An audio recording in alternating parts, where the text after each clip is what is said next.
Hey there, everyone. Welcome back to Utility Sports. I'm super sorry about the time change. We did have something go on that was a little bit out of my control, but now at this point, we are going to be live. So, yes, I set it back 1 hour. My apologies for that, but here we are now, live for NBA free agency. I'm super, super stoked. I hope you are as well. Today is such a huge day when it comes to actual NBA talk and the direction of franchises in the NBA. I'm super excited. Welcome everyone to the live stream. Glad to have you in here. And we're going to be talking about NBA free agency all day long. So go ahead and ask your questions. This stream is going to be a little bit different as well. We're using a little bit of a different streaming software, which is going to be new to me. But hopefully, you guys are excited for it. Your comments probably won't appear on screen, but we do have different features in this one. Like, for example, we're going to be doing some polls. We're also going to be using Twitter direct messages a lot of the time. So if you haven't already, go give us a follow. For Matt, David, if he says he's unsubscribed, that's fine. If you feel like the 1 hour setback is the biggest deal in the world to you, because something else came up, my apologies. And if that's something you feel like you should unsubscribe for, that's up to you. That's completely your decision. I totally understand, but glad to have you all in here. Sports Vibes says, "What's up?" Glad to have you in here.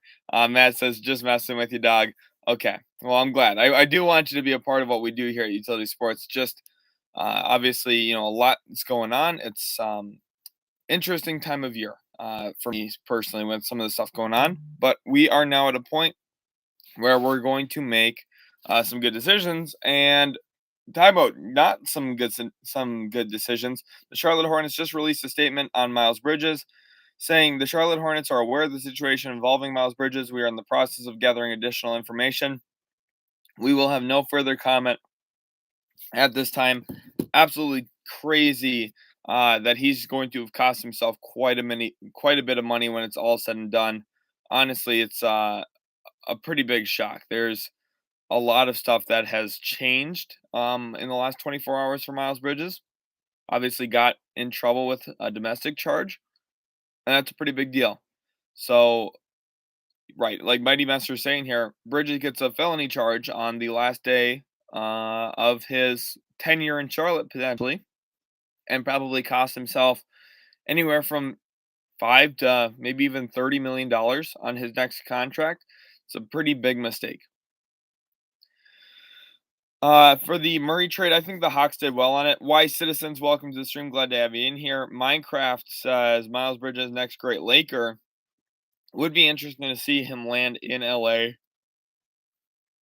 Banjito says, will you be pulling another 12-hour stream? Yeah, probably really close to it. If not 12 hours, it'll at least probably be 10 hours today. So it's going to be pretty crazy. We're going to have a full day ahead of us here. Norin Rad says, Lakers represent. Let's get some hype for the Lakers. And for Norin in here, awesome viewer.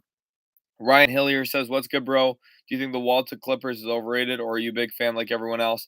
I think it's maybe a little overhyped.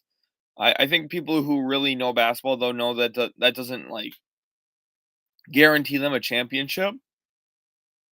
It's not Wizards John Wall anymore. He's had some serious injuries. We haven't seen him really play in about a year, but he's still a solid player. I think it's the best of both worlds here, where it's not going to make them a contender. The fact is they're already a contender, and he can help push them over the top potentially, even with small, simple moments that he can bring, whether it's a block shot off the backboard or a couple of drives in the third quarter of a game. Whatever he brings is going to be valuable because it's additional to what they already had in Reggie Jackson. PJ says, what do you think the New Orleans Pelicans can do in free agency? For New Orleans, they're a team that's really tough, PJ. You look at their current situation, you look at everything going on with them, and I don't know if there's any real ambition to go out in free agency and make a move. They already added a veteran in CJ McCollum. They did so last year in a trade for Jonas Valanciunas. They have a nice blend of youth and age right now, and I think that they don't really need to go out and do anything. I really like them selecting EJ Liddell in round 2. They got another steal there. Absolutely crazy. I think that the Pelicans are in a really good spot. Eric says, hi from Germany. Skip Bayless is in here saying, pull up Westbrook. He's trying his best. He really is. Donald Boyd says Bamba to the Rockets. Potentially. I think Mo Bamba is one of those players we're going to have to keep our eyes on. He's a really solid big who can shoot the three ball a bit. Now, do the Houston Rockets need him? I wouldn't say they need him. He probably would come off the bench, but it could be a valuable get for them for sure. Sports Vibe says, I'm a Pacers fan. Hopefully, we get someone in free agency. That'd be awesome if they did. Piotra says, Pelicans, a sleeper team. Watch them make some noise in playoffs when they're all healthy. That's what we're going to have to watch and see, right? If they can put it all together once Zion gets back, this team can be really good. I love the Herb Jones, Trey Murphy, Brandon Ingram, Zion Williamson grouping. I think that those four together are going to be a lot of fun to watch. You add Dyson Daniels into it. Pretty good group, honestly, of five that are young, athletic, can handle the basketball, can play make for others. Pretty good group, I think. Matzi says Bamba going to the Bulls if we don't get Gobert or Hartenstein. Bamba to Chicago could definitely be valuable as well. Mr. Ray says, do you think the Pistons could make San Antonio sweat over Lonnie Walker? I still think he has some potential to be a nice rotational piece. I think some team will make the Spurs sweat. I'm not sure if it's the Pistons. From the Pistons' perspective, looking at their team, they just brought in Alec Burks. He's a quality guard. They have Killian Hayes, who they're not going to just give up on right now. And then they have, at the starting 1 and 2, Ivy and Cade. They're not going to probably look for a guard. I understand the idea there. And I think Lonnie Walker the fourth would be a nice addition there for them. But ultimately, I don't think it happens. Gold Eagle says, Rudy Gobert to the Hawks. Let's go. That'd be crazy if that happens. If that goes down, that would be absolutely insane. That would be such a good get for them. Nas King says, what should Grizzlies do other than re-signing Tyus? They're not going to do a whole lot of anything. The reason why is they're getting very dangerously close to the luxury tax, and they're still going to have to give John Morant an extension. So I think the best thing is you get Tyus Jones back, and you go from there. Now, I don't really think that there's a good chance that they get Tyus back, but that's their best case scenario. I think if everything goes well for them, that's what they do. Xenoholic says Spurs make a move. They're going to try to. I think they're going to look to see if they can bring in some younger players, maybe a Mo Bamba, maybe a Dante DiVincenzo can make some sense for them. The Heat are not meeting in New York City today with Brunson, by the way. So there's a big piece of news. The Heat seemingly out on Brunson. I almost felt like they were never really in. PJ Cruz says Victor Wembanyama to the Spurs next year with the tank. That's their goal. They're going to try to get there. I'm not sure if they're bad enough, honestly. Derek says, who do you think is the most underrated free agent available? I think Amir Coffey, who's a restricted free agent coming from the Clippers, he's right in that list. I think Daniil House from the Utah Jazz, he's going to be the best player to sign a minimum contract this offseason. He is a really valuable 3-and-D wing who, yes, he's a little undersized, but he's athletic and quick and can shoot. He's a valuable. And, outside of that, there's other guys, but those are the two that really come to my mind first. We surveyed 100 people, says, besides Mo Bamba, what other good stretch fives are available this year? Looking at the stretch five spot, it's always tricky finding good stretch fives. There's not a ton of them in the league. But one that comes to mind, he's not a conventional stretch five. It's Isaiah Hartenstein. He does it a little bit. Steps out behind the 3-point line to a certain extent. Otherwise, there's not really a lot.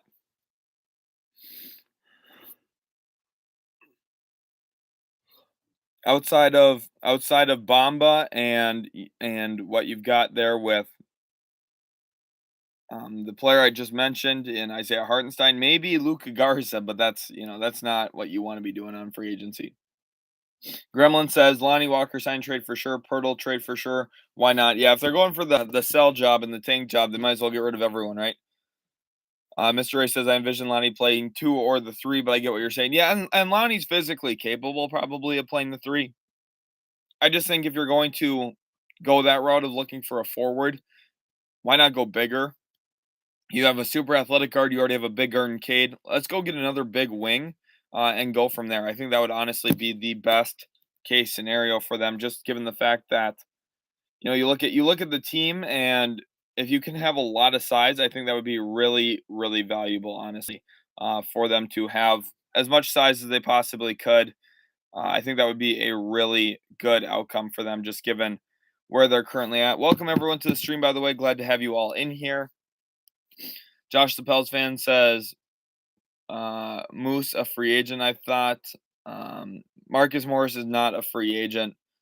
Robert Lamison says, where will Beal land? When we talk about Bradley Beal, he is going to stay with the Washington Wizards. I would be surprised to see him sign elsewhere. Bob Coogan says, Charlotte Hornets forward Miles Bridges was arrested in LA on Wednesday, according to Charlotte Observer. Bridges was arrested on a felony charge and released later. Yeah, definitely not good timing for Miles Bridges. I think that if he were making better decisions, he probably could have got $20 to $30 million more than he's going to. Hardenstein is very underrated. Do the Bucks bring back Portis? That's going to be their main goal. I think that's exactly what they're going to do. They're going to try super hard to keep Portis around, and ultimately, if they lose him, it's kind of a feel bad story. They went with Bo Champ in free agent or in the draft. I thought it was a good pickup. He's athletic, can cut off the basketball, which is valuable for that team. I think it's going to open up Giannis's passing a little bit more, even, but they need the size that Portis presents. Eric says, hit the like. You guys heard Eric. Go ahead, smash that like button. We got over 100 of you in here and only 19 likes right now on the stream. Go smash that like button. We're going to run our first poll here in a little bit. Oh, Josh the Pels fan says Moose as in Mike Muscala. I thought you were talking about. Sorry, I thought you were talking about Mook. I thought you had a misspelling. Okay, so from Muscala, he had a team option and they declined it. So for OKC, the goal was to open a little bit more cap space and keep your flexibility. Matt David talking about Miles Turner says Miles' career 35% from three, not great, down to 33 last year. That's pretty good for a big. I know 35% is not good for a shooting guard, but for a big with the volume that he shoots, it's pretty solid. That's something that a lot of teams would take. Seb says, I was here on the draft day saying that I hope the Raptors get Koloko. Now I'm here to say I hope they get Bamba and guard depth. Gary Harris, please. Those two players would be good for them. I think Bamba would be really valuable there. Kind of fits their scheme and gives them something offensively that they could still use. And then Gary Harris off the bench just does make some sense in terms of adding a shooter who can score the basketball. Gremlin says trade Pirtle for Steven Adams to bodyguard the young guns. That'd be fun. It would be fun to see Steven Adams there. I think they'd have to get more value though. Maybe OKC would give a first, but it seems like OKC wants more picks instead of giving them up still at this point. Body Cam Network says Ayton to Atlanta for Collins and Capella, possibly Bogdanovich as well. Yeah, what I see is I don't see Collins actually. I see it to be like Capella and Herter for Ayton. That's kind of what I see. So we'll see what happens. Tone Money says, salute family. Glad to have you in here, Tone. Let's keep it rolling. True Sports Live says Boucher to the Grizzlies.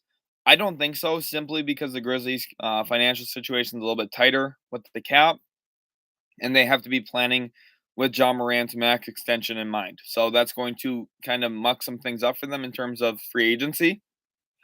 And they also went out and drafted Jake LaRavia, who's a 4, David Roddy, who's a 4.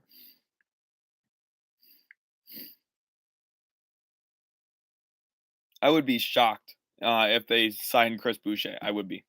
Nom wants to know, when does free agency start? Free agency starts at 5 p.m. Central Time, so we're a little bit under 7 hours away from the start of free agency.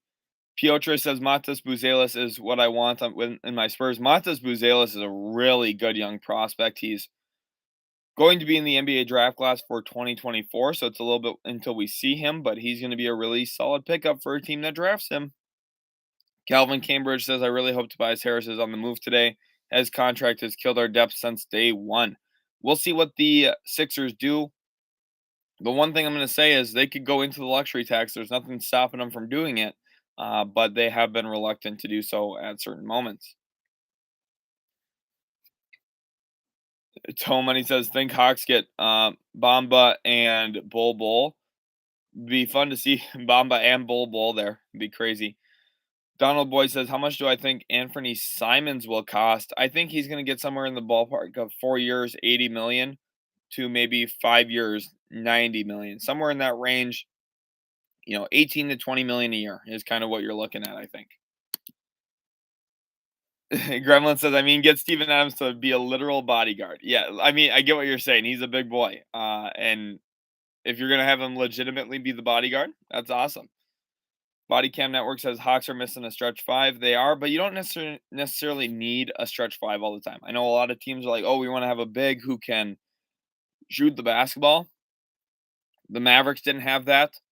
The Warriors don't have that in Kevon Looney. The Celtics don't have that in Robert Williams.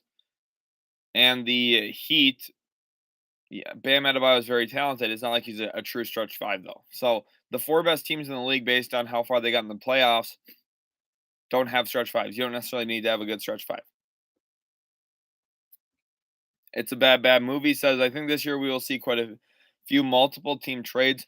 I would love that. I love the multiple team trades. As long as, even if we get 1 or 2, that'd be sweet. Xenaholic says, what do you think the Spurs' first move could be? I think it's going to be probably a trade. I think they're going to move off of somebody. I'm not sure who yet, though. Ryan says, should have kept Jimmy over Tobias. Yeah, that aged really poorly for the Philadelphia 76ers. PJ Cruz says, what does Amani have to do this year to be a top 10 pick next year? He's going to have to average 20 points a game, which I know sounds like a lot. And it's more than he would have had to do if he averaged, 10 last year or even 15 last year. It would have made his job really easy this year, now that he is committed. I think he's going to have to be dominant to be a top 10 pick. I don't think he's going to be able to do that, but he could be picked still in the lottery, which would be fun. Mighty Messer says rumors are Victor Oladipo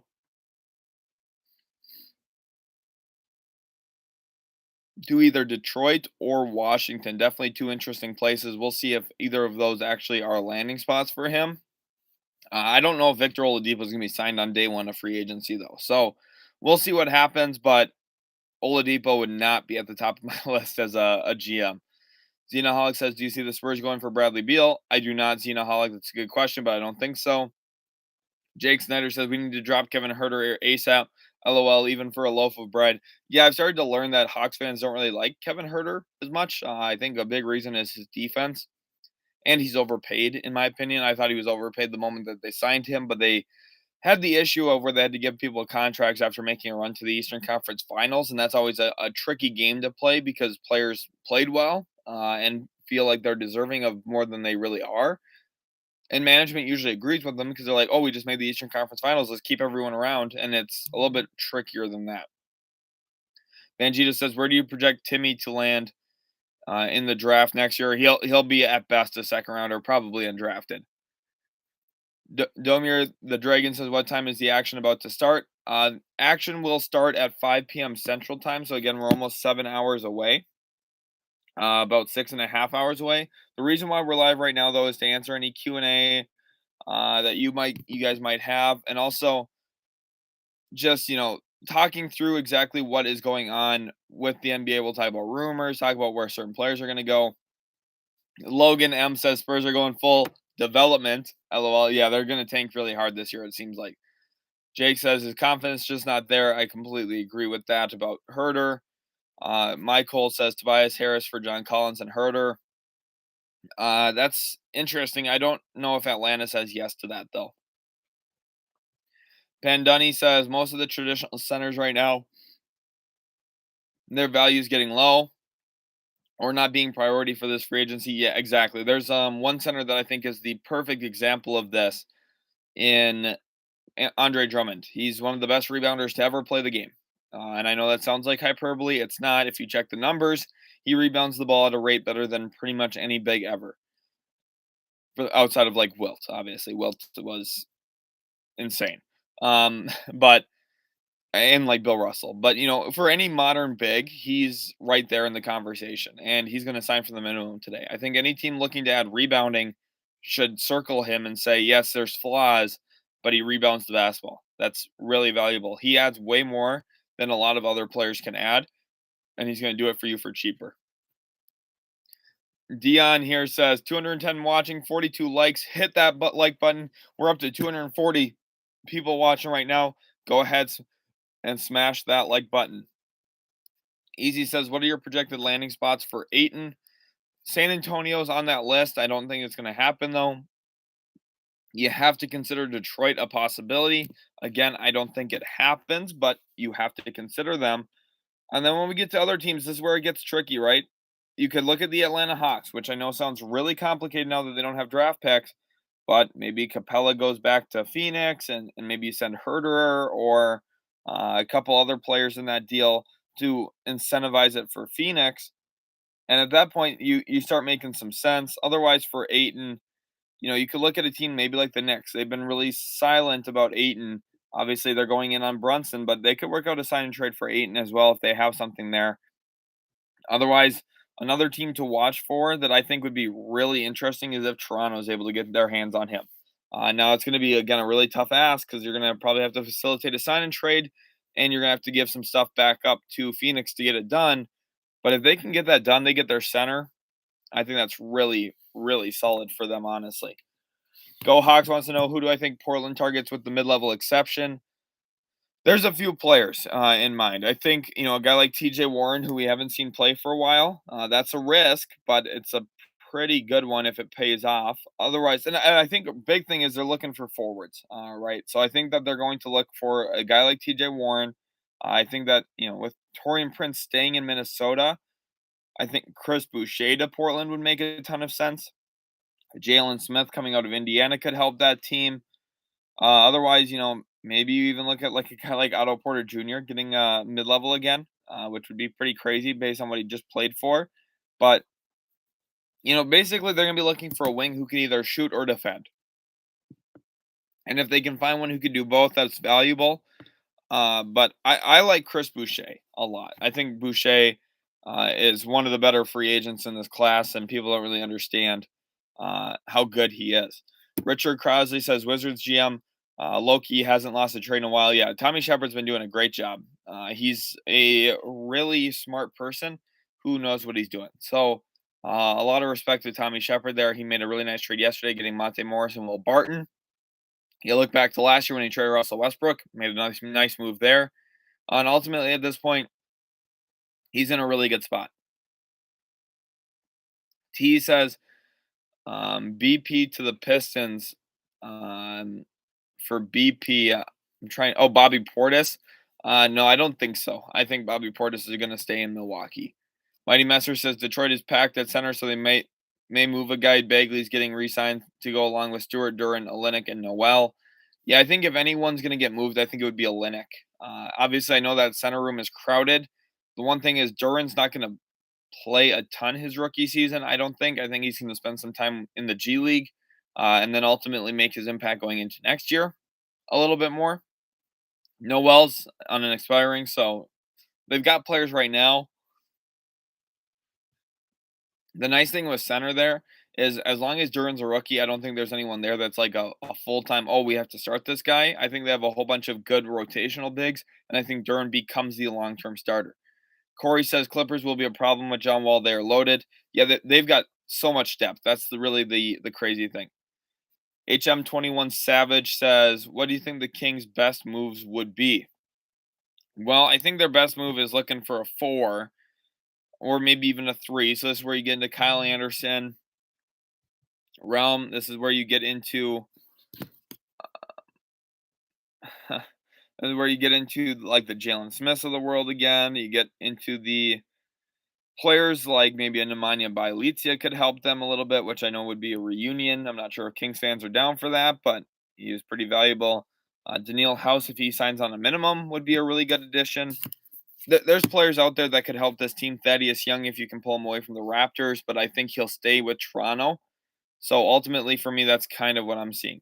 Dion Reed says, how much will Miles Bridges' last two incidents off court affect other teams' interest in him? They're going to stay interested. It's just going to be at a lower price point. They're going to use this as leverage onto why not to give him a max, which is good for those teams because he was not worth a max. But I could see a team, a week ago, I could have seen a team giving him a max. Now I don't see that anymore. And I think he's probably going to get about $5 million less a year than he was going to get if he just didn't make any mistakes. Championship Hoops wants to know what the Jazz will do. They're a big wild card. I don't really have a read for what Danny Ainge's goal is there with Utah quite yet at this point. Obviously, they're going to try and win, but how do they get there? Doesn't Mike Conley trade go down? Who do they use their mid-level exception on? Do they use their mid-level exception? There's a lot of questions right now. I'm not exactly sure what their end goal specifically looks like. Going on to Logan M says, yeah, Bridges got a lot cheaper, and he also said Thunder up. So let's get some Thunder hype in the chat. If you're an OKC Thunder fan, let's see some of that hype in the chat. Michael says, Rudy Gobert for Ben Simmons. I don't think so. I don't think that really is good for either side. Jake says, DeAndre Ayton overrated or no? For Ayton, I think he is a little overrated. I do. He's a good big, but people act like he's the second coming of Olajuwon as a post scorer, which he's not. And people act like he's Bam Adebayo defensively, which he's not. He's a diminished version of both, which isn't a bad thing to be, but he is, I just think, quite frankly, a little overrated. My Holy King says, what's up trading Durant to Phoenix for Ayton, Bridges, Cam Johnson, and a pick? What do you think? If you're Phoenix, you get that done. Giving up Bridges and Cam Johnson's tough. They really like those two players, but if you can put Kevin Durant next to Chris Paul and Devin Booker, you're probably going to win a championship. So that's what you have to tell yourself. Alfredo Rodriguez says, what do you think about Dante DiVincenzo for the Lakers? In the video I had come out on the channel, I actually talked about DiVincenzo potentially landing on the Lakers. And the reason why is anytime a player is going to be younger, somewhat solid defensively, and cheap, the Lakers need to show interest. And I think DiVincenzo is probably the best option for them actually this offseason. Dion Reed says, thank you for taking time to interact and answer our questions. For sure, no problem. It's my pleasure. I want all 300 of you right now. Go on Twitter. We have a link in the description to our Utility Sports Twitter. At some point today, I'm going to switch to taking comments on the Twitter instead of on the comment section here. Now, for the most part, we are going to look at this and talk about a lot of your guys' comments from the actual comment section, but for a while we are going to use just Twitter DMs. So go give us a follow on Twitter. I will also be shouting you out on Twitter as you follow us. Andy says Ayton deserves the max. Bridges does not. Pistons should offer the max to Ayton. I do not think Ayton deserves the max, but I see what you're saying. I think Ayton at this point deserves more money than Bridges because of the current situation. But we'll see what he gets. I think he would get the max probably, but I don't know if he's deserving of it. Ryan says, Alfredo, I'm a fan of Dante. He had a rough year, though. He did have a really rough year, really terrible rough year. But I think ultimately, you bank on him getting back to what he was before that injury. Seb says, Vegas still saying that Raptors are favorites to land Rudy. Am I wrong for saying that I don't really want him? I don't see why we would drop OG and other assets for a massive contract like Rudy. You are wrong in saying you don't want him. Not that it's a terrible thought to, think about it and say sometimes really good players aren't necessarily what every single team needs from a deal, right? But I think Rudy in Toronto would be so different, especially since Anunoby kind of wants out. Toronto right now has this combination of good offensive scoring from 4 or 5 players. They've got some pretty solid depth coming. I think Delano Banton's going to be a nice pickup for them once he starts playing more actual minutes at the NBA level. We saw what he could do for the Raptors 905 team in the G League. He was dominant for them, and I think he can be good in the NBA. If they can keep Boucher, that's awesome. Then you kind of have some of that depth, and then you turn Precious Achiuwa's starting minutes into Rudy Gobert, and it is a night and day difference, especially when you look in the East. What teams do you have to deal with? Well, you have to deal with Milwaukee and Giannis Antetokounmpo running to the rim all the time. And that's not a slight at him. He's awesome at it. That's a tough thing to do. If it was super easy to run and dunk all the time, every player would do it. They can't. Giannis is special, which is why having a Gobert to try and counteract that would be valuable. Could also help you against Brook Lopez. Could help you against Bobby Portis, keeping them off the glass. Rudy Gobert is more than just a shot blocker. He's one of the best rebounders in the league, and there's a lot of value there for Toronto in adding that next to their already good combination of length and size. Gives them a lot of versatility. They would be able to run more zone than any other team in the history of the NBA because of how much length they have, which would be, again, really valuable. And I think Gobert's an underrated offensive player. I think that Gobert would help the Raptors offensively. Now, not in the traditional sense of, oh, feed him the ball in the post and let him go to work, or okay, you want to throw him a bunch of lobs. He's not that type of guy, but what he is an excellent screen setter. And I know it's going to sound nerdy here, and it's going to sound like a little ridiculous to say that getting a good screener is vital for your offense. It is. He would make Toronto so much better offensively. So I would really like that for them. I really actually would love it if they're able to get something done there. You know, if you give up OG Anunoby, he's already requesting out. So if that's the reality, if that's the truth, then that's why it makes some sense. Troy Marsh says, Thunder up. We're getting some more of that Thunder love. New Yorker says, are Kings a good fit for Julius Randle?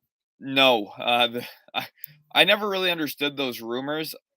I myself would not want to acquire Julius Randle either. So I think he kind of plays a little similarly to Sabonis. He's a little bit more. He's got a little bit more wiggle in his handle, but that's that's my thought. Zach Spurs says, "Does the news that DJ told the Spurs he wasn't going to sign an extension change your D grade for this?" Yeah, it does. If that's like the actual truth, that came out, then then instantly that D grade goes to like a C or C plus, just because you are feeling a little bit of pressure to get off of a player. Then, so that's it does change my grade a little bit. Yesterday from the actual value return standpoint, I still think that they could have done better. I do, but if there's leverage there saying that he's not going to stay, and teams, if they knew that, that definitely does hurt them in trade talks a little bit. So it makes some sense. Chance99 says Danny Ainge was a big Mo Bamba fan in his Boston days. Wonder if Danny might be interested. Probably is, and it could be a fit there in Utah.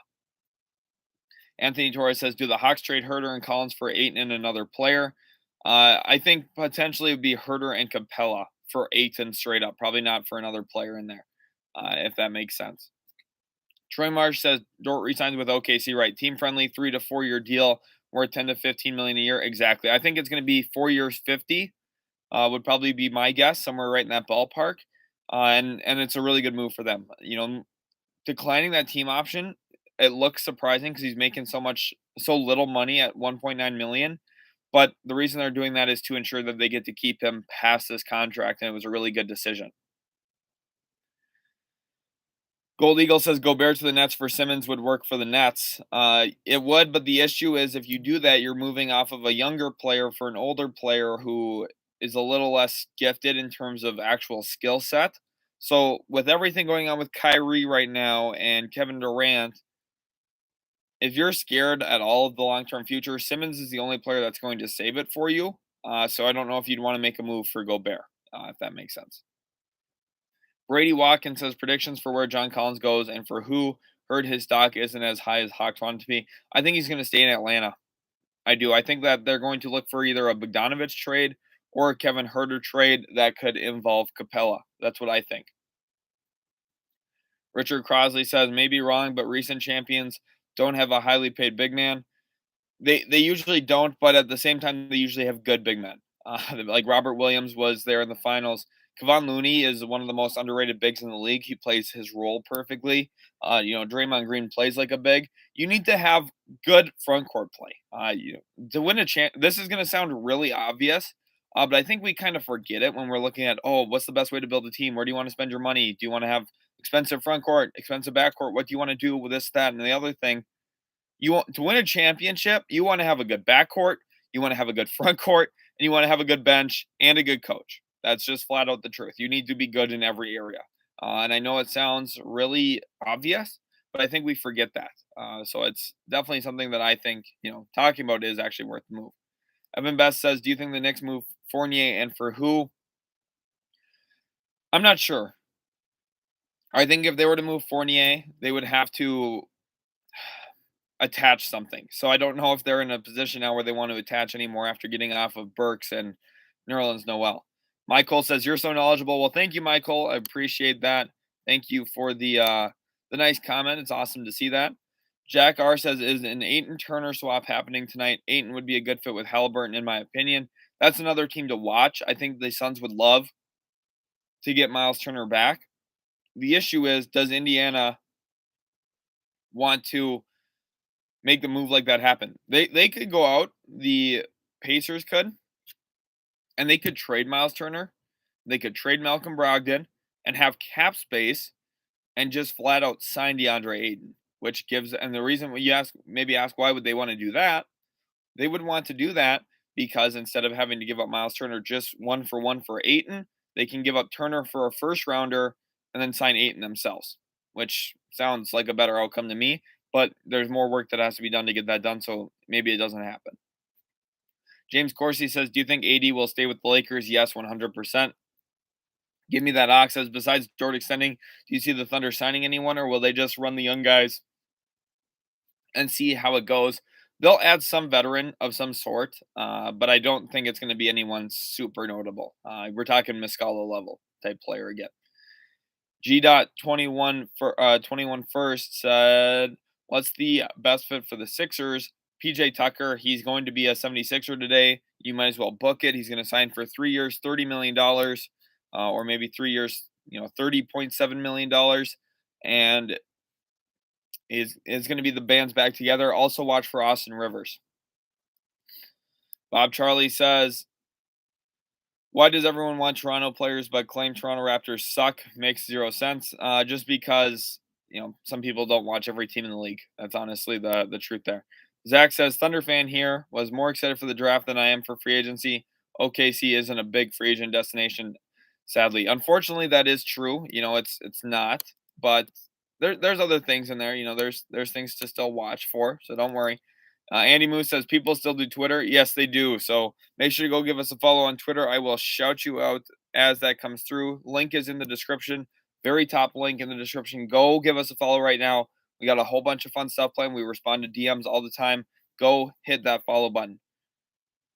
Norin says, no, but I don't do Twitter. Darn. Don't worry. We're going to be staying with the chat here for a while. We're just going to, at certain points, use it. And don't worry. You can still stick around in the live stream. Here's some of my other answers to other questions, and I'll make sure everyone is understanding what's going on.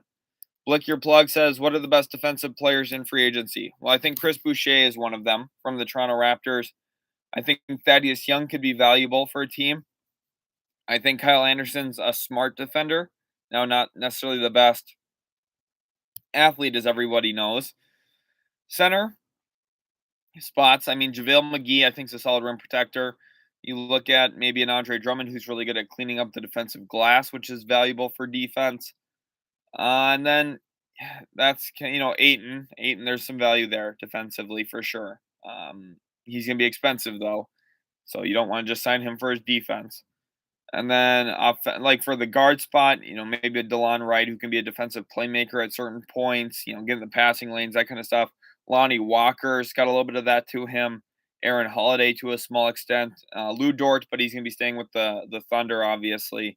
So for guys who are impact defenders, PJ Tucker, obviously, as well, is there. And I think he signs with the 76ers. Jake Snyder wants to know, does Miami ship out Duncan Robinson? Maybe. I think he's a name to watch today for sure. Blue, do you see Detroit making any more moves? They'll be active. They'll make one or two. I'm not exactly sure what they are, though. Bob Coogan says, I'm a lifetime Spurs fan from the Iceman George Gervin era. Well, welcome, Bob, to the stream for that. Says, I was not a big fan of the DeJounte trade. Thought they would get a bigger return, but it wasn't bad. I trust in the organization. Hashtag go Spurs. Go. If you're a Spurs fan, drop some Spurs hype in the chat right now. Mr. Rudy Poo says, Matisse Thybulle to the Mavs. I doubt it. And I personally don't really want Thybulle to be a Maverick, which I know is going to sound weird, but that's just the answer. Here we have a question. Do you think Donovan Mitchell or Bradley Beal join the Heat? No to both. I do not think so. Logan M says Dort should be back. Pay that man 15 to 17 million a year. Worst case scenario, have to give up a couple heavily protected picks to get off of Dort, and he basically goes wherever he chooses. That 15 to 17 is a little expensive. I don't think you have to give up that much. Kyle Van Horn asks, Cavs keeping Sexton, or who do you think he goes for? Or who do you think they go for the Cavs? I see. Okay. Well, I think Sexton probably stays. I think a sign and trade with the Wizards would be possible, where the Cavs potentially land Denny Avdia. However, that's a little bit more complicated now that the Wizards just made a move yesterday for Monte Morris. Do they feel like that's their starting point guard? I hope not for them. I've heard a lot of people say Monte Morris is the best backup point guard in the league. He'd also be the worst starting point guard in the league. So, there's there's a little bit of give and take there with that. Ryan Hillier says, I know you're a Mavs guy, but who do you have as a second favorite team? I don't really have a true second favorite team. I do like a bunch of different teams, a bit in terms of like watching them, but that always changes based on who's on the team. For me, I like a lot of players, and I follow certain players' careers. So I really like James Harden as a player. I, for the most part, enjoy watching him play, especially when he was at his peak. I felt like he was one of the best offensive players to ever play the game, which is really high praise, obviously. And I think, like my co-content creator here, Austin, he's a big Clippers fan. So I cheer for the Clippers a little bit because, I want my best friend's favorite team to do pretty well as well. Chronicle says Ayton and Spurs makes sense. It does. I'm just not sure if it gets done. Noren says, does Atlanta have the best backcourt now? What's your top three backcourts in the league? Well, that's a loaded question. Let's talk about the backcourts. Lakers don't like theirs. Rockets, theirs will be good down the road. Not right now, though. Nuggets with Jamal Murray and player X there, probably KCP. I'm not sure if that's what is going to move the needle for me. The Warriors definitely have the best backcourt. They have three guys better than most teams have in the backcourt. They have three guys that are just incredible in Poole, Curry, and Clay. That's a really great backcourt. Mavericks have Luka, so that's already a big head start. Now, if they had Brunson still, they'd be a top three backcourt, but I think he's headed to the Knicks. The Cavaliers, I like Garland. Not sure if I love Sexton as much. Bulls, Levine, and their guards there, Lonzo. That's pretty good. It's not bad by any means. Bob, thank you for following us on Twitter. Huge shout out to you. We look at Charlotte. I think Bouknight and LaMelo are underrated, but just kind of glancing at it quick, and this is again very quick, and I'm going to say it off the top here. They're right in that conversation at least of a top three backcourt. And Toronto's got a legitimate one. They're pretty good. I think Toronto's is really underrated, to be honest. Um, Philly's got a really good backcourt in Harden and Maxey. Don't just fall for what everyone's saying about Harden, by the way. Harden's a very good player, so don't fall for the hate on him. I understand why people hate him, but don't fall for it. Mighty Messer says Milwaukee is stagnating to me. Bobby Portis may leave, and their support core is just getting older. Lopez especially. I get what you're saying, but I think Beauchamp's going to help infuse some youth and athleticism there, and I think Bobby Portis does stay. I ultimately do. Calvin Cambridge says, let me see, I lost it here. Excuse me. You guys are asking some really great questions. Huge thank you to you. Mighty Messer says, I like Gary Payton II, but do not want him in Detroit. Rumors are overflowing. Detroit is number 2 in line. If he doesn't stay put, he can't shoot, so not a good fit to me, even though the defense is great. Gary Payton II can actually shoot the ball a bit. I know that, the MO on him coming into the year was that he can't. Gary Payton had a very good year. He shot 36% from three, and he shoots like 40 something percent from the corner. He's actually really growing into a solid shooter. Now, is he someone you want to have shooting off the move and stuff? No. Is he the player you'd want to have with the ball in his hands at the end of a game? Probably not. But he's much improved, and that's something I like to bet in. Joseph Mondi says, "What are your thoughts on the fit if Gallinari signs with the Celtics?" Decent offensive fit. I just think defensively, Boston doesn't want those kind of players. Boston wants to keep a collection of good defensive guys, and if they can do that, that's really what you want. My Holy King says Harden's just good for the regular season. I get what you're saying there, but let's not forget that the Rockets made it to the Western Conference Finals a few times, almost beat the Warriors that had Kevin Durant, and Harden in his playoff career for Houston averaged like 29 points a game or something. I don't. Yes, Harden's had some really down performances at certain moments, key moments even in the postseason, but he's also carried the Rockets past the first round so many times that I think that's just a really bad narrative. Like, think about the Suns this past year. They made it to the second round of the playoffs to a game seven. Yes, it was disappointing because they made the finals the year before, but it's tough to do that. It's tough to get to a game seven in the second round of the postseason. Harden made it past that point consistently, and also to that point consistently. He's underrated. James Harden is an underrated playoff player. The issue is people look at a game six meltdown and forget that without him, that team would have been picking top five in the lottery. So that's the thing. Yes, sometimes in the second round of the playoffs, game six, he has a bad performance, goes like 2 of 11 from the field, and everyone makes a huge deal about it. But don't look at games 1 through 5 where he was averaging like 30 with 10 assists a game. I think that hard narrative is really overplayed. Straw Hat says maybe the Hawks can trade Collins for Ayton.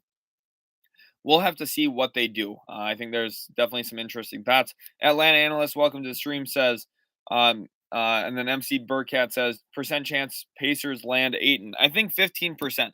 The Ayton sweepstakes right now are split among a bunch of different teams and a bunch of different people. So we will see. Bob, I'm sure you're living on a high too. I just saw your profile, and I'm sure you're excited to be champions in the NHL. So congratulations to you. Justin Banzoff, thank you for following on Twitter. And also Foster Child, huge shout out to you as well. Thank you both for following on Twitter. Mr. Rudy Poo says we need to trade Tobias plus Matisse for Harrison Barnes and Justin Holiday. I see what you're going for there. I'm not sure if that deal gets done though. Calvin Cambridge wants to know, is Brogdon on the move?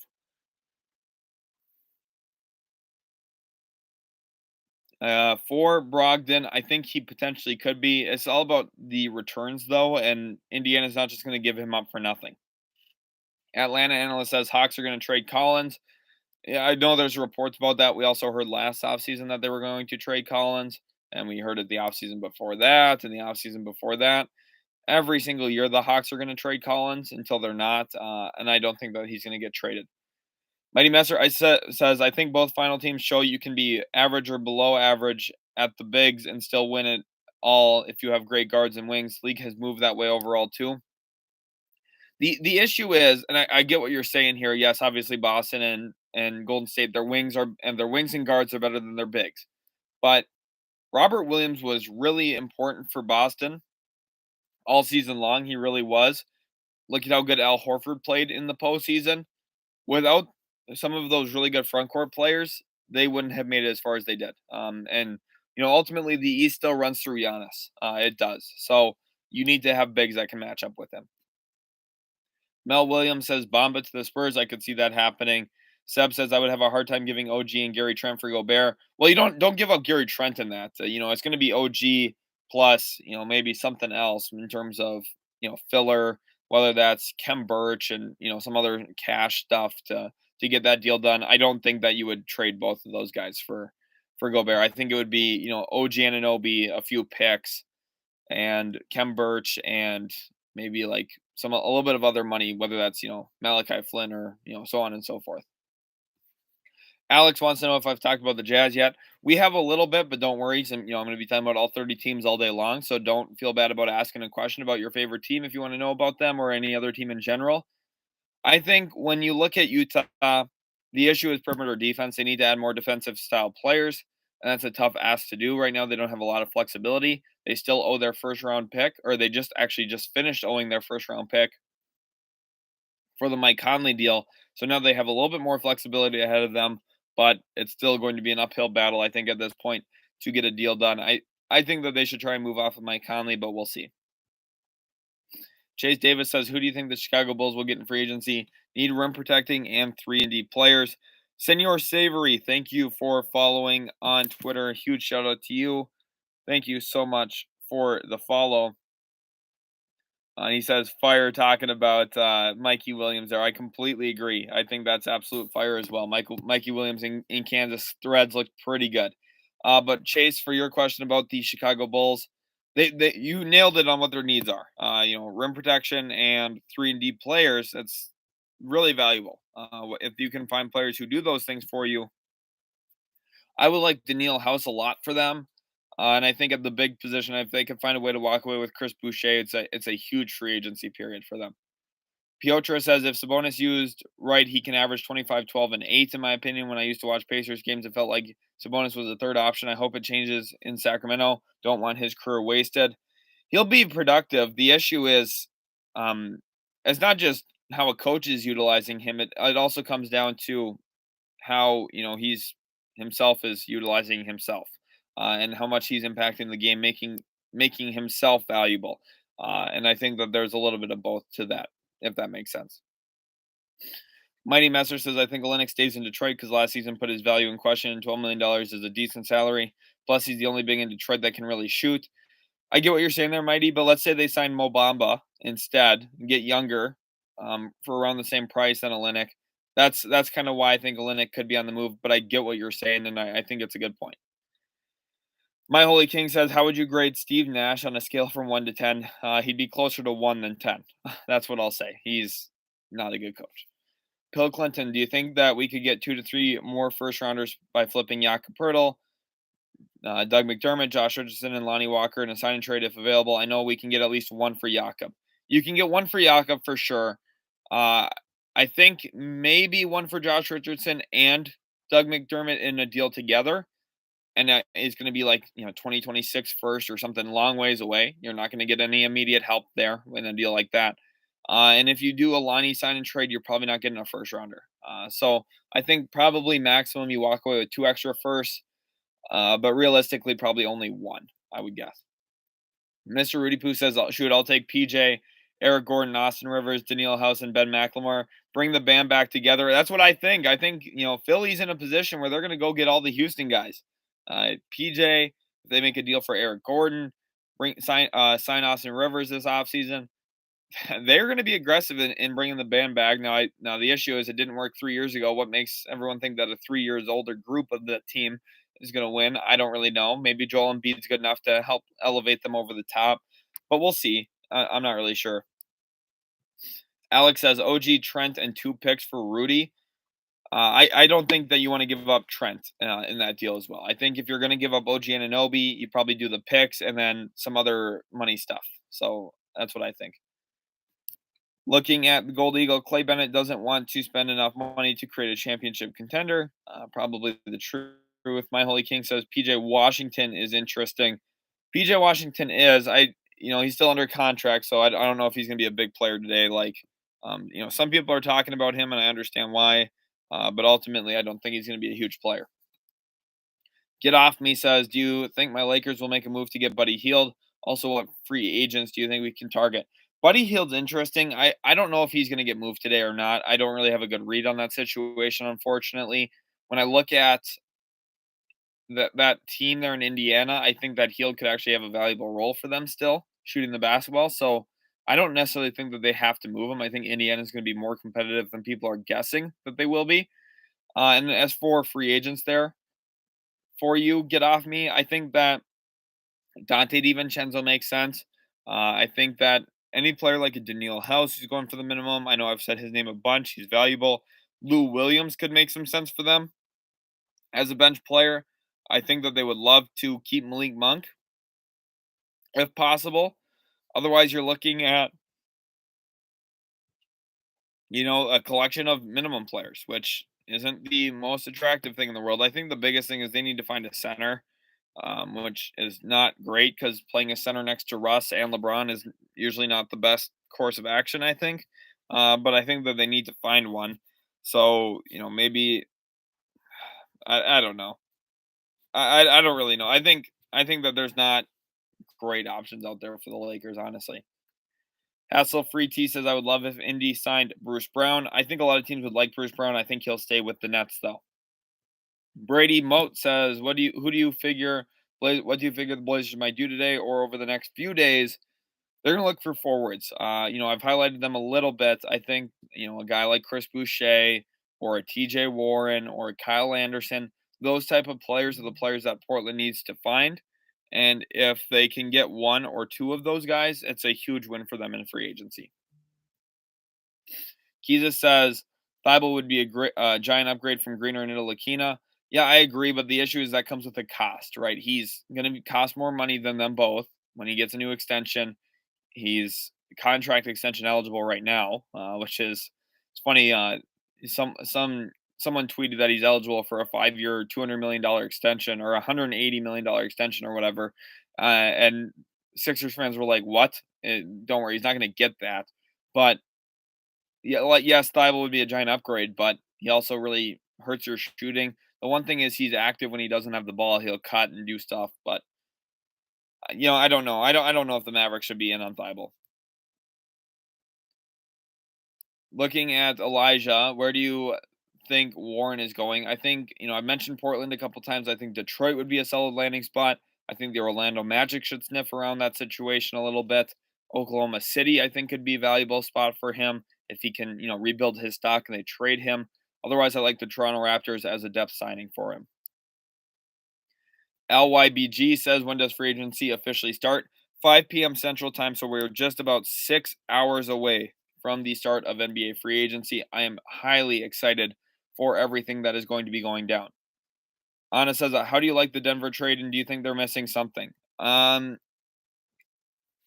think that the Denver trade, they traded the two better players in that deal, which, legitimately just feels bad. But with Bones Highland in the wings, they're feeling pretty good about what he's going to bring for them. So ultimately, it's not like they lost that trade big time. They're in a pretty solid spot. They really are. I just think that, to get out of the luxury tax, I feel like they gave up a little bit more, and I think KCP helps them. But we'll see. Hard to be me says two people highly overrated in what they do, Brunson and Thibault. Yeah, I agree with that. And I'm a Mavs fan. Looking at Brunson, I think he's a little overrated. But the one thing I think is going to happen now is Brunson's going to sign with the Knicks, and if he's a lead guard where he has the ball in his hands a little bit more, we're going to see better play from him more consistently in a more natural role. So I think he's going to play pretty well with the Knicks. I do. Mighty Master says, do you think Luka Garza gets an NBA roster spot this year? Not very defensive, but boy can shoot and put up some good games at the end of the season. Detroit let him go. Yeah, Detroit wanted the contract flexibility. I wouldn't even be surprised if Detroit retained him. Otherwise, some team's going to sign him. I think he's going to spend some time again in the G League this year. He's probably not going to be a huge player for a team, but ultimately he goes somewhere. DCXL Gaming says, what about the Wolves backcourt? They need to add to it. When we look at the guards in the free agency class this year, there's not a lot of great options that come to mind for Minnesota. I would like Dante DiVincenzo for them. I would. Otherwise, that's where you get into maybe the Victor Oladipo territory. Wesley Matthews would be a really good signing. There's options out there, but we'll see what they do. Going down to Richard Crossley, would Jakob Poeltl be better for a contending team over Gobert contract-wise, and cheaper to get?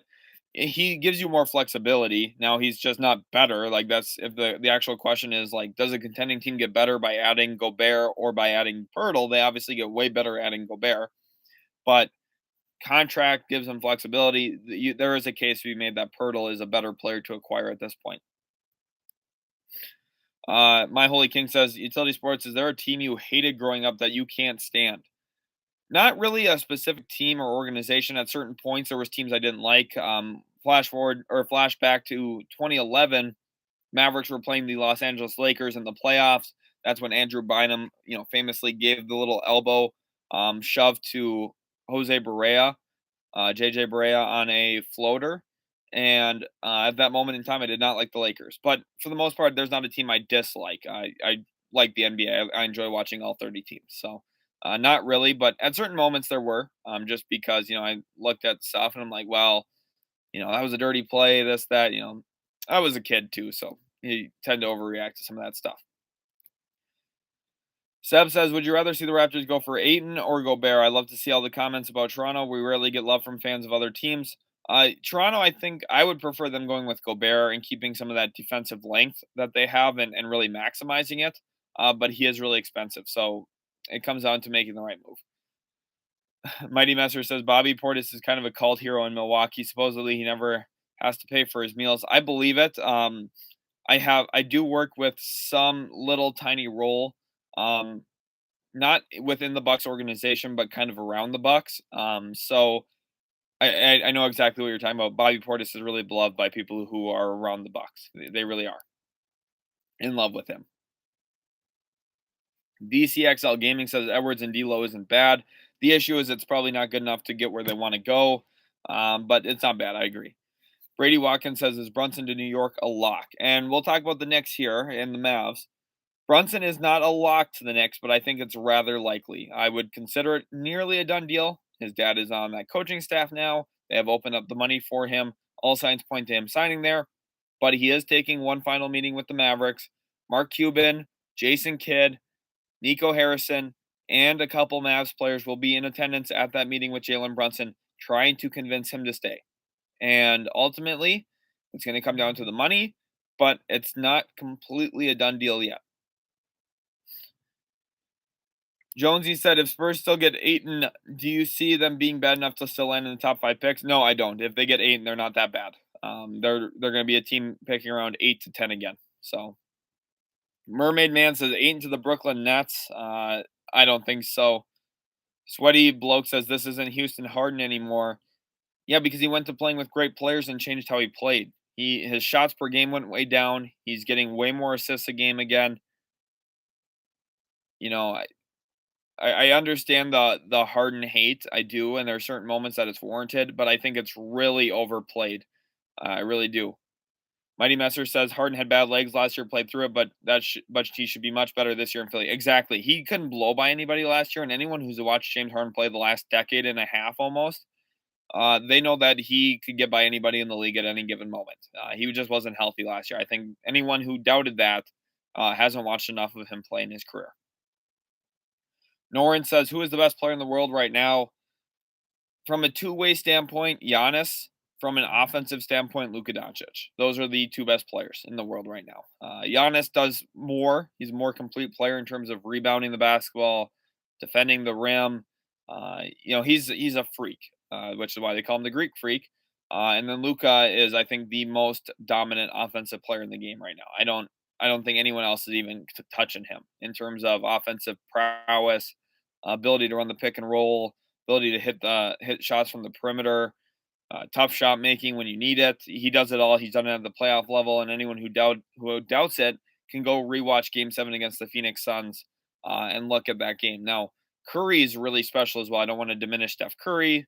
There's a really good conversation to be had about the best player, but in my own honest opinion, those are the two players. And trust me, I know some people are going to say, "Oh, he's a Mavs fan." Of course, he's going to say Luka.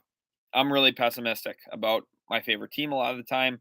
I think it's fine if the Mavs don't re-sign Jalen Brunson. It's not like I'm like, oh, Jalen Brunson's a multi-time all. We had, keep it realistic, keep it a buck, and then when you have an actual great player like Luka Doncic is, then you can, sing his praises when they're deserved, and they're deserved if you've watched him play. Justin here says, could the Bucks grab Gary Harris or Otto Porter Jr. for the mid-level? They could, but I think they're going to be focused more on Bobby Portis. Sweaty Bloke says, bruh, Harden doesn't show when it matters most. Okay, let's go to StatMuse quick because this is my favorite thing. This is what I love to talk about. James Harden playoff stats. James Harden, if we let's go since 2012. Let's get rid of his first couple of years in the league. Since 2013, since he got to Houston. Since 2013, Harden has these averages in 106 playoff games. He averaged 26.5 points, and this includes this season's, by the way, 26.5 points, 7.5 assists, 5.7 rebounds. Okay? 26.5, 7.5, 5.5. Now I'm going to read this player's playoff stats since 2013. This player's averaged 29.9 points, 7.8 rebounds, and 4.5 assists a game in 112 playoff games. So roughly the exact same sample size. and you're going to probably say that that second player is really good, and he averages what, 3 more points a game, and 3 assists less a game, and what, the basically 2 rebounds more or something, kind of right in the same ballpark. Player A was James Harden, player B was Kevin Durant, both of them since 2013. Since Harden got traded, they have essentially even numbers in the postseason, with Durant having a little bit better, but at the same time, Durant played with Steph Curry and Klay Thompson and Draymond Green and never got double teamed once in his life in that entire time there, because it was impossible to double team him off of the 2 best shooters of all time and active cutting from the back, from the front court. So, if you want to say James Harden's a terrible playoff player, then I think you're going to have to keep that same narrative for Kevin Durant, who, by the way, if James Harden just had the postseason Durant had this past year, it would be incredible what we would be saying about him. I do. Yes, Durant averaged 26 points a game. He also shot 38% from the field this season. So there's that. I don't understand the hate necessarily on an injured James Harden. I know there's a lot of hate on James Harden, which it's fine. It's a bunch of Rockets fans probably. Alex says your thoughts on realistic Rudy deal. Talking about Rudy Gobert. Honestly, realistically, I don't think he gets traded. But if he were, it would take like an OG Anunoby level player, a first round pick or two, and cap filler. That's kind of what I think it would take. Mary Ortiz says, "Hello, how much better do you think Orlando can be next season?" A bit. I think Orlando's going to be a little bit better. They probably win 26 to 30 games, which is an improvement from the 21 that they won this past year. So Mary, for you, I think Orlando's going to be better. I still think they're going to be pretty bad, though. Michael Hall says, "Speak on your thoughts about Monk to the Kings."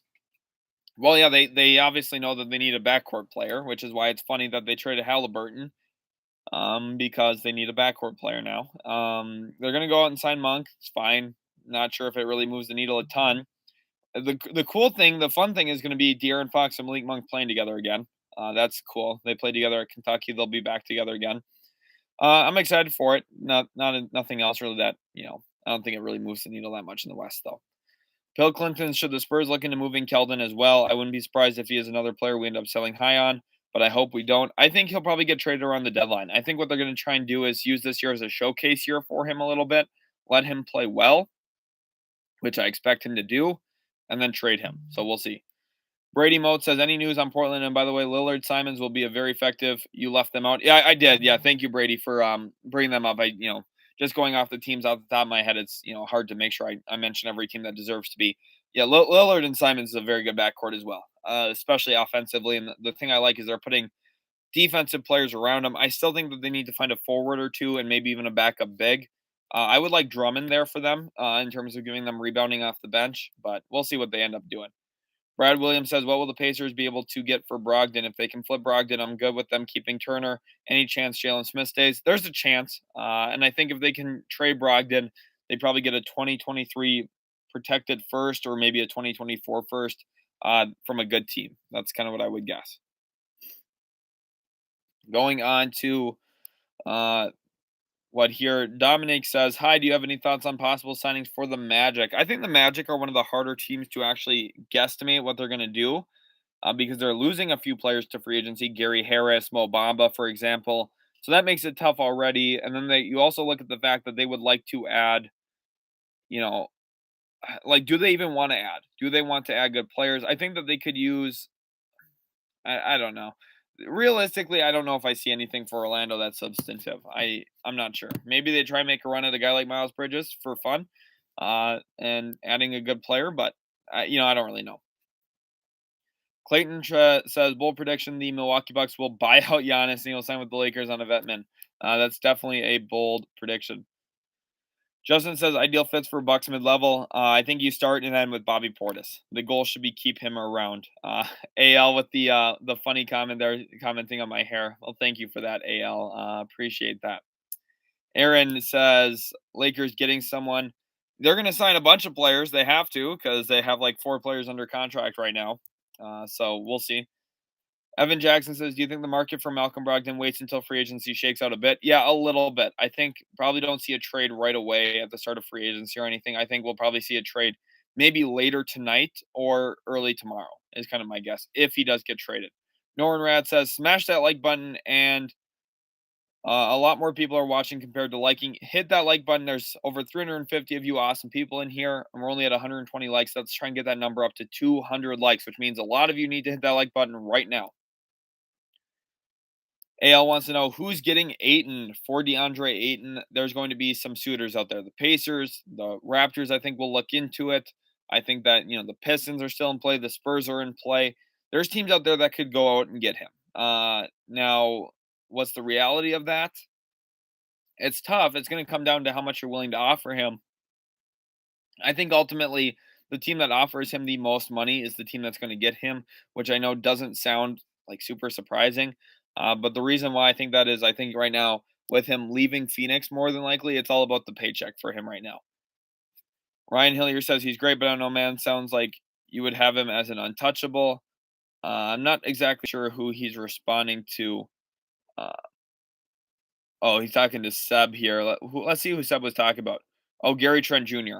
Yeah, like Gary Trent Jr. is not untouchable, but if you're trading for Gobert, you don't want to give up Anunoby and Trent. That feels a little counterintuitive to me. Looking at King Tutankhamun says Hornets Lakers trade. I'm not exactly sure what you mean. I think you may be referencing Russell Westbrook potentially. I don't think that's happening. I would be surprised if something like that happens. Ryan Hillier says, "Hey Seb, do you think Van Vliet will be a Raptor in 2 seasons?" Interesting. Uh, Seb says $120 million extension in the next 2 weeks. We'll see. Ryan Rasmussen, welcome to the stream. He says, "Who should Boston target?" Boston should target a backup forward. I think that they need one more there. A player I would really like for them, honestly, is even like a player along the lines of a Nick Batum if they could pull him away from the Clippers, which I don't think is likely. Otherwise, you go and maybe try and find someone like Nick Claxton who could help as a backup big, or Daniil House from Utah. I think those are the best options there for them. Travis says, "Do you think the Hawks will trade John Collins? If so, who do they trade with?" I don't think John Collins is getting traded, but good question there, Travis. Andy Moose says Kemba's on the verge of being bought out. Who do you think he ends up with? For Kemba, I think realistically, he probably would sign with a team like the Lakers. I think the Lakers are probably the favorites for him, which doesn't sound super exciting to me. Ryan says, wonder if he ends up out of the league. Possibly. I mean, I wouldn't rule that out either, but I think the Lakers would sign him. Norin and Raphael both said Lakers as well. Bill Clinton says Lakers over here digging through the couch for a change to sign veteran minimums. Yes, they are. And that's the issue with the way that they built their team. I talked about it last summer. Lakers fans told me I was wrong.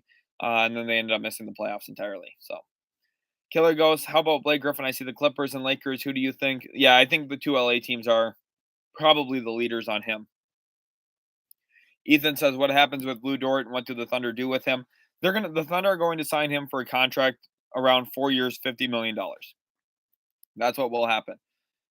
Do you see Bobby Portis re-signing with the Bucks or going to a new team? I think he'll re-sign with Milwaukee. I do. King Carr wants to know about Houston Rockets free agent moves for Houston. There's a few things you could definitely consider. I mean, you look at the team and they need to add, but the issue is I think that they want to play out some of their young guys and kind of see what they have. So probably one veteran signing someone who's closer to the mid-level exception or even a minimum. That's going to be a nice locker room presence is what I see. TC says the Hawks and Spurs pushing back that trade so the Kings can get involved in a 3-team trade to pick up Collins and Herter and ship out Harrison Barnes and Holmes with the pick. Not a bad outcome, honestly, if that happens. It's an interesting idea. We will see what actually goes down, though. Gremlin says Spurs got to rent that some of that cap space for picks. Yeah, we'll see if they end up using some of their cap to take in bad contracts. Possibly, we'll see. Going on to some other questions. Scott Alexander, welcome to stream, says moves for Denver. The Nuggets, I think they're going to be actually relatively quiet. They just barely squeaked out of the luxury tax. I don't see them making a lot of moves today. The big thing for them was the draft. They drafted 2 guys in the first round, so in Christian Brown and Peyton Watson. Edgar Garcia says Pistons and Spurs aren't going to chase Ayton. No, but they're going to be interested if the price is right. That's kind of the whole point there. I doesn't mean they ultimately get him, but I think they're going to at least, you know, talk with him a little bit and see. One hand Yusuf says all that just get smacked by the Currys and Warriors in 5. That's probably the truth. Warriors are still going to be really tough in the West. VVS Optics says, "What are your thoughts on Sacramento going to Seattle?" Not going to happen. Seattle's going to get its own expansion team in the next 5 years. I feel really confident about that. Ryan Rasmussen says, "What point guard should Boston get?" I like Ricky Rubio a lot. I think Ricky Rubio would be a perfect guard for Boston. The issue is that the Cavs want him back. So let's assume they can't get Ricky. Who else could they go for? A Rajon Rondo reunion would be fun, although he just pulled a gun out on somebody, so he's probably not going to get signed in the near future. So maybe an Alfred Payton, who's a defensively good point guard. Now, does he solve all the issues? No, he doesn't at all. He probably creates more issues than he helps. But for depth in the regular season, that's kind of what I see. Could be valuable. The first 2130 says Gobert for Ayton. That's interesting. It's a little underplayed and under considered, I think, in my head. Hmm. Gobert for Ayton. I I don't know. I don't think I like that for Utah. I just really don't. I understand he's younger, but he's definitely not better. So Gremlin says, I guarantee y'all Spurs do not want Ayton. They want draft capital just like the Presti model. Well, think about it, Gremlin. If you can go out and sign Ayton using cap space and then trade him a year and a half from now, it's a pretty good way to get picks. That's kind of my thought. King Rail says Rondo's done. He needs to retire. He's still a quality player. Rondo's not a bad player. The issue is he's having some off the court issues, so that definitely does impact his market a bit, I think. So it's definitely a little tough seeing that, but it's the reality. Chris Young says Jonathan Isaac trade to the Kings. Possibly. Now, Isaac's really tough to project because he hasn't played since the bubble, which is going on 2 years ago. So ultimately, I think he stays in Orlando, but we'll see. We'll see.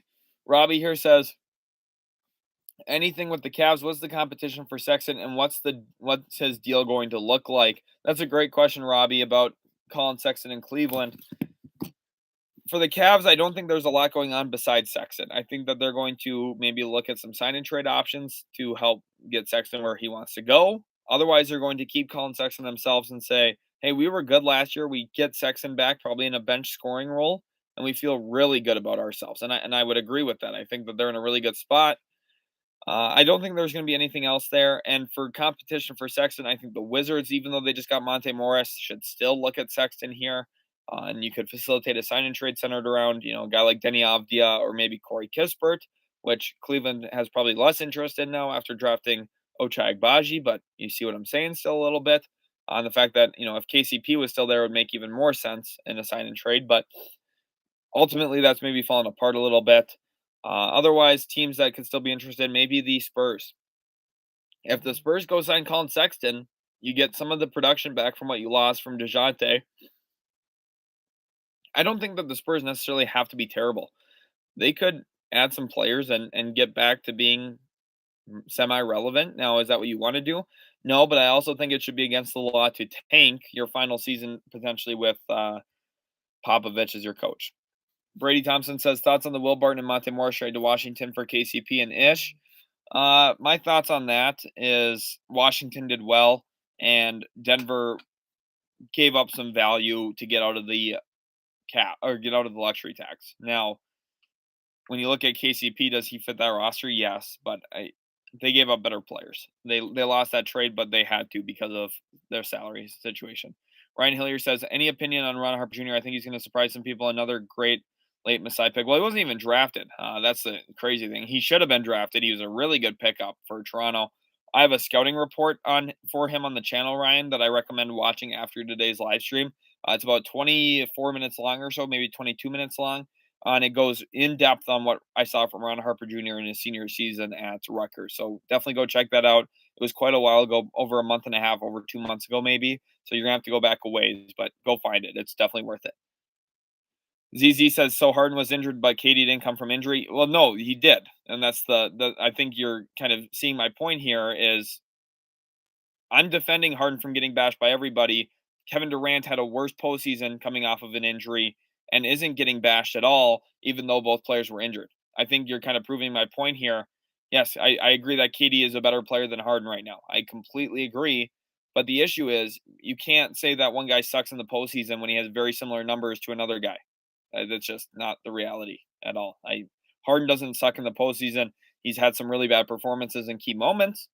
Yes, Kevin Durant also just got swept in the playoffs. So, that's one thing I know that, James Harden really hasn't been swept like that. So, especially not in the first round. So, that's just my thought. Alex says, but in a big must-win playoff game, Harden doesn't get the job done. Yeah, okay. And Kevin Durant has okay.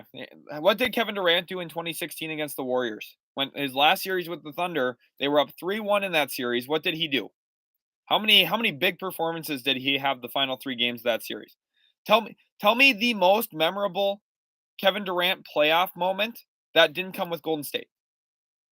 And if you say round 1 in 2012 hitting a game winner against the Dallas Mavericks, again that's round 1 hitting a game winner against the Dallas Mavericks, who had Vince Carter on the floor and an older Dirk Nowitzki a year after winning a championship. That team just wasn't the same anymore. Jason Terry regressed greatly that year. Jason Kidd took a huge step back that year. That Mavs team wasn't even close to being the same. They still pushed the Thunder 6 games. And, Durant, was that his best playoff moment outside of Golden State? Yes, he had some great ones with Golden State, but I guarantee you, if you put James Harden on Golden State, he would have some really good performances as well. I just think that um, people tell me, but must win, got to have it playoff games. Okay, you can only do so much, and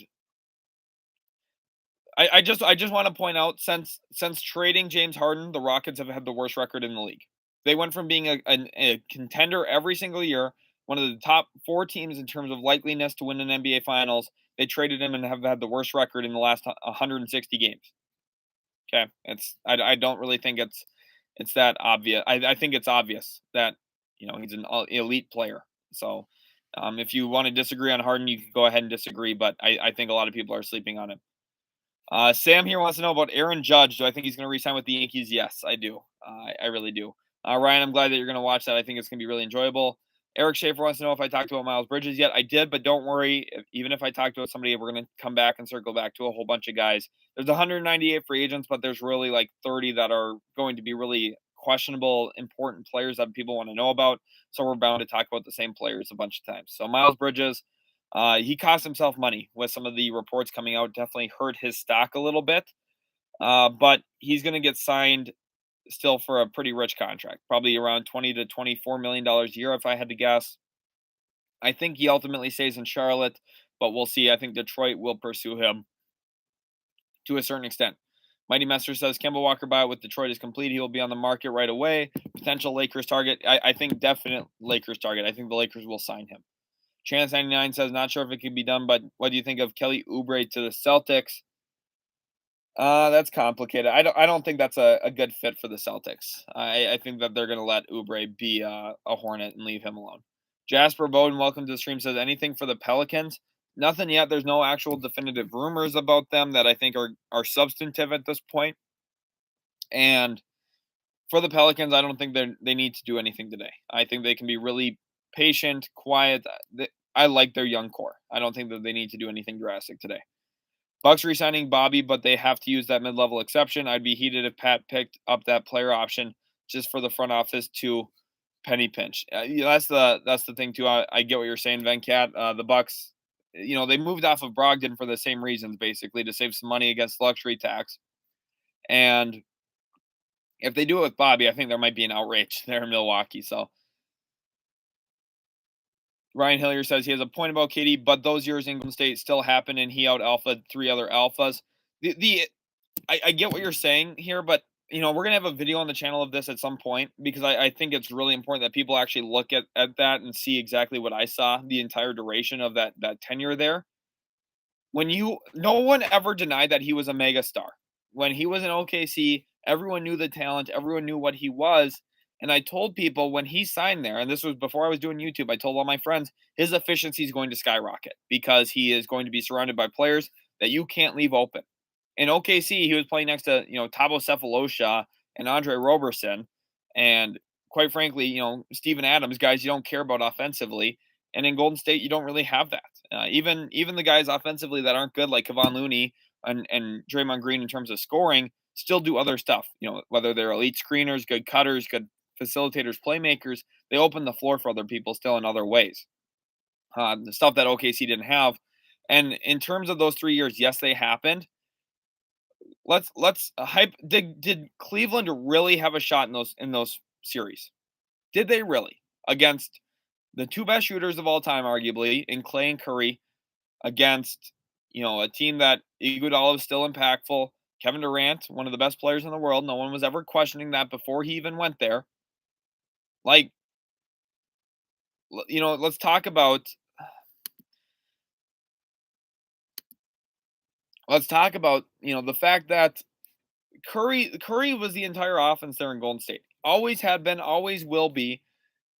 Teams would double team Curry when he didn't have the ball more than Kevin Durant when he did have the ball.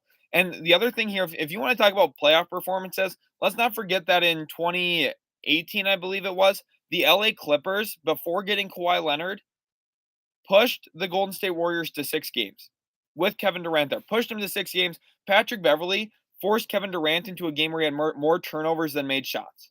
Okay? So if we're going to really harp on James Harden's bad performances, let's keep that same energy for Kevin Durant, because the fact that they even lost 2 games, including blowing a 31-point lead in a playoff game, which happened, if you're going to give Kevin Durant all of the credit for them winning, which it seems like people do because he won Finals MVP, so all of a sudden everyone else is discredited for some reason, which never makes any sense to me. Then you have to throw the blame on him. Okay? James Harden was easily the best player on all of the teams he ever played on. You can't say the same thing about Kevin Durant. In terms of when they're actually in their primes, James Harden in Houston, there was no one even close to him. Even Chris Paul at his peak in Houston wasn't even coming close to touching James Harden. Not even close. Kevin Durant in Golden State, at very best, you consider him 1A. At the very best, you consider him 1A above Curry. Realistically, I would have considered him 1B behind Curry, because Curry does way more stuff for their offense in terms of his off-ball movement, his ability to run around screens.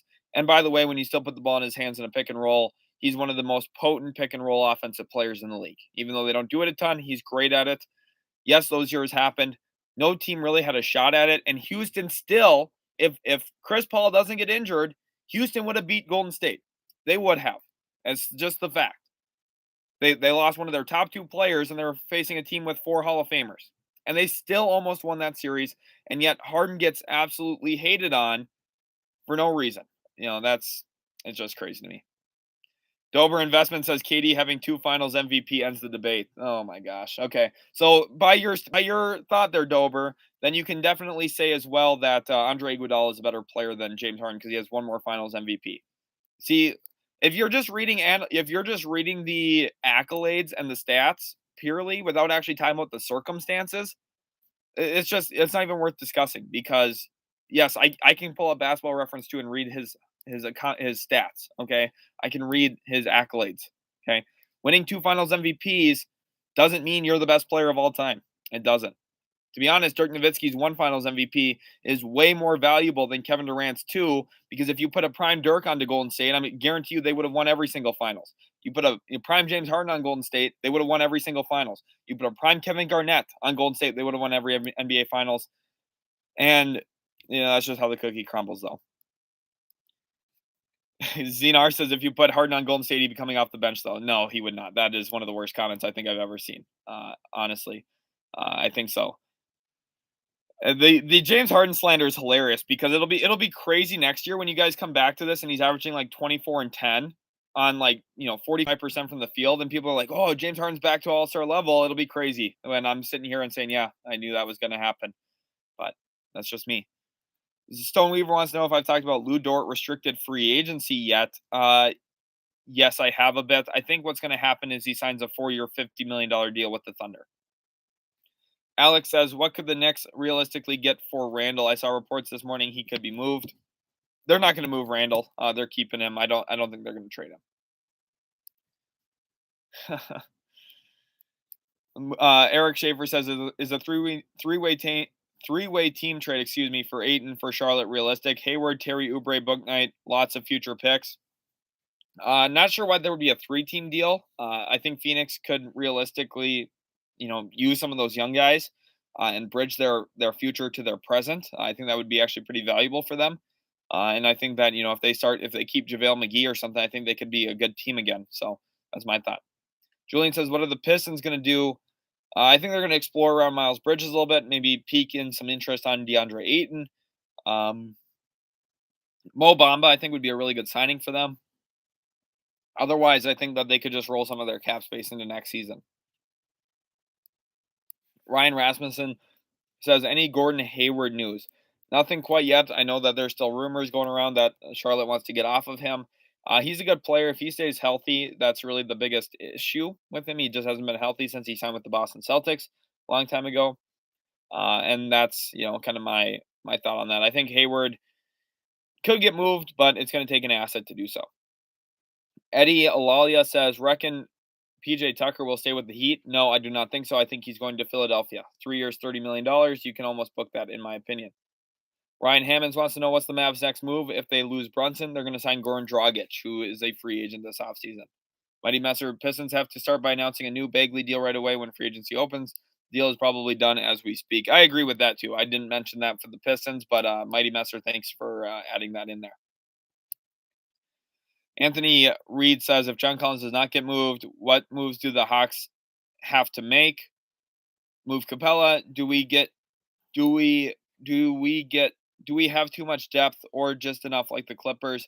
There's no such thing as too much depth. So I think the thing you need to do is move off of some of your pieces just to save money. Like looking at Kevin Herter, I think that's really the big thing. Bobo Land says, "Was it good to use cap space for the Pistons to trade for Burks and Noel, or should they have just used in free agency?" I think it's fine using it the way that they did. They got some second round assets in there, and they get veterans who can help mentor some of their young draft picks. And Burks and Noel can actually help them win some games and be competitive right now.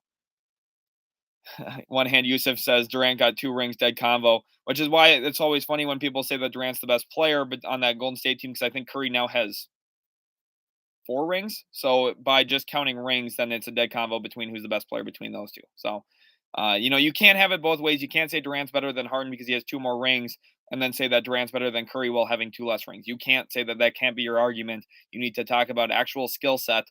And what I know is that Durant could not go from leading the league in scoring to the next season leading the league in assists. I know right now that he is not capable of that. Even if he tried, he's not. James Harden has done that multiple times in his career where he goes from averaging 35 points to 12 assists a game. No other player's really ever done that in their career besides James Harden. He's one of the most underrated passers of all time. He's a phenomenal playmaker, and he's also one of the best scorers to ever play the game of basketball. Brandon Boxer says, "What do you think the Knicks will do besides landing Brunson?" For the Knicks, it's tough to project what else their next move is. I think it comes down to Mitchell Robinson. I'm sure they would love to work a sign and trade. I think Mitchell Robinson's a sneaky player for the Raptors as well. If the Raptors could land Mitchell Robinson, I think that's even better than trading for Pirtle or Gobert because you get to just sign a guy. But the issue is he's going to want more than what the Raptors really have to offer. So you maybe have to do a sign and trade with Birch going out and a few others like Malachi Flynn, and that gets a little interesting there because you sacrifice some of your depth doing that. But he could help them for sure. Looking at CL Oracle, Harden about to wear his fat suit and go to Golden State and still not win a ring. That's funny. Puling Tao says Harden ain't gonna get ring. He doesn't deserve a max. That's a different conversation. Right now, am I signing up to sign him to a 4-year, $200 million super max extension? No, I'm not. I don't want to sign him to that, just given his age, some of the injury history. Do I think that we've probably seen the best of James Harden already in the past? Yes, I don't think that's, ridiculous to say, but to flat out call someone terrible when they're not is just, I think, idiotic, honestly. I understand it's popular to hate him, but I just think that ultimately it's a little ridiculous, some of the hating that we see. on him specifically. He's the most hated on player of our generation. He really is. Dylan said Harden is the most disrespected superstar of all time because he lost to the Avengers. Yeah, literally, he went to 7 games against the probably most talented team of all time, and people are like, well, there's no playoff success. He went to the Western Conference Finals and was 1 game away. And if any Rocket at any point in that game didn't miss a 3-pointer, they probably win that series, and probably win the finals against Cleveland that year, simply if they're healthy. So, yeah, I don't know. Like the thing about Harden, like yes, I'm defending him right now. I just think it's pretty obvious when you look at the scoring input and everything he's done. He's a really underrated player despite having an MVP and a ton of all NBA votes.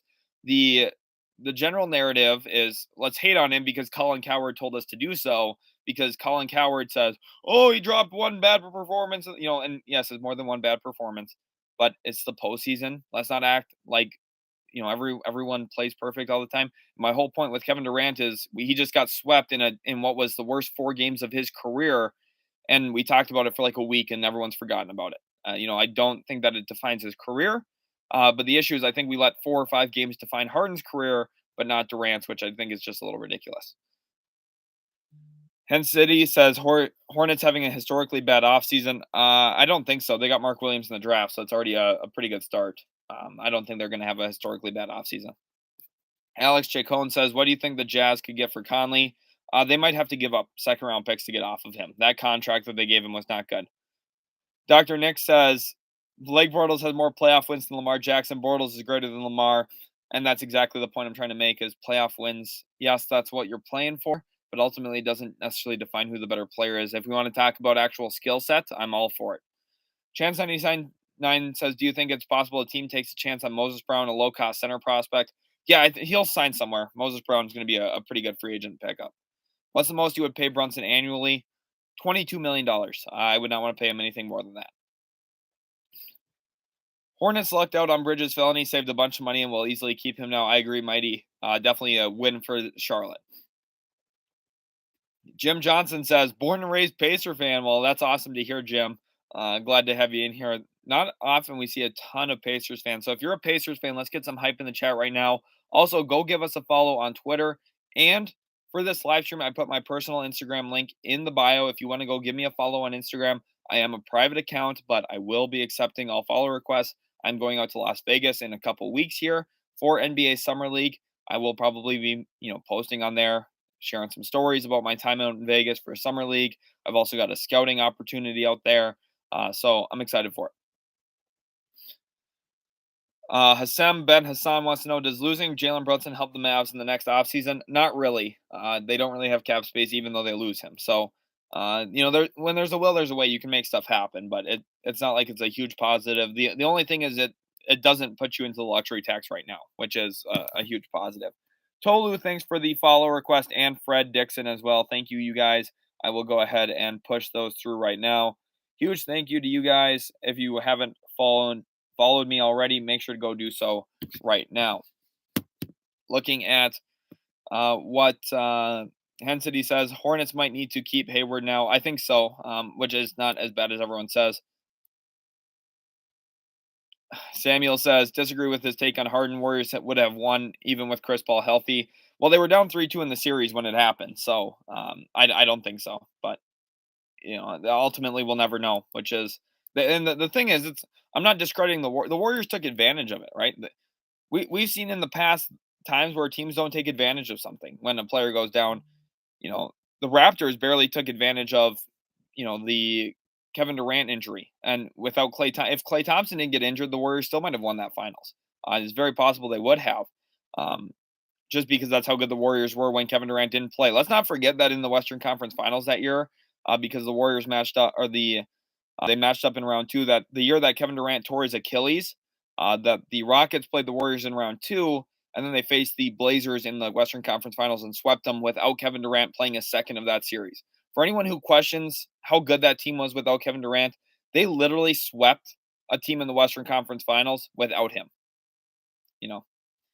Chris says, do you know any cheap bigs that the Nuggets could get to give Jokic some rest, preferably a shot blocker? There's not a lot of good shot blockers you're going to get for cheap. That's That's kind of the biggest thing there. I think, if you're getting a shot blocker, it's not gonna be cheap.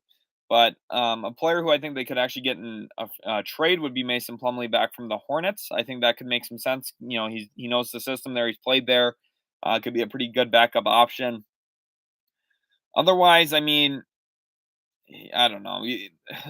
The center market's really gross after the top guys. So realistically, I think Plumlee's the best moves that the Nuggets can make, but that would get them close again to the luxury tax. So I'm not sure if they're going to make that move. Jake the Snake says Thibault to the Blazers. That would be good for Portland. I'm just not sure if they're able to get that done. Hassle Free T says, "Who do you see as the starting center for Detroit next year? Noel, Bagley, or throw Durant to the to the Wolves?" Though I don't think Durant will start. I think Durant needs to come off the bench and probably even play in the G League a bit, which I know is going to surprise people because I had him top 5 on my big board. The thing here is that's a long term big board, right? It's not how good they're going to be the rookie season. So for Durant, realistically, I don't think he's going to be super great year one. I think the potential lies in year 3, year 4 for him. So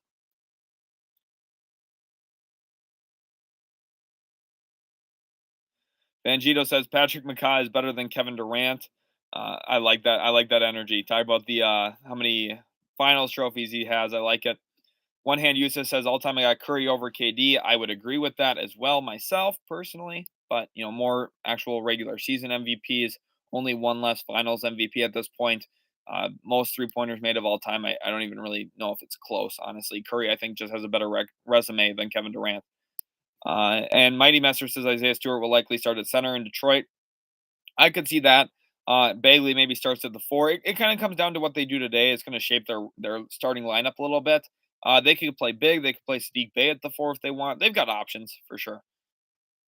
Austin Law says, "Do you think there's any validity to the Pacers Suns sign and trade rumors to land Ayton?" I think that there's potential for that. Now, is it the 100% truth? Maybe not, but it's a potential outcome that I think makes sense. So when you're grading when you're thinking about if something's realistic or if something's actually real, when you're reading something, you have to think first of all, does it make sense for both sides? Second of all, is it actually plausible with the salary cap? And then third of all, that's realistically that's just kind of what it comes down to. You just have to use your own brain to analyze what is possible, and that's just kind of what I think. Anthony Reed says, "How similar do you think Jalen Johnson is to Collins? May make moving John Collins easier for the Hawks if they also think they are close talent wise, even if JJ is unproven, like I do." Well, Jalen Johnson, I don't think he's close talent wise. I think athletically he's similar. John Collins is a really underrated player. Now he's overpaid, but he's underrated by fans. Um, and the fact that they moved Danilo Gallinari gives Jalen Johnson minutes this year off the bench, which is valuable because now he has a role on that team that he wouldn't have had if they didn't trade Danilo, which is why this makes sense. And maybe next year they trade Collins. I don't think that Collins gets traded this offseason. I'd be pretty surprised if he does. Thank you, Joan, for giving us a follow here on Instagram. I'm going to go ahead and push that through. Mavs fan, awesome, and a Magic Together fan, so that's awesome as well. First says D Rose to the Mavs. I don't think so. Jeremy Duran says Jokic is the most disrespected player of all time. I disagree with that. It's hard to get voted in as back-to-back MVP if you're disrespected by the media. That's what I think. Augustine Luna says, "Let's talk about how Luka was the best player in the finals despite missing 2 games." In the playoffs, maybe you more so mean, but the Mavs obviously didn't make the finals. I'm a Mavs fan, but I think he was probably the best player in the postseason this past year. Definitely good. Stoneweaver says, "Agree. People sleep on Jokic." I think. Well, I guess if you're talking about if you're talking about the media, the people who vote, I disagree on that. But I think if you're talking about the average fan, yes, a little bit. I always love to joke about Jokic, so maybe I'm not the best person for that. Blue wants to know who I see picking up Dante DiVincenzo. I think it will be the Los Angeles Lakers. For Sacramento, Johnny 027 wants to know about Sac. I think that they're going to go and get Malik Monk. I think that's their big move this offseason. Jeremy Durant says, "Who else can't stand Nick Wright?" I would be in that camp. I think he is ridiculous. That's one word here. Ryan Hillier says, "So, bro, here's the question then. Let's talk about skill set, right? So, LeBron is the greatest of all time, then, right? He's the most complete player of all time. Now, here's the thing: some people look at greatest of all time as in terms of legacy. Some people look at it as in terms of being the greatest player, and it depends on what you really define it as for what you think. If you're talking about legacy, I think that Jordan probably has a better legacy than LeBron because the 6-0 in the finals, I think alone is, the thing that you hear from everybody, and it's definitely overplayed and over talked about, but like, yes, he's really great. Jordan's got the greatest legacy. I think LeBron's probably the most skilled player ever in terms of what he's capable of doing. I mean, honestly, for LeBron, like think about this here. LeBron's biggest issue in his career was his three-point shooting, right? He was like, "Oh, you let him shoot, you let him shoot." For his career, if you had to guess what his three-point percentage was for someone who's labeled as a really bad three-point shooter, you probably wouldn't guess that it's almost 35% from three. That's a pretty good number to have if that's your weakness. And I think, realistically, he's probably the most skilled player ever. But you can't go wrong if you say MJ either. Right? Those two are so close. I honestly really believe that there's not really a right answer. That's a great question though, Ryan. Brain21 says, "What role players do you think the Warriors should try to sign? They should try and keep Gary Payton II and Otto Porter Jr. I don't think that they need to bring in any outside players. I think they should try and keep their guys." Neil says, "Loves these streams, man. Really appreciate it." Well, I'm glad you guys do. We've been live for almost 2 hours. You guys have been asking some awesome, great questions. I'm really enjoying it as well. So a huge thank you to you. Austin, I throw a little bit of Pacer Nation hype in there. Let's get some more Pacers hype in the chat if you are a Pacers fan. Jordan Thackeray says, "What else does my boy Troy Weaver have up his sleeve today?" He's going to be a person to watch. For those who don't know who Troy Weaver is, he's the lead executive essentially for the Pistons. He makes all their decisions, and he's done a really great job the last couple of years. He has. A lot of credit to Troy Weaver. I was really harsh on him. I've been really harsh on him at certain points, but when he starts making moves that I like, I'm gonna sing his praises as well, and that's what I'm doing right now. That's I think people think that I like hate certain teams or stuff. No, I think the one thing you guys can tell is I share my honest opinion and I do not care what other people really think. A lot of media really recycles the same ideas. They all say the same thing, so that way they're like, "Oh, well, most people agree with me." I don't do that. I just tell you what I think because what I think is what the channel's about, and if I'm wrong, I'm wrong. But I feel really confident in my takes. I told people not to sleep on Paul George after he hit the side of the backboard against Denver. The next season he came back and was an all NBA type player again. And, that's the reality. And I'm gonna share what I think. So for Troy Weaver, sorry, I went on a little tangent there. For Weaver, I think today he could look at Bamba. I think keeping Marvin Bagley though is going to be the top of his priority. Hassle Free T says, "Depressed Pacers fan, but future is looking up." Don't worry. Yeah, you've got. I really like the Ben Mathurin pick. Chuck De Leon says, "It's 12:34 a.m. in my country. I'm waiting for the Lakers moves." Well, we'll keep you up to date. We do have a little bit of time until free agency starts, though, Chuck. So you'll be hanging out for a while. Neil says, "You must have sneakily loved the Raptors draft. You were high on Ron Harper Jr." If I remember correctly, yes, I was. I loved Ron Harper Jr. Now, the one thing is I didn't really like Koloko as much. And I could be wrong about Koloko. Koloko is one of the players that I know a lot of other people liked him as a junior prospect. I just didn't see it myself. But there's some stuff to work with there. He's got a combination of certain things you're looking for. I just don't know if he's ever going to unlock all of it. For me, I would find it very unbelievable to ever see him getting more minutes than Precious Achua. That's how I personally feel myself, but we'll see. Stuff happens. So okay, Mary Ortiz. That's who I figured it was. Once I saw the Mavs and Magic stuff. So thank you for the follow and clearing that up for me. I figured it was you, but I wasn't exactly sure. Bill Clinton says, "Yeah, my name is Sheldon." For those who are wondering, so I'm hoping in the future too that maybe I get a job at an NBA front office or something. We'll see. Ty Hilva says, where is Mo Bamba going? And I think there's a few teams that are in play here. I think the Houston Rockets are going to have interest, the Detroit Pistons. I think that, a team like the Los Angeles Lakers will maybe try and scoop in there and get him.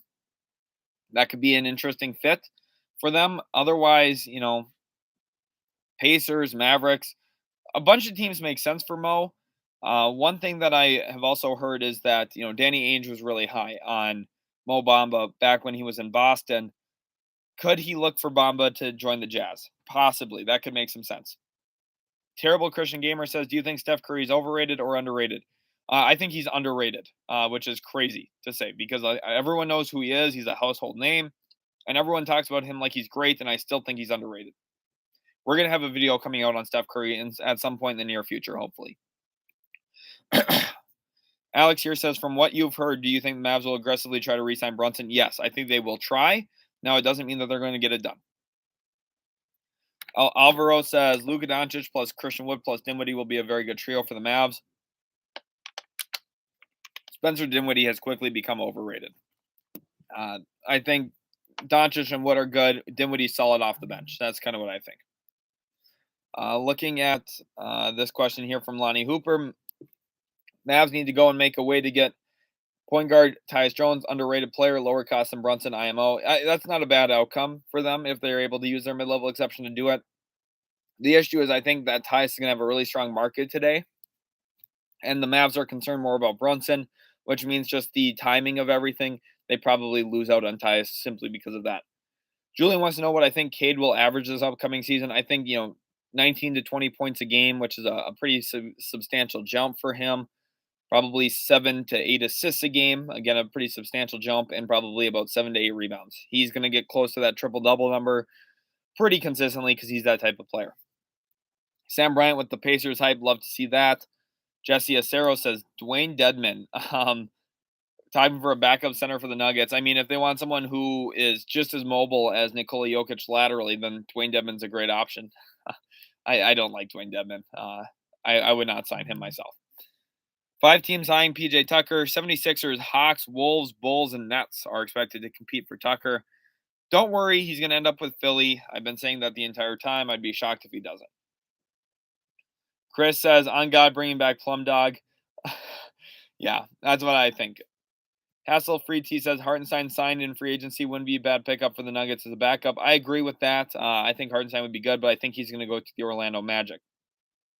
Connor Fisher says, thoughts on Mo Bamba? Does he stay in Orlando or go somewhere else? He will go somewhere else. Orlando did not offer the qualifying offer to him, making him an unrestricted free agent, which I thought was kind of surprising. Carl Constantine says, is there any team you realistically could see turn into a championship contender through free agency this year? No.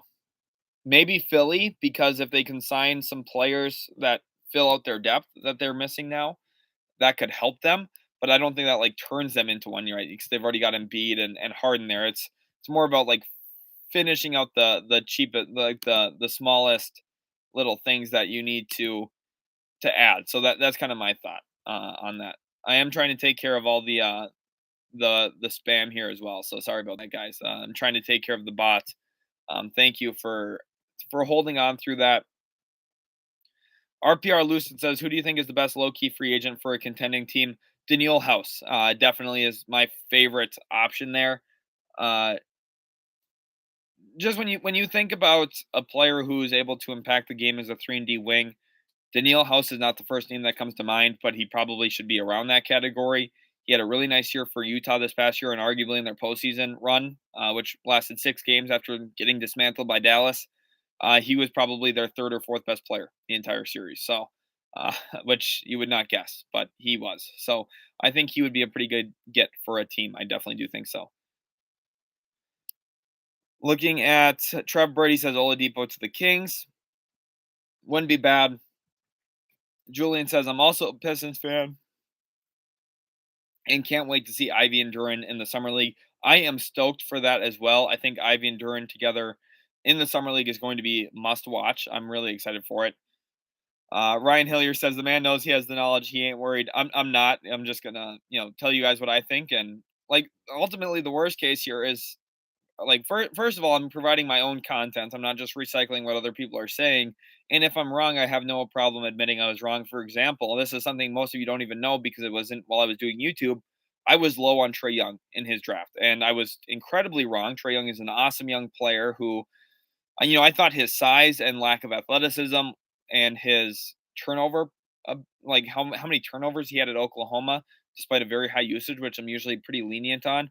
Just the combination of size, athleticism, and the turnover issue, I thought he was not going to be very good in the NBA. And his shooting, and I thought all the Steph comparisons were ridiculous. To a certain extent, they are, but I was just wrong. Trey Young's awesome, so. Uh, it's unfortunate that my evaluation was wrong. I wish I saw the things that he was awesome at and looked at them a little bit more glowingly than I did. But I think the entire time I was just hesitant on him. But I was wrong about that. Lonnie Hooper says, "Thank you, sir, for the great and wonderful fan interaction. Other channels neglect this. Appreciate you to the fullest." Well, Lonnie, thank you so much for the kind words. I think that's one of the things that makes us really different there. As you can tell, Utility Sports, our logo is US. And the reason why is because there is, it's an us. Everyone here together contributes. We have a great collaborative platform, and I think you guys really get to have your voice heard, which is an awesome thing that I think definitely is deserved. Raven here with an awesome $10 dono. Huge thank you to Raven. Let's get some Raven hype in the chat. Let's go ahead and put some applauses in there for Raven, and let's hype him up a little bit here. Huge thank you again to you. I know this is not the first time you've donated to the channel, so again, a huge thank you. It really does help us continue what we're doing here, and I really do appreciate everything that you guys contribute in terms of donations and just the comments and everything in general. He wants to know JaVale McGee landing spots. Reading Mavs, Nets, and back to the Suns. Would love to see him in Toronto. I think he'd be awesome in Toronto. I really do think so. If he landed in Toronto, that'd be great. Mavs make some sense in terms of giving another athletic big off the bench. Brooklyn, I could see that as well. And the Suns, I think with DeAndre Ayton out, the Suns are probably the favorites to keep him, I would have to guess. But it was interesting at certain points. Monty Williams went to Bismack Biyombo over JaVale McGee in the postseason. So do they look at McGee as expendable? Probably as well. So I thought McGee was a great signing last year. I talked about that a lot during the offseason, how McGee was a really good pickup for the Suns. Obviously, he's more known for some of his, issues that he's had and some of those bad plays and everything. But he was a good signing, and I think the Suns are going to keep it rolling. Ryan Hillier with the $10 dono as well. Huge thank you to you guys. It's awesome. All he says is, "Man, that previous super chat reminded me how to show you love. How to show you love." LOL. Well, Ryan, huge thank you to you. Honestly, means so much. Honestly, really appreciate it. Again, the donations do a really great job helping us keep everything going here. Both me and my content creator do have jobs on top of doing YouTube. So, for days like today, I request off and end up not going to work because I'm like, I got to stream for my viewers. And I got to make sure. And then, on top of days I work, I come home and record. There's a lot of work that goes into it. So really the donations do help a lot here on the channel and they are really appreciated. So massive thank you to you, Ryan, again. Going to 313 Locked. Says it gives us $5 here. Huge thank you to you, 313 Lock, for the $5 super chat. He says redraft the top 5 of the 2021 class. So that's a great question. It's a really great thing to talk about. We're going to do this really quick here. Number 1, Pistons still take Scotty Barnes. Still take Cade Cunningham. Excuse me. My mind is obviously mush right now from all the super chats. Huge thank you again. So Cade Cunningham went to Detroit. I think Houston still takes Jalen Green because I think toward the end of the season we saw that scoring upside that's going to make him an elite player. Evan Mobley still goes 3rd to Cleveland. 4th, Scotty Barnes still goes there. But at 5, instead of Orlando taking Jalen Suggs, they would take Franz Wagner. So I know kind of a boring redraft because they end up all on the same teams they already are on. But I think realistically, those 5 teams drafted really well for themselves, given what they were able to get and how those players fit. They did a great job. 313, hopefully you did enjoy that answer. The only thing I'd be maybe watching for is if Jalen Green would fall a little bit. Obviously, he wasn't an first team all rookie selection, but we'll see. And then Bray says, I think Pels will be top 3 seed, at least be out of playing if all healthy. Thunder fan, so not biased. Check out my fanspo at BrayFit Concepts. Go give BrayFit a follow on fanspo. Thanks for the $5 dono there on the super chat. I don't think the Pels will be a top 3 seed, but I think they could be right in that 6 to 8 seed range again, which is good. I think people are going to say that's disappointing. I don't think so. It's definitely really good. Luisa Fon says, I can't wait to see Cade and Ivy play together. It's going to be awesome. Norin Rad, awesome again comment here. He always making sure we get that like button hit. We're close to 200 likes on the stream. Everyone go hit that like button. Ryan also agreeing with that. Retrell Watson says, who won the draft? I think the Detroit Pistons. If you're a Pistons fan, you got to be excited about what you got there. And Jaden Ivey, Jalen Duran, two of the top 5 players in the draft in my eyes. Eric Schaefer says, how can Hornets get Ayton? They're not going to. Oh, Brett Brown is going back to San Antonio as an assistant coach, by the way, which is a pretty good get for them. PJ Cruz, thank you for the follow on Instagram. Huge thank you to you. I'm going to go ahead and push that through right now. PJ Cruz has been watching the channel for a long, long time. I love your bio there. Rumble, young man, rumble. That's awesome. Uh, Definitely excited for NBA free agency today. But for the Hornets getting Ayton, it would have to be a sign and trade, and that's a little complicated. I don't think that the Hornets are going to after getting Mark Williams on draft night. We have another $5 dono here from Grande Papi. Says, what free agents do the Grizz look at, and where do they finish in the standings? Feeling your content, bro. 100 emoji. Well, thank you, Grande, for that. Really do appreciate it. Again, all the super chats are honestly so appreciated. Hopefully, you guys are enjoying the content and the streams. I try my best to be well prepared for them, to talk about all 198 free agents, which we have a video up on the channel, talking about all 198 guys that are in free agency. And for the Grizzlies, it's going to be a little bit of a boring answer here. I think they're going to be relatively quiet today. And that's just my honest thought. I'd love to hype you up and say, oh, they're going to go make a big move. I don't think they're going to, and I don't think they need to. They're in a really good spot. Zaire Williams is going to take a huge step forward. I really like their David Roddy selection. I also think that Jake LaRavia can play a pretty solid role in this league. They did a great job in the draft. Again, there's no surprise to that. Kleiman's one of the best GMs in the league. And you look at where the Grizzlies are at right now. They're young, they're talented, they're fast, they're exciting. I think the biggest goal, keep Tyus Jones. If they can do that, it's a huge win for them in free agency. And if they lose him, it's not like it's a big loss. It's just a little bit of an unfortunate event for them, especially since they traded DeAnthony Melton away. Now, they did get Roddy with that selection, so I do like that overall for them. But, I think that their backup point guard spot becomes a little questionable, so they probably look to bring in a depth point guard if they do lose Tyus Jones. But Grande, again, huge thank you for the $5 super chat. Really do appreciate it. Jack Bo says, I'm excited for the Central Division. Not very often you hear someone talking about the divisions in the NBA. So it's fun that you are trying to hype up the Central a little bit here. I like to hear that. Mighty Messer says, hopefully Caden Ivey can go bonkers early in the season and limit how much Killian Hayes gets on the floor. I'm scared they will give Hayes too many minutes. Ivey should have played. The nice thing is, you can look at Killian and say at least he fits next to those two players, which I think he does, as more of a defensive player. Ryan, try and refresh the stream. If you click on our channel and then click back into the stream, you'll see that it has more views or more likes than it actually says. So go give that a check real quick, and then everything should be updated for you.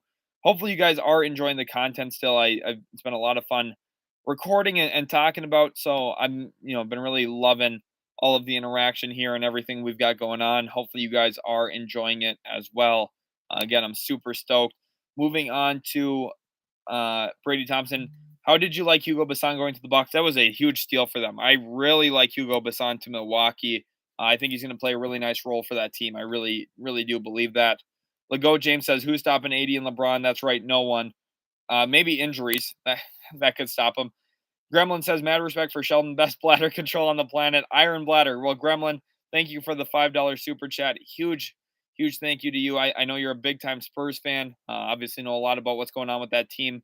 And I'm trying my best, going to be live today for at least 10 hours. We're already 2 hours in, so it's going fast today. Who would have thought? But it's been awesome having you guys all in here for the stream, and just honestly a really great experience. Braith it with another $5 dono. Thank you again, Brave, for the super chat. Says, thoughts on Warriors situation with everybody they need to pay.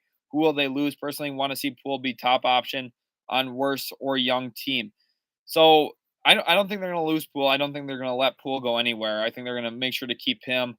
Ultimately, I see them losing a guy like Otto Porter Jr., maybe Gary Payton II, which would be really unfortunate. But when you are as good as they are, and with the luxury tax, you have to lose some guys. You just can't afford to keep everybody. That's not how the NBA works. So it's unfortunate.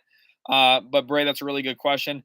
If Poole were to go somewhere, I think, a really fun situation would be, maybe seeing the Kings a year from now sign him, or there's some other teams, Orlando maybe, go and get Jordan Poole. That would be fun. But ultimately, I think he stays in Golden State. Thanks again, Bray, for the $5 super chat. Ryan Hillier here with another $5 says, fulfilling my obligation, keep the super chats coming. Thank you so much, Ryan. And again, thank you to anyone who's donated a super chat to this point. Really, really love and appreciate that. I do these live streams with no expectation of those, but when they do come in, it does make me feel like you guys are enjoying the content, and I hope that you are. And if you don't donate, don't feel like you're not helping the channel. You definitely still are. But the donations are really, really appreciated. So thank you to everyone who has sent a super chat up to this point. Alex says, do you think Kofi Cockburn can develop into a reliable big man? No, probably not. But I think he can be a spot minutes big man, which is valuable because of how huge he is. There's going to be certain teams that if you're trying to play small against Kofi Cockburn, you're going to get destroyed. And you can't say that about a lot of backup bigs in the league that, hey, if they can come in for 2-3 minutes or, 4 or 5 minutes in the third quarter of a game that can have a real impact, I think that's where Kofi kind of finds himself. He's not going to be a starter ever. He's not going to be somebody who is going to play 30 minutes a game at any point, but he's going to be an interesting situational big man that has value in this league.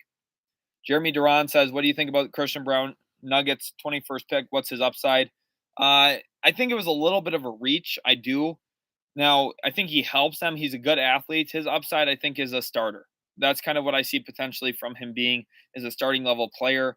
Now, if you get a starter at 21, it's not a reach, but he's got some things to do to get to that point. He's got to become a little bit more reliable as a jump shooter, and he's got to become a little bit more impactful defensively outside of just defensive playmaking. I mean, really getting down in the stance, using his chest to stay in front of guys. We've seen that to certain degrees from him, but I'd like to see it a little bit more regularly. We got a $5 dono here from Pill Clinton. Says, appreciate all the hard work you put in. Spurs will end up being winners of the trade. Top East teams aren't going anywhere, and bad teams getting good. Pill, for your hope and for the Spurs, I hope you're right. And the one thing too is, one of the viewers I brought up the attention. I think it might have even been you. All the comments blend together over time a little bit. But someone alerted me that maybe DeJounte Murray gave indications to the Spurs he wasn't going to sign an extension with them and he wasn't going to stay.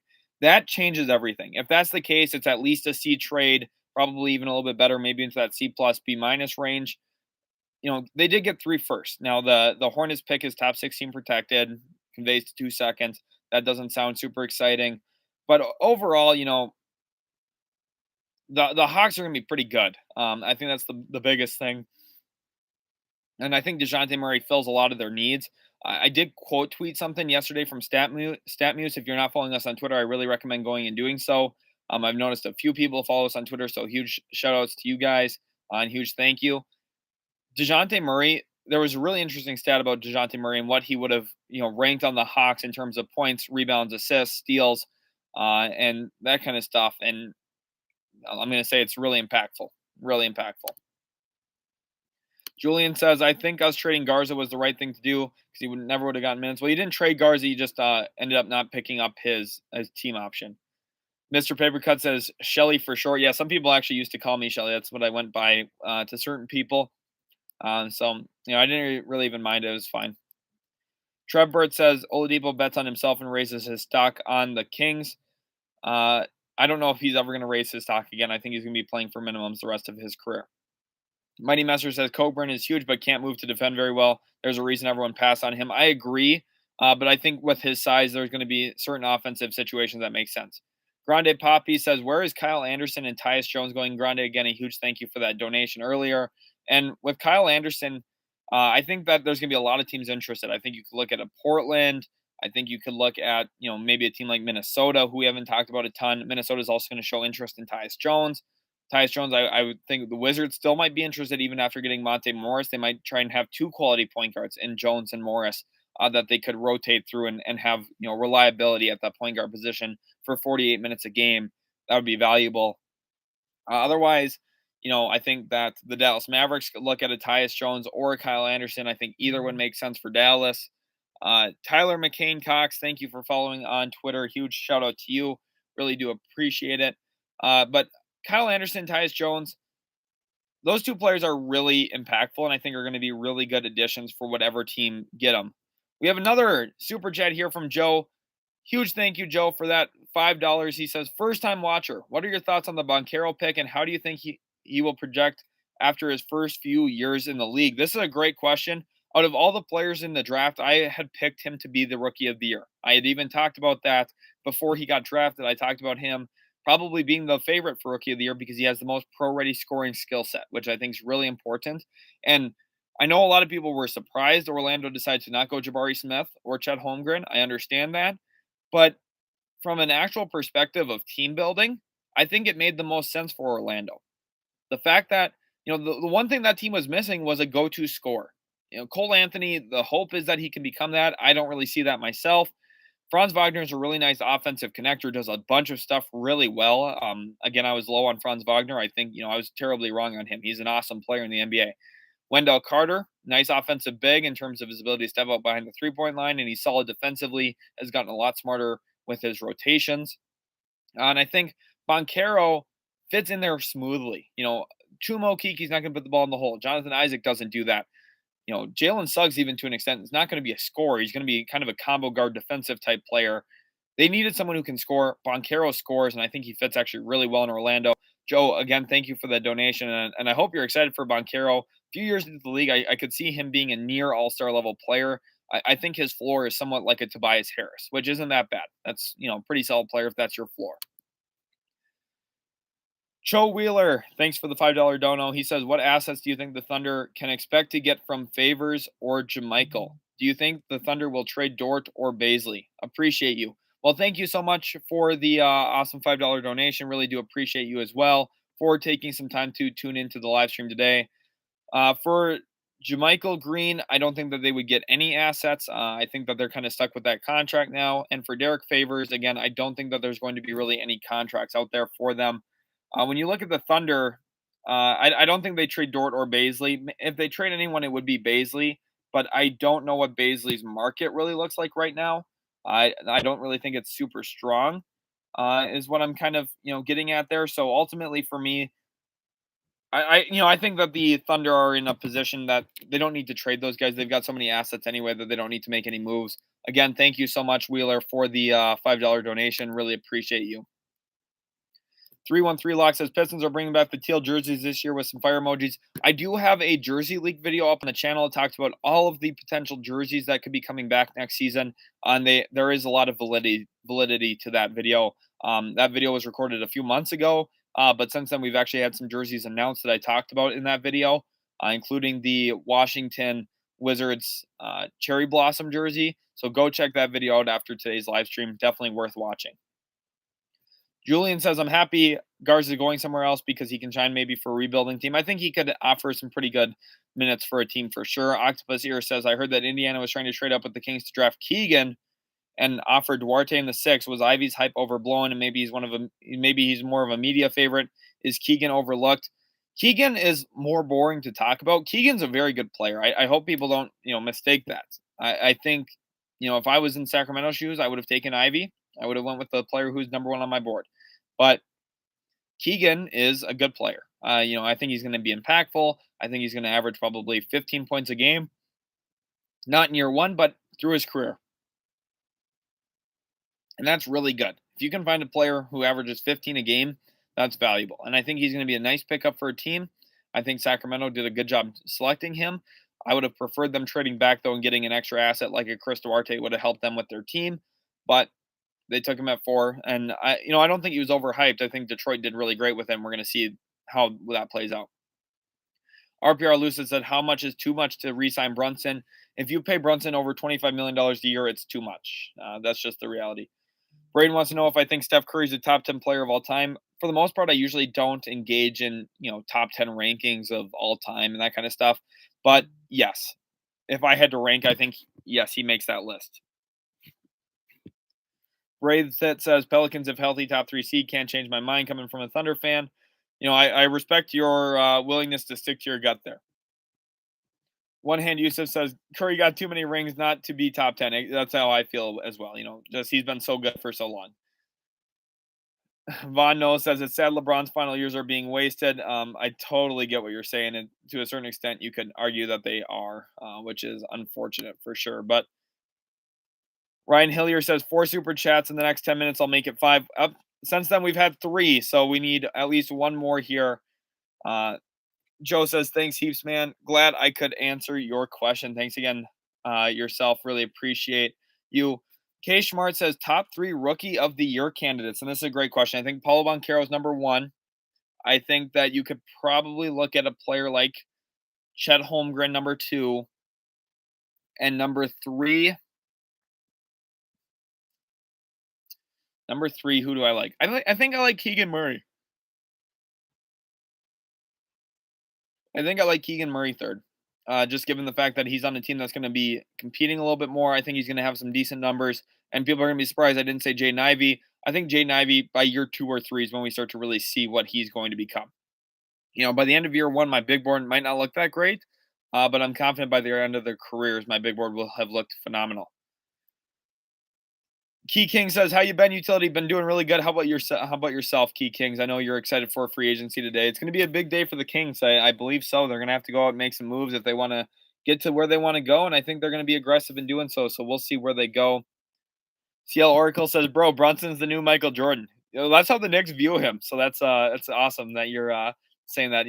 If he plays that way, it'd be awesome. RPR Lucid says Magic's better than Curry. The thing is they're so different. Both of them completely different players. It's difficult to actually really compare the two in an honest way. Seb says reports saying Utah interested in Trent Jr. and Raptors interested in Royce O'Neal. I know nothing but about O'Neal, but it's looking like OG and picks. Bench pieces isn't going to be enough for Gobert. I don't know. That's kind of the thing here with I just don't want to get. If I'm a Raptors fan, I don't want to give up Anunoby and Trent in a deal. I just really am not about that. Braithwaite with the $1.99 donation. Huge thank you to Braithwaite again. This is his 3rd donation, so he's going big for us today. He says, "Thunder fan, how long till we're back in the playoffs?" He got a little sad emoji there, a little sad emoticon. Probably 2 or 3 years yet until you get back to the postseason, which is okay. I know it's been a long road here, but ultimately they're going to get there.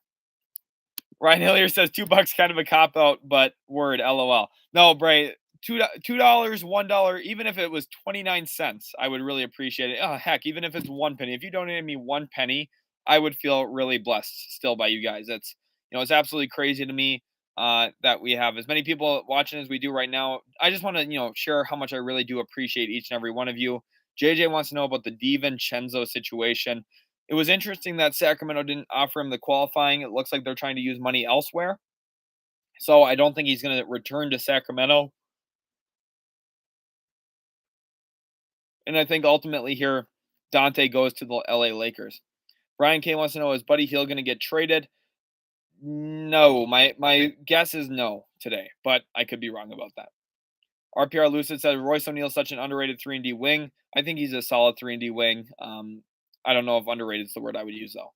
JP says Zach LaVine. Maybe underrated in the term. I guess the one thing is some people probably don't know who he is. So I guess maybe. But JP says Zach LaVine. I think he's staying in Chicago today.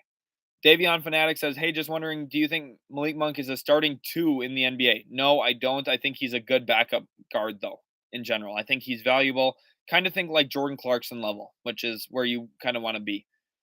Mighty Messer says, with Steph Curry, he gets bonus points for changing the game all alone. This NBA of today would never exist without him. Center should hate him, though. LOL. Yeah, honestly, that's a great point. Alex, here with the $5 dono, says, do you think the Pistons should have gotten more for taking Nerlens Noel? Why didn't they wait deeper into free agency to sell cap space to a desperate team? Because deeper into free agency, it's tougher because most of the good free agents sign right away. So you actually have to make a move before free agency starts to take in salary. Otherwise, all the good free agents are off the table. So the reason why this works out well for them, Nerlens Noel, there's flexibility still here for Detroit. Detroit, what they're going to do is they're going to roll their cap space over to next season when it's a little bit of a stronger free agency class, probably. And it always depends on who opts in and who opts out and what's going on in the league. But the Pistons could showcase some of their young talent this year. Maybe Ivy really pops off as a rookie, which I'm hoping for. And then you see, some huge jumps from Cade Cunningham, like I expect. I think Durant's gonna probably play a lot of G League minutes, but maybe he plays some meaningful NBA ones. Stewart, Sadiq Bey maybe has a few more good performances. And then you start looking and telling agents, hey, we're 1 star away. We had 1 star forward and we're here. We're a team that can compete. And there's some legitimacy to that. So I think rolling over their cap space the next year is not a bad situation at all. RPR loses as a Bucks fan. I would love to get PJ Tucker back. Yes, you would. I think PJ Tucker is going to be valuable for a bunch of teams. Ultimately, though, I think he signs with the 76ers. Lil Brissy says Scotty Barnes ceiling. Giannis? No, not quite. I think Scotty Barnes ceiling. I don't know if there's a player that can really quantify it. It's like all NBA though. Like all NBA third team, maybe all NBA second team if stuff goes right. But Scotty Barnes can be really good. I just don't think that Giannis is way too good of a player to, really compare other players to it, honestly.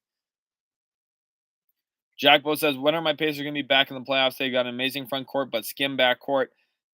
It'll be a couple of years. It'll probably be 2 years as well for Indiana, maybe a little bit longer, just given how young the East is right now and how good the East is. But 2 to 4 years, I could see it definitely being a possibility. And if they get hot this year, and if they stay healthy, and if they get into the play-in, then you just need a couple games to go right to get into the postseason. Duarte Quiroz de Andrada says Hartenstein, aka Advanced Stats God to the Magic. Yes, I think so. He is literally the Advanced Stats God. He likes advanced stats almost as much as Nikola Jokic likes them. JJ says, would Oladipo and Monk plus one of the Martin brothers, if possible, about the most the Kings can do in this free agency? Yeah, I think probably right around that area. I think getting even one of the Martin twins is a little hopeful. I don't think that's going to happen. But I think, Oladipo and Monk probably more realistic in terms of what you think can happen. Julian says, do you guys think Ivy will win Summer League MVP? Let me know in the comment section right now who wins Summer League MVP. The crazy thing is Summer League's such, a wild random event that it's hard to predict who's going to win. If I had to bet, I would guess, maybe a guy like Ivy, but I think another player, Chet Holmgren, depending on how much he plays in Summer League, will have a great Summer League simply because he's lengthy and has really good, shot blocking awareness and feel. So I think he's going to have a really good Summer League as well. Ryan says, all right, I'm skipping Alex's super chat. If we get 10 super chats in the next 20 minutes, I'll drop a final 10. Huge thank you to Ryan for that. You heard him, 10 super chats in the next 20 minutes, and he'll drop a final $10 in the donations as well. It's totally up to you guys. Again, no pressure, but Ryan's definitely vouching for it. So, Ryan, thank you for all your comments today. Mighty Messer says, Ivy and the college guys with experience will boss the Summer League. I think so as well. I think Detroit should probably be the favorite to win the Summer League, but it's the Summer League. Crazy stuff happens. Who knows?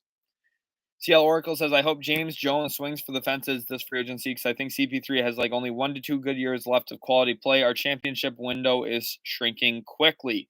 Yes, it is. But swinging for the fences sometimes means you strike out. And doing that is a little risky as well because if CP3's only got 1 or 2 good years left, do you want to maybe waste one of those years missing really bad in free agency? I don't know. Being aggressive sounds always like a good thing, but it sometimes gets you bad contracts or sometimes leads you to missing out on adding quality role players, which I think Phoenix could definitely benefit by just adding those as well. JP says, what happened with all the trade talk with Zion? That all went away because Zion Williamson said he wants to stay in New Orleans.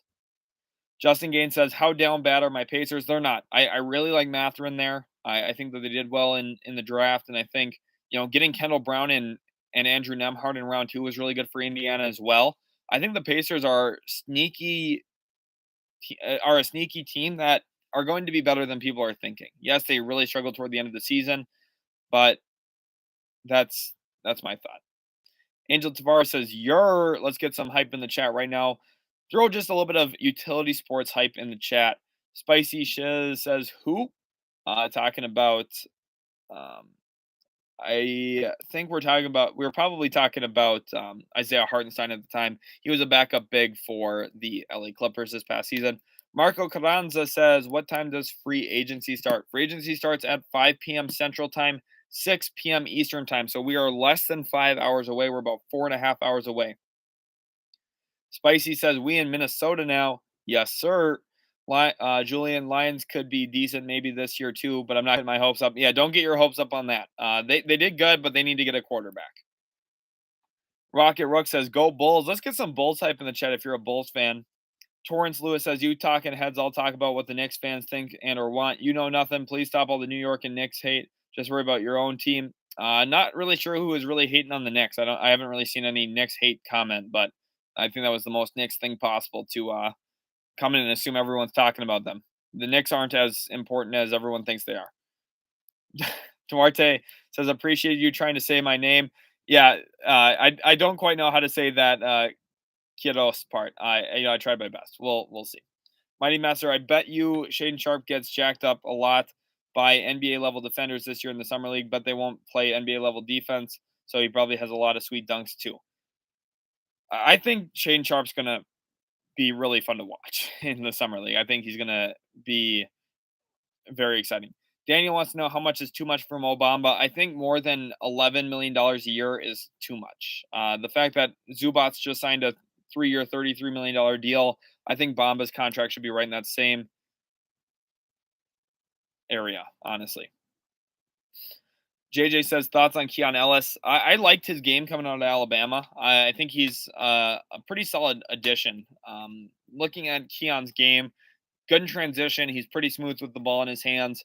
He's solid getting to the rack. Now, I think he's got to improve as a shooter in terms of his consistency and shooting off the move. But what young players don't really have to improve in that regard, most of them do. Ryan Hillier said, 20 minutes starting now. Torrance Lewis says, "Ryan, learn the game and get a life, bro. You Knicks haters spend too much time hating and not enough time learning the game." I don't think that anyone was hating Torrance, so I'm not really sure what that's really coming from. I don't think anyone's been really hating on the Knicks the entire time until you came in here and then started complaining about people hating on the Knicks, and then I started hating on the Knicks by saying that the Knicks aren't as important as everyone thinks they are. Spicy says, "Randall for D'Lo and 2 firsts." I know you see this. I do see it. I'm looking at it. I don't know if I like that for Minnesota. I would not be giving 2 firsts to get Julius Randle. I think that would be pretty bad. Ryan says, "Let's cut it to eight donos in 20 minutes." Jack Bose just says he just followed on Twitter. Let me go on Twitter quick and make sure to give you guys shout outs. If you haven't followed us on Twitter, make sure to go do so as right away. Gerald and Tyler both followed. Thank you to both of you guys. Really do appreciate Fred Dixon as well. I know I shouted you out earlier. You guys are all the best. We just hit over 300 followers on Twitter, so that's a huge thank you to you. Rocket Rock says, "Does anyone think the Bulls could win the finals?" No, I do not. Neil is now following on Twitter as well. Shout out to you, Neil. Huge thank you. Spicy wants to know who I'm a fan of. I like the Dallas Mavericks, but most of all, I like the NBA. So I talk about the entire NBA, not just my Mavericks, because I want you guys to be able to enjoy all the content here, not just me talking about my favorite team the entire time. CL Oracle, I would love to have a reunion with my sons and Ricky Rubio. I think Rubio is a player that a lot of teams would like to have back. I think the Timberwolves would do well getting him back. Zujo, thank you. That's JJ. Thank you for the follow on Twitter as well. Ricky Rubio, the Cavs would like to get him back. I think the Wolves would like having him back. I think the Suns would like having him back. I think the Wizards would like having him, period. There's a bunch of teams that would definitely have interest. Michael Orlando with a $5 donation, $5 super chat. Thank you, Michael, so much. Says, "No one is talking about the Knicks. They suck. I'm walking here." Bing bong. That's funny. The Knicks hate. That's awesome. Uh, we'll keep the Knicks hate to a minimum, but Michael, I appreciate the $5 super chat. Let's get some bing bong in the chat. Everyone comment bing bong to send the Knicks fans into a little bit of a tizzy. Let's see what that looks like. DJ Hoop Hooper with a follow request on Instagram. Huge thank you to you. I'm going to go ahead and confirm that right now. Banjito with a follow on Twitter as well. Huge thank you to you, Banjito. Excited to have you following on Twitter. Been using Twitter a lot lately, so I'm excited. I tweet about my thoughts quite a bit on there about the NBA, so it's a good place to follow. Mighty Messer says Ivy's a son of a coach and has worked his left hand forever with top coaching. May not be as good as the right ever, but he has left hand ability too. He does. The one thing though, Legendary Hoops as well has requested to follow me on Instagram. Huge thank you to you, Legendary Hoops. Awesome to have you following. But Mighty, for Ivy, about 85% of his layup attempts this past year for Purdue were with his right hand. So he is very right hand reliant right now. He does need to get more comfortable, not just using his left hand. I think he's good with his left. I don't have doubts about that. I think it's about getting to his left. How does he get downhill to his left hand? And that's an area we're going to need to see some growth, which is why in year one, I don't think he's like the rookie of the year favorite. But I think by year 2 or 3, the game's going to slow down a little bit for him. He's going to get more comfortable getting to his left. I think coaches are going to really identify that for him. And we're going to see him get even better. Nas King KA says, do you think if Grizzlies don't get Tyus, we should get Kemba? No, I don't think the Grizzlies should get Kemba Walker. I think Kemba Walker is a negative at this point. Love the Bing Bong hype. We're getting a bunch of Bing Bongs in the chat. That's awesome to see. Bing Bong. That's dope. Hating on the Knicks. Detroit loves the Knicks. Monsters. That's awesome there as well. Getting some second rounders for them. That's awesome to see. Torin says, personally, I don't care what you think. The hate is always there. Don't deny it. Everything associated with the Knicks is always trashed on, especially on the non-Knicks sites. It's anti-bias, New York bias, New York, New York. If you're talking about Stephen A. Smith, who is a Knicks fan, then maybe that's what you're talking about. I don't know personally, but I think that's a little bit overrated. Marvin Bagley fan page, didn't think that was a thing, but it is. Thanks for following on the Instagram. Huge thank you to you. Dante says, what do you think the Spurs will do in free agency since Murray was traded? Realistically, I think they don't do much, but I think, if they sniff around and look at a Colin Sexton or a DeAndre Ayton, some of the restricteds out there, that could be an interesting move. CL Oracle says, I followed on Twitter. Bro, Blake is the name. Okay, Oracle. Well, thank you so much for the Twitter follow. And Blake, I'll try and remember that Oracle, but I'll probably keep calling you Oracle. Wow, we got 7 followers here in the last couple minutes on Twitter. Mike Aldrich, huge thank you to you. Scotty Siakam, biggest Raptors fan, post stats and info. Definitely interesting. I'll have to check out some of those statistics after the stream today. And Blake, huge thank you to you. He's an Arizona native and an awesome fan of the Phoenix Suns. So huge thank you to you, Blake. Glad to have you in there. Orlando Magic Reddit just followed us as well. Show it to them. Only Franz. That's a funny banner there for Orlando Magic Reddit. That's awesome. Spicy says, okay, but you're asking for Nick's hate if that's what you bring up. Yeah, he is. That's why I'm hyping it up so much. Another $5 dono here. Ryan Hiller just dropping a casual 5. Thank you for that. We got another donation. We're at 3 already. Mike says, who do you think Blazers should target with that mid-level exception? I think Kyle Anderson would be a really good get for that team. But if they're looking for someone who is maybe a little bit more dynamic as a scorer, let's look at some of the available forwards here for them. We're looking at maybe a Thaddeus Young, who I think the Raptors would like to keep, so I'm not sure how available he is. TJ Warren, the upside is immense there, but also if you're trying to win, it's a little bit riskier because maybe he doesn't play this season because he's been dealing with a ton of injuries. Imagine a Nick Batum reunion to Portland. I think that would be really nice for them on the mid-level exception if they could get that done. Probably won't happen, but I think it would be good. You could see an Otto Porter Jr. Now, I don't think they should target Otto Porter Jr., but I could see them doing that. And PJ Tucker would always be a good addition. Chris Boucher, probably the headliner for me. Really good defensively, offers elite length. DJ Therapy, Monsters Inc. Productions hits me with that follow on Instagram. Huge thank you to you. And we've also got more follows on Twitter. Ethan Olson gave my personal Twitter a follow. If you do want to follow my personal Twitter, I am linked in the Utility Sports profile. So if you go to Utility Sports profile, right on here, you can see my username is right in this area right down here. So go give me a follow on there if you want to. Mighty Messer says Jordan wanting Kemba for the minimum makes sense. Will help sell tickets. That would be good for Charlotte. They need a backup point guard, and I think Kemba could actually fit that a little bit. Eli Move says Marvin Bagley is too injury prone and liability on defense. Can't believe Pistons fans are happy with him. It's because they got him for nothing. Remember, they very low buy move. They didn't really give up anything. So realistically, looking at Bagley, there, the reason why they like it is they got a chance here at a player who's a former top two pick for basically nothing. I think any fan base would probably be really hyped about that, honestly.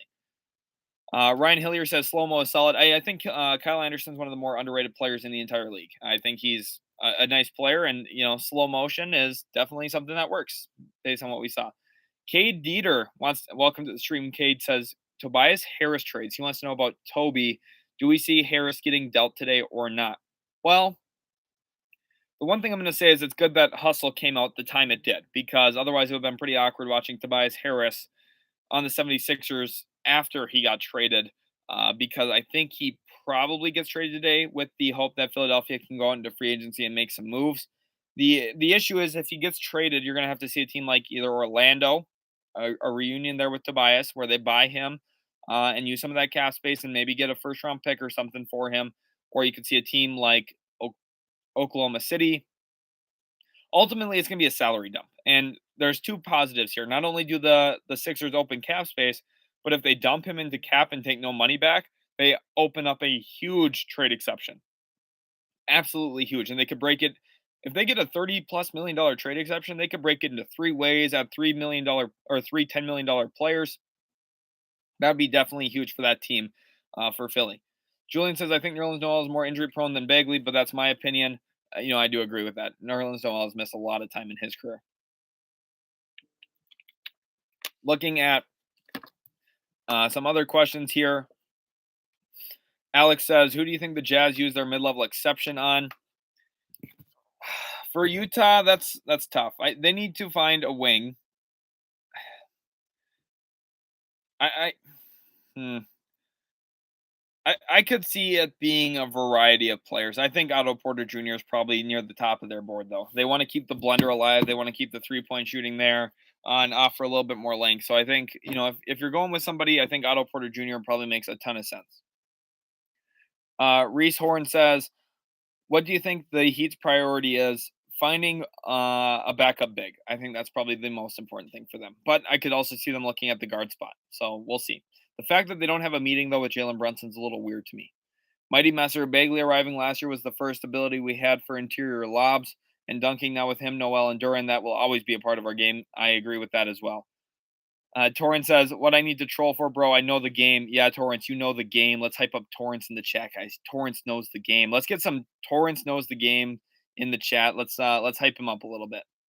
Mighty Messer says, Bagley at the right price, 10 or under in years, second or third year team option is a good signing. We need what he does well. Yeah, I think probably, again, you're looking at probably 2 years, 20, something like that for him. Jack Bo here with a really good question. Is Gordon Hayward a Hornet next year? I think, let me think. Yes, I think so. I think with Tobias Harris maybe getting traded today, teams willing to take in Gordon Hayward get limited, and ultimately they aren't able to move him, which I think is fine. If I was the team, I would take in Gordon Hayward. If I'm getting paid to do so, I think that's a no-brainer. I think a team that should look at Gordon Hayward is Portland, honestly, and if they could bring him in, fit him into some money there, move off of Eric Bledsoe's contract for Gordon Hayward, it's an upgrade, and you probably get some money to do it, or some asset to do it. It seems like a no-brainer to me, I think. But what do I know? Jackbo says Wizards could go for Brogdon, but I think he probably stays. I think he probably stays too, but if he gets moved, I think Wizards are one of the teams that could make sense. Joseph says, what do you think is the Kings move now that they aren't picking up DiVincenzo? They're going to sign Malik Monk. They're going to reunite Monk and De'Aaron Fox together. The two Kentucky kids now playing together in Sacramento. RPR Lucid says no one wants Tobias Harris because of his contract. I agree, but if you're Orlando, who are you ever going to sign anyway? So that's the reality for me. I don't think Oklahoma City is as likely as other people say because they want to keep up 2023 cap space. So that's kind of my my guess there. Mighty Messier says Tobias over Butler, laughing out loud at Philly. That's obviously a mistake on their end. And Brissy says, you see Shai Gilgeous-Alexander ever going somewhere soon? Not soon. I think the nearest time we would see him traded is probably like 2024, which is a ways away. Davion Fanatic says you're goated with a heart emoji. Thank you so much, Davion. Appreciate that. You guys are all goated as well. Honestly, the comments, the amount of knowledge in the comment section is just awesome. So that's a huge shout out to you guys. Monsters Inc. Productions, shout out to you again for giving me that follow on social media. It says, who does Drummond sign with? I like Drummond for the Raptors quite a bit. I also would really like Drummond for the Mavericks. I think that those two teams need to get better at rebounding the basketball. And if they can do that, it would be really good. Now, I know the Raptors drafted Koloko in the second round. I'm telling you right now, Koloko is not going to rebound the ball as well as a guy like, Andre Drummond, who's an elite rebounder. Bob with the follow on Twitter. Thank you, Bob, for that. Huge shout out to Bob Coogan. Scotto says, please tell me the Knicks aren't going to give Brunson all this money. Sorry, Scotto, but they are going to. Don't want to ruin your day, but definitely an issue. Torrance Lewis says Drummond talking to the Knicks makes some sense with Mitchell Robinson heading toward free agency. The Knicks need to find bigs, but Drummond, I don't know if I like him in New York as much as I do other places. Neil SGA riding hard for Team Canada right now. If the Canadian invasion all commit, that's a scary team on the international scene. Yeah, Canada's really improved as a basketball country. Last 10 years or so, they've really started to pop off a little bit more, and they're in a spot now where they are really going to be impactful. I think honestly on the world stage. Ryan Hillier with the Torrance knows the game in all caps. Chance99 wants to know about Jalen Horde. How would you evaluate Jalen Horde? Good stats for a bad team, something more. Well, there's another Jalen I want to talk about as well, but we'll talk about Jalen Horde first. Jalen Horde, for me, I think it's just good stats on a bad team. Like, I know he put up numbers and played pretty well. It was a very small sample size. For me, I'm not buying in on it. Jalen, I do think is someone who could actually be worth watching over the next couple of years. Is Jalen Noel from the Minnesota Timberwolves? That kid can get buckets, so watch out for him. We're getting a lot of that. Torrance knows the game in the chat. I love that. Julian says both Noel and Bagley are extremely injury prone, but Bagley has more chance for success and more chances to rebuild his career. So I love that the Pistons took him right, and there's literally no risk there. Scotto with Torrance is the GOAT. I completely agree. Let's get some Torrance is the GOAT in the chat as well. Torrance knows the game. We're getting a lot of love in there for Torrance, so that's awesome. Torrance says, I hope the Knicks aren't offering Brunson no more than 23 to 25 per. I think they're offering more. I think it's 4 years, 110, which comes out to about $27 million a year. Which, the thing is, if you really like a player at 25, 27 is not that much of an overpay to that. So I wouldn't worry too much about it. It is an overpay, though. Doob, welcome to the stream. He says Torrance for real knows the game. Love to see that. JJ, so much Bagley talk and chat without any mention of Luka. Never thought I'd see this day coming. Yeah, I know. We're talking about all the players who, a little bit lesser known, lesser important, lesser talked about. That's one of the beauties here of YouTube, of utility sports, though. Think about it. On ESPN, do you ever see them talking about? You ever see ESPN talking about Marvin Bagley, really, or some of the really good or not really good players like the Will Bartons of the world? That's like a trade that gets brushed over, and we talk about it a lot here on the channel. Daniel Pekarsky says, not sure how it worked, but could Spurs deal with Hornets to loosen restrictions on the pick? Could see Spurs do Presti model and take on Hayward back contract or Jakob trade for assets. They could maybe do both. They could trade Pirtle, bring in a pick or two, and then they can maybe take in Hayward and do that as well. The one thing I'm going to say, Daniel, and this isn't obviously your fault or anything about your comment, and I think that you're right that they could go the Presti model.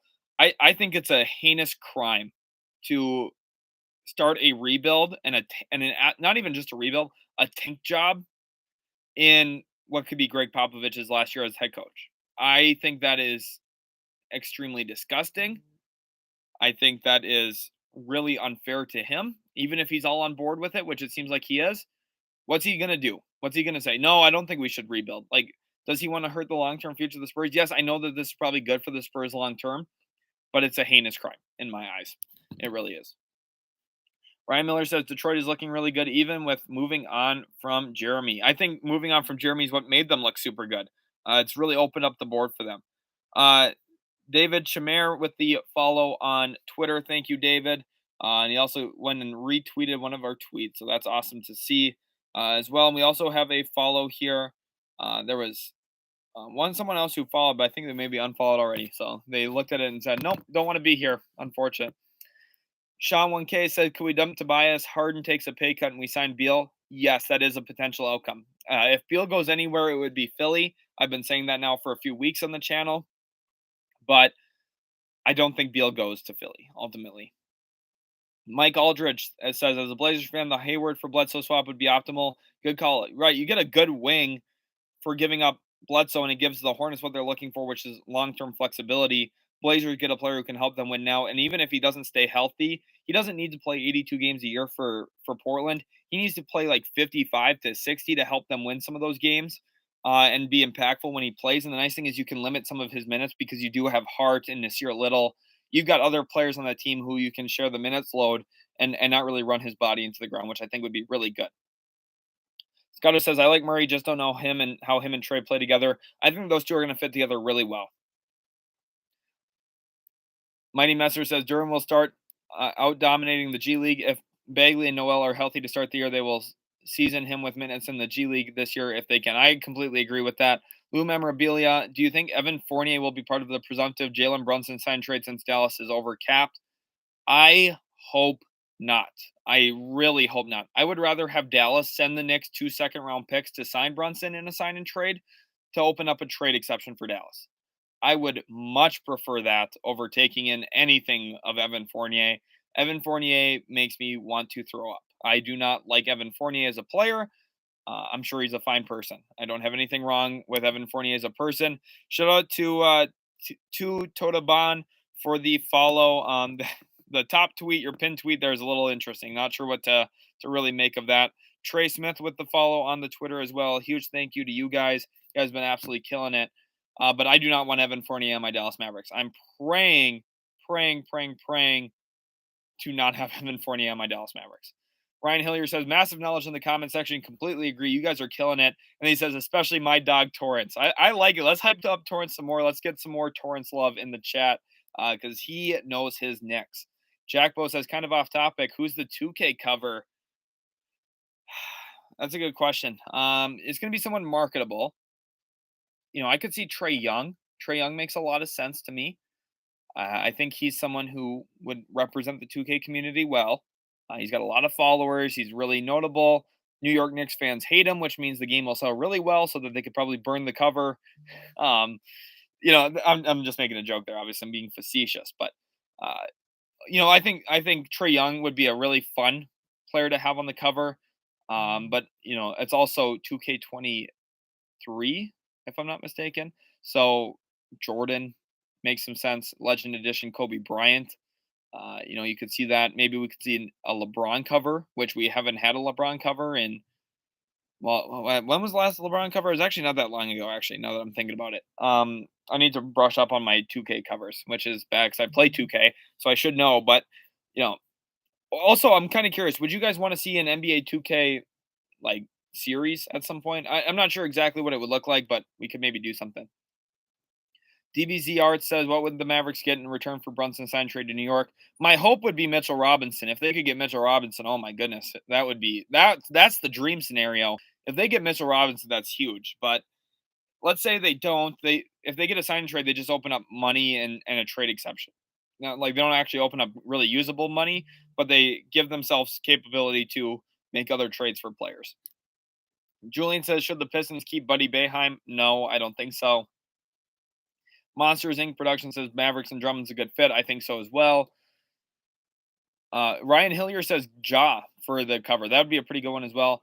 Gremlin says Spurs next head coach, Brett Brown or Quinn Snyder.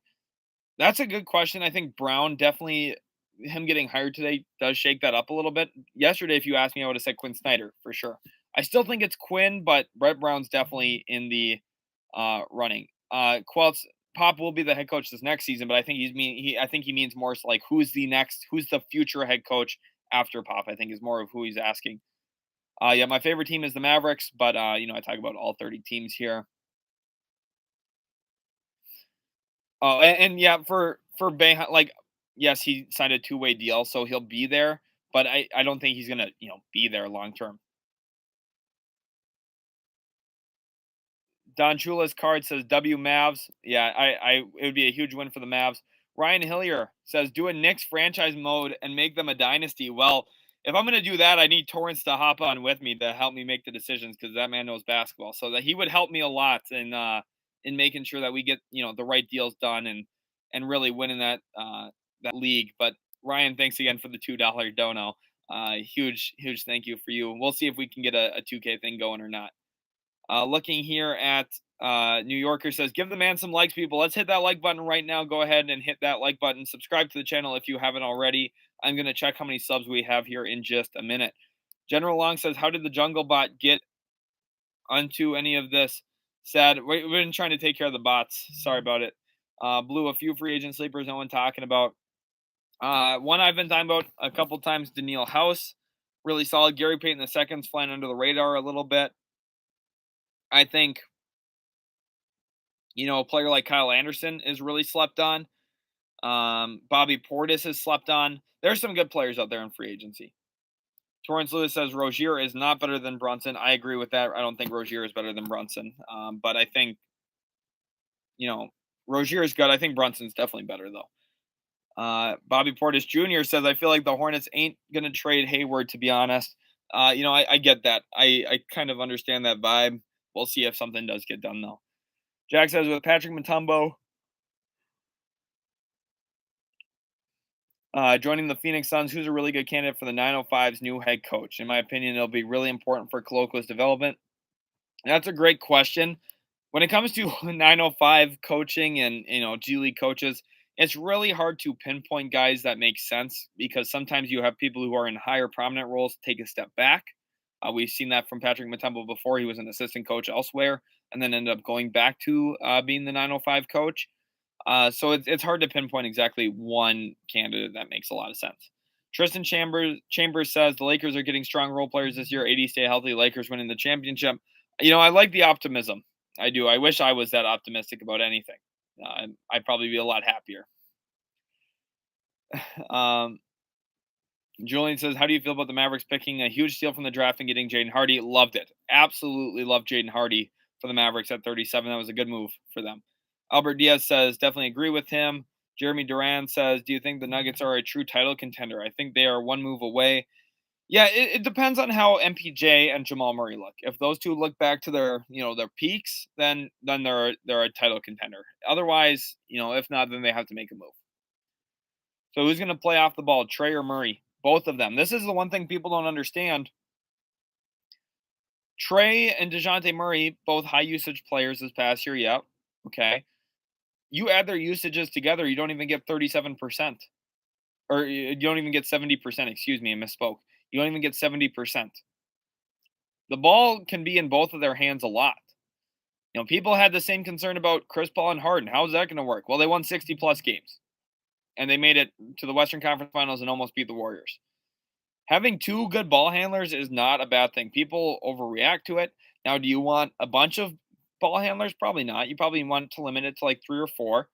But you need to have players who can dribble the ball. And that's what Atlanta got here, is a player who can dribble the ball and make stuff happen. Ben Hassan wants to know, is it possible for the Mavs to acquire Isaiah Hartenstein? It's possible.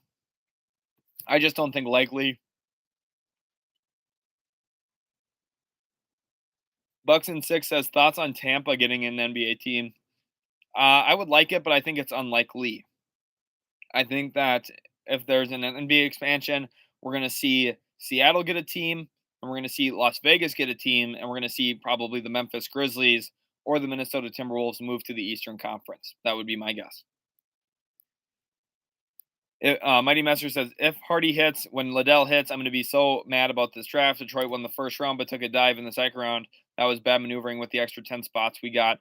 I get what you're saying, but, ultimately the Pistons are still in such a good spot from that first round that's not going to be that bad. Gold Eagle 99 says, Evan Fournier is productive, though. Yeah, he's productive, but the guy can't guard a street light. If a street light knew how to execute a crossover, Evan Fournier would get blown by. So that's kind of my thought on that. Gremlin says, Kai Soto 2K cover. Let's go. Let's get a Kai Soto 2K cover. They'd sell so much. But we are seeing some job for 2K23. I think that would make some sense. Hardenstein would be a good fit for the Raptors. Justin, I completely agree with that. Ryan Hillier says, good point with the jersey numbers. Let's see, what jersey numbers are we talking about? I guess I missed that comment. I'll maybe see if I can figure it out. Knicks need a 3-and-D wing. I agree. Every single team in the league could use another one. Beal to the Grizzlies possible? No, not going to happen. Beal will not go to the Memphis Grizzlies. Sorry to disappoint you there, Tyler, but I do not think so. Michael Orlando says, do NBA 2K simulations with team pickups and draft picks. Would be fun. We'll try and work some of that in. I do have the software and hardware to do that. It just comes down to recording what you guys really want to see, because I want to make sure that there's an audience for something.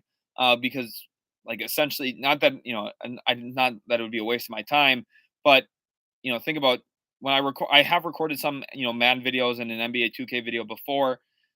A lot of time editing and recording goes into that, even more so than most normal videos. And realistically, I could probably record 2 or 3 normal videos in the time it takes to do one of those. So I want to make sure that, um, and the other thing is just for prep, like, watching players, watching games, watching film, that kind of stuff sometimes is more valuable than that. So it kind of comes down to what you guys want, but we'll see. Torrance says Mitch is re-signing with the Knicks and Fournier is going to Dallas. Torrance knows the NBA, so I'm going to have to take his word on that. I hope not, though. Albert says, what up with the Spurs? Nothing as of right now, besides the fact that they are probably heading toward a tank, which I don't know if I like that much. Doing that to your head coach feels a little wrong to me. By the way, you guys are awesome. We hit 14,000 subs. That is absolutely insane. 14,000 subs. Let's get 14,000 subs hype in the chat right now. Absolutely incredible. I never thought we'd get there. And yet here we are, 14,000 subscribers. Who would have guessed? Absolutely incredible to see that much love. I'm just really blown away, honestly. Chuck De Leon says, any news? Nothing yet. There hasn't really been a lot of rumors. It's the calm before the storm right now. We're talking about what players could go where and all that. It's the calm before the storm. Scotto says, I guess the Spurs are thinking Keldon and Vassell are going to take their game to the next level. I think so as well. Honestly, I think Vassell is going to have a huge pop-off season. Brady Thompson says, do you think the Wolves could get a bag of chips for trading D'Lo? Unfortunately, no, probably not. They'd probably have to give up the bag of chips in that deal to incentivize the team to take D'Lo at this point just because of that contract. Torrance says, Spurs looking like they're tearing it down. I agree. Daniel Pekarsky says, love Pop. He is GOAT, but not heinous crime. He came in on an injury tank season. He can go out on one too. I don't think he cares. He preaches team first and being selfless. He is. The issue is, though, like, for someone who is selfless like Popovich is, yes, he's going to be all in on whatever the team decides is best. But when you're in the actual management, if you want to send someone out on a high note, it's not tanking. That's just the reality. But, I mean, it's not like it's bad for the franchise long term. I'm not suggesting that either. Ryan says, collab with Torrance. I'm going to have to work on it. Trev says, Clippers floor and ceiling. Well, the floor is a playoff team. First round exit if something, goes wrong. That's the floor. Assuming they're healthy, right? And ceiling is winning the NBA Finals. Hoisting the Larry O'Brien. They're one of the few teams that I would actually say they have a ceiling of doing that. And that's my thought. Michael Orlando says, Knicks franchise mode 2022 dump truck simulator. That's an awesome comment there, Michael. Appreciate that one. Albert Diaz says, I like slow-mo. I do too. Jeremy 90 says, Brunson overrated, not worth that money. I don't know if he's overrated. I just don't think he's worth that money, though. New Yorker says, does Hartenstein play any D? Yes, he's actually a very solid defender. Would be a really nice pickup for any team that gets him. Ryan Hillier says, first move, fire Tibbs. You read my mind, Ryan. That's literally what I would do. That would be the first thing I do is fire Tom Thibodeau. And I think the second move would probably be trade Cam Reddish. I would get rid of those players, and then I would try really hard to trade Julius Randle, but I don't know if I want to give up all my future picks to do that. So that would be tough. I might just have to swallow that Randle contract, unfortunately. Going on to Scotto here, he says, I really like Terrence Davis and Nasir Little on top of Jalen Noel. Yeah, Terrence Davis is interesting. The fact that the Kings were able to get him the way that they did from Toronto. Obviously, that situation was pretty funky for the Raptors when they moved off of Terrence Davis. There was some stuff going on with that behind the scenes. It wasn't just a basketball decision. And Nasir Little's definitely improving. If he can stay healthy, he'll be a player to watch. Jalen Noel, I like. I think he's going to be interesting. One player you guys probably have never heard of that I think could be a fun long-term player to watch for, Nathan Knight. He was on a 2-way contract this year with the Minnesota Timberwolves. played pretty well with the Iowa Wolves, but also when he had minutes in for Minnesota, showcased a lot of stuff. I actually got to see him live this year a couple of times, and he was really impressive to me. King J wants to know, do you think Spurs would make any moves? You know, Spurs are hard to predict. Their front office is not very predictable, and that's sometimes a good thing, but sometimes a bad thing. And for me, I don't know if they're going to go make a move, if they're just going to roll it over to next season. If I had to guess, I think they roll it over. Troy Marsh is hearing new rumors about Lou Dort sign and trade with Portland. For Sharp, thoughts and likelihood, not happening. They're not going to work out a sign and trade for the guy they drafted. That's not going to happen. Mighty Messer says, I'm glad Brunson to Detroit talk has ended. Way better to help the Knicks get him than to go and get him. We fleeced the Knicks this year. Yeah, Mighty Messer loving that. Julian says, Troy Weaver for the 2K23 cover. I know Troy Weaver is getting a lot of love right now. He deserves it. Torrance Lewis says, Ryan, that's the first smart thing you said. Fire Tibbs. Torrance Lewis has a little personal vendetta against Ryan. Not sure exactly why. But Ryan responds, for real, Torrance, but the fact you agree has me second judging my comment. LOL. Okay. Ryan, that's hilarious. And Torrance, it's also really funny on your end.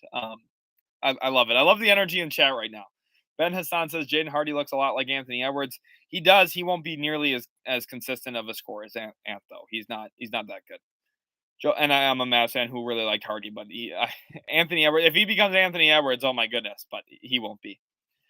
Joseph says so many Pistons fans coming out of the trenches post draft. Yeah, this is yes and no. Pistons fans are really, really die hard about their team. If you have a YouTube channel, if you talk basketball, you're going to find that out. That's something I did not know that 3 years ago. I know that now. And the last thing you want to do is say anything super negative about the Pistons when it's wrong. If you're saying something negative or even positive and it's just flat out wrong about the Pistons, they'll hold you to that.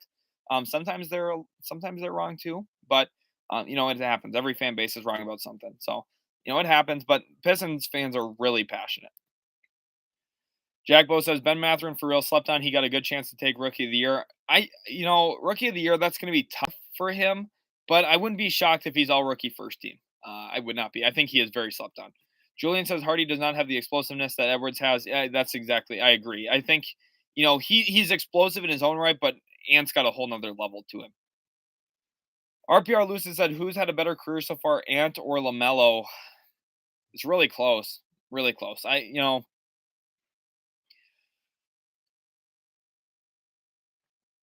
don't really know. LaMelo got the Rookie of the Year award over Ant, so the fact that he's more accomplished technically with the accolade makes you say LaMelo, maybe, but I mean, it's really close. Torrance Lewis says Brunson's nice, but he's just a piece, a glue guy, and if we're going to keep Randall, that's exactly the right first step. Yeah, it's just expensive to pay for that. 2333 says, I got here so late, so I'm a few hours behind in the stream. I love this channel, but only comment on Miles' actions as costing himself money isn't a great way to talk about a domestic abuse charge. Well, I agree. I do agree with that. 2333. The issue though is I'm an NBA content channel. Obviously, I think a domestic abuse charge and that stuff is very serious. Okay. And I'm not saying that the only negative part is that it's costing him money, but I am evaluating the free agency market, not society as a whole. So I hope that kind of clears up my comments. I'm not condoning his action at all. I think what he did was stupid, and anyone who does that is making idiotic decisions. I think that should be obvious, and I think most people in here would probably agree with that.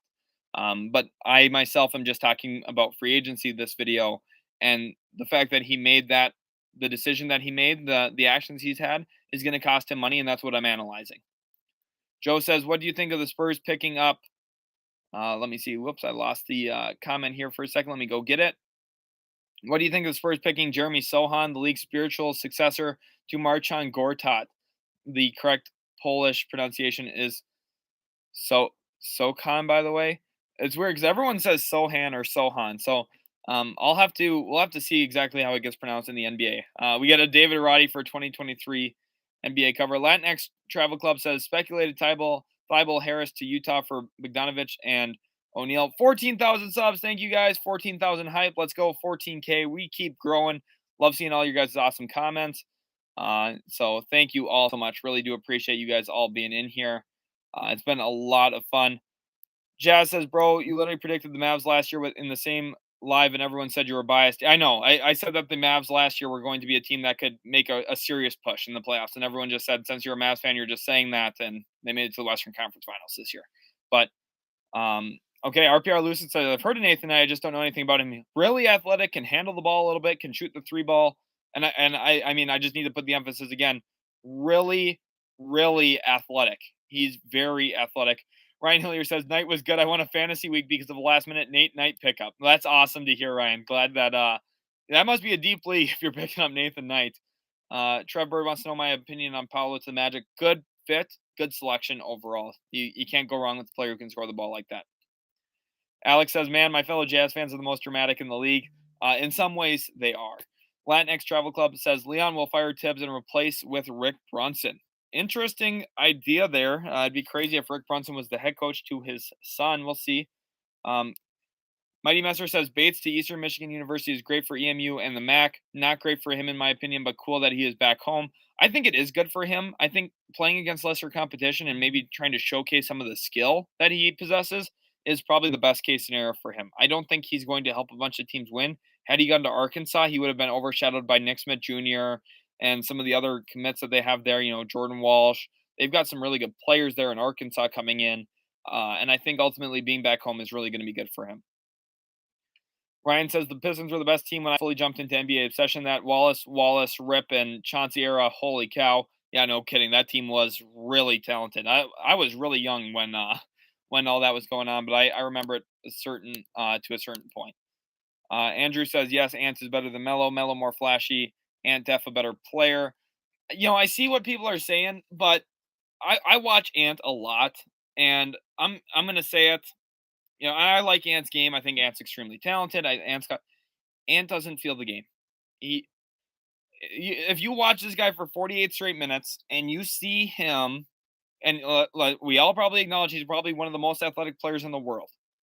And the fact that he settles time and time again for 3-point jump shots that are pull-up jumpers that are just not great looks for him, honestly, it feels a little ridiculous. Yeah, he shot like 35% from three this past year, averaged 21 points a game. He had a good season for sure. I mean, it's just the fact he's shooting 8 threes a game. I just don't think that is good offense for him. I think he could do way better doing other stuff. And like honestly, his shot selection is just brutal. That's one of the things I didn't like about him coming out of Georgia is I think he takes boneheaded shots sometimes. And you know, sometimes you do that. Thing is, LaMelo averaged 20 himself this year and shot 39% from three. Now a little bit worse inside the arc. He's not as good of a finisher, obviously, but he's a much better passer and he's a way better decision maker. So I don't know. For me, either way, like you can't go wrong having either of them. They're both really good. Nine Extreme says LaMelo choked in 2 back-to-back playing games, and that Rookie of the Year was a media award. Yeah, but okay. The first year, Anthony Edwards didn't even have a shot in a playing game. So I'd rather choke in a playing game than not get there. And the second year, yeah, okay, Anthony Edwards had a good playing game against the Clippers without Kawhi Leonard. Like, okay. I again, you're looking at team stuff as individual, which is just not the same thing.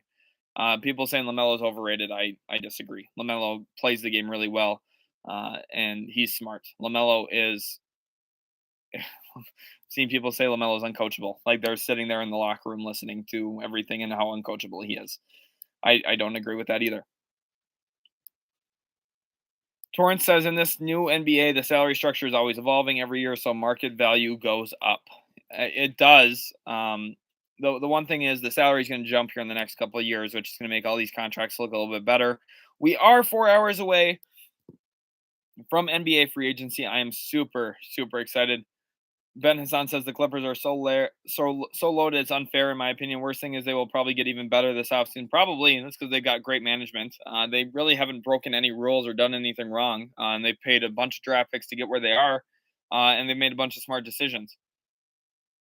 MK says Eastern Michigan also is heavy into NIL, so yeah, Amani getting the bag. I think so as well, which is good for Amani. If Bates had a bad year at EMU, it is a disaster for him, though. Big risk to do this. See, that's what I thought. I thought the same thing, Mighty Messer, initially. Patrick Baldwin just had one of the worst seasons you could ever have, ever. And he played at Milwaukee and got drafted in the first round. And Peyton Watson played for UCLA and barely even played any minutes, averaged like 2 points a game and got drafted in the first round. Amani Bates, he's going to get drafted in the first round simply because of his name and the upside that's perceived in him. Ryan Hillier says, who's the biggest steal this year in fantasy ball? If you were to take a random shot in the dark, so it kind of depends on your league settings. I play with somewhat different league settings occasionally where rebounds are a little bit less important, but in a lot of typical leagues, standard league rules, rebounding is really, really vital. So, I mean,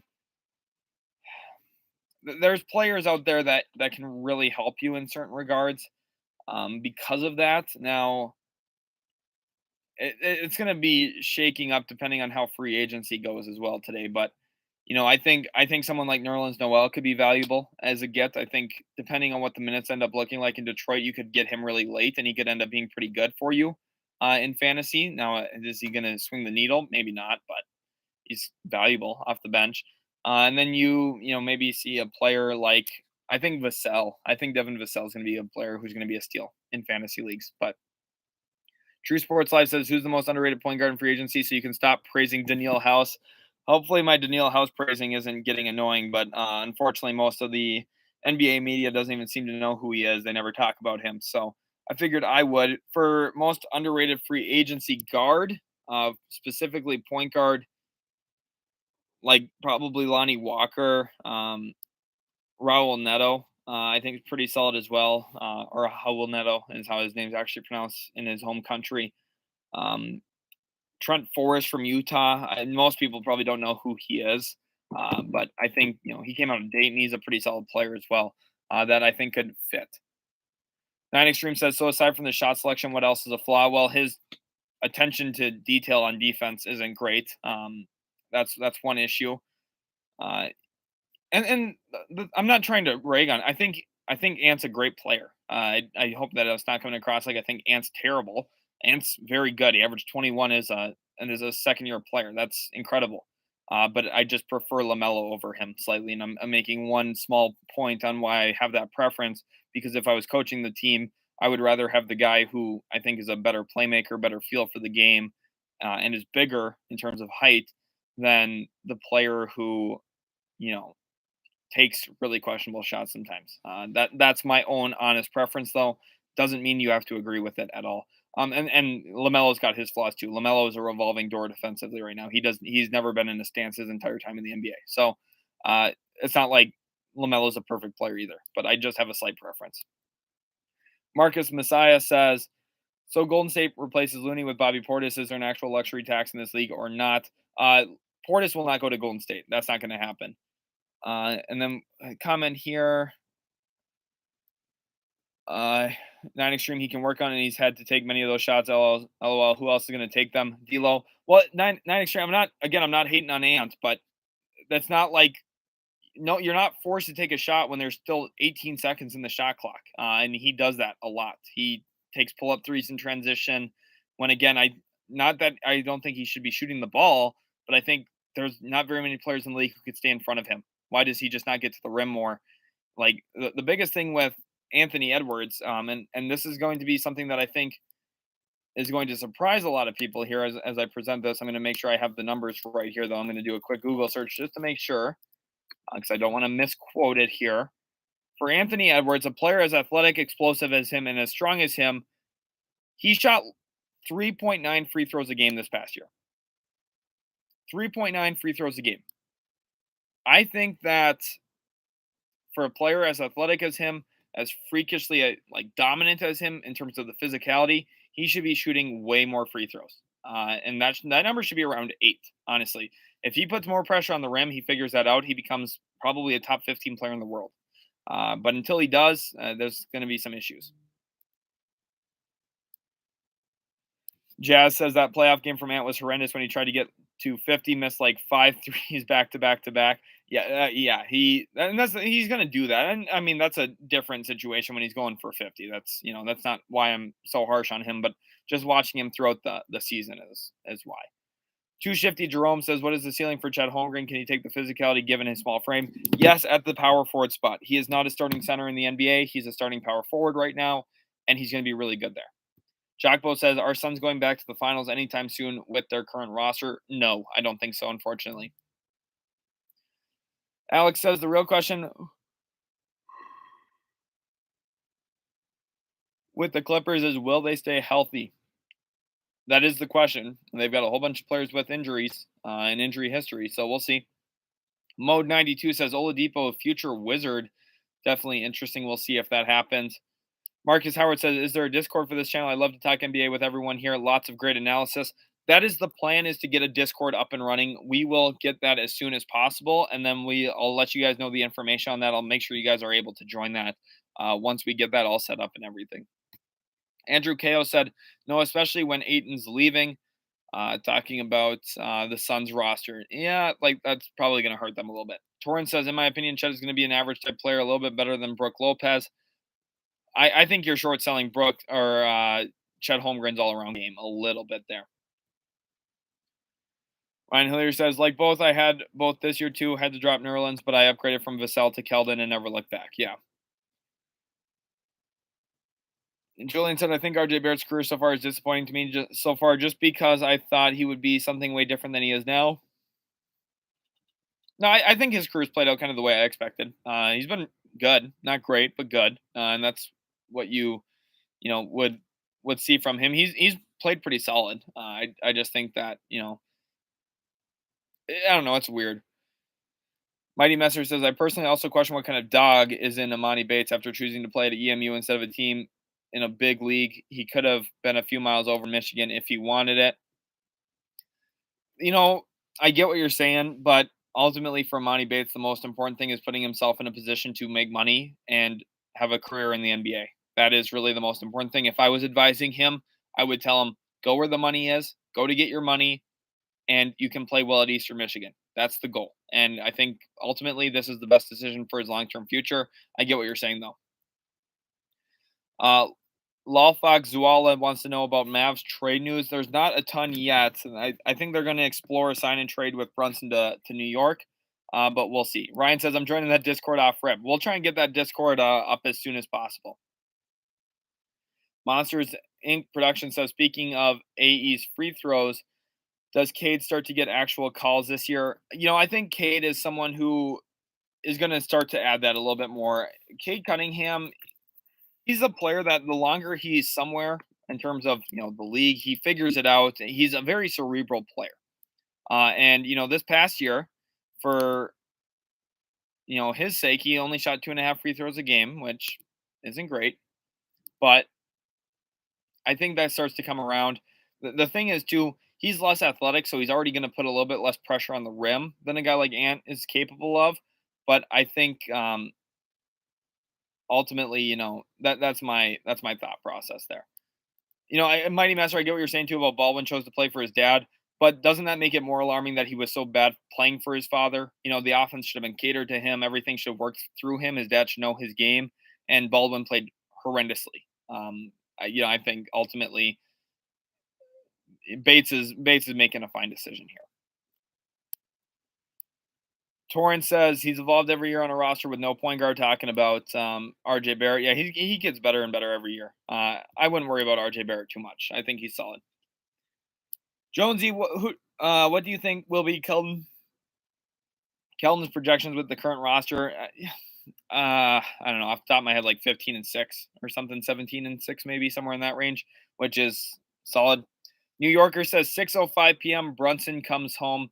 Probably talking about 6:05 p.m. Eastern time. We are just a little bit over 4.5 hours away from the start of NBA free agency. I'm extremely, extremely excited for it. So we'll see exactly where everything goes, but I am stoked for it. Let's go ahead and look at some of the new other comments going on right now. Jackbo says, I know you see this. Can we get Ryan some hype? Let's get some hype for Ryan in the chat. Ryan's been awesome all day long, dropping a bunch of super chats and some honestly really great comments as well. So let's get some hype for Ryan in the comment section. Jackbo, thank you for getting that in there as a comment as well. Let's get some hype for Ryan right now. Goran says Miles Bridges, the bag fumbler. Yeah, he definitely fumbled the bag a little bit. Too Shifty Jerome says, hi, Ryan. Way to go. Let's get some Ryan hype in the chat. Definitely deserves it. New Yorker says this Warriors assistant turned down coaching position because he saw chaos in Charlotte, players starting with LaMelo. I don't know why Kenny Atkinson turned that job down. I was surprised he did. I don't think he should have turned that job down, but that's just my thought. Alex says, I would love if the Jazz could bring back House on the minimum. He was our only perimeter defender last year. Yeah, pretty much. Julian says, I think RJ Barrett's career so far is disappointing to me. Okay, I read that one already. Blue says, do you see Gabriel Procida getting some playing time, or will he be a draft and stash for now? He's draft and stash. He's not coming over to the NBA this season. Probably will next year. I think based on what his contract looks like overseas with Fortitudo, that he's ultimately going to come over next off season. So we'll see exactly. Yeah, but like Brian K said, Procida has already gotten stashed, so he is stashed at this point. Keep going down to some of the new comments. We're getting some Ryan hype in there. Torrance Lewis seems a little reluctant to give Ryan some hype. Mr. York says, you think Bamba could go to Dallas? I mean, maybe. I wouldn't rule it out, but I don't think so. Albert Diaz says, hit that like button. Make sure to go ahead, smash the like button on the stream, guys. Armando Cayepez Production says, where will Miles Turner play next season? Should the Raptors get him? The Raptors would love to get him. Ultimately, though, I think he stays in Indiana. Steven says, Kenny bailed because Charlotte would not hire his assistants. Okay, I did not see the reports on that, Steven. So, and Charlotte told Kenny to use the old existing assistants. I see. Gotcha, Steven. So that's definitely interesting. Probably a good decision then to bail on that, just given the situation then with that. Carl Constantine says, how freaky do you think Giddy and Chet pick and roll could become? Definitely freaky. Really solid. That's going to be a lot of fun to watch. Thunder fans, if you're going to be excited to watch anything, I think that's going to be right near the top. Christian Sada says, starting five for the Spurs. That's a little shaky right now because we don't know what's going to happen with Lonnie Walker. Will they get Ayton? Will they get Sexton? Is there a trade in the works for Pirtle? I don't really know. I think right now you're looking at Sohan at the 4, Pirtle at the 5, 3 Keldon. You're going to have Vassell probably at the 2, and then the 1 is kind of up for grabs. Maybe we see Primo take that or Trey Jones. I mean, if they keep Lonnie, you can maybe even see Lonnie there, but I don't like that. So I don't know. We'll see. New Yorker wants a scouting report on Hartenstein. Does he play defense? Yes, he's a very good defender around the rim. He's going to get used mostly in drop coverage, but he's definitely playable in that type of defense, which is definitely valuable. Jackbo wants award predictions for next year. All right. Rookie of the Year, Paulo Banchero. MVP, Luka Doncic. Defensive Player of the Year, Bam Adebayo. And then we go into if it's MVP and it's not Luka, it'll be Joel Embiid because they're going to feel bad they didn't give it to him this year, which is dumb. And then, for Twyman Stokes, it's probably Drew Holiday again, like it always is. For Defensive Player of the Year, I could see, Rob Williams. I could see Jaren Jackson Jr., which I would not vote for that myself. I think there should be like a restriction of you can't have 4 fouls every 20 minutes to be Defensive Player of the Year. But that's just me. So, I think it's a possibility for sure. Eliza Malichlik says, do you think Gobert going to be traded? No, I don't think so. Oh, Torrance Lewis says, that was me giving Ryan props, bro. Stop trying to start stuff, bro. Well, you just said Ryan with an ellipsis behind it with just dots. How was I supposed to know you were trying to hype him up there? I'll believe you. I'll believe you're trying to hype Ryan up. I'm not trying to start anything. I'm just hyping you guys up. Jackbo or Jonesy says, where do you rank Scoot on your way too early board? Number 2, right behind. Well, not right behind, but behind Victor Wembanyama. He's a ways behind. New Yorker says Spurs tanking for the first pick.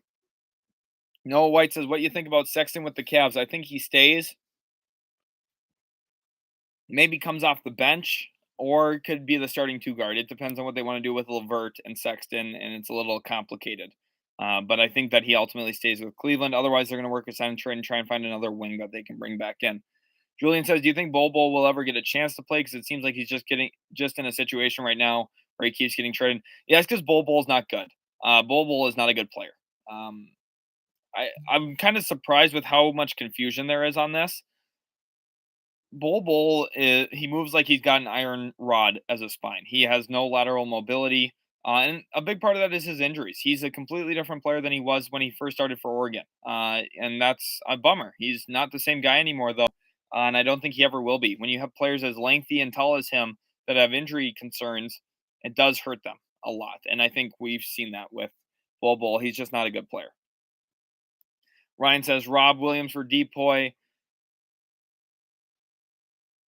And then this is a great point here by Mighty Messer. Worst NBA record is only a 14% chance of the number one pick and only guaranteed top 5 selection. Not like tanking used to be. It's not. And that's the thing.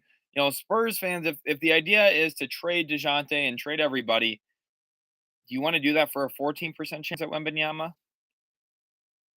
Kind of feels bad.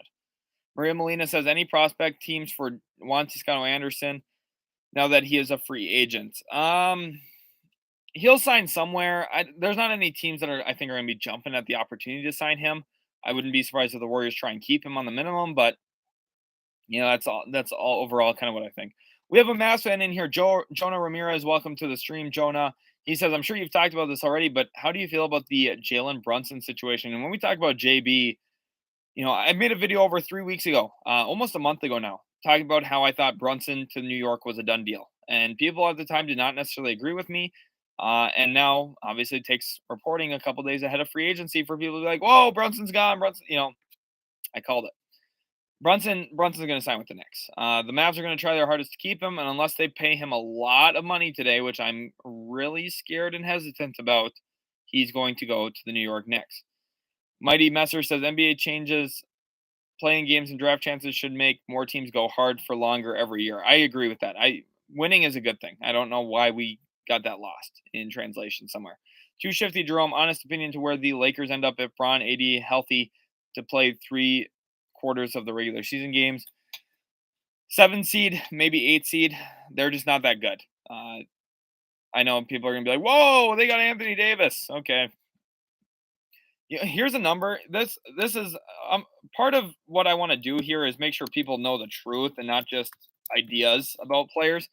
Anthony Davis gets listed as this like generational stretch shooter who can, knock down all the 3-point shots.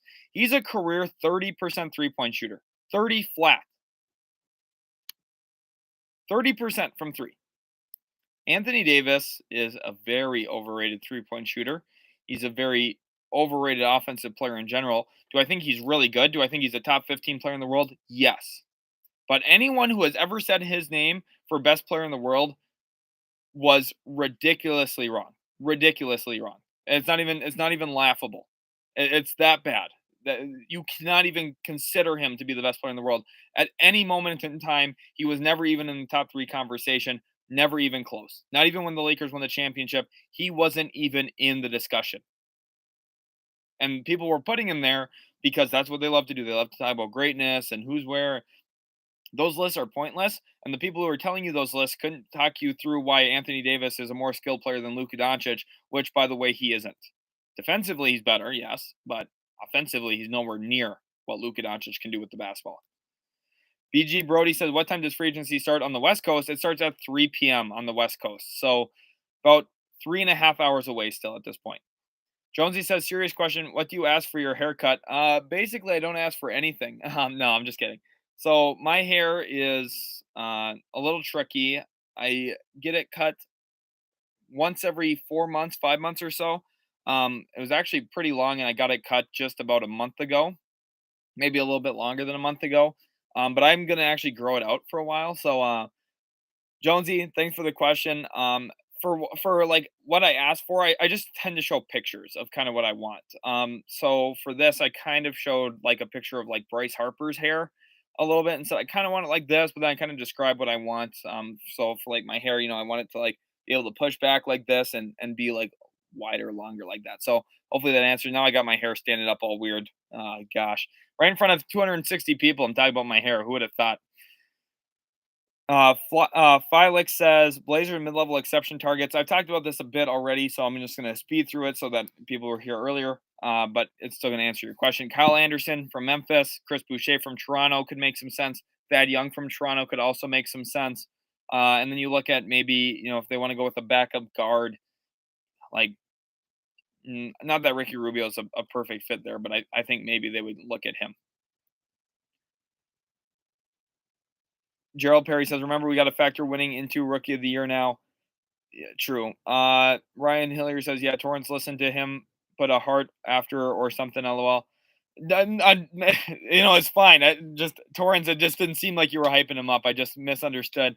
Torrance says, yo, me and Ryan been vibing. We good. I figured you guys have been. I've been kind of just joking around. Hopefully you guys understand that I'm not really being fully serious all the time either.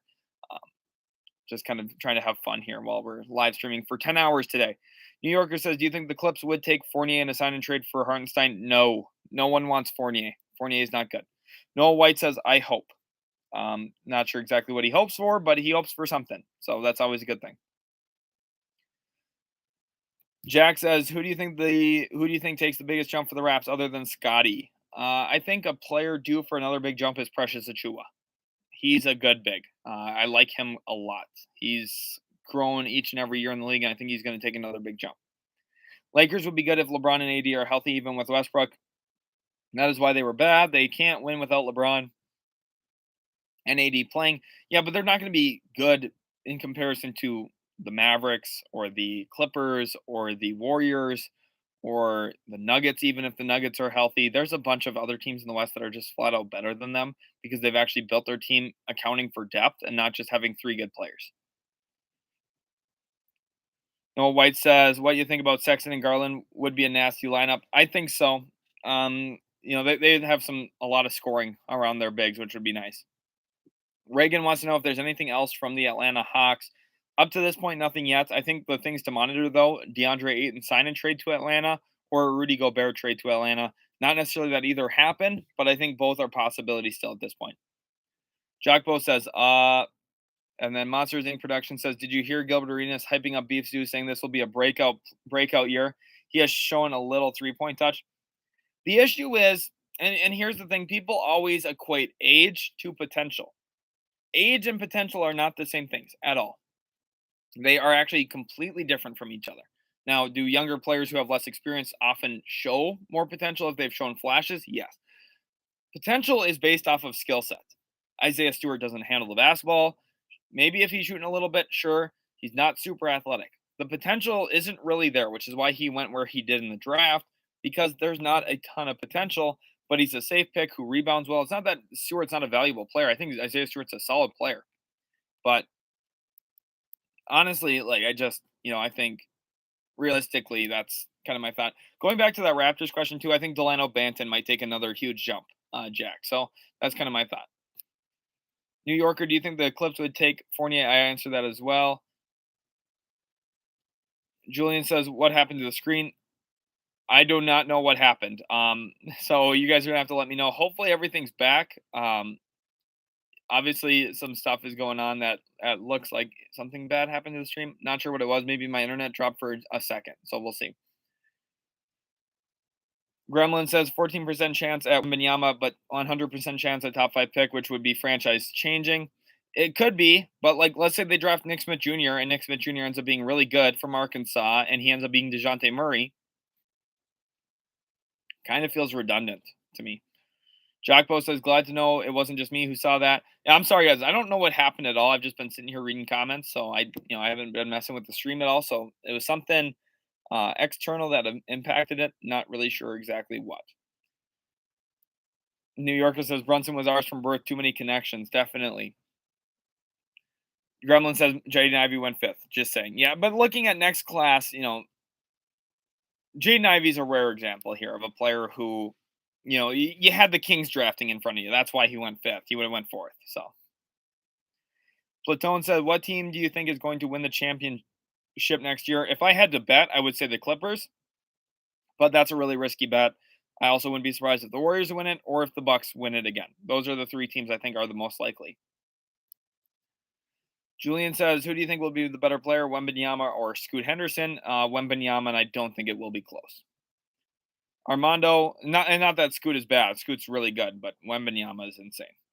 Uh, Armando says, "Do you think the Wizards still need a starting PG? I don't know if Monte Morris is that good to start. I don't think he's a good starter. I went from about 4 years hearing about how Monte Morris is the best backup point guard in the league to now he's the worst starting point guard in the league. If they plan to start him, I still think they need a point guard, but we'll see if they actually target one."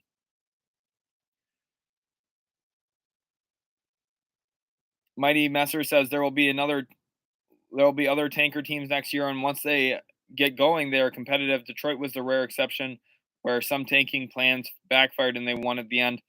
Right, and that happens. And Detroit's still in a great spot. They got good players on draft night, so it doesn't really even hurt them that bad. Jonah Ramirez says, "Where does Anthony Simons go?" He stays with the Blazers. New Yorker says, "I like Kyle Anderson's all around game." I do too.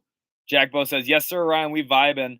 LJ Maverick said, "I said that yesterday, but you went offline. I still feel Perkins leaving us for the Lakers hurt more than JB leaving for the Knicks. JB is amazing, but for that money, it's buyer's remorse." I completely agree. Sorry I was offline, Maverick. I streamed for almost 2 hours yesterday on what was an impromptu stream. Wasn't really planning it, but it was a lot of fun. So if you guys were in that stream yesterday, I'm glad that you guys were around. Tyler LaCorta sends Mo Bamba times Jaren Jackson Jr. It definitely would be a good front court combination. Arkansas Jets fan says, "Do you think Knicks may try to package Fournier, Randall, and some picks for Donovan Mitchell or SGA?" Unfortunately, that package probably gets you a 4 for 4 from Wendy's, or maybe a Happy Meal from McDonald's. That package does not get you Donovan Mitchell or Shea Gilgeous-Alexander.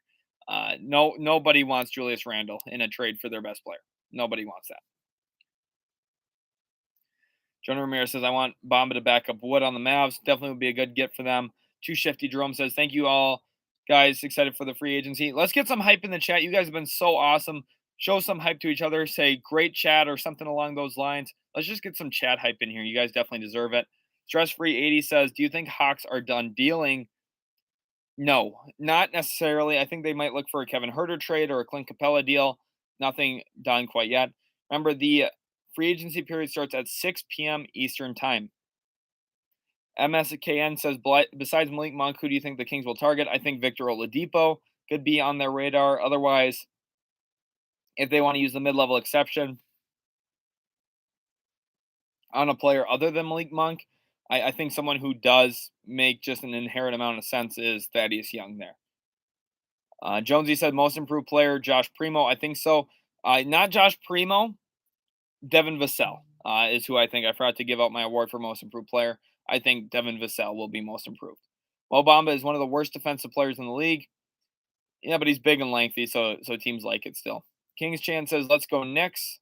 Interesting that Kings Chan is a Knicks fan. Interesting. Did not expect that.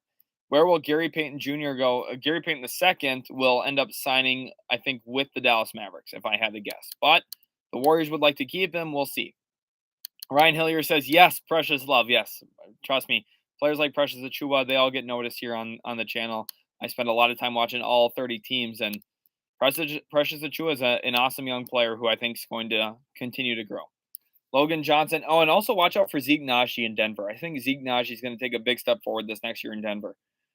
Logan Johnson says, "I hope we get Tyus as a backup point guard. A lot of teams are going to want him." Ryan says, "Gary ain't leaving, bro." We'll see. We'll see what happens with Gary. Gremlin says, "Nick Claxton to the Spurs would be a nice pickup for San Antonio. I'd like that a lot." Herc says, "How did you get to this point in your career? My dream job is anything in sports, just looking for tips to get started." Well, Herc, that's a great question. The biggest thing you need to be able to do is commit yourself. And what I mean by that is we just hit 14,000 subscribers today. We have over 800 videos on the channel. It takes a lot of time, takes a lot of dedication, takes a lot of work. and it takes a lot of long days and long nights where you get home from work, you start streaming or you start recording for the next day, and you try and plan. You have to be very prepared, and you have to be somewhat intelligent. I'm not going to say very intelligent because that would seem like I'm coming across arrogant, but you have to know what you're talking about, right? If you don't know what you're talking about, people are going to call you out on it. Which is one of the best parts about chat is, you guys talk about a bunch of different stuff, and I have to be prepared to talk about it. And if I didn't know what I was talking about, you guys would be able to catch on pretty quick, right? So hopefully you guys have been enjoying the stream. But Herc, for you, just if you're going to do something, dedicate yourself to it. You have to work really hard. And that's what I've noticed. I've put in countless hours on the channel, countless. I couldn't even guess how many hours a week I spend either making content or preparing content or recording or live streaming, that kind of stuff. It's endless. You guys, if I post a 20-minute video, you guys like, okay, 20 minutes of content. It probably took me 2-3 hours to put that all together. So you can guess for the mock drafts that are an hour long, how long that one mock draft took me in for days to put together. It probably took me 5-6 hours to just even like prepare it and get it ready to record, and then I have to record it and then post it. A lot of work goes in.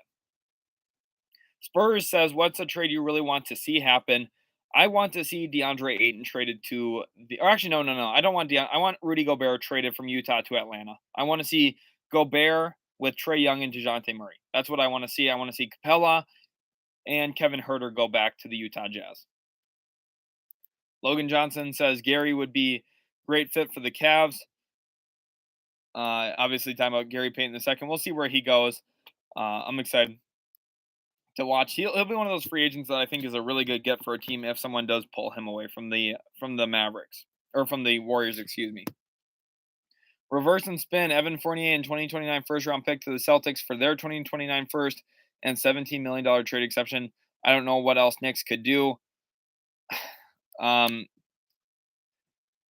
Yeah, I mean, that just feels kind of gross. I don't know if the Celtics would sign up for that. Ryan Hillier says, I disagree, though, but potential is different because when someone hits 32 years old, they have passed their well, right. I just meant more so for young. Obviously, like when someone's 32, we know that kind of what they are. But I'm talking more like the difference between a 19-year-old and a 21-year-old. A 21-year-old can have way more potential than a 19-year-old. Like those two things are just because the 19-year-old's younger doesn't mean he has more upside. Now, if they have a similar skill set, he has more upside. But sometimes 19-year-old players are just worse than a 21-year-old player. So that's kind of my thought. Ryan Hillier says, make Jogbo a moderator for real. He'd be catching everything. Jogbo, we're planning some moderators. Obviously nothing in concrete yet, but Jogbo, having you around's been really awesome today. He says, this is my first stream. I'm just having such a good time. Glad you guys are enjoying. It's been a lot of fun. Going on to David Aldape says, what is the official start time for today? It is at 6 p.m. Eastern time. So we are just about 3 hours and 20 minutes away. Gerald Perry says, shout out the Kings. We love you sincerely, the D. Okay, awesome. Sergio Garcia says, do you think Magic lands Simons or Hartenstein? I think Hartenstein, not Simons. Simons not going to Orlando. Mr. TechBiz says, what moves do you anticipate the Hawks making still? For Atlanta, I think that realistically, it's either a Gobert or Ayton move if they make something big. M. Miller says, who for the Magic? Isaiah Hartenstein, I think, is the lead candidate there. Let's go back up to where we were at. Sometimes I lose where we were, but you guys are asking some really great questions. Let's keep it going. Justice Douglas with the $2 donation. He says, what will the Mavs do if Knicks pick up Jalen Brunson? I think they're going to try and facilitate a sign and trade. Justice, thank you again for the super chat, by the way. I think they'll try and facilitate a sign and trade. Maybe they could get Mitchell Robinson back, which would be the best case scenario. If not, though, what you do then from that point is you try and get a trade exception. You keep your options open, and you go into the next season with kind of the squad we've got. Maybe make a couple mid-level exception signings. One of those and a couple minimum signings, and maybe use your biannual exception in there. Bring in some solid players, and fill out this roster, and then you try and use that trade exception going into next season. But thank you again for the donation. Logan said, I think Cavs will make the playoffs potentially. Mr. TechBiz, or Platoon says, who do you think won the draft? I think Pistons. Ryan Hillier says he hasn't taken a break of massive rapid question answering for about 4 hours. What you guys see right now, he's been doing for 4 hours. Yeah, I've been doing this for pretty much the entire day since we started. So hopefully you guys are enjoying. I feel like for me being able to answer all these questions, it's a lot of work. I have to know what I'm talking about, but hopefully you guys feel like I do. That would be a good sign. Stress free 80 says Isaiah Thomas would be good for the Hawks off the bench. Yeah, he'd be solid for them. We'll see what they do with that backup point guard spot. They sort of addressed it with the DeJounte Murray move. Obviously, he won't come off the bench, but they're going to stagger the minutes between DeJounte and Trae Young, which is going to be really nice. Julian says, can someone tell me what's so special about Victor Wembanyama? No hate, but I just want to know what all the hype is about. We will have a video on the channel here in the next couple of weeks about Victor Wembanyama. I don't really want to spoil that. I've already got a lot of stuff planned for that video. I'm really excited about it. I think it's going to be a really high quality video. And I think it's going to be really intriguing and fun to watch. So, Julian, stay tuned for that one. Jalen says 4 for 4 is a good deal. It is a good deal. And I think the Knicks would love to trade Julius Randle for that deal. But ultimately, that's the thing. Jeremy Durant says, don't sleep on Monte Morris. He is a solid distributor and mid-range is solid. Career 5-to-1 assist to turnover ratio. Yeah, all those numbers are nice. I get it. He's good. But he's not the type of guard that moves the needle. We saw that for Denver this year. There's a reason they miss Jamal Murray so much. There's a reason for that. Jonesy says W chat. Let's get some W chat hype in here. Jonesy said, I take that 4 for 4 at a first round pick. I'll take that biggie bag. I like that, Jonesy. That's a good comment there. That's awesome. Hiram Centron says, what do you think about the Pacers doing a sign trade for Ayton and playing with Halliburton, Duarte, and Mathurin? I'd like that a lot for Indiana if they could get that. Otherwise, if they keep Miles Turner, that's not bad either.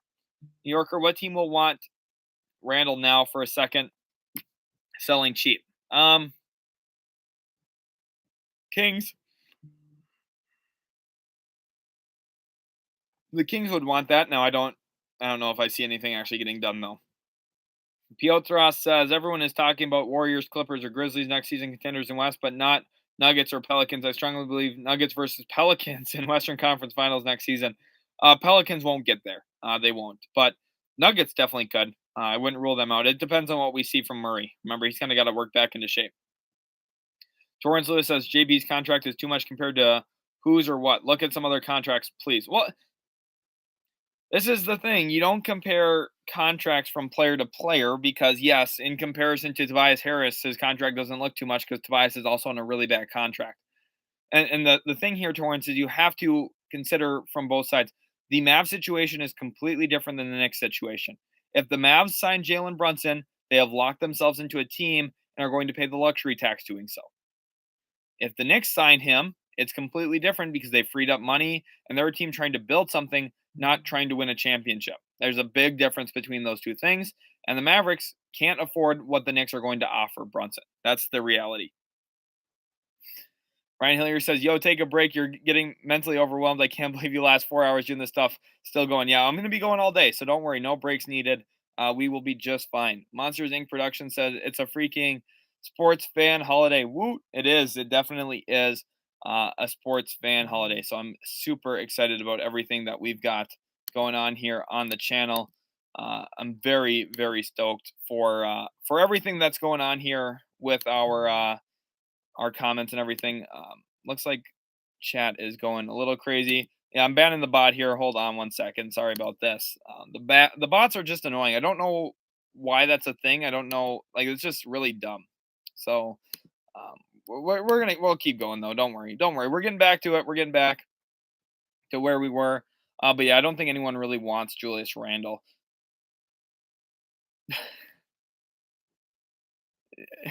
Gosh, Randle's not that good. I'm seeing some comments defending Randle, but Julius Randle's not that awesome. True Sports Live says if the Gobert trade happened, the Jazz would be the worst defensive team in NBA history. You said Herder can't defend anything. I know. Yeah, the idea here is if they're trading Gobert, first of all, they're going to have to make other moves. So they'd probably try and trade Bogdanovich. They'd probably try and trade Mike Conley and reshape the entire roster. It's not like Utah just makes one move and is done. They would have to make a bunch of moves and try and reshape the entire team, which I think could be viable for them. Charlotte Bobcats, though. The Bobcats, wow, what a bad team they were. MSKN says, I don't think that Herder and Capella is enough to get Gobert without well, you're right. I didn't say any draft picks, but you'd assume that picks are going to be in there. Obviously they right now they're a little limited in what they can send because of the Spurs deal, but they could throw in pick swaps and seconds and load some stuff in there. Maybe even give up one of Jalen Johnson, even though it's not the goal. You don't want to do that, but give up a young player in there. There's things that they can do. Jack Bo says, "Oh no, I have Taekwondo directly at 6 o'clock. Oh no, you're kind of set to miss out on free agency. That's a bummer." Brady says, "Where will T.J. Warren go?" I think the Kings are an option. I think the Raptors are an option. I think that the Indiana Pacers, if they decide they want to keep him, wouldn't be bad. Dallas, you could look at maybe as an option. He's a weird free agent just because we haven't seen him play a lot lately. The only Snipes Entertainment says the only contracts Knicks can terminate are Fournier, Rose, and Taj. And Fournier's they can't terminate yet, so they've got to wait a little bit on that. Monsters Inc. Productions, Precious, Trent, Siakam, OG, Thad, Van Vliet is why I feel Cade was robbed. All of them are options before Barnes. Cade was our number one option, getting double teamed and beat the other rookies head to head. I still think Cade is, I still think Cade's the best player from that class. I do. Even though I think Barnes is awesome, I have a video up on the channel saying that the Barnes were doing great. Mark Stein here tweeted, continue to hear in strong terms that James Harden's expected new deal with the Sixers has signaled to numerous rival teams that PJ Tucker is poised to land with Philadelphia after NBA free agency officially begins tonight at 6 Eastern time. That's exactly what I was saying. I've called it in free agency for a while. I've been saying he's going to Philadelphia. That was a done deal. RPR Lucid said, thoughts on Wood to the Mavs. Really liked it for Dallas. Gave up a lower end asset to get a good player. Ryan says, what do you think about Siakam? Do you think he's a trusted number one option? Not for the postseason, but regular season, it's fine. I think it's pretty solid. Jabri Flores, free agency starts at 6 Eastern time. Julian says, Chick-fil-A or Wingstop? I'm a Chick-fil-A person myself. I really like Chick-fil-A. So you can't go wrong there. Both options are good, but I prefer Chick-fil-A myself. Mighty Messer says Sexton might be the value by day 2 for somebody. He definitely could be. I think Colin Sexton is going to be a really interesting free agent when we look at what actually goes down for him. Make sure to go give us a follow as well on the Twitter platform or also on my personal Instagram. Go ahead and go follow us there. I'd love to hear what you guys say for sure. Let's go ahead and look now. Snipes Entertainment says I would replace Rose with Malik Monk. I think you're kind of taking a step back there, actually. Snipes Entertainment says I would give them Mitch in a heartbeat. I would love to get Mitch back in a deal with Dallas. Alex says this has been an awesome live stream. Definitely subscribing. Thank you, Alex, for that. Really appreciate it. RPR Lucid says W Sheldon. I'm trying my best out here, guys. I'm putting the work in, trying to make the content come as good as possible for you, and hopefully you guys are enjoying. Stress Free 80 says you give better information than First Take. That's something that I can try at least hang my hat on. Oh my gosh! Oh my goodness! Holy cow!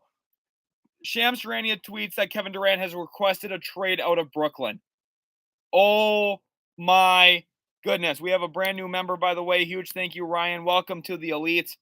Holy cow! Holy cow! Brooklyn Nets GM Sean Marks is working with KD and his business manager Rich Kleiman on finding a trade for the franchise star. Absolutely incredible. I cannot believe what we are seeing. This is absolutely insane. I'm going to update the stream here. Bear with me for 1 second. I will not be responding to comments here for just a minute. I'm going to update the stream. Make sure that we got Kevin Durant hype in the chat. Let's hype up some Kevin Durant stuff right now because it seems like he is potentially going to get traded. I cannot believe what is happening. Holy cow. Holy cow. Durant requested a trade with the team today. Oh my goodness. Oh my goodness. I cannot believe it. Holy cow. Trade. We're going to see a Kevin Durant trade today. Oh my gosh. Holy cow. That is the biggest news of the day.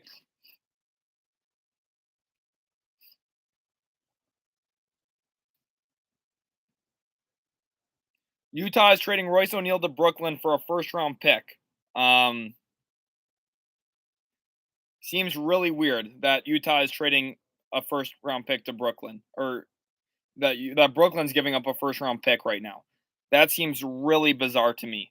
Holy cow! Let's get some hype in the chat. I do have to ban the bot here. Sorry guys, I'm trying to take care of it. But oh my goodness, Kevin Durant requests a trade. That is absolutely incredible. Who would have thought that Kevin Durant would request a trade? This is insane. This is absolutely insane. Kevin Durant heading toward a new destination. He will be getting traded from the Brooklyn Nets at some point in the near future. Could happen today. We do not exactly know when it will for sure come to fruition, but it seems like he has played his last game with the Brooklyn Nets, which is absolutely mind boggling. Who would have thought that a couple years ago, the day that they traded for James Harden, that we could maybe head into the 2023 season with no with this is insane. I just can't even fathom what is going on here. It is absolutely remarkable what is playing out right now. I will be getting to your comments soon.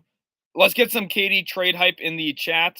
This is, again, just insane what we have going on. Kevin Durant, likely to be traded, it sounds like. Nets are acquiring Jazz's Royce O'Neal for a 2023 first-round pick. That is a really good trade for the Utah Jazz. That is a really good trade. I don't even care what first-round pick. I don't care if it's 20 connected. That is a very good trade for Utah. Absolutely incredible what is going on. Kevin Durant wanting out of Brooklyn. That is mind-blowing. That is mind-blowing stuff that we are talking about. And it's honestly insane. Kevin Durant requests a trade. Absolutely incredible. Absolutely incredible. Holy cow.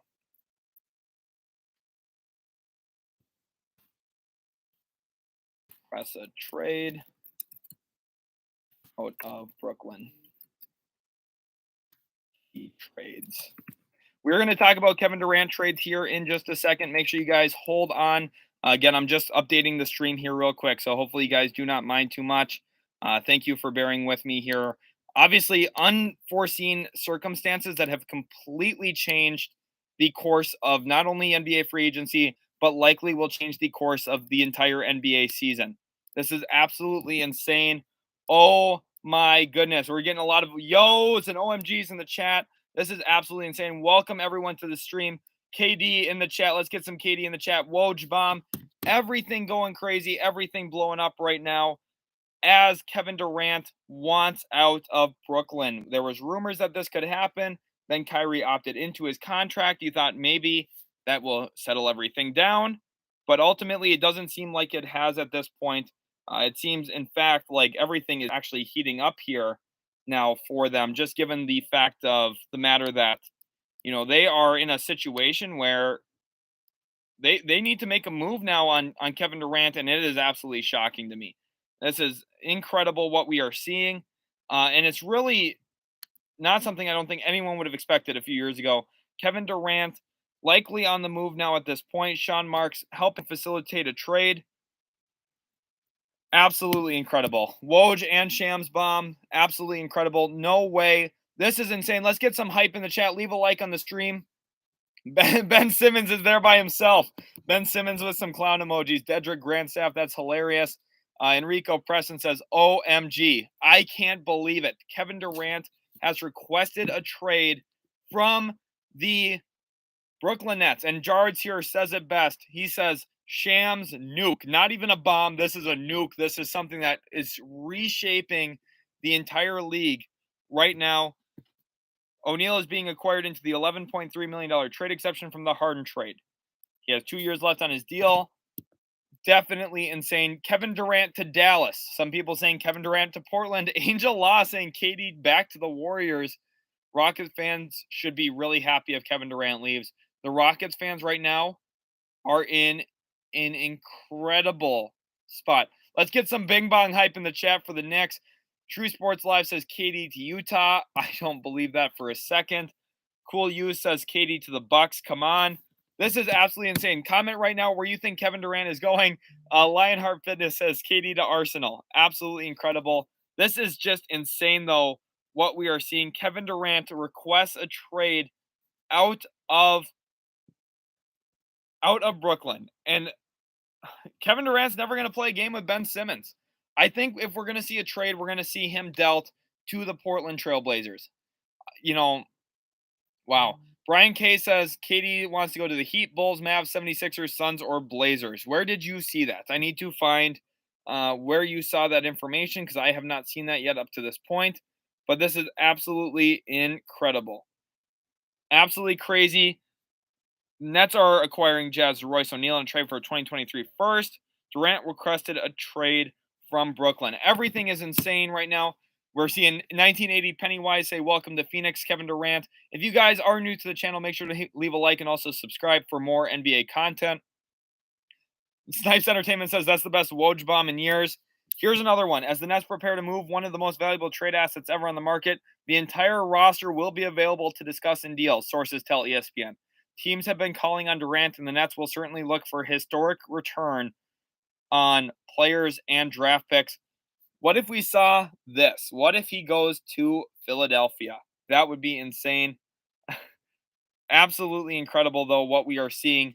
One of the craziest days in all of NBA history potentially is what is about to go down in a time where everyone thought, wow, it's going to be a quiet free agency, maybe a little bit of a weaker free agency class.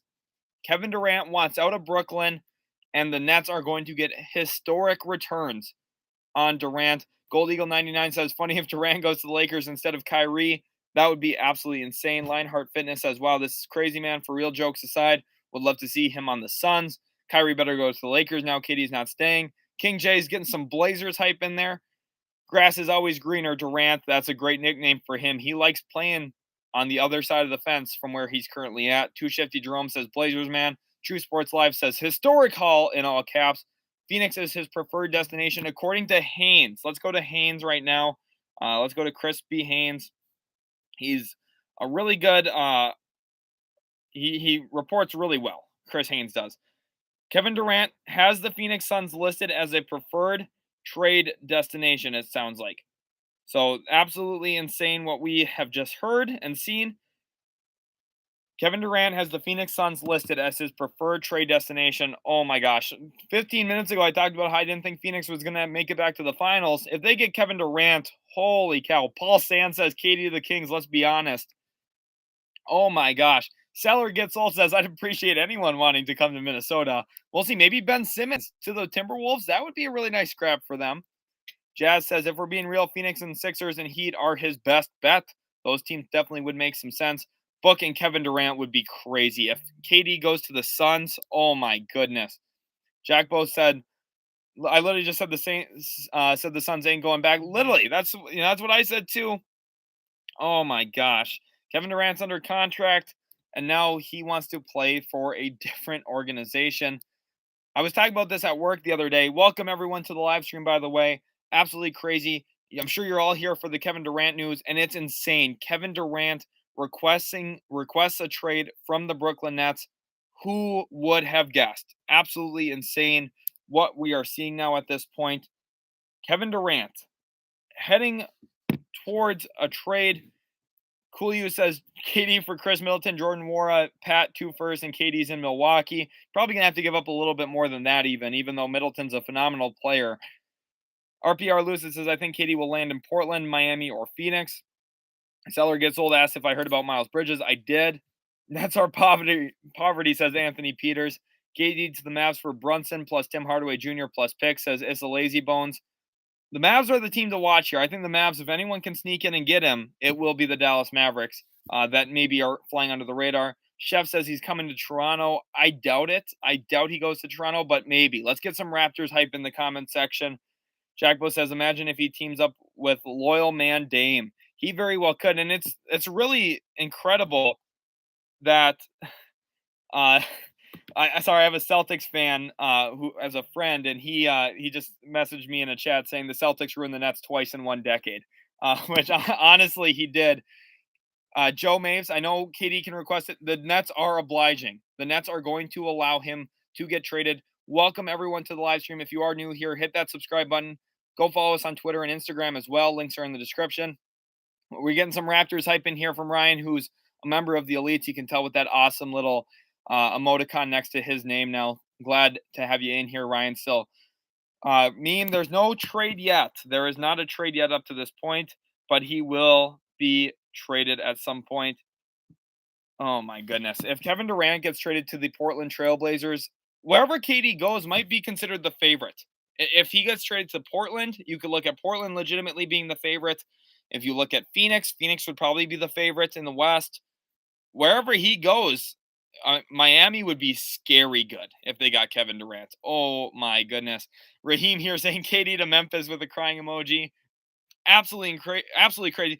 Big news happens like this every time I'm live, I swear. Absolutely incredible.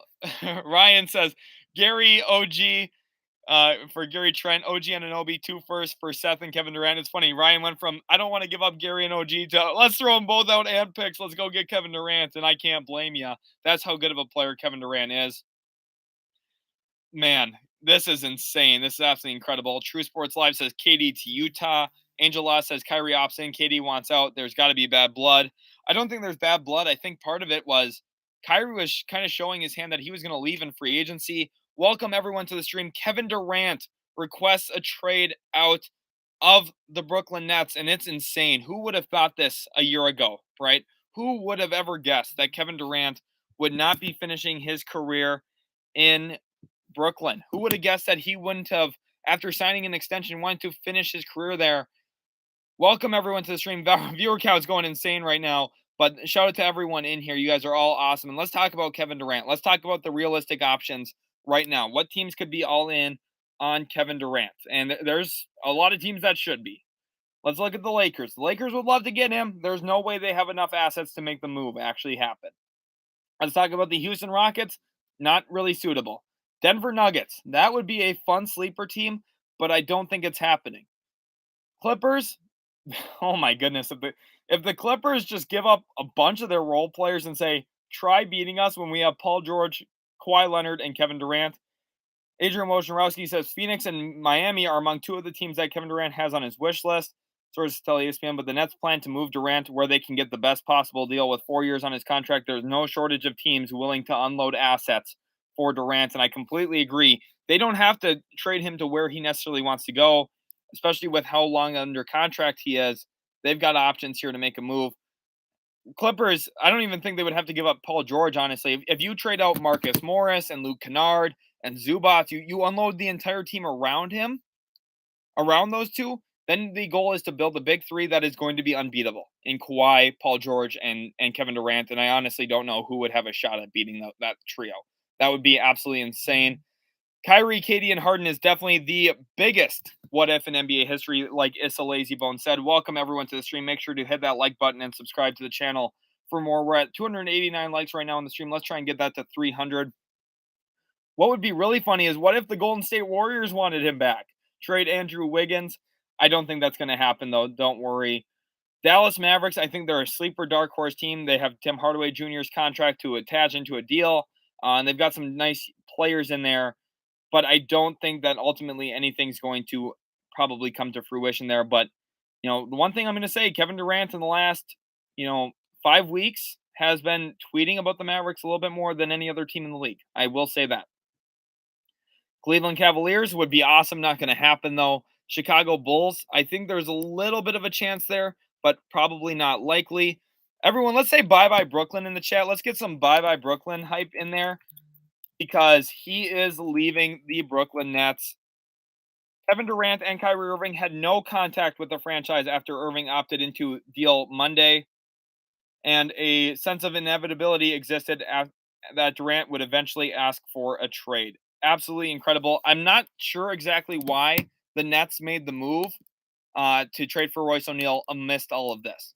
Gold Eagle says, Warriors definitely may get him back in a trade. I wouldn't be surprised. Thank you for the $5 super chat, Gold Eagle. Again, I really do appreciate it. It goes a long way in helping us out. El Servi says KD to the Knicks for 22 picks.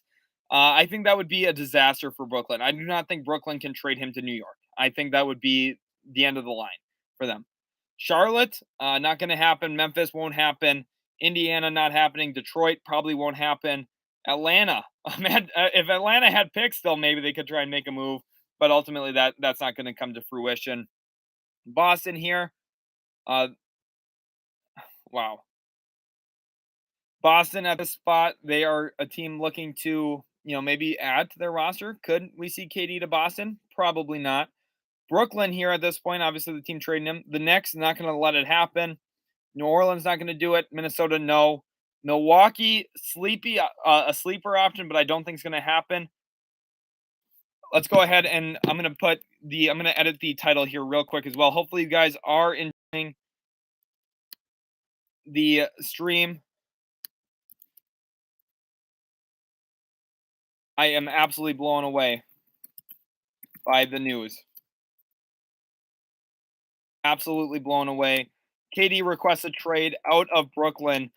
Now let's talk about a team here in Miami.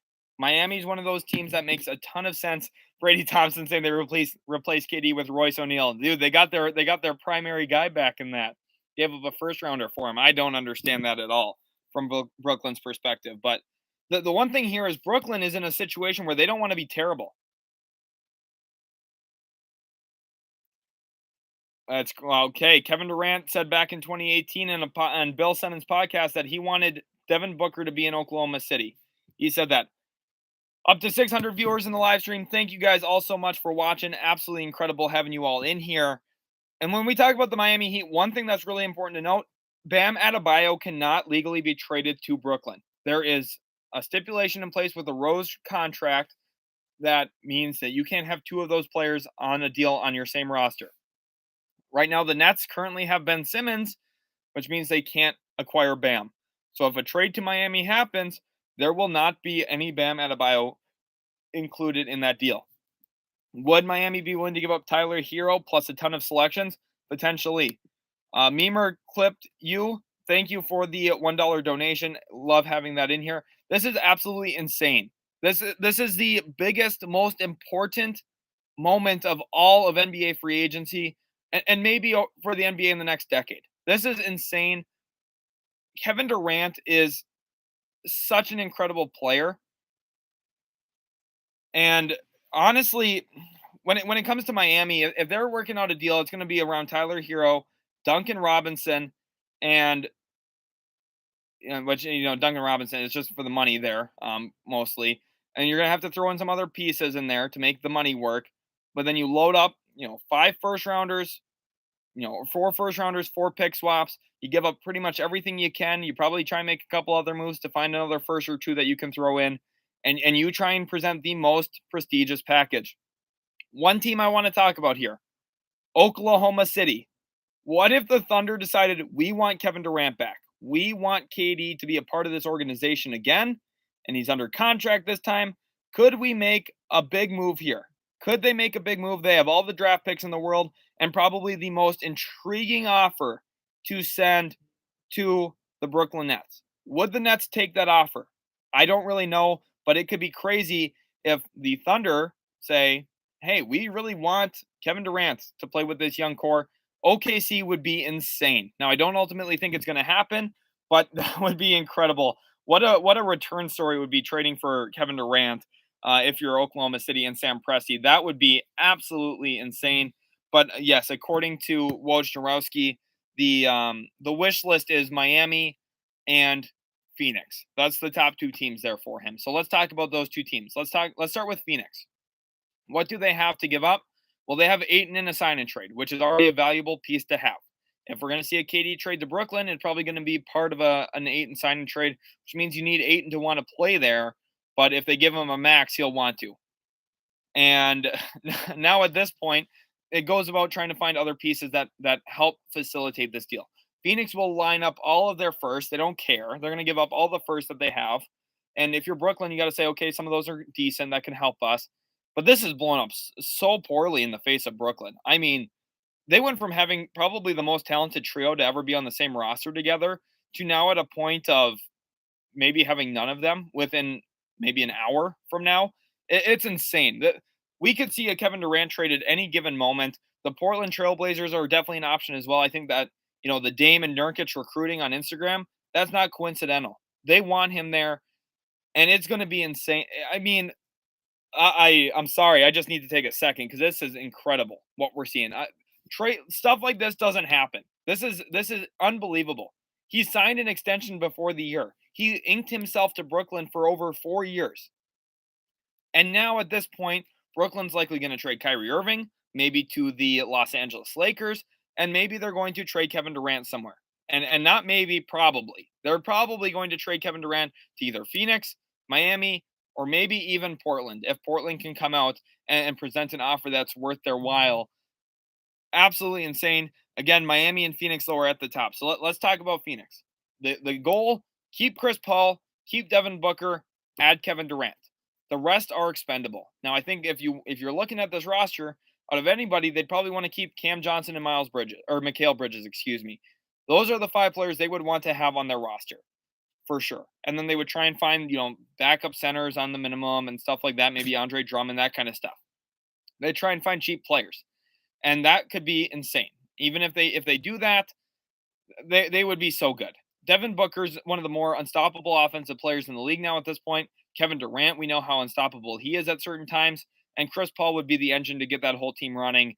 They would be scary good. And you keep Mikal Bridges to really work on the wing defensively. We know how good he is in that regard. Finished top 3 in Defensive Player of the Year voting, and it was well deserved. And then Cam Johnson's really a player that Phoenix loves. They would have a hard time parting with him in a deal for Kevin Durant, which I know sounds crazy, but they would not want to give him up.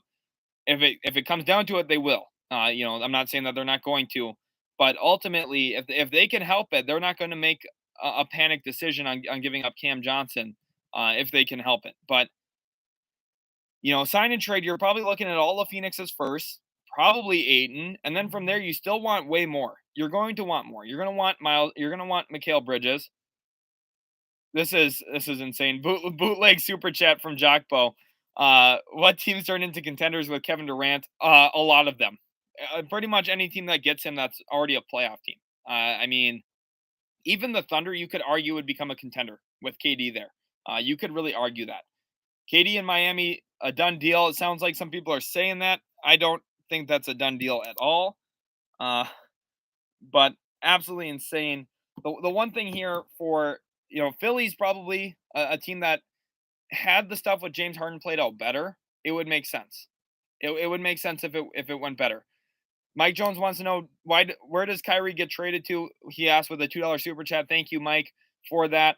I think that realistically, he could get traded to the LA Lakers. If I had to guess, that's where I would bet myself. If he gets traded somewhere, it's going to be to the Lakers for Russell Westbrook and probably a 2027 first and Talen Horton-Tucker.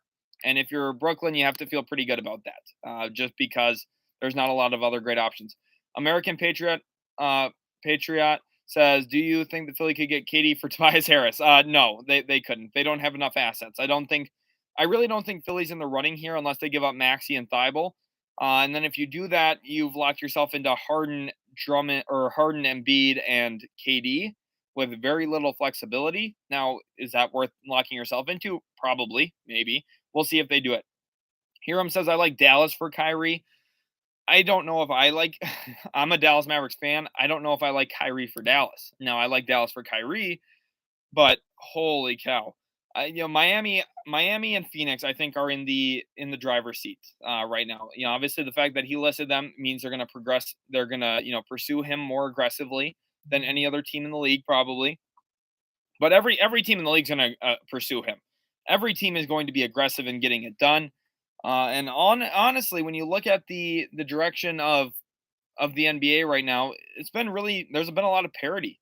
A team that gets Kevin Durant probably shakes up that parity. It's absolutely insane what we're seeing in terms of a player of his magnitude agreeing to sign an extension. He chose Brooklyn in free agency. You thought he's going to play there, and now he's going to be playing for his 4th team next season of his career. It's absolutely insane. Yes, Kevin Durant and Kate are close friends. I do not see a trade with the Pistons going down. I don't think the Pistons are going to push their chips in quite yet. Their team is really young, really, really young. I don't think that they're in a position yet to make that push. like the thing, if your team doesn't have 4 firsts to send, you're not going to get Kevin Durant. Okay, if you don't have 4 firsts that you can send unprotected, you're not getting him. Miami's going to send picks. Phoenix is going to send picks. This is a W chat. I agree, Brady. Thanks for putting that in there. KD and Zach are close friends. Could the Bulls be a player here? Too Shifty Jerome sends in the awesome emote there. Thank you, Too Shifty Jerome, for the 7. Really appreciate that, and appreciate everyone who's super chatted today. You guys are all so awesome. What I'm cheering for is the Oklahoma City Thunder. I am cheering for the OKC Thunder. Does this affect any free agents to build a super team? Maybe Zach LaVine, maybe Bradley Beal, but I don't know that for certain. Let's get Utility Sports up to 500 likes, as American Patriot said. Kevin Durant to the Heat. So we talked about Phoenix. What would it take? It's going to take all the picks, the pick swaps. It's going to take Ayton in a sign and trade. And it probably takes even a little bit more than that. Let's talk about Miami. What does Miami give up? They're going to give up, again, all the picks, all the pick swaps. They're going to give up pretty much rights to everything in the draft for the next 8 years, which gets really complicated because Brooklyn doesn't really have their own rights to their own picks, which makes it really weird because then you get all these other picks coming in and it's like, okay, do we really want to sell them for picks? I think they'd prefer to get players, honestly. But now, like, getting players, you're going to get really diminished returns if you're trading Kevin Durant. You're not going to get a player who's very close. Matt's welcome back to the stream. I know you were in here before. Dominic says LaVine either way to Wizards or Pelicans. And I think for Miami, it's not going to be Jimmy. It's not going to be Bam.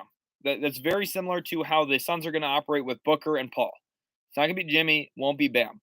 So from there, you have to look and say, okay, what do they have to trade? And there's some options, right? You're going to start with the guy who just won 6 Man of the Year, though. You're going to start with Tyler Hero, and he's going to have to be the centerpiece of the trade. It's Tyler Hero, and then from there, you probably try and make some other moves. You probably have to include maybe the draft rights to Nikola Jovic, who you just selected, who you probably don't want to trade, but to get Kevin Durant, you're going to do it. You're probably going to have to give up Omer Yurtseven, Gabe Vincent, Max Strus. All the players that have really caught on with Miami the last year or so are going to be players who could potentially go out the door. And it's definitely a bummer, but you're going to have to try and make some moves. You're going to have to try. If you want Kevin Durant on your team playing with Jimmy Butler and Bam Adebayo, you have to be willing to give up the bag. You have to, and if you don't, teams are going to look at you down the road and say, "Wow, you decided to not trade for Kevin Durant." And the thing is, there's no guarantee getting him wins. Like, Brooklyn probably felt when they landed James Harden and they had Kyrie, Harden, and KD, they probably thought we're a lock to win. And a lot of people looked at it that way. They never won. And Kevin Durant, I mean, going to Miami, you'd think on paper this team's going to win a championship. It's not just that easy. They still have to go through Milwaukee. There's other teams in there that could push them. But oh my goodness, if you see, oh my goodness, if you see anything like Durant, Butler, and Bam, holy cow. Colin Box Breaks wants to know Durant to the Raptors. I think less likely. But here's the one thing. It doesn't matter if Durant says he wants to play for your team or not here. Just because Durant prefers to play for the Suns doesn't mean that's where he has to go. If the Mavericks come out and send the best offer, if the Raptors come out and send the best offer, they are the teams that would likely get him. The Nets don't need to trade Durant where he wants to go. Now they're going to try and help him to get where he wants to go, but it's for them, it's about getting what they need back. And they need a lot. They have put their entire franchise in the hands of Kevin Durant. And imagine their franchise is an egg and he's standing on the top of a building. He dropped it off the skyscraper. He really has. Rockets fans are so excited right now. They put all of their eggs in the basket of having Kevin Durant that they were willing to send out all their picks for James Harden. It felt like an obvious move for them because their team got so good. They had so much talent. They barely ever lost when those 3 players played together, but unfortunately they played together less than 25 games. And everything fell apart. Everything fell apart for Brooklyn. This is one of the worst situations for the NBA in a lot of ways. Now it's going to be really good for their views and for who's talking about the league. The player movement's always good for the NBA, but holy cow, Brooklyn is going to be a nightmare. This is going to end up being so bad for Brooklyn. And You know, they were an example of a team that built up young, was able to attract the stars, and it's all blown up. It is all blowing up. Joshua Ladine says, "Come home to Oklahoma City." Uh, Durant telling Kyrie, "F you." A little bit of that. There's a question here now: is Kyrie Irving going to get traded with Kevin Durant? Is that possible? Is that why he opted in? Are they going to try and facilitate a trade where both of them get moved together? My guess is probably not, but maybe. Reverse and spin here says Tyler Hero, Gabe Vincent, Max Strus, Caleb Martin, Nikola Jovic, Omer Yurtseven, and all the picks in the world for Kevin Durant.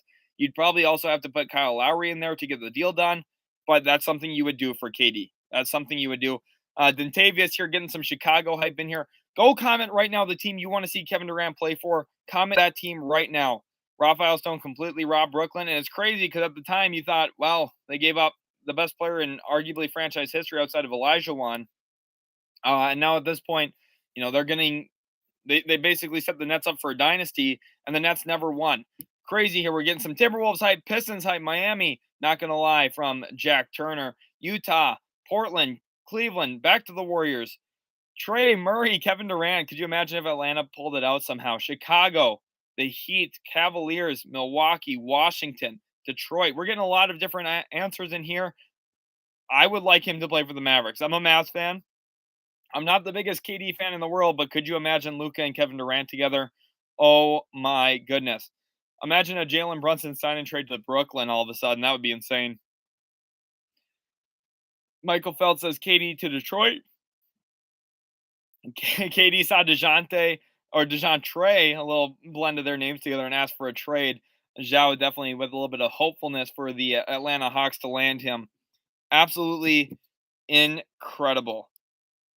This is insane what is going on right now. Kevin Durant about to open his next chapter of his book. A lot of people want to see him in the Knicks. Some people say the Mavericks. Some people say the Portland Trail Blazers. Keep letting me know in the comment section right now. I think an interesting team would be the Memphis Grizzlies. If they were able to land Kevin Durant, that would be a really nice move for them as well. Absolutely insane what we have going on right now. Make sure you guys subscribe to the channel. We are over 14,000 subs. Let's push for 14,100. Go ahead, hit that subscribe button right now. If you haven't already, we have over 650 people in the stream right now. And I'm really excited for what free agency is going to become. This news absolutely shakes up everything. We're about 2.5 hours away from free agency. I will be live for all of NBA free agency. It's absolutely insane what could potentially go down here. Colin Anderson says he should pull a wild card and join Ant and Cat in Minnesota. That team would be so incredible. Josh says OKC will give half the assets plus bunch of their guys. That would be interesting to see as well. Mary Ortiz saying KD to Dallas. We'll see where he goes. Kevin Durant is I just can't believe it. Again, it's incredible to me what we see going down right now in NBA free agency. Who would have thought that this is what would happen right now as we currently speak? I'm shocked by it. I'm absolutely shocked.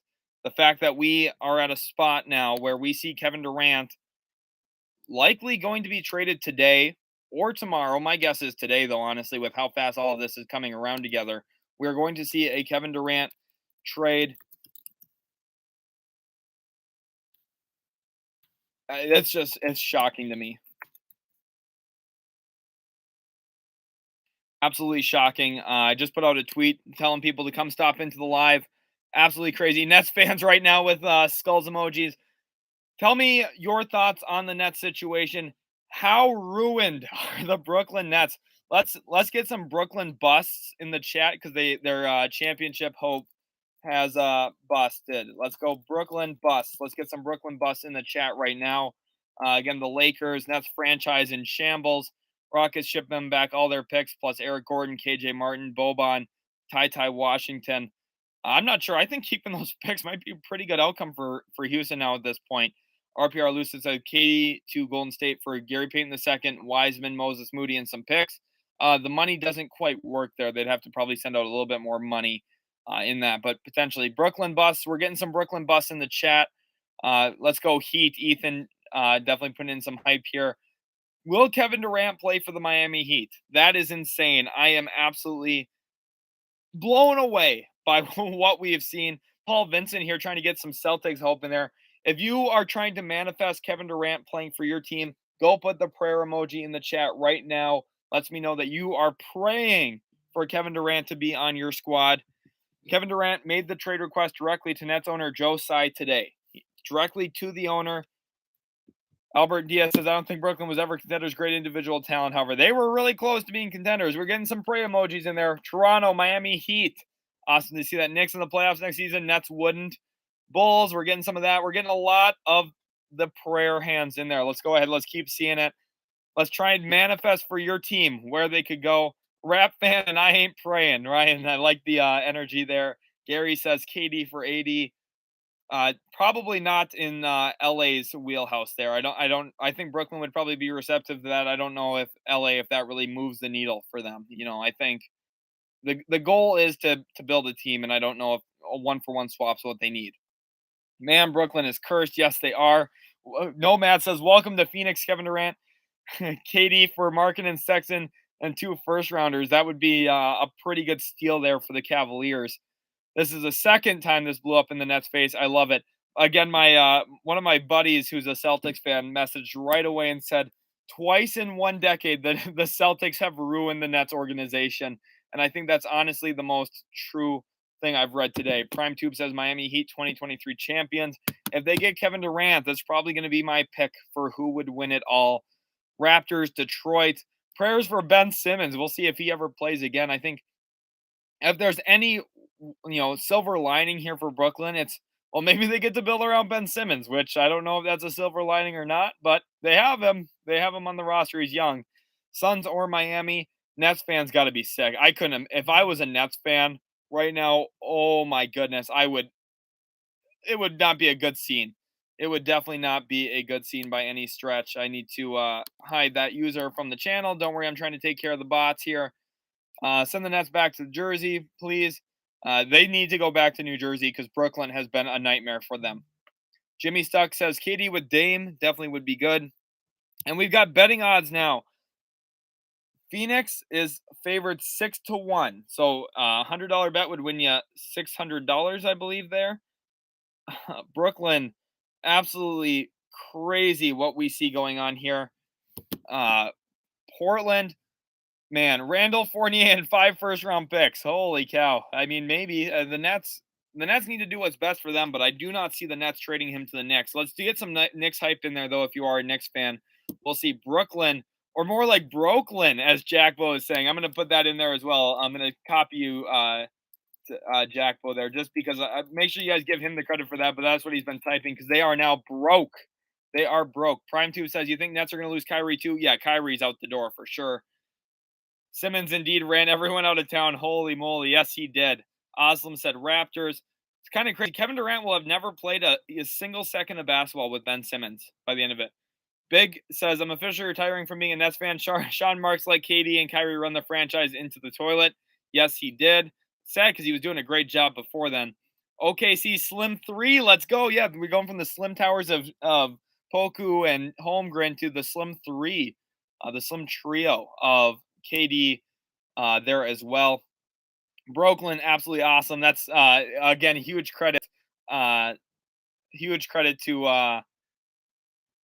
him for coming up with that. That was a genius thing by Jack Bo. So absolutely awesome to see that. Ryan says, yo, like the vid, boys. Let's go ahead. Let's try and get this video up to 400 likes. We're at 630 viewers right now. We need 60 likes. 1/10 of you only have to hit that like button. Let's go ahead and do it. Brooklyn, let's get some Brooklyn hype in the chat.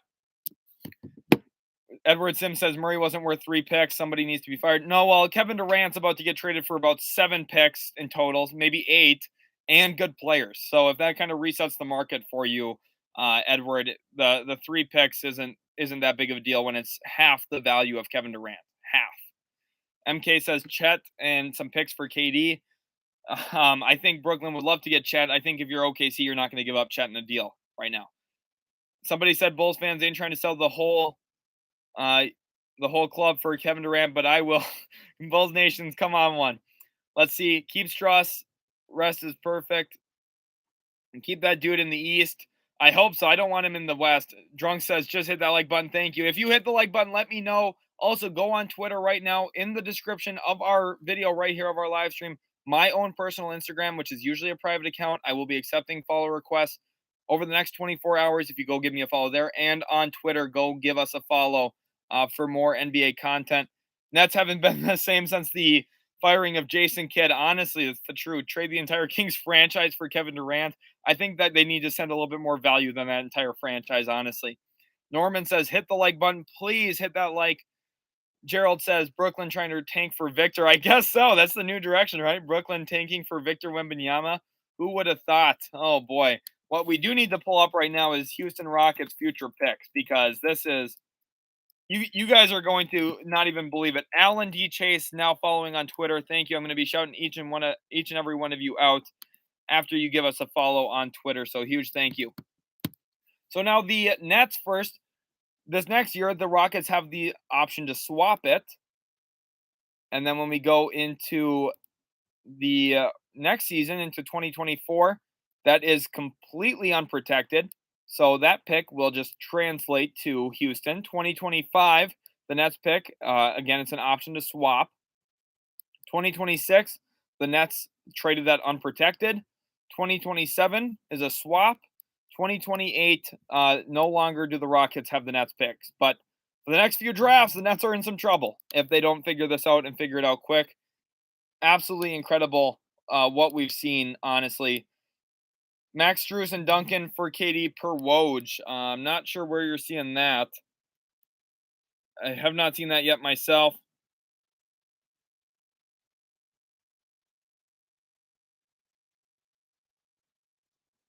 Absolutely incredible. I had to go talk a little bit of smack to one of my buddies because I told him that Kevin Durant was not going to win a championship in Brooklyn when he first signed there. Jack Bo says, can I get some Pacers love, Sheldon? Yes, for sure. Shout out the Pacers. If there's any Pacers fans in, let's go leave a like right now and also leave some Pacers hype in the comment section. Pat Riley going to get Kevin Durant. Does the Godfather do it again? We'll see. Devin wants to know, could the Thunder trade for KD? They have the assets. They do. And if they really want him, he's under contract. It's going to take a meeting. I think Presti's going to have to meet again with Kevin Durant and say, okay, we really want you. I know that we weren't probably your preferred destination, but look, we've got Shea, we've got Giddey, we've got Chet. This team's young, we're talented, we're winning 30-ish games a year when we're not even playing our best players down the stretch. If you come in here, we can win. And that's what they've got to tell him. And they've got to commit him to that. David Crawford requested to follow on Instagram. Thank you, David, for that awesome follow request. Really appreciate you. And on Twitter, we've been getting some more follows. Justice D as well with the follow. Really appreciate that. Kevin Durant requesting a trade. Other teams that have been linked to Kevin Durant: the Hawks, Nuggets, and Mavericks, according to Hoops Hype. So there is some more teams in there. You look at the Mavericks, my favorite team, that would win them a championship. If they could go get Kevin Durant next to Luka Doncic, that would be one of the best duos we have ever seen in the NBA. The Nuggets would be lethal as well, adding Kevin Durant into that front court next to Nikola Jokic. Not sure what it would take. Probably Michael Porter Jr. and a ton of draft assets. And then maybe even the Atlanta Hawks. It's interesting. They're going to have to give up more players. They'd probably give up Bogdanovich, Herter, Capella, Collins, all in a deal. The Nets would reload with some talent, but absolutely crazy. Ollie Cubing says, let's go free agency. Free agency is about to be crazy. I'm a Shine says, I'm about to follow you on Twitter, bro. Love the vids. Appreciate you. I'm a Shine. Philip Bowman with the request to follow on Instagram. Glad to have you in here, Philip. Make sure you go hit that follow on Twitter real quick, and let's see exactly what we got. We're getting some love in here. I'm a Shine followed. David Alvarez followed. Wise Citizen Sports. Lawrence Nelson. Seb Collin. Alan Chase. Scooby-Doo. Trey Smith. All hit that follow button on Twitter. Huge thank you to you guys. Keep bringing in the love and support. Go follow us on Twitter. Absolutely crazy. El Servi says, I smell a three-way trade. Portland, Brooklyn, and the New York Knicks. Jose M says, no way Luka and Durant would never work. Luka like Kobe. He's the best option. Double teamed every time. Kobe won a bunch of championships. So if you want to say that Luka's like Kobe, I will take that. Luka and Durant would be phenomenal together. After officially completing trade with Hawks today, the Spurs are expected to waive Danilo Gallinari. Like I said yesterday, he would never play a game with that franchise. told everyone then. And no, KD is not restricted, Alex. KD is under contract, which is what makes this even crazier. He's not a free agent. He's on the roster for 4 more years. Brooklyn doesn't technically have to trade him. Jock Lawndale also got sent to Atlanta in that deal. So absolutely incredible what we've seen, but incredible trade rumors going on right now. Matt Supernova says, hope he goes to Miami, play with Bam and Butler, trade everyone else on that Miami team for him. Yeah, I mean, if you're the Nets, you can say, okay, at least we're getting Tyler Hero back, but is that really great? Jack Bo says, again, Ben Simmons expected to request a trade, join LeBron at Blaze Pizza. Maybe. KD plus Luka would be really tough. I agree. Blazers should sign Gallo. He could definitely help them. I agree with that. What would be the Mavs trade for Kevin Durant? Let's work through the Mavs trade. And this one is a little bit more complicated, and the Mavericks are going to have to be really aggressive in getting something done here. And they're going to have to, ask for a little bit of help in doing so. What the goal here, LA scriptwriter, thanks for following on Twitter. For the Mavs, what they would give up, they would trade away Tim Hardaway Jr. in a sign and trade, Maxi Kleber in a sign and trade. Probably from there, you need to send out more salary and more good players. So Josh Green, who's young, they'd send him. They'd probably have to give up the rights to Jaden Hardy, which I don't love, but for Kevin Durant, I love it. And maybe even Spencer Dinwiddie. You're looking at 5 quality players in a deal going out to Brooklyn, in addition to all of the picks that they have. The one little holdup, they don't have their 2023 first, but they could offer further first out into the future to make a deal done. Bo Cruz is getting waived. Utah is waving forward Juancho Hernan Gomez. Definitely a bummer there to see Bo Cruz getting waived. Trade just posted can get realer, potentially. Mighty Messer says Mavs have no shot at all. I wouldn't say no shot. They're going to have to be a little bit more creative, though, with what they give up. Matt Supernova says Miami Heat can make this happen. What's your thinking with the Knicks? UK Knicks fan here. Well, welcome from the United Kingdom. Glad to have you in here. And for the Knicks, they would like to. The issue is, okay, and here's the thing. I'm usually not in favor of saying we're not going to trade to a team for a specific reason because of this or that. But if I'm Brooklyn, I am not trading with the New York Knicks. I don't care what the offer is. I don't care if they're giving me better stuff than what I'm getting anywhere else. I don't care. The message you would send by being Brooklyn and trading him to the big brother New York Knicks would be disastrous. You can't afford to trade him to New York. You really can't. The Mavs, I think the assets are going to be tight. But again, if they're offering all the draft picks and the Nets, the thing here, the Nets, if the Mavs are willing to give up those 5 players, maybe you reroute Dinwiddie for a pick, maybe you reroute Kleber for a pick. You could work in a multi-team trade here where the Nets end up getting the most draft picks that way. That's why the Mavs aren't out of this, but they'd have to be creative in the package, and it'd probably have to include multiple teams. Not all of those players would go to the Nets. What would happen is the Nets would get a ton of draft assets. El Servi says Chet and 8 picks. They could do it. OKC could do it. Durant to Oklahoma City would be crazy. I'm not trading with the Knicks. Agree. I just would not do it. Yes, I know they have 11 first rounders over the next 7 seasons. That was obviously a big goal with them trading down. If I'm Brooklyn, I'm not trading him to New York. I just am not doing that. I do not want him playing. I just don't know why he wants to do that. Bo Cruz just got cut. I know it's a bummer. Bo Cruz out in free agency now. We'll see what happens with him. Let's go ahead, smash that like button, leave a like on the stream. Also, go follow us on Twitter and Instagram. Links are in the description for those. Again, LA Scriptwriter, huge thank you to you for the follow.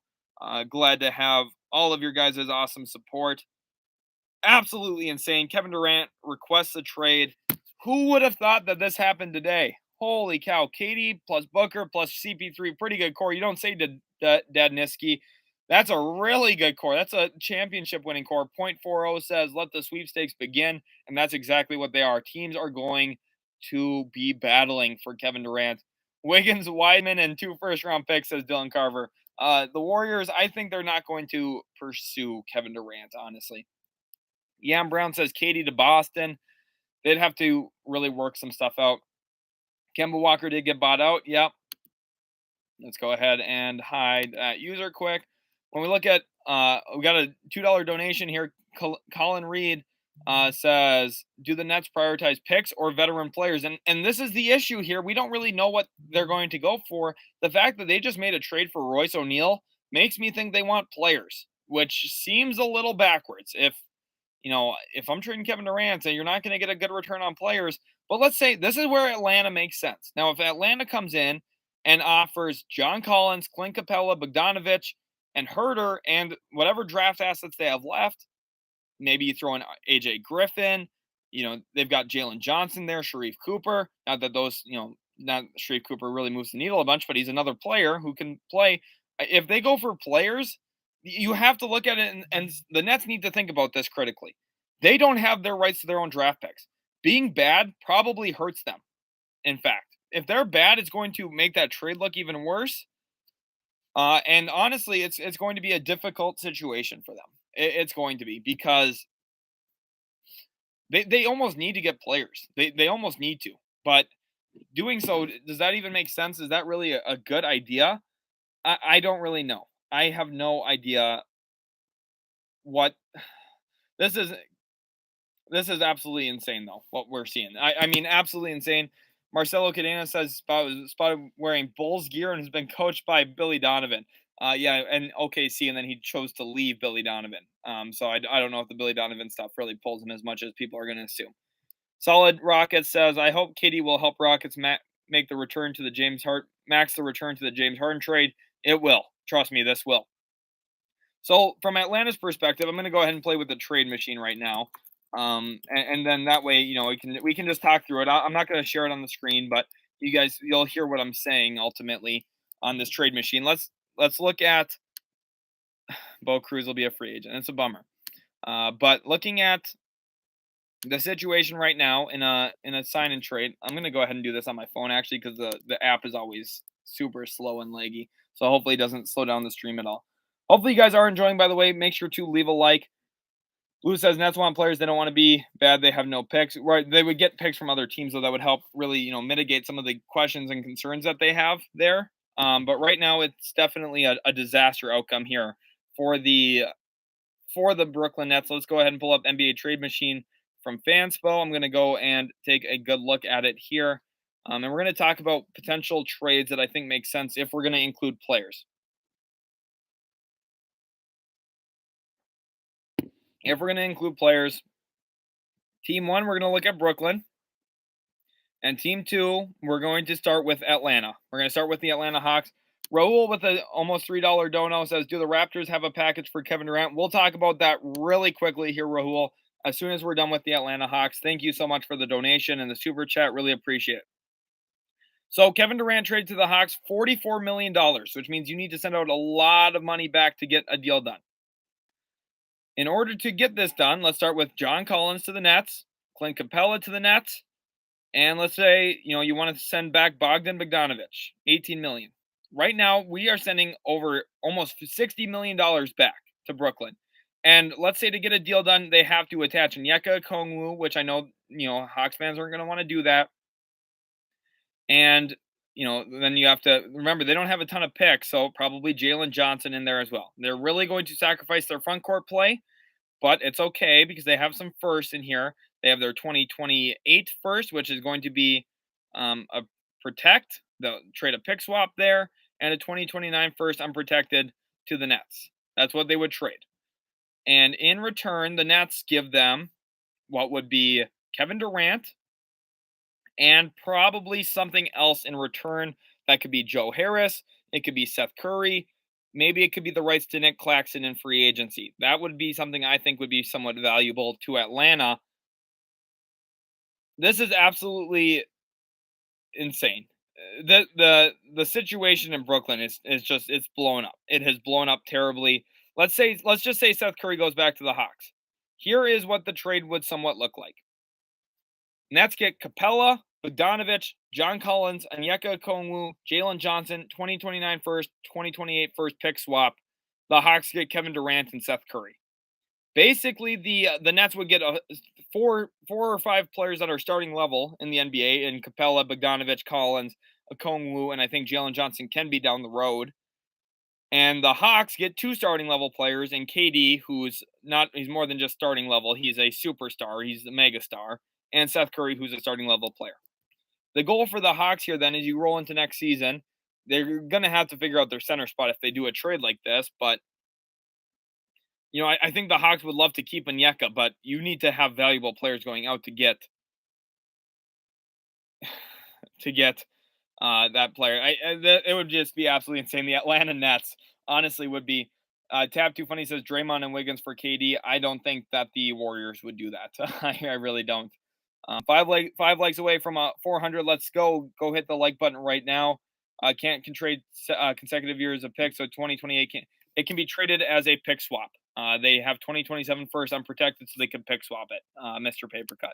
Alan Chase with a $2 dono and the super chat. Thank you so much, Alan, for that. Really appreciate all of your comments and you being around for the stream today. Thank you so much. Mobile Eyes Marketing says, how about Vucevic, Patrick Williams, Kobe White, and a couple picks for Kevin Durant? Can that work? We'll talk about that here in just a second. Let's go to the Toronto Raptors. Let's say the Raptors want to make the big move for Kevin Durant. Team 1, Brooklyn. Team 2, Toronto, who was 48-34 this past year. Kevin Durant traded to the Raptors, and in return, the Raptors, around $44 million they need to send out. Probably send out Gary Trent, OG Anunoby, and Kem Birch probably in this deal. And they give up their first in 2023, their a pick swap in 2024, and a first in 2025. That's kind of what I could see, and maybe even a pick swap in 2026. Let's go ahead and try this trade. It's a success. So here, Brooklyn would get Gary Trent Jr., OG Anunoby, Kem Birch, 2 unprotected firsts in 2023 and 2025, and 2 pick swaps in 2024, 2026, all only for Kevin Durant. And if you're Toronto, you'd have to feel pretty good about getting a scorer of Kevin Durant's caliber to play next to Van Vliet and Scotty Barnes and Pascal Siakam. And by the way, you still have Precious Achiuwa. That's really the biggest goal. Torrance is back, baby. Let's go. Let's get some Torrance hype in the chat. Let's go hype up Torrance in the chat, guys. If you were here before, you know exactly what I'm talking about. If not, just do it anyway. Just hype up Torrance. But that would be the trade here from the Raptors' perspective. Hopefully that answers the question from earlier. Then let's go on and talk about a trade between the Nets. And I think the team in question was, the Bulls. Let's go talk about the Bulls. A trade for the Bulls and Nets. What would that look like? And it's a good question. Torrance, yes, we're getting some Torrance hype in the chat. Let's go. Let's hype up Torrance some more. Let's get it. Okay, so Nets trading with the Chicago Bulls. What could that look like? Kevin Durant to Chicago. And in return, the Bulls would probably have to send out Vooch. Probably send Lonzo. And Patrick Williams. And Kobe White. And at this point, they are giving up $56 million, so they'd have to get a little bit of money back from Brooklyn. This is where you probably see like a Seth Curry again. So Seth Curry gets sent in there. And this would be from Chicago. They'd have to give up some picks as well. They don't really have a lot. Trade that to the Nets. Basically here, this is what the trade would look like for Brooklyn. And I'm not sure if I like this one for Brooklyn as much. To give up Kevin Durant and Seth Curry to Chicago, the Nets would get Nikola Vucevic, who I don't love, Lonzo Ball, who's good, Kobe White, Patrick Williams, who I like, he's good, 2023 first via Portland, and probably a 2024 pick swap, 2026 pick swap. And that gets complicated because they're swapping then amongst 3 teams instead of just 2 with the way that the Rockets and Nets trade worked out. Definitely becomes a little bit more unreliable. Yeah, wow. According to Adrian Wojnarowski, over 15 teams have called Brooklyn since Kevin Durant requested a trade. So within the last 45 minutes, basically, 45 teams have made pushes for 15 teams have made pushes in the last 45 minutes for Kevin Durant. Let's go ahead and take another look at another team. And here I want to see Cool Hughes wants to see a Bucks trade. So let's talk about Nets with Milwaukee. This is absolutely incredible. If the Bucks were to make a deal work, so Kevin Durant goes to Milwaukee, the Bucks would have to then in return probably send out. Oh man, I just don't know if this is really feasible from Milwaukee's perspective. Middleton and Connaughton, Grayson Allen, Jordan Nwora, and they're going to have to give up some picks here as well. They're going to have to give up like 8 second rounders in this deal for sure. They're going to have to unload every second round pick that they have, which is a bunch. They're going to give up the 2024 first, which is swap rights, a 2026 first, which is swap rights. So basically, that their deal is not nearly as good. It's Middleton, Connaughton, Grayson Allen, Jordan Nwora, like 5 or 6 second rounders, 2 firsts, one in 2024 and 2026, and then they would get Kevin Durant, which I don't think feels super good. But that's the answer there. Man, this is absolutely incredible. What's going on? I saw someone wanting to see if a Wizards trade was possible, and I actually do think that I want to do that. I actually think I want to talk about the Wizards because the Wizards are a team that flies under the radar. Let's say Kevin Durant gets dealt to Washington. Obviously, from that area initially, could make some sense as a landing spot here. Actually, in a deal, they've already made some moves, so this gets really complicated. Kuzma goes out, Hachimura goes out, Avdia goes out, probably Corey Kispert goes out, and from there, I mean, you might even have to trade Daniel Gafford, which I know Wizards fans won't like, but you're getting Kevin Durant. So trade 2024 first, 2026 first, 2027 first, which could be valuable, and a 2029 first. This would be the deal between these two teams. Let's see if this one works. Does the Nets here in this deal would get Kuzma, Hachimura, Gafford, Avdia, Kispert, 5 pretty solid young players, a 2027 first, a 2024 first, a 2026 first, which is a swap, and a 2029 first. So you're getting pretty good returns here for Kevin Durant, and the Wizards would have KP, Beal, and Durant, which would be pretty good, as well as Will Barton and Monte Morris. Let's talk now about these 76ers. Nets got Royce O'Neal. Yep, Alex, they traded a first rounder for Royce O'Neal when all of this was happening, which seems really dumb to me. The fact that they would trade a first for Royce O'Neal, I don't understand that at all, let alone on the value. Johnny Davis, I mean, potentially they'd have to throw on Johnny. Well, there's always like things like that. Maybe the Nets would play hardball and say, we want Johnny Davis and really push for it. Let's talk about Philadelphia. For Philly, Kevin Durant gets traded to the 76ers in this. What does Philly give back? Philly, at this spot, is really difficult to say what they would trade. Matisse Thybulle goes for sure. Maxey would have to go. And Tobias Harris for sure goes to make the money work. Then on top of that, you probably attach Paul Reed and Isaiah Joe. Pretty much any decent young player. Charles Bassey can even say goodbye to Philadelphia.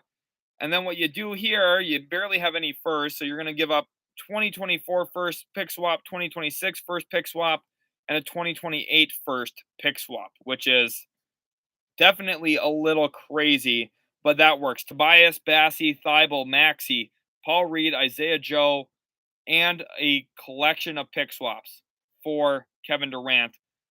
Not sure I love that. Torrance Lewis says, wow, you call all of that Washington trash good and all the Knicks players are garbage. I'm not hating on the Knicks. Not really sure when I said that all the Knicks were garbage, but that's Knicks fans for you. They're always looking for a reason to be upset. So usually it's the Knicks play that does it. So I'm just being a little facetious there. Hopefully you guys get the joke. Probably not, though. Knicks fans, it went right over their head. Team 1 Nets. Let's talk about Oklahoma City. There we go. Timothy here wants an OKC package. Oklahoma City, the most fun team to include in any trade because they have all the assets in the world. How do the Thunder get a deal done? Well, Derek Favors needs to go out for money. JaMychal Green needs to go out for money. And from there, this is where we start running into issues. Darius Baisley. They declined Mike Muscala. They probably have to throw in Pokashevsky. Probably have to throw in Trey Mann. They're going to have to throw in Jeremiah Robinson Earl, Kenrich Williams. and Isaiah Roby just to even get the money close, which is already a bunch of players going out the door. And then on the pick side, they're going to send the Clippers first next year.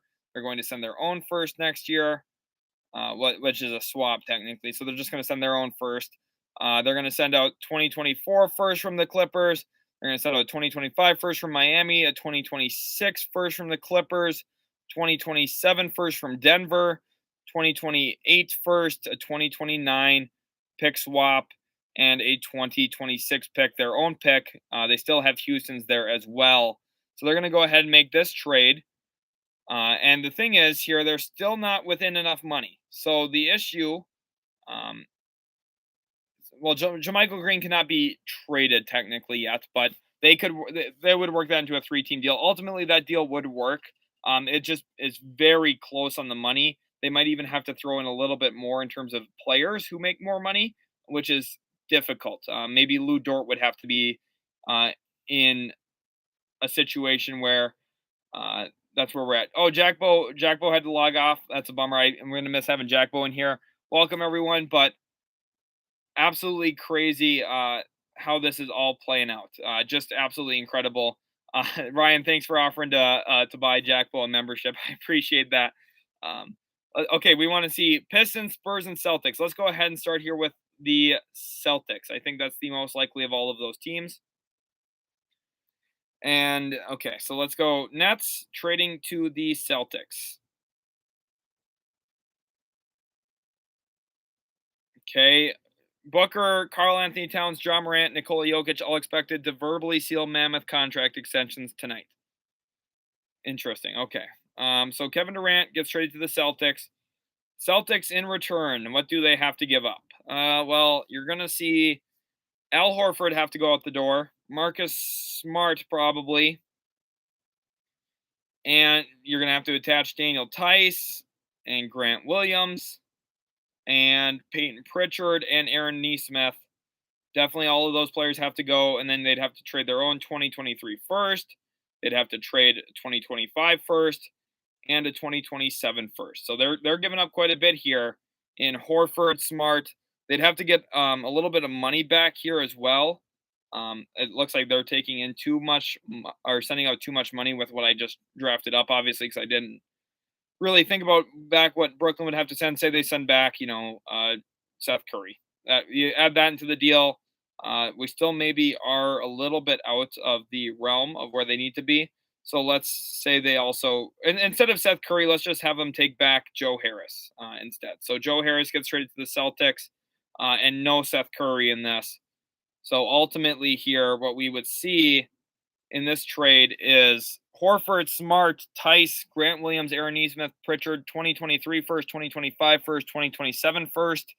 And the Celtics get Kevin Durant and Joe Harris. Obviously, there's a little bit of, they would need to have some protections and everything.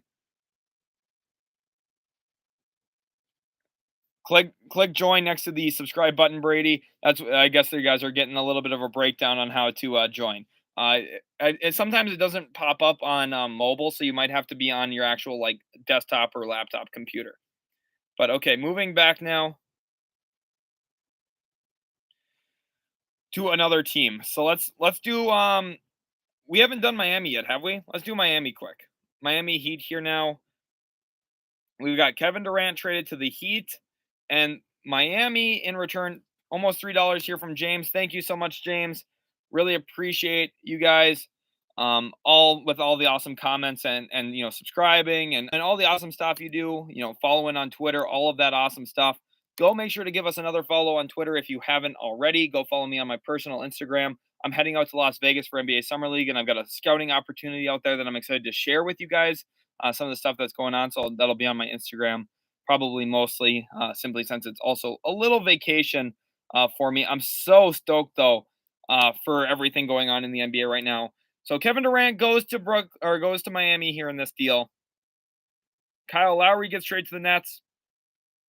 And in addition, we probably see Nikola Jovic, probably see Caleb Martin, probably see Strus, probably see Gabe Vincent. You need to give up all of those players. And then looking at this team still, Omer Yurtseven probably needs to go. And you're still not really at a point. Duncan Robinson needs to get traded here as well. And then you go into the picks, trade 2023 first. They would have to pick swap 2026, trade out 2027, and trade out 2029. So this is what a trade would look like from Miami here at this spot. Kyle Lowry, Caleb Martin, Duncan Robinson, Gabe Vincent, Max Strus, Omer Yurtseven, Nikola Jovic, and a 2023 first, 2026 first round swap, 2027 first, 2029 first, all for Kevin Durant. Does that get him a championship? Maybe not. That seems like a lot to give up. It does, but you might have to. That didn't include Tyler Hero though. So maybe if you give up Tyler Hero, you maybe save some of those first, or some of the other players. It really comes down to what they want to do here. But I mean, if they kept Tyler Hero, it'd be absolutely crazy. Let's go to team one again, Brooklyn. And I saw one saying, let's do Portland.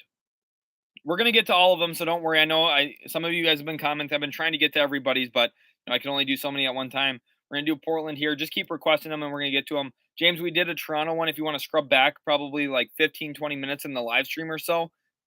Kyrie likely done with the Nets as well. Woj says it's not likely that only Kevin Durant, but also Kyrie has played his last game with Brooklyn. Absolutely insane. Kyrie and Kevin Durant ran that franchise into the ground. Extensions for Zion and Darius Garland are also widely expected this offseason. Interesting. Portland now, to get Kevin Durant, they would have to give up Eric Bledsoe.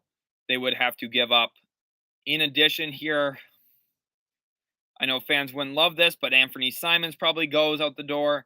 Justice Winslow, Keon Johnson, Didi Louzada has to get traded for sure. And then they, probably attach Trenton Watford in there as well, who I think is a pretty solid young player. The issue is money-wise, they need to add more money yet into this. So how do they get there? Do they give up Josh Hart? And if they give up Josh Hart, do they really want to give up? That's where we run into some issues. So 2024 first-round pick swap, 2025 first, 2026 pick swap, 2027 first, 2028 pick swap, 2029 first. Let's go back to the players. Let's send instead of Simons, let's trade. Instead, we're going to trade their Josh Hart is ultimately what I've decided. Instead of Simons, they're going to trade Josh Hart because the money works a little bit easier. Gonna undo that trade, and at this spot here, we're gonna try that now, and this works. So Brooklyn in this deal would get Trenton Watford, Keon Johnson, Didi Louzada, Josh Hart, Justice Winslow, Eric Bledsoe, which I know doesn't sound like a lot for the actual players that they'd be getting back, and it's not the greatest package they could get, but they get a 2025 first unprotected, 2027 first unprotected, 2029 first unprotected, and they would also get swap rights in 2024, 2026, 2028. Grady Edwards with $5 for the super chat says, I feel like Miami deal would have to include Hero or Bam. Brooklyn realistically could even get both. He is Kevin Durant after all. Bam Adebayo cannot be traded to Miami while Ben Simmons is under contract there. I thank you so much for the $5 donation. I think probably would want Hero. I think that they would. The issue is they can't include Bam. As long as Ben Simmons is a member of the Brooklyn Nets organization, the two of them cannot be on the same roster together because of the current situation with their contracts. There's specific rules in the NBA CBA. I'm not going to bore you with all the details, but those two players cannot be on the same roster right now. Frenchie Betts, we talked about the Raptors. Not a trade around Barnes, but probably a trade around OG and Gary Trent Jr. So if you want to scrub back just a few minutes, definitely would be working with that. Hassle Free T says, have you done Cavs yet? Could be interesting. Let's go ahead and do the Cavs right now. Hopefully you guys don't mind. Once you scrub back, just come back and scrub back into the live and then catch back up with where we are right now. So let's go back into the trade machine. Grady, again, thank you so much for all the love and support. Ryan's not happy with the idea of trading Scotty Barnes. Definitely would not like to see that. But now talking about Cleveland. Cleveland had a really good season. Let's see if they can get Kevin Durant and push themselves over the top. What do they have to give up? Kevin Love for money. They have Karis LeVert, which is whatever. It is what it is. Maybe not Kevin Love then, because there might have other ways to make the money work here. Cedi Osman would have to go. Isaac Okoro would have to go. Uh, Brandon Goodwin would have to go. Dean Wade would have to go. Lamar Stevens would have to go. And I know Cavs fans are going to be like, whoa, we're giving up so much. Yeah, that's what you have to do to get Kevin Durant. You have to give up a lot. So let's say undo Kevin Love here. The money's getting close. Cavs need to add a little bit more in here to make something work. Maybe that something is Lauri Markkanen instead. And then at this spot, maybe the Nets send back some type of shooter. Let's just say Seth Curry again. Seth Curry's the easy player to include here. And then the Cavs, in addition to all those players, they give up, a 2024 pick swap, 2025 first unprotected, 2026 pick swap, 2027 first unprotected, and a 2029 first unprotected. Let's go ahead and try this trade. Here it is. Cavaliers get Kevin Durant and Seth Curry. The Nets get a 2025 first, 2027 first, 2029 first, all unprotected, and also 2024, 2026, 2028 pick swaps. Lamar Stevens, Isaac Okoro, Dean Wade, Brandon Goodwin, Lauri Markkanen, Karis LeVert, Cedi Osman. That's what they would get. Michael Orlando says, fans, so trade machine server is catching fire right now with all the awful fan proposals. I know it's insane. Some people are just saying some absolute crazy things. Durant, Murray, and Ice trade would be sick. I agree. Sports 789, obviously, you're a big Atlanta fan. Those three together would be insane. Nicholas Pound says that's a big haul, says Texas Sports. How about Sixers? Exer, we talked about a potential Sixers trade if you want to scroll back and try and find it. It's about 15, 20 minutes ago. I know it's a little bit difficult, but let's just go through it. Never mind. Just hold on. We'll go through a Sixers one again, just because I see a couple of people requesting it, so it's fine. We'll go through a Sixers one here live on the channel. So Kevin Durant here to the 76ers, and in return, the Sixers send Tobias Harris. They send DeAnthony Melton, Matisse Thybulle, Jaden Springer, Tyrese Maxey, Isaiah Joe, Paul Reed, and in return, and they also send a 2024 pick swap, 2026 pick swap, 2029 first unprotected. And this is where they run into issues, though. They just don't have as much of actual, draft capital now to trade after the Harden trade. But I did speak about the Bulls already, Nicholas. But for the Nets, they would get Tobias, DeAnthony Melton, Matisse Thybulle, Tyrese Maxey, Paul Reed, Isaiah Joe, Jaden Springer. Pick swaps in like 2026, 2028, and 2024, and a first in 2029, which, I don't know, doesn't sound as exciting. The obvious thing here is you get Maxey and Thybulle and Tobias. It's not terrible. Let's do a Lakers one. We're seeing a comment about the Lakers here, so let's go ahead and switch it to LA. What could the Lakers look to make a move here for? Let's attach Kevin Durant. Let's go back to the Lakers now. Well, the obvious thing here is Russ. Trade Talen Horton-Tucker, trade Kendrick Nunn. And at this point, you're looking kind of gross. You're like, well, this is not going to go anywhere. You have to trade the Pelicans pick or your own pick in 2023. You have to trade the 2025 first, which is a swap, 2026 first, 2027 swap, 2028 first, 2029 swap. And again, this isn't great. You don't love it, but it's Russ, Kendrick Nunn, Talen Horton-Tucker, 3 firsts, one in 2023, one in 2026, one in 2028, pick swaps in 2025, 2027, 2029, and they get Kevin Durant, which if you're LA, you'd like it. But ultimately, I don't think the Spurs are going to make a move for Kevin Durant. I don't think the Spurs will. Nicholas, don't worry. We'll probably come back to the Bulls as well. So just hang out in here for a little bit. We'll come back to them. What is the viability of a Clippers or Denver trade? Flavio wants to know. Let's go to Denver. Let's mock a Nuggets trade here. And this one is a little interesting because of Michael Porter Jr. So obviously Nets would be trading Kevin Durant. KD goes to the Nuggets, and the Nuggets in return would send MPJ, They would send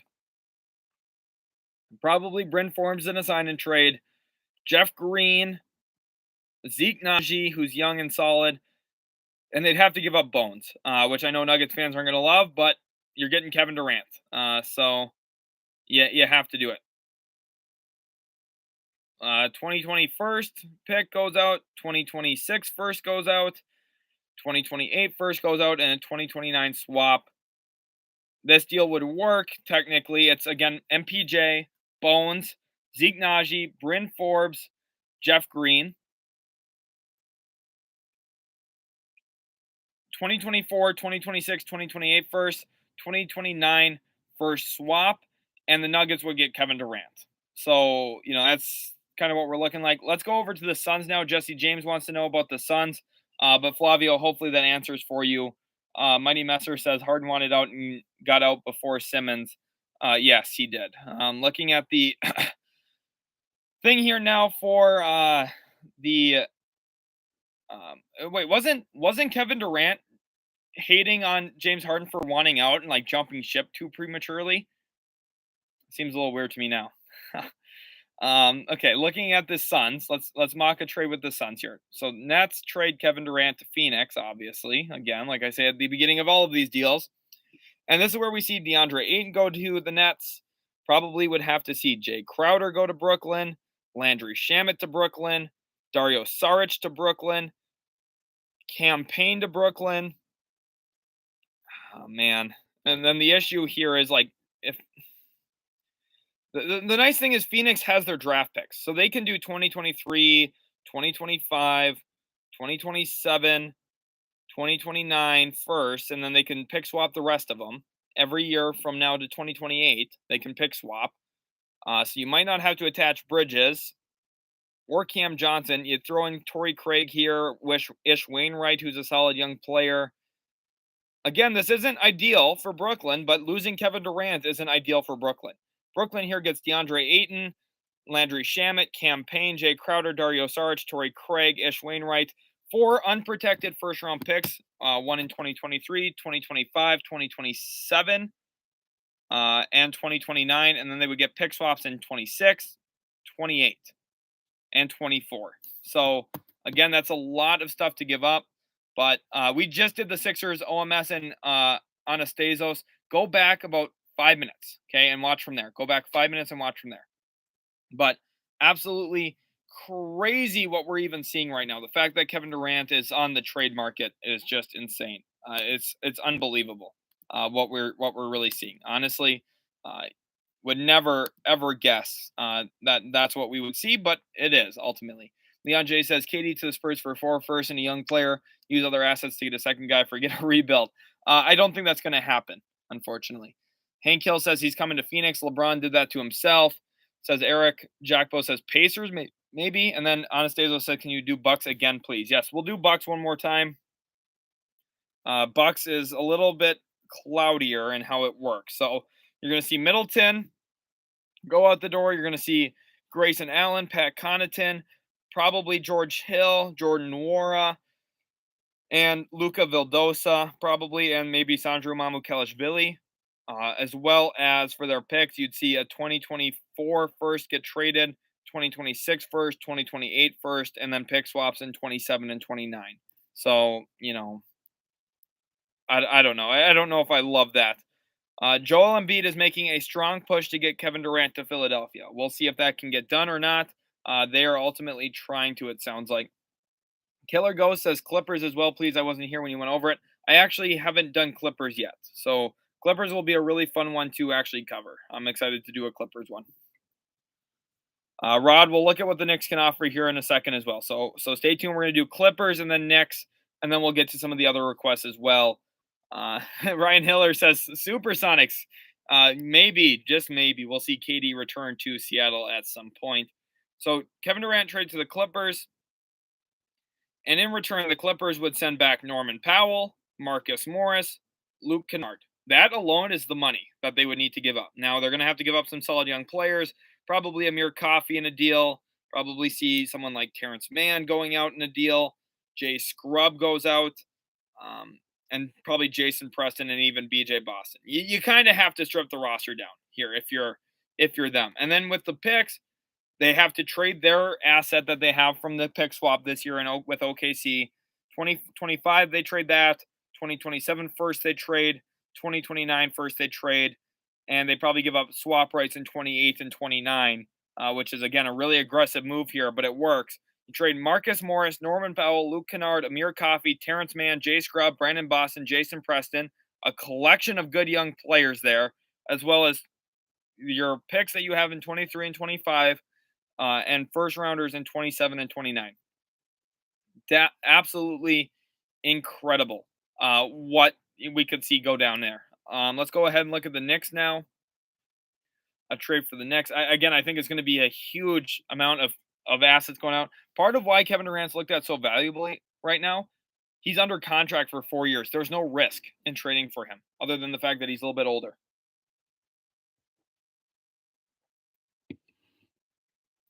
Yeah. There is rumors that Kyrie's going to get traded as well. For the Knicks, what would they give up? Well, Evan Fournier, probably have to see not Alec Burks. He already got traded. Probably have to see Cam Reddish dealt, Obi Toppin, Emmanuel Quickly. Probably see Quentin Grimes traded as well, which I know Knicks fans aren't going to love. And probably, a sign and trade centered around Mitchell Robinson, as well as having to give up. In addition, you're going to have to move a little bit more money. Taj Gibson gets traded. And in addition, you're going to have to trade the Dallas first next year, the Detroit first next year, 2024 first, 2026 first, and a 2028 first, all just to land Kevin Durant, which is a lot to give up again, but it's worth it. You're not really giving any really great players right now. And, Toppin and Quickly are good. They're not great quite yet, but definitely good. So the deal here is Kevin Durant to the Knicks for two first rounders in 2023 via Detroit and Dallas, a 2024 first from New York, 2026 first from the Knicks, 2028 first from the Knicks. Quickly, Obi Toppin, Quentin Grimes, Cam Reddish, Mitchell Robinson, Evan Fournier, Taj Gibson, which is a lot. But this would also still let the Knicks sign Jalen Brunson. So basically their roster going into next year of key players would be Brunson, Barrett, Durant, Randall, which is like pretty good, but it's a lot. You have this is the thing. Teams all are going to want Kevin Durant. Whatever you see get traded is going to be incredible. It's going to be incredible. Let's talk about a trade with the Memphis Grizzlies now. Could the Memphis Grizzlies pull something off here? We'll talk about the Grizzlies as a landing spot. So the Nets trade Kevin Durant to Memphis. Memphis then trades Steven Adams. They would trade Dylan Brooks. They would trade Danny Green and his contract. And they would trade probably the draft rights to some of their young players that they just took, which is a little bit harder to, kind of pinpoint what you'd give up. But Santi Aldama would have to go. Killian Tilly would for sure go. Xavier Tillman would have to go. And this is to even get you in the door here. 2023 first, 2024 first from Golden State, probably 2024 first pick swap, 2025 first, 2027 first, and a 2029 first. This is their package that they have to offer that makes some sense for their team. And here it is. So the Grizzlies get Kevin Durant. The Nets get a 2023 first, a 2024 first from Golden State, 2024 first pick swap with Memphis, 2025 first from Memphis, 2027 first from Memphis, a 2028 first pick swap with Memphis, 2029 first with Memphis, Dylan Brooks, Killian Tilly, Xavier Tillman, Santi Aldama, Steven Adams, Danny Green. And I think that's a no-brainer for Memphis. If they can go ahead and do that, I think that would be a huge no-brainer deal for them, honestly. Let's see. Is there anything going on Twitter? Andrew Sanchez, thanks for following on Twitter. Really appreciate you. We'll see what happens if the Clippers can get him. Oh, my goodness. Oh, my goodness. It would be absolutely incredible to see what could go down if something does happen. But, that's the thing here. There's a lot going on. We do have a message here from Michael Watson. Philadelphia is discussing trade that would send Tobias Harris and Matisse Thybulle to Utah in exchange for Bojan Bogdanovic, Royce O'Neal, and fillers. Obviously not going to go down now, but thank you for sending that to me, Michael. Appreciate that. Absolutely crazy. Uh, to the Pacers for Jack Boy. Yeah, I got you. Let's go ahead and do the Pacers right now. I've been meaning to get to them. So again, I don't think the Pacers will be the team that trades for him. I would be pretty surprised by that. But we'll see. You never really know. Brogdon goes to the Nets, as well as Buddy Hield goes to the Nets to make the money a little bit closer. TJ McConnell, Goga Batadze, Jalen Smith via sign and trade. And then from there, probably like O'Shea Brissett, who I know the Pacers wouldn't want to give up, but he's good. And, they'd want him. Terry Taylor as well. And then they'd have to give up Cleveland's first next year, their own first, 2025 first, 2027 first, and a 2029 first, all to land Mr. Kevin Durant, the slithery snake himself, goes out to Indiana, and with him comes Seth Curry, which is interesting. Here at this spot, the Nets would get, again, this is a 2023 first from Cleveland, 2023 first from Indiana, 2025 first via the Pacers, 2027 first via the Pacers, 2029 first via the Pacers, a collection of young players in Goga Batadze, O'Shea Brissett, Jalen Smith via sign and trade, and Terry Taylor. They also would get Malcolm Brogdon, Buddy Hield, and TJ McConnell, all for Kevin Durant and Seth Curry, which feels pretty good. Let me know what you think about that, Jack. But I'd love to hear exactly what you think. Jack Bo says, "Love you, Ryan." We got a little bit of a bromance going on in the chat. KD to the Kings, Michael Orlando. They want to compete now after all. We'll see. Let's look at the Kings. What could the Kings do to make a move? I know that's a lot going out for. Mighty Messer says Golden State has a huge tax cap issue that KD can solve. Yeah, he could help them with that, couldn't he? Phil Gap says way overvalue Kevin Durant. I think a top 5 player in the world is worth a lot. So look at what James Harden got traded for, and come back to me and tell me that I'm overvaluing Kevin Durant. I'm not. I'm not overvaluing Kevin Durant. So instead of the Pacers, let's do the Kings here this time. Sacramento, because every team's gonna want him, right? So let's see. Harrison Barnes and probably Rashawn Holmes and Justin Holiday, which I don't love giving up Holiday, and you can also send Mo Harkless. There's your $40 million, 2023 first, 2025 first, 2027 first, 2029 first, and you probably throw in a couple pick swaps in there as well. It's simply because that's the reality of the player we're talking about, all for Kevin Durant. And this is the issue. I think if they had a player named Tyrese Halliburton, it would definitely help them maybe pull off a trade like this. Victoria Brennan, I'm not going to do the Magic. The Magic are not getting Kevin Durant. But well, if you want me to, I can do the Magic. Victoria, let me know if you want the Magic. I'll try and do the Magic. So Kings get Kevin Durant here. They give up 2023 first, 2025 first, 2027 first, 2029 first. And they get a couple pick swaps in there. Rashawn Holmes, solid big. Justin Holiday, solid wing. Harrison Barnes, solid forward. Mo Harkless, solid backup player.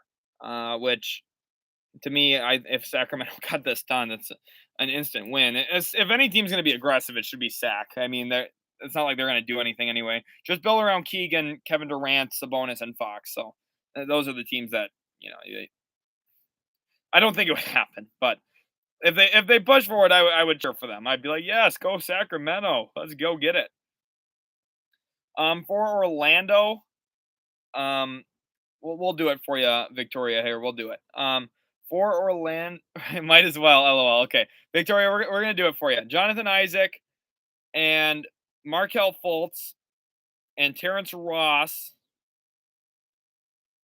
plus RJ Hampton plus Chuma Okeke go out the door, as well as a 2023 first, 2025 first, a 2027 first, and a 2029 first, as well as some second rounders or maybe a couple pick swaps in there. And the Nets send Orlando Kevin Durant. Let's see. Man. So the Nets get T. Ross, Fultz, Isaac, Akiki, RJ Hampton, and 4 unprotected firsts from Orlando from 2023, 2025, 2027, and 29 for Kevin Durant. I think the Magic feel really good about that if they can um, put some of that in there. Piotr says KD's legacy getting worse and worse as the time goes. Wild. Yes, it is getting worse and worse. Dontavia says it would be great if he becomes a Bull. It would be awesome. Nicholas Bound says KD a Bull. I'm cool on that. I would be cool on that too if I was a Bulls fan. My goodness. LJ Maverick says, so Kyrie may be going with Kevin Durant? Could be, but I also think it's possible they just both get traded separately.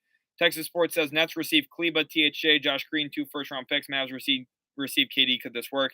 No, but what we're going to do here is we're going to try and do a Mavs trade. And you're going to see how they have to be creative here. They have to be really creative. So what we're going to do is we're going to add a team 3 that wants Maxi Kleba. And that could be a team like Atlanta. It could be a team like Charlotte.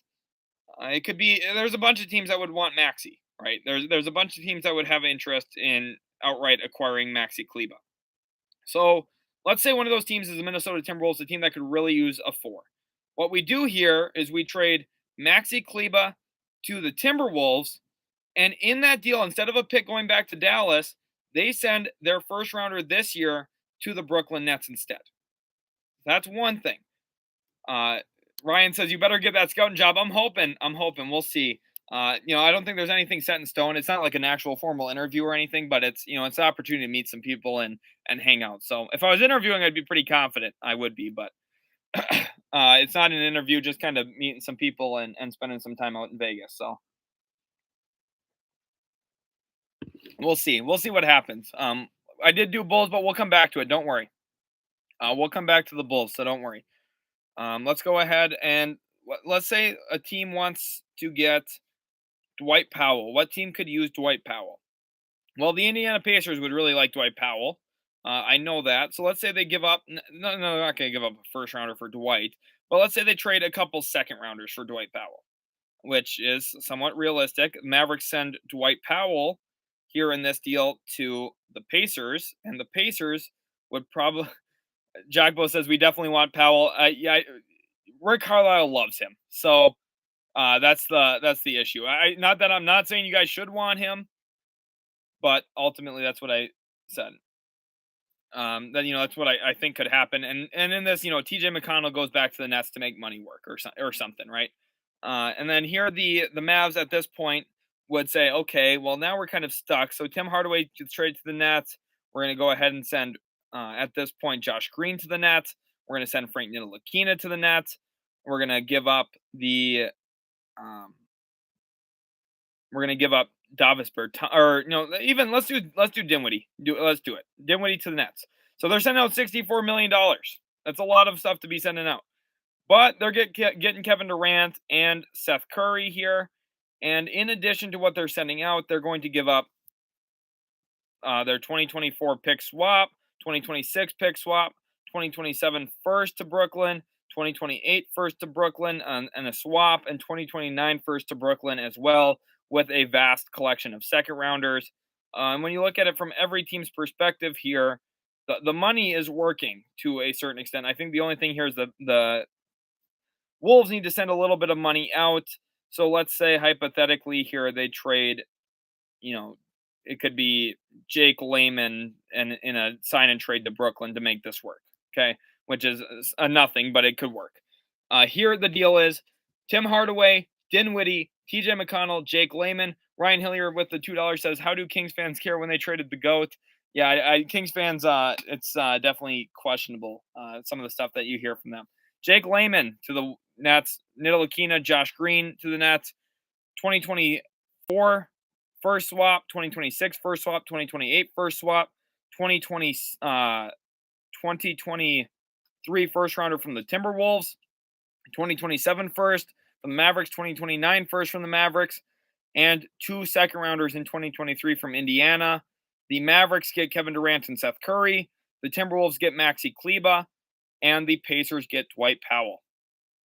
Definitely a lot going on in that deal, and that's why I said the Mavs, if they're going to pull something off, they have to be creative. It's going to take a lot of work, but they could get there if they find a deal that makes sense for them. Which that's again, it's a lot of work. I'm not betting on them to do it, but I think they would be a team to maybe watch for a little bit. Let's go ahead and take off teams 3 and 4 here. What team do we want to see next? Carlos says, no way, Nets aren't doing that. The thing here that Carlos that you need to consider, getting 5 picks in 5 or 3 unprotected firsts and 3 pick swaps is kind of right around what we've been talking about anyway. But then you're also getting players like Tim Hardaway Jr., who you can maybe rebuild his value and trade. And you're getting some players in Josh Green, who are young, and some decent assets. I think people are kind of underrating some of the Mavericks players in general. I don't think people realize how solid of a player Tim Hardaway Jr. is. Honestly, at this point, delivery guy says KD going to Atlanta. Ariel Davis says KD needs to stay on the Nets. Sounds like a Nets fan in distress. Honestly, let's talk about the Hawks here. Let's go back to Atlanta. We've already done them, but we'll do it again. Nets here trade Kevin Durant to Atlanta. What does Atlanta have to give back? They're going to send John Collins. They would send Clint Capella.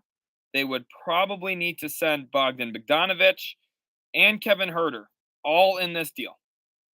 And then for some of their young guys, probably already have to trade AJ Griffin, Jalen Johnson, and Sharif Cooper, all in this trade again, which is a lot going out. You're trading out $77 million. And you're going to have to give up your first in 2029. You're going to have to give up pick swap in 2028. So we're going to trade that. We're going to have to give up a pick swap in 2026, which is, again, a lot to add, but you have to do it. It's Kevin Durant. And at this point, you're looking at yourself and saying, okay, well, this is a lot going out the door, but in return, you probably get to bring back in Joe Harris, which is something you probably sell yourself on here. And we need to go back and actually adjust this real quick, because I think that the Nets need to send just a little bit more money. So they send in, a guy like, let's just say, Day'Ron Sharpe, who is probably too good to actually include into this, but we're going to do it anyway just to make the deal work. And then ultimately we try this trade. Atlanta gets Kevin Durant and Joe Harris and Day'Ron Sharpe here in this. These bots are just insane. And then the Nets would get Clint Capella, Bogdan Bogdanovic, John Collins, Kevin Huerter, Sharif Cooper, Jalen Johnson, AJ Griffin, 2028 first unprotected, or 2029 first unprotected, 2028 swap, 2026 swap. They're getting a lot. Jordan Thackeray says Mavs going after Kevin Durant. I think they're going to be aggressive trying to as well. We'll see ultimately if they can get something actually done there, though. There's going to be a lot of steps in that process to get somewhere where you have the options to do that. Ryan says, guys, super chat this man. Only if you have the means to do so. I don't have any problem with you guys just hanging out in here too. But I do really appreciate it. It does help, keep the content coming. True Sports Live says Royce O'Neal got the same value back from the Nets that Jeremy Grant got from the Blazers. That's what I was saying. I was telling people that the Jeremy Grant thing is a little overrated. Oh, whoa. Mavs pursuing Kyrie Irving.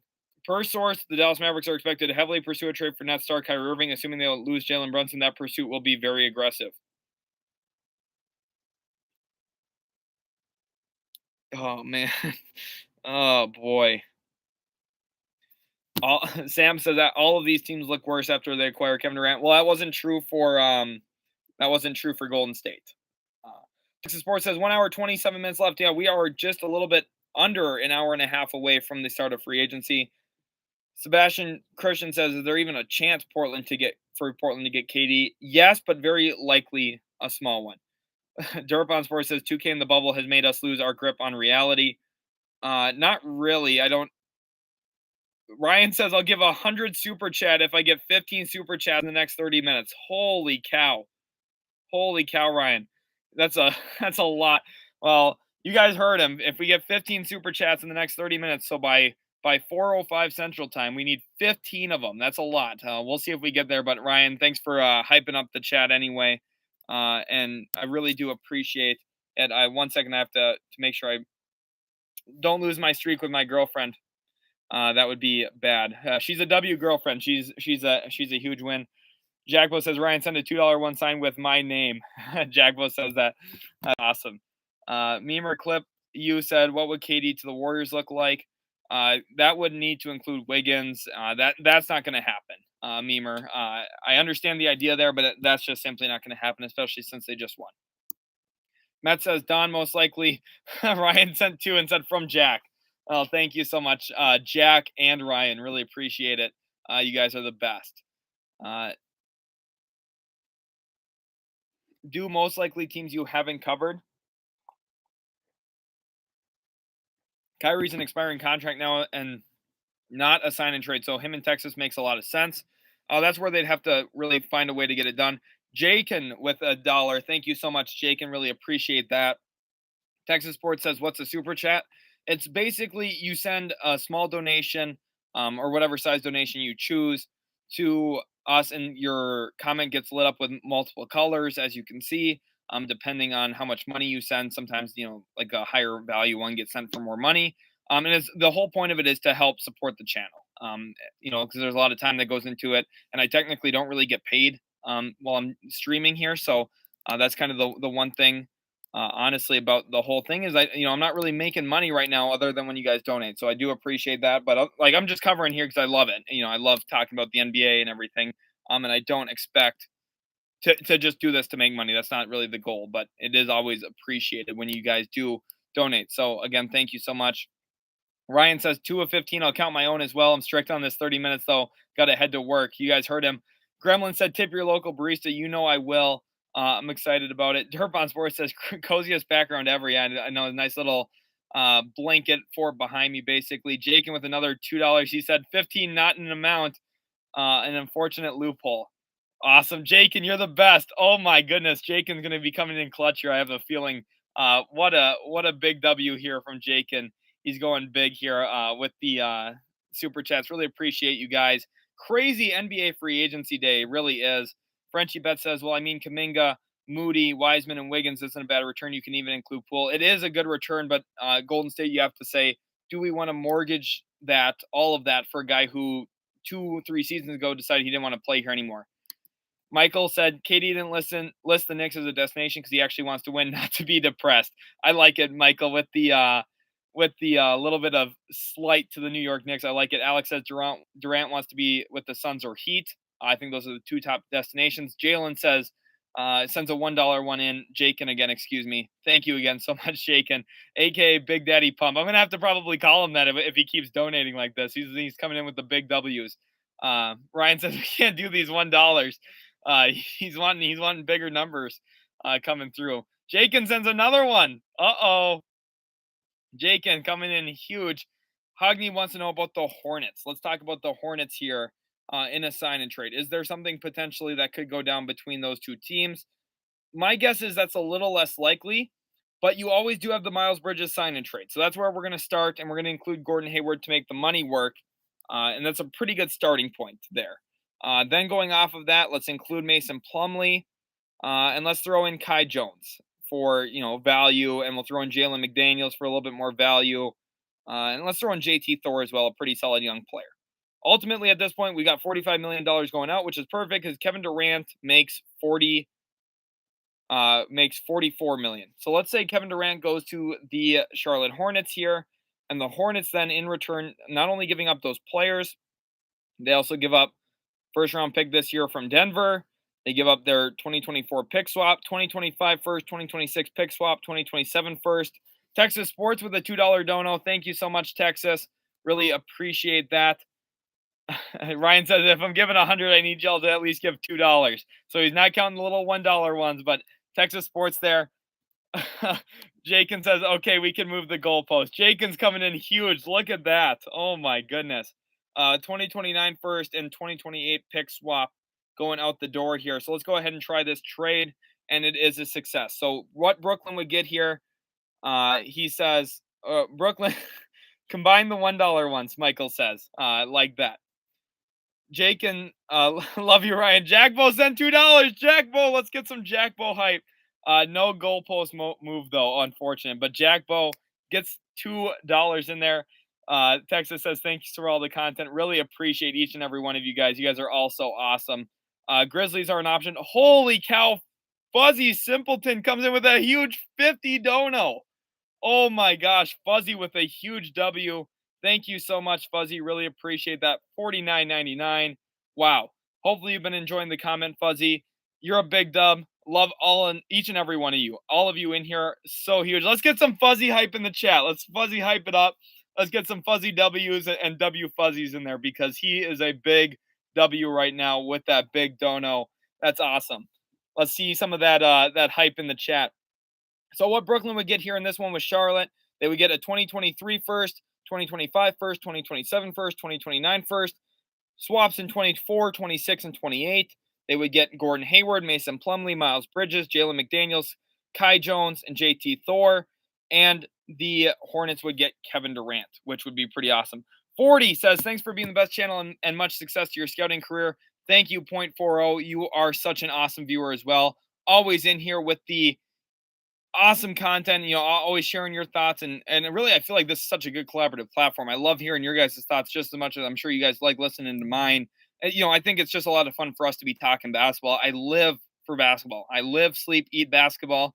I really do. And I hope you guys have been enjoying all the content. Thank you so much. Let's get some W's in the chat still for Fuzzy. Again, with that $50 dono, that's just huge.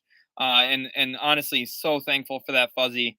I believe that's the biggest donation we've ever gotten on the channel. So we're going to have to get a little bit of a wall of fame going here for Fuzzy Simpleton for sure. That's a huge win. Huge win. Thank you guys all so much. And .40 as well. Thank you for the $10. You guys are honestly such big W's. Let's get some W's in the chat as well for .40. But honestly, I like that trade quite a bit for the Hornets and the Nets if they were able to execute that. Now let's go and look at a Mavs trade with the Brooklyn Nets, but not for Kevin Durant. We've already talked about a Kevin Durant one. Fuzzy Wuzzy was a bear. I like that, Gremlin. Let's get that hype there. The Nets cannot take back a Phoenix package right now with Irving, Simmons on the roster because of the hard cap. So definitely some issues there, limiting some deals between Phoenix and also the Brooklyn Nets. Could Chicago get him? You got that. Funk wants to know. Do them. I'll do them right after we do this Dallas one for Kyrie Irving. EC says Kevin Durant is such a snake. Don't want him on my team. When it comes to his talent, though, you definitely do. So let's trade Kyrie Irving, $37 million. Let's trade him to Dallas. What could we do for that? Well, we're going to trade Tim Hardaway and Davis Bertans. Those are the two players we're going to be willing to give up if you're Dallas. And from there, you probably have to attach a first-round pick, probably something like a 2027 first that is top 5 protected. You trade something like that for Kyrie Irving because he's expiring, definitely less valuable just at this point given his track record. And that would be the deal, probably. Kyrie for Bertans, Hardaway in a 2027 first that is top 5 protected. Gives the Mavs a little bit of flexibility in case something goes wrong down the road. But ultimately, trading for Kyrie Irving with his age, his track record, you need to be careful. So a trade like that would work really well for Dallas. I really do. I like that new nickname, Kevin the Snake Durant. He definitely is the snake. Ryan do another $2 dono signed by me as much as the membership you wanted to get me. Jack Bo, thank you so much. And Ryan, thank you as well. You guys are the best. We are at, how many are we at? We're 6 more. We need 6 more. And we got 2 coming in. Ryan, this is the last one signed by Jack. Ryan, huge thank you to you. And Jakin, who says, who's more toxic, Antonio Brown or Kyrie Irving? Wow. Jack Bo says, Ryan, you're the best, by the way. Let's get some hype for Ryan in the chat. We need more Ryan hype. We've hyped him up a couple times, but we need more. I want to see a whole bunch of W's. Like we're Jameis Winston out here. Get some W's for Ryan in the chat and also for Jakin. If you're not putting W for Ryan, you better be putting one for Jakin because those two guys are huge W's. Jakin wants to know who's more toxic, Antonio Brown or Kyrie. I think Kyrie is a huge toxicity for a lot of teams, but I want him on my Dallas Mavericks. He's a big time player, and his skill set alone makes him worth trading for. But Kyrie, I think, is more toxic, honestly, than Antonio Brown. Brian K says, bro, you should stand up. For sitting too long is bad. You can cause blood clots. Well, looks like that's the price I'm willing to play for you guys. Price I'm trying to pay. Holy cow. Michael Orlando with the $2 says, who's worse, the Knicks or Knicks fans? Unfortunately for Knicks fans, I think it's the Knicks that are actually worse. but only for the time being. They have room to grow. We'll see. But Michael, I love the Knicks slander in here. Knicks fans, don't take it too personal. We're playing around, keeping the mood loose right now. I've been live for almost 6 hours. I'm starting to go loco over here on my end. But Jaken's a huge dub. Jason, you got that funk. Said Jason Kidd will be able to manage him well. I think so. I think, and honestly, if it goes sour, you are fine. Texas Sports says Mike Orlando, WWW. That's awesome. Let's get some dubs in the chat. Ryan says, I think we're at 11 out of 15. I think that's accurate. Let me see. We were at 9 out of 15, and we had the one signed by Jack, and then Jaken's 5, and then with Michael's, that puts it to 12. Oh, yeah. Michael just put that in there, too. 12 out of 15 now. So we're getting there. Torrance coming for you. Brady's pointing out that Torrance is going to feel so attacked right now. But Kyrie Irving potentially could land with the Dallas Mavericks. And then Terrell Williams wants to know, do you think the Rockets could get Mo Bamba? Possibly. We will see. We will see. We've got about 20 minutes. Justice with a 99-cent donation. Thank you so much, Justice. Appreciate you. Second donation of the day from him. Huge win. Thank you so much. Let's get some W's in the chat for Justice. Really appreciate him. You got that funk said, my friend's going to visit New York. My advice now is to go see the Knicks. It was Brooklyn. That's a positive for New York fans. Good point. You got that funk. That is a really good point. They're at least not the little baby brother to the Nets anymore. Cooper, looks like Malik Monk will end up in Sacramento. That's what I think as well. Absolutely crazy. This is crazy what we see going on right now. Let's add another team. Let's do another trade here. I know we had one requested from earlier from you got that. Oh, yeah, he wanted to see Chicago. Let's do another Bulls one. We've done the Bulls a couple times, but let's do it again. So Kevin Durant traded to Chicago. The Bulls would have to send back for sure Nikola Vucevic, for sure Lonzo Ball, for sure Patrick Williams, and for sure Kobe White. Those are probably the players that are viewed as valuable in this deal. The Nets, then with the money here, they probably have to send out something else, but the Bulls would send a 2023 first via Portland, a 2024 first swap, 2026 first swap, 2027 first, 2028 swap, and a 2029 first, all in this deal. And then realistically here, probably would have to see, Seth Curry go back to Chicago as well. I think ultimately here for this deal, Michael Orlando says, friends don't let friends become Knicks fans. Every one of the donos from Michael was a huge Knicks hate, and I love it. I'm here for it. I love it. Two more, boys. We have two more to go. We're at 13 out of 15. We got 15 minutes to get there. Let's go ahead and keep pushing. Just over 15 minutes left to get there. But again, here for you, you got that funk. The trade would be the Bulls receive Kevin Durant and Seth Curry. Interesting. LaMelo posts on his story a picture of him and Kevin Durant. So maybe that Hornets one we talked about is a little more realistic than we even initially discussed. 2023 first from Portland, 2027 first from Chicago, 2029 first from Chicago, 2026 swap, 2028 swap, Patrick Williams, Kobe White, Lonzo Ball, Nikola Vucevic. Not a bad option for Brooklyn if they want to stay somewhat competitive now. Carlos Munoz says, I want Dinwiddie back. I understand that. Dinwiddie could be valuable for them, but, I don't know if the Mavs are going to move off of Dinwiddie. And it's interesting. He wants Dinwiddie. Dinwiddie's contract's not that good in my eyes, but, I gave them Bertans instead. Any details on the pick the Jazz received? Texas Sports with another $2. Huge thank you to Texas Sports. Let's get a W in the chat for Texas Sports. Been watching the content here for honestly so long. And Justice Douglas said, I've been listening all day at work. Let's go Mavs. Let's get some Mavs hype in the chat as well. Justice and Texas Sports pushes us to 15 out of 15 in less than 20 minutes. Absolutely incredible, guys. Great work. I can't believe it. It's absolutely insane. Huge thank you to each and every one of you. Honestly, so much. I feel so blessed. Really a huge thank you. I stream without any expectation of donations. And I'm really glad to see that you guys are enjoying the content as much as you are. Jack Bo, let's get some hype in the chat. He's got a let's go. Let's get some hype for Ryan. He needs more hype in the chat. He's been, really helping out the community today. And definitely an early favorite, I would say, for channel moderator. So Ryan, huge thank you to you for everything you've done so far in this live stream. It's been awesome. Justice says, keep up the good work. Just found your channel from this live, but love your knowledge. Thank you so much. We have a lot of other live streams that we do and also a bunch of other videos, Justice. So make sure you check some of those out after the live stream today. I will be live. We are almost an hour away from the start of NBA free agency, which is when all of the moves are about to go down. I am so excited. Jake says at Jagbo, I regret nothing. Jaken's the one who put a lot of pressure on here with some of those nice $2 donos. So again, huge thank you to you guys. Terrell Williams says, who owns the Nets pick moving forward? That's a clever comment there from him because he knows as a Rockets fan, it's his favorite team. Ryan said, switching funds to the right account. I'm going to give you 75. No worries, Ryan. As much, whatever you decide you want to give, that is completely up to you. Don't feel actually obligated. It's all up to you. Thank you all so much. Alex says, you can see the Wolves Summer League roster. And City said, this is going to be the slowest hour. Yes, it's going to be. And Troy Dilworth said, most exciting day for the Rockets since we drafted Jalen Green. It honestly is. The Rockets are in such good hands right now.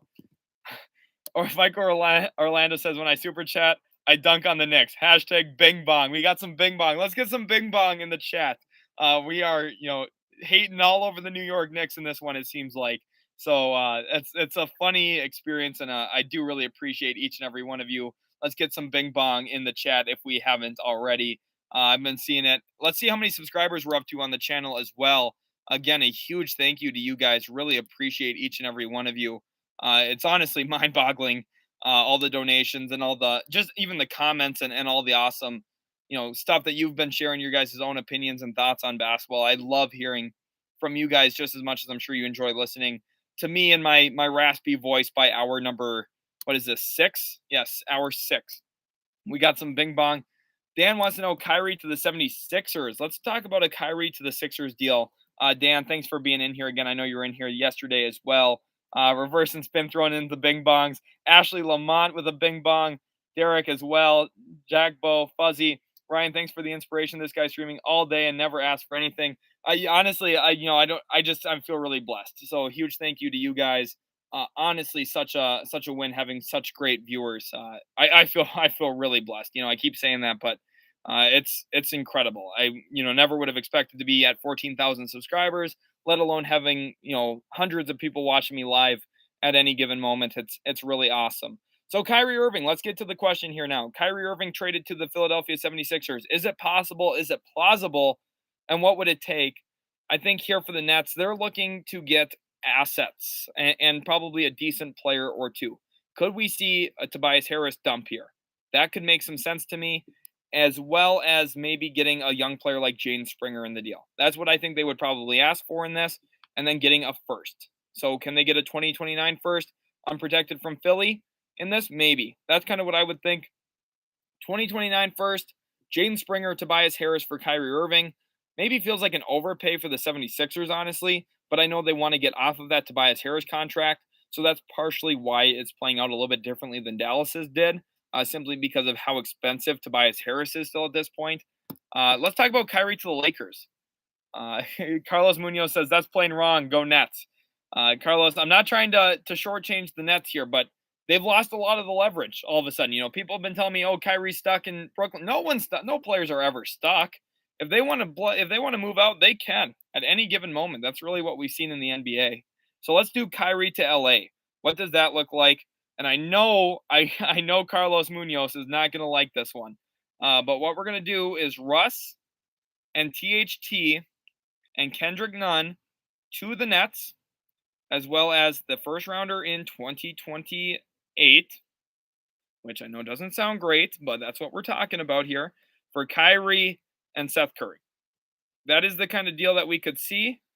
And well, actually, maybe not even Seth. Maybe Joe Harris has to go here. Let's include Joe Harris, because I think that financially he'd be the player that has to go in this, which does complicate some things and maybe makes you wonder, should they do it? But here it is.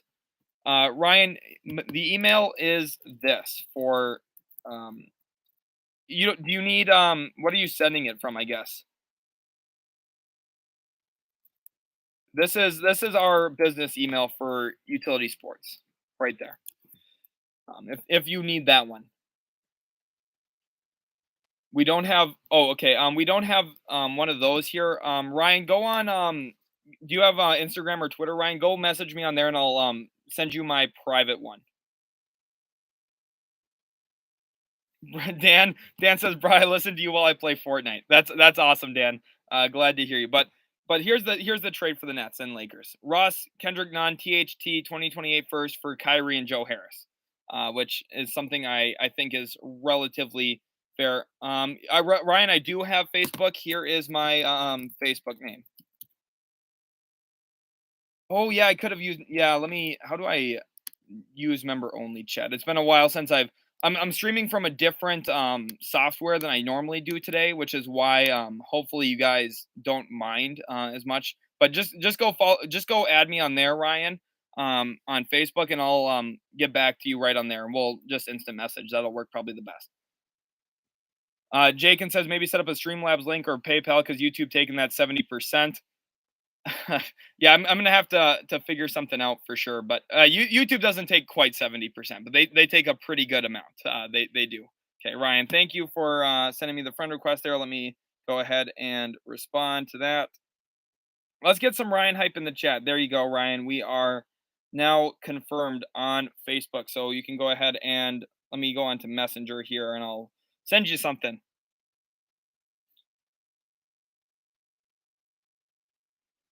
My personal here, let me send this over. Try sending it to this email.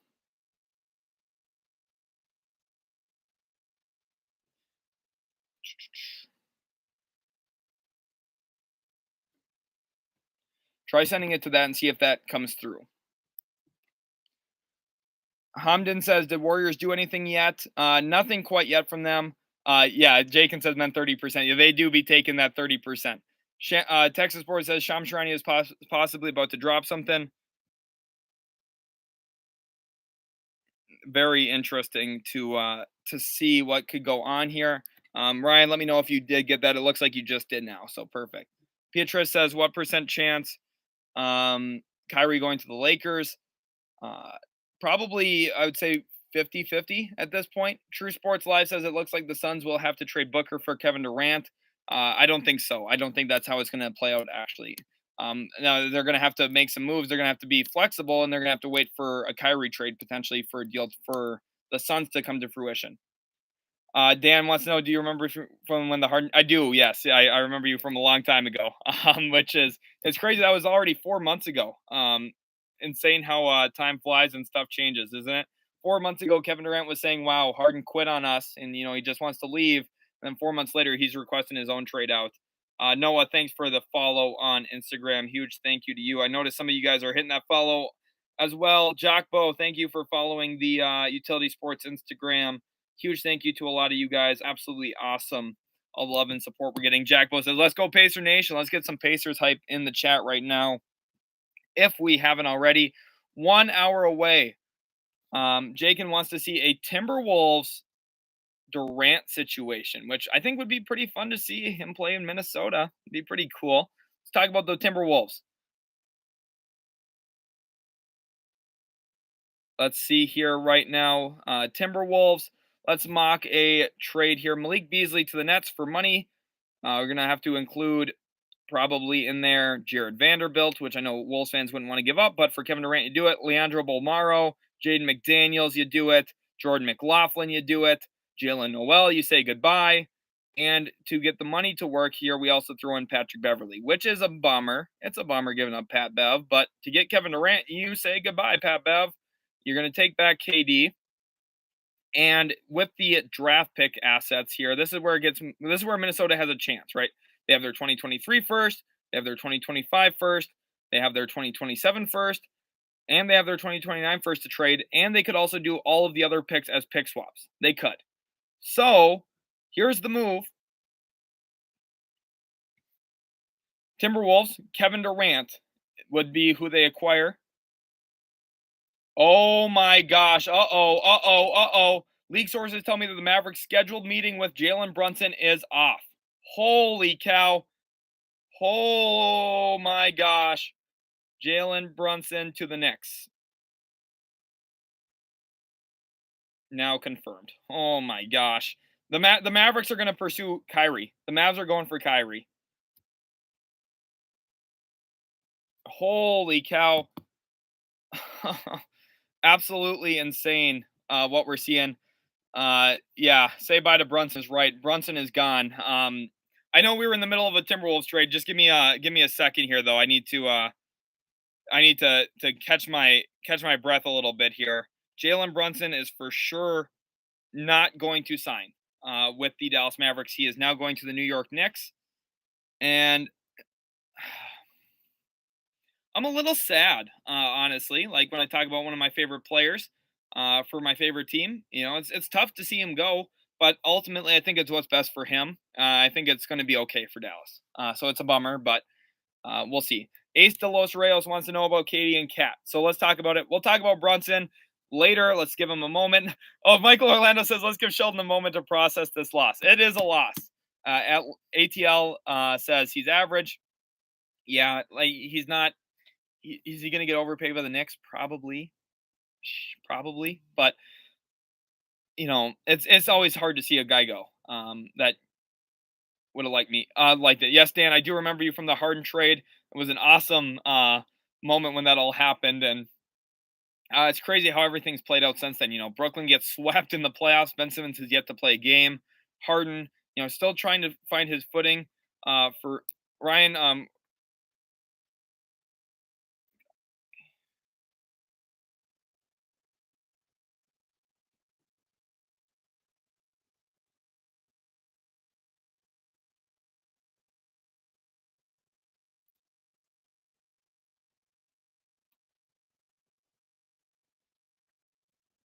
1 second, guys. 1 second. Talking with Ryan quick. So, okay. Talking about sorry, yeah, I need a second too because of the Brunson news. Mavs were informed that Jalen Brunson has made up his mind to sign with the New York Knicks, so no need for the meeting. Definitely unfortunate. Brunson will not be a Maverick. But back to this trade, Kevin Durant to the Timberwolves. KD gets sent to Minnesota, and in return, the Nets get Beverly, Malik Beasley, Jared Vanderbilt, who's a solid young four, McLaughlin, Jalen Noel, Jaden McDaniels, who's really solid and young and talented, Leandro Bolmaro, who's a intriguing guard. I don't know if he quite has it like everyone hoped, but 2023 first, 2025 first, 2027 first, 2029 first, and maybe even some pick swaps in there. Mavs have the flexibility. Mary Ortiz definitely said herself, says, do Mavs go for Sexton now? Possibly. Possibly the Mavs would go for Sexton, but I think really the attention has they've turned themselves to Kyrie Irving. I think Kyrie Irving is going to be a Dallas Maverick, which I'm not sure how I feel, but yeah, ultimately uh, that's the situation, and I'm not sure if I'm in love with it. I'm really not sure. Kyrie is going to be a Mav. Dallas has received clear indications. Sources say that Brunson wants to be a Knick and take their 4-year offer worth over $100 million, according to Mark Stein. This is absolutely insane. The NBA is incredible. 4 years, probably close to $110 million for Jalen Brunson, about $27.5 million a year for him. Definitely a lot, but Hensity says Mavs need to be all in on Kyrie. The only thing is it's a little bit of a risk. I don't think that he's going to get traded for that much. Michael says, keep up the great work. Thank you, Michael. I want to make sure he knows that I appreciate him. Appreciate you, Michael, if you're still watching. Otherwise, in the Twitter area, he definitely saw it. Go follow us on Twitter right now. I'll be responding to DMs at any given point. Whenever you want to DM us on Twitter, ask us a question, I'll be responding on there. Ace says, what if Jaden Hardy turns out to be very good? Well, then it's a good selection. But, losing Brunson is going to be an immediate loss. But at the end of the day, might not be the end of the world. Alex wants to know, will Irving play? And that's the one thing I'm worried about is we trade for him and all of a sudden Irving doesn't show up to the team. Just feels like working when he wants to. I don't really know. Brunson and Monk almost are off the board. Yeah, they will be the moment that the clock strikes 5 because these teams definitely aren't talking or tampering at all. Mario Gonzalez says flat earther Kyrie to the Mavs with like a little bit of a don't know how to act face. Yeah, that's how I feel. I don't really know what to think here either. Um, I'm not in love with it. That's one thing for sure. I'm not in love with it. Oh man, I don't know. I like Kyrie's a special talent. Kyrie is a really good player. If he was just like a little bit more reliable, he would be great. Jump Stop says Rockets are the real winners of the trade request. Yes, they are. Rockets won easily now because they're in a position where those picks are going to become probably somewhat valuable. Kyrie won't have to worry about vax requirements in Texas with all those yeehaw politics. It's true. He won't have to worry about that there, but the other issue is sometimes he just doesn't show up for other reasons. Luke and Kyrie, it's going to be a good duo.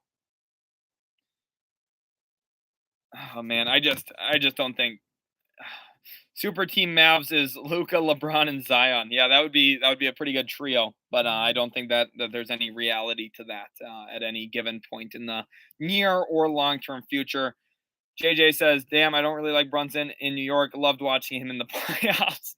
Yeah, the Knicks fans are catching all these strays. It's funny. No one was saying anything negative about the Knicks, and then we had one Knicks fan come in here and say that everyone's trash talking his team, and now that's all we've done since. That's awesome. You got that funk says, I think Kyrie's a top 50 all time player, but easy, but he needs to play. He's got that talent for sure. So we'll see. UGA Longway says, I don't even see Zion playing.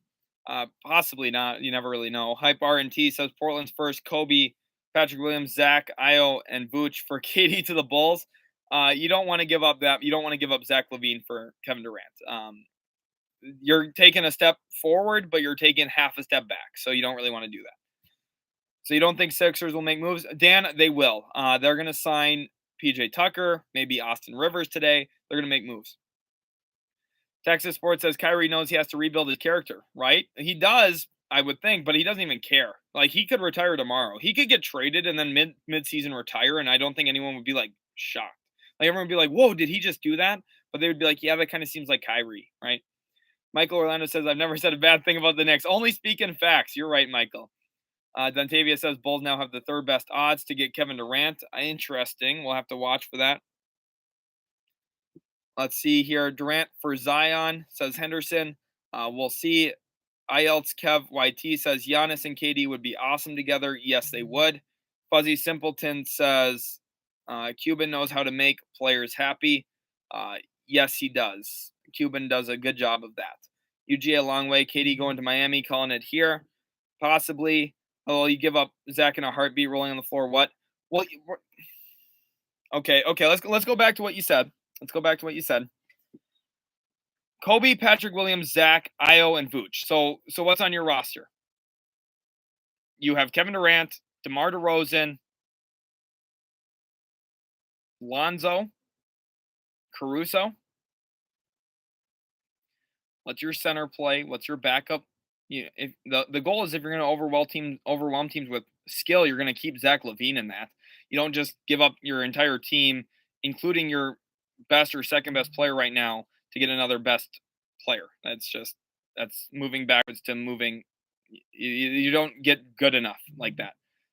Jason Kidd's a great coach for Kyrie's ego. I agree with that, but we'll see. It's a difficult situation. Eric said they said KD and Kyrie still want to team up, but on another spot. Why not the Mavs? That's where it makes some sense. If the Mavs could go ahead and get it, I'd be excited to see exactly how that all plays out. Ace says Sixers is just rebuilding the old Rockets with Embiid on it. Yeah, literally, that's what they're doing. Dan, I know you said not PJ Tucker, don't like him, but how do you think he'll play out after the fight in round 2? I think he'll be fine. I think PJ Tucker he's a pro. He'll be able to work. Ryan here hyping it up. Yeah, we'll talk after Ryan for sure. 10 minutes of everything. It would be fire for KD to go to the Suns. It would be. It would be absolutely nuts to see him there. Scales in New York are tipped over like pizza. Next, okay. Tony Bradley, fire. True Live Sports says leg. If this is True Sports, if there's leg, try and refresh. Jackbo says Ryan, what diss you do? And Ryan said, let's see if he doesn't have too much anxiety. You're surrounded by some huge names. Bulls not trading Levine or Vooch. That's dumb. Io and Williams both won't go either. Yeah, I just don't think that trade's very realistic.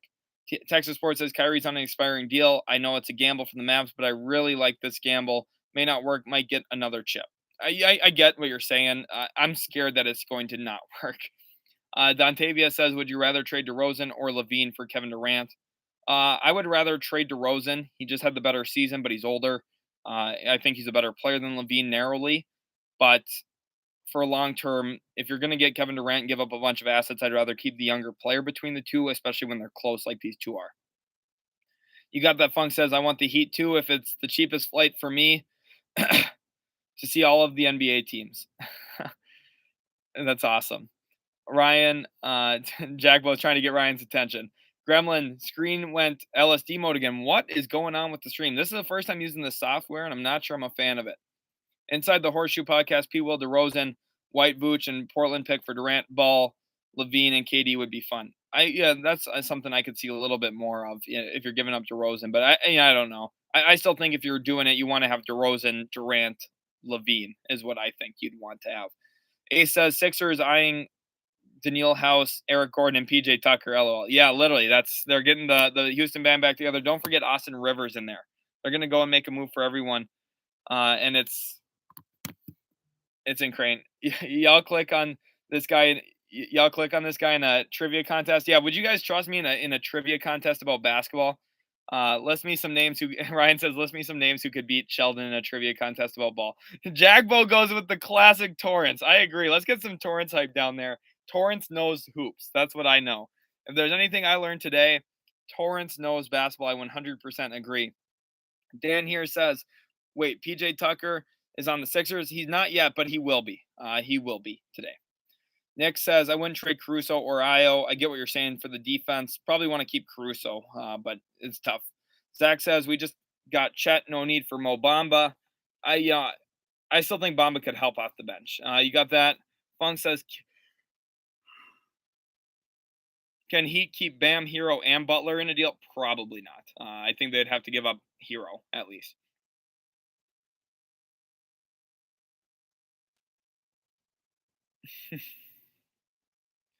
Zach Parks, and we could get Moses Brown for the low. Moses Brown would be solid back there in OKC. Ace says, I think Miami doesn't have any good assets to trade for Kevin Durant that will not affect Miami's depth. It'll hurt their depth, but if you get Kevin Durant, it's worth doing. Dan says, not PJ Tucker. I don't like him. Michael says, if you could share fans' trade proposals and then dunk on them, that'd be great content for a video or live stream. Maybe at some point, Michael, that we'll maybe plan on that at some point. 478 Gaming. All right, last time asking, can you please do KD to the Pelicans? Sorry, 478 Gaming, if I missed it. There's a lot of chats coming in. Really do appreciate you. Yes, we'll do Kevin Durant to the Pelicans right now, just for you. Hopefully you enjoy it when we are doing it. Thanks for your patience. And I know that you guys probably are waiting sometimes. We're trying to get through everything. So let's do it. Kevin Durant to New Orleans. The Pelicans here are in a really weird spot financially. You'd have to include Valanciunas. You'd have to include Devontae Graham. You have to include Larry Nance Jr. and Jackson Hayes would have to go. Probably would need to include Kyra Lewis. Probably would have to include, and this is going to make people sad, but Trey Murphy probably has to go. And that's when you kind of get close to what you'd be giving up in terms of players. Then you give up the Lakers first next year. You give up your own first next year. You give up the Milwaukee's first in 2025. You give up your own first in 2025. 2027, you give up Milwaukee's, and you give up your own first. And in 2029, you give up your own first. So a ton of draft assets. New Orleans could probably guarantee themselves a chance at him. Giving up 6 solid players in Valanciunas, Nance, Graham, Hayes, Kyra Lewis, Trey Murphy, and you give up 7 picks here. 7 first rounders they could offer, and none of them are swaps. Just flat out 7 firsts. Maybe New Orleans should be considered the favorite here. Honestly, if they want him, they could probably go get him. Raul says, is there any chance that KD and Kyrie are a package deal? I think so, but maybe. Ollie says, new to basketball, how does Kevin Durant's trade request impact Houston? So this is a little complicated. So what happened last year was the Rockets traded James Harden to the Brooklyn Nets, and they got a whole bunch of Nets first round picks. So now when Kevin Durant gets traded, presumably the Nets will be bad, and those draft picks will be really valuable for Houston. That's kind of how this all plays out. Hopefully that answers it for you, Ollie. If you have any more questions, don't be afraid to ask. Nuno says Luka Doncic is the best player in the NBA right now. Imagine Luka having superstars with him like Warriors, Lakers, or other teams. Luka and Mavs not have amazing players. Mavs have good players right now. Yeah, Mavs have a bunch of good players. They just need to find one more great player. Magic sold. They had Mo Bamba and Bol Bol on the same team. Should have played Bol. Would have won the title. Brady, that's a funny comment there. I like that one. Jack Bo said Sheldon is the real deal. Ryan gave you Sheldon is the deal. Ryan gave you private. Yeah, we've been talking a little bit. We'll figure some stuff out later. JJ, I'm still not understanding why the Nets traded for Royce O'Neal. I don't either. I don't get it. I would try and give insight. Doesn't really make sense. Osiris, Bulls need to make it happen right now. Ryan says we need the Sheldon Torrance collab, right, chat? Yes, we do. Let's get him on the channel. Texas Sports says Chandler Parsons to the Knicks. My bad. I mean Jalen Brunson. I don't know how I got them confused. That's funny. I don't think Brunson will be as bad as Parsons was in Memphis, but I think it's probably a slight overpay. Spurs are pulling the qualifying offer on Lonnie Walker, making him an unrestricted free agent. Expect a strong market immediately, according to Shams Charania. Definitely a little bit of a switch up for the Spurs. Bamba would complement Vucevic, maybe if even throw Ryan into that collab. That would be awesome. They need to make it happen without giving up Zach or DeMar. Dan says, not PJ Tucker. I don't like him, but how do you think? Well, I think that he'll fit really well I think he'll play well. I think he'll fit well in Philly. Nicholas says, yeah, it's true. You got that funk says PJ won't have an impact if Harden doesn't come back in shape. I think Harden will come back in better shape, at least. Probably not in complete shape, but better shape. US or UGA Longway says, Heat, Suns, Mavs are my top three for Durant. Brady says, thoughts on Taco Fall, maybe pairing with LeBron for Taco Tuesday. That'd be awesome. I'd like it. Bobby says, do you think the Warriors will do anything in free agency? They're going to try and keep some of their own guys. Probably, you look at someone like Gary Payton II, GP2. They'd probably like to keep him. Otto Porter, they'd probably like to keep. We'll see. Nicholas Bounce says, I was alive and live right across the street. Osiris says, I wasn't even alive when MJ hit the last shot. That's awesome. Well, Osiris, glad to have you in here. Derek Saseda says, Torrance knows the game, though. He does. I would get talked around in circle. Ryan says, Sheldon will win trivia, but needs Sheldon takes shots, too, on the court. I'm not sure. I think my basketball knowledge is a little bit better than I am as a hooper. I did play in high school, and, I'm not a terrible hooper, but, we're trying. Cyrus says, I was born the month MJ retired. Oh, boy. 45 minutes away. Jack Bo says 45 minutes, boys. Let's keep working. Nicholas with the laughing face. Brady says, not surprised they didn't accept because of them drafting Branham and Blake Wesley. It makes sense. Yeah, they added two guards. So I should have probably considered that, Brady. Matt says, if you don't like PJ, you don't know defense. PJ's a good defender. He's valuable. Philly could use him. JJ wants to know free agency spots for Otto Porter. I think the Kings could make sense. I think the Cavaliers are a team to watch. Maybe the Mavericks. Otherwise, look at maybe a team like Denver if they wanted to go out and get a player. Nuno says, in your channel, a hug from Portugal. I live in Boston, but I love Mavs because of Luka Doncic. Bem-vindo a meu canal. I speak a little bit of Portuguese. That was probably really rough and bad, though. It's been about a year and a half since I've used my Portuguese, or a little bit over a year. So that was a little bit of a rough welcome, but I do speak a little bit of Portuguese. Mine is more a little bit like the Brazilian Portuguese, though. Ryan says, chat Sheldon versus Cash. Let him know in the comment section who would win in a one-on-one, me or Cash. To be honest, I've seen Cash play. I would hope that I could win on the court there against him. Bright says, Cade, Ivy, Bay, Kevin Durant, Detroit basketball. Bucks and 6 says, was born the year LeBron was drafted. Wow. So we got some young viewers in here. 2003. Well, I guess that's not that young. You're probably 19 years old. So that's Awesome. Well, glad to have you in here. Seems younger than it would be, right? LeBron's heading into year 20. It's crazy. Jonesy says, about time that tennis tournament ended on ESPN. Yeah, no kidding. Ace says, do you think Pistons will end their rebuild this year and try to get some players on in free agency? I think possibly. We'll see. Pistons, I think that more than likely though they push it back. Obrigado. Thank you, Nuno. I'm glad to have you in here still. Abdominal says, I'm a big Pistons fan. We are still one development year away from competing. I think so as well. I think that they should wait and then use next offseason as a space. Breaking news: Cash trash at hoops per league source Sheldon. So you guys are. Oh no, I'm getting myself in trouble here. I should have been careful with what I said. Um, I take it all back. I take it all back. I promise. I got to be careful with what I'm saying. I'm getting myself in trouble here. I'm going to go ahead and update the live real quick, too. Just bear with me for 1 second. Changing the thumbnail from the Kevin Durant one to now back to the NBA free agency one with the different thumbnail on there so that people know that we are covering free agency and not just Kevin Durant trade news, although we did talk quite a bit about Kevin Durant today, which, again, he's one of the best players in the world. You have to when he requests a trade. UGA Longway says Pistons are actually going to be straight. A lot of good young talent. Yeah, they're going to be nice. Terrence Thomas says Katie would be great for Detroit. Have the assets and free agent money. Would be interesting. Jack Bush says cash solos. Okay.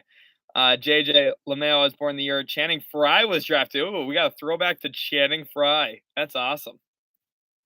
RPR Lucid said, I don't know if you recognize my name, but I was in here earlier and yesterday. Anyways, has free agency officially started? Yes, I do, Lucid. I remember pretty much all of your guys' names. So if you comment, as long as you don't change your username, I'll remember you. So I've got a crazy memory like that, which helps me for days like today when I can remember everything that goes on. And I remember all your guys' comments. I remember for the most part who you're a fan of. Sometimes it gets a little tricky.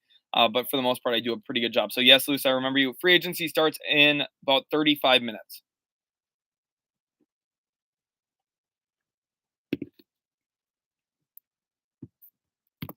Blizzy says KD to the Lakers. Terrence Thomas says KD to Detroit. Nicholas says breaking news: Bulls just got KD. Trying to hype it up here in the chat. We'll see. Cash versus Sheldon about to happen, says Ryan. That's awesome. Matt says, LOL, I saw Dream as a rookie at the summit. The works. I'm gone. KD to Portland, though. You got that funk, says Lakers are wasting LeBron's next year by not aggressively chasing a Westbrook trade. They might be pursuing one. It's just hard to probably find one. Ryan says I'm gonna make that happen. Alex says, how long till it starts? About 35 minutes or so. We are getting closer. Ryan says, if I give Sheldon 5K to face Cash, is it funny or not? If we can put it up on the channel, that'd be hilarious. Me facing Cash nasty. Jakin says, by the way, I won the Kings a chip in 2K 2025, drafted Jaden Ivey and traded Fox and Sabonis. Attaboy, Jake. And that's what I was saying. That's what they needed to do. Get rid of the other guys, build around Ivy. Look at that. Winning a chip in 2K 2025. Ace says, I'm a huge Rockets fan, but I don't know why I'm higher on the Pistons' future. Yeah, like Rockets have a good future. I think the Pistons, though, with Jaden Ivey really killed it this year. I really think they did. And I think Cade is just slightly better than Jalen Green, even though Green's an awesome young player as well. Jack Bo says, I was born when Russ was drafted. With a skull emoji. I think that would be a joke. One source with knowledge of the team's thinking strongly dismissed the idea that Dallas would pursue a trade for Brooklyn's Kyrie Irving in the wake of Kevin Durant's trade demand. So maybe the Mavs won't pursue Kyrie, which kind of hoping we don't. So I wouldn't be mad about that.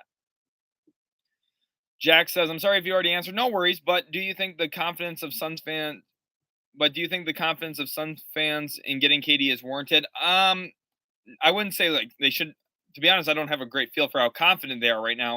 If they're super confident, I don't think they should be. I think they should be mildly confident and mildly hopeful, but it's not a guarantee. It's not a done deal at this point.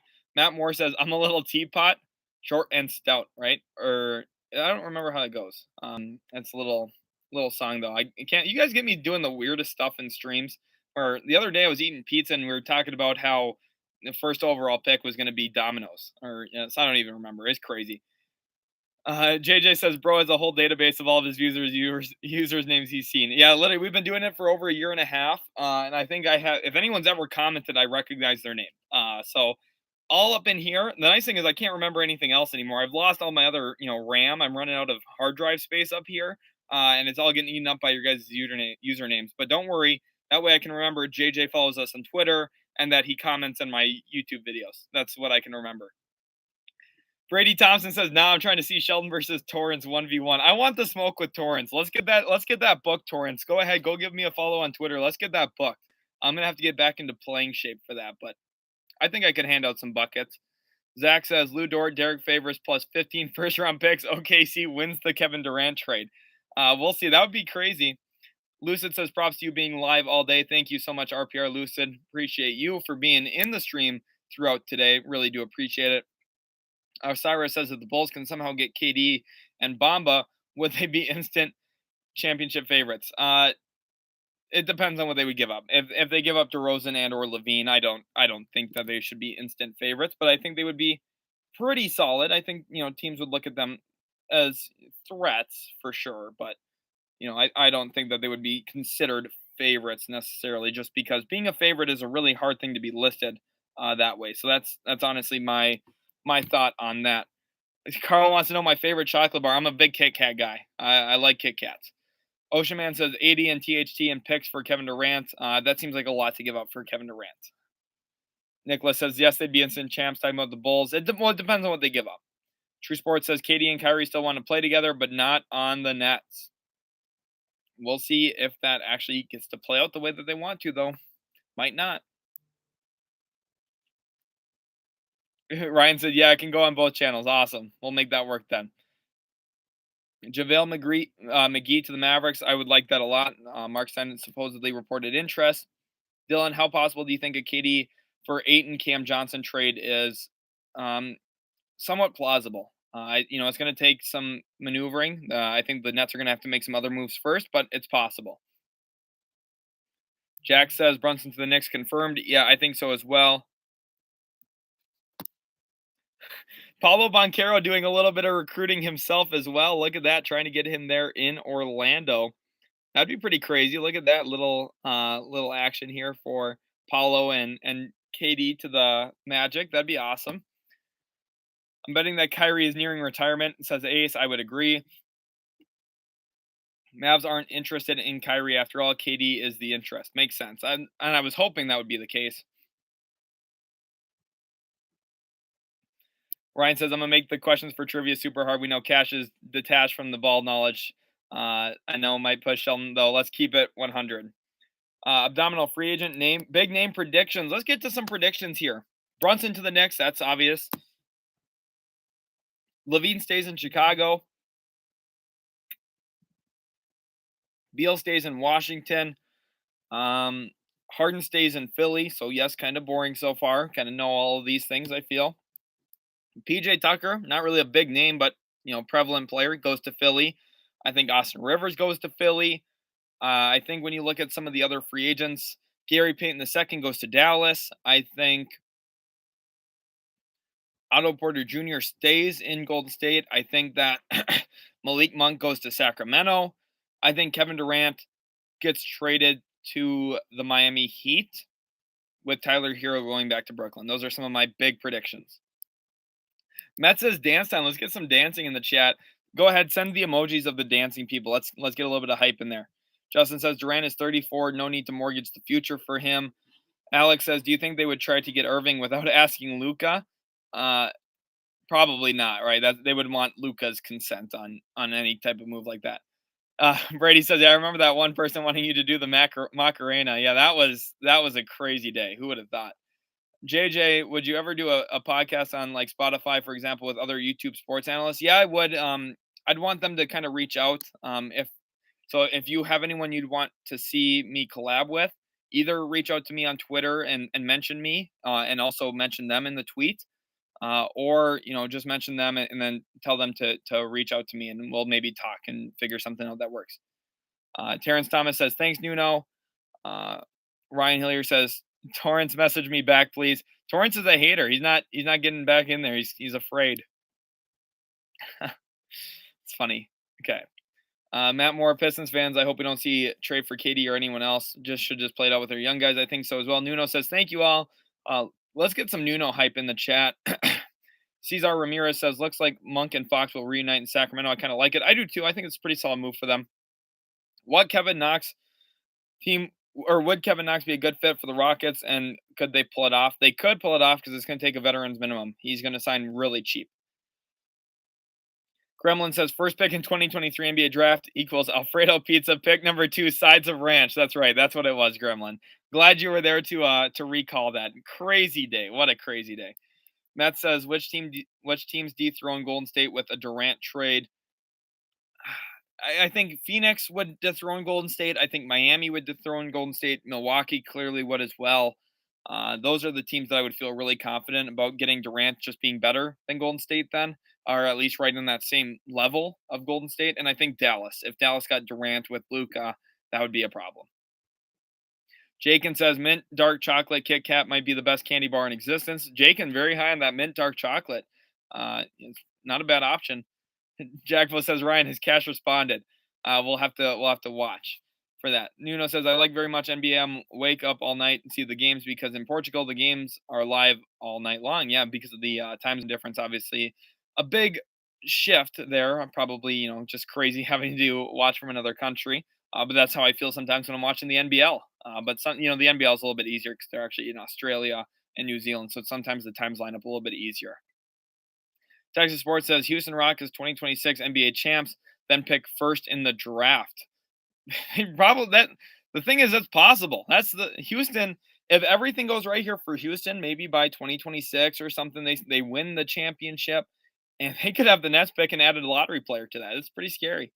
Michael Orlando, I fear that the KD trade request is going to hold back a whole lot of trades now. It won't be as exciting as early as I thought it might be. You're right about this, because other teams are going to be patient and wait for Kevin Durant to have something happen.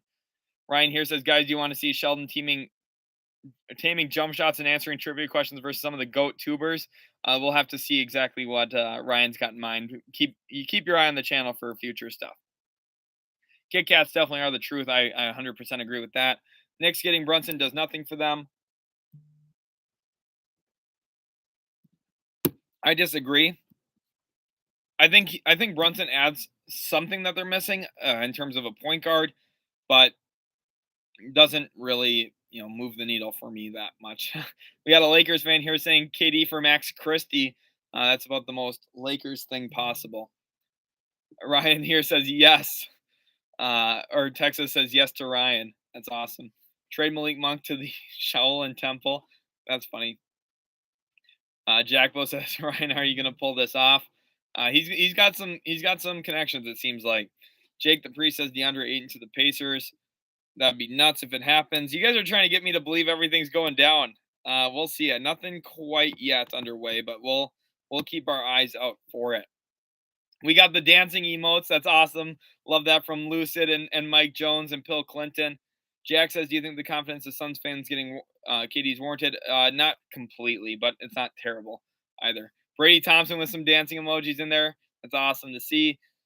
Ace says Beal stays with Wizards if KD goes there. I think Beal wants to win though, or will he also have the Dame path? I think he's going to stay in Washington for now. Maybe a request to trade later. Zach Park said three cone would be nice on a pod. Well, then tweet at me and let me know. Ryan Hillier says looking like a 50K video. I'm good with it. Winner gets 25K and 5 contestants. Bet. Osiris here says next went from we getting Giannis to we getting Jalen Brunson. Clown emojis. That's awesome. Cesar Ramirez says I would not at all like this being a Clippers fan, but Phoenix could possibly have the best package for Durant, Ayton plus Bridges plus picks, and I think so as well. I think that's probably one of the best, if not the best. How much?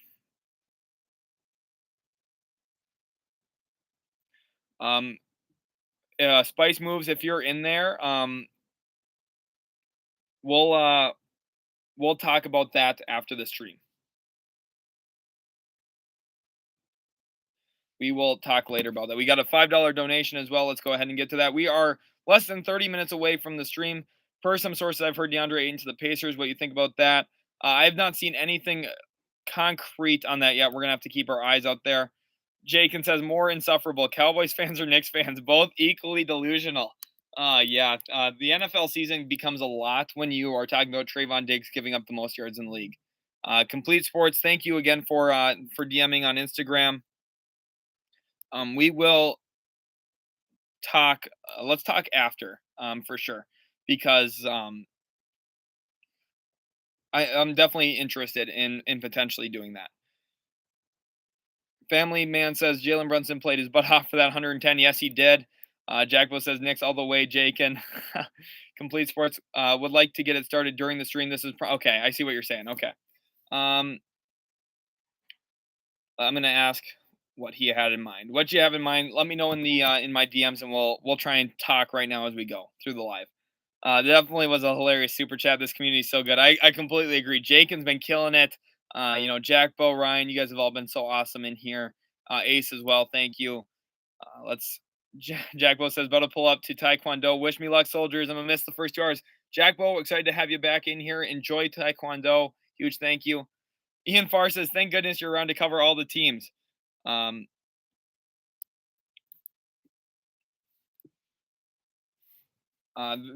definitely love having you in here, Ian. It's been awesome having the opportunity to cover all these teams with everyone watching. Just 1 second, I am responding to something real quick. I'm going to check something real quick. Just because there's a little bit of stuff going on here that we might be announcing during the stream today, which I'm excited about. I just need to look at something real quick before we go ahead and do it.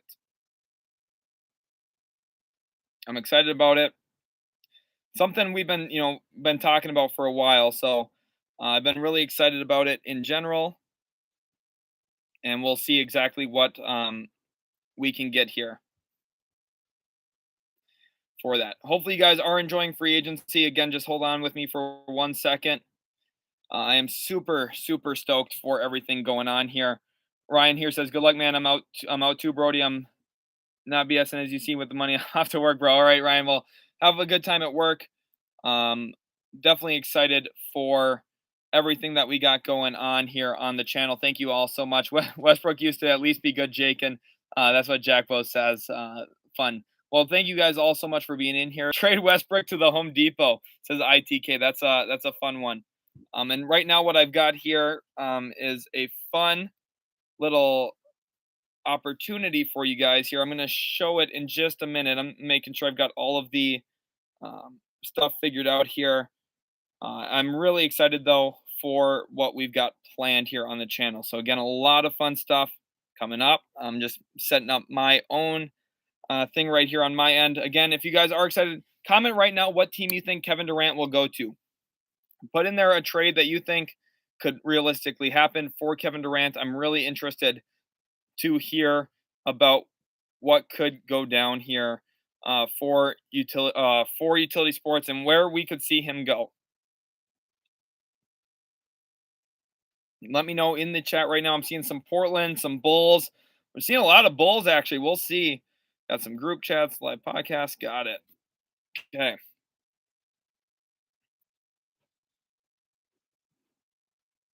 Let me go ahead back into Instagram here.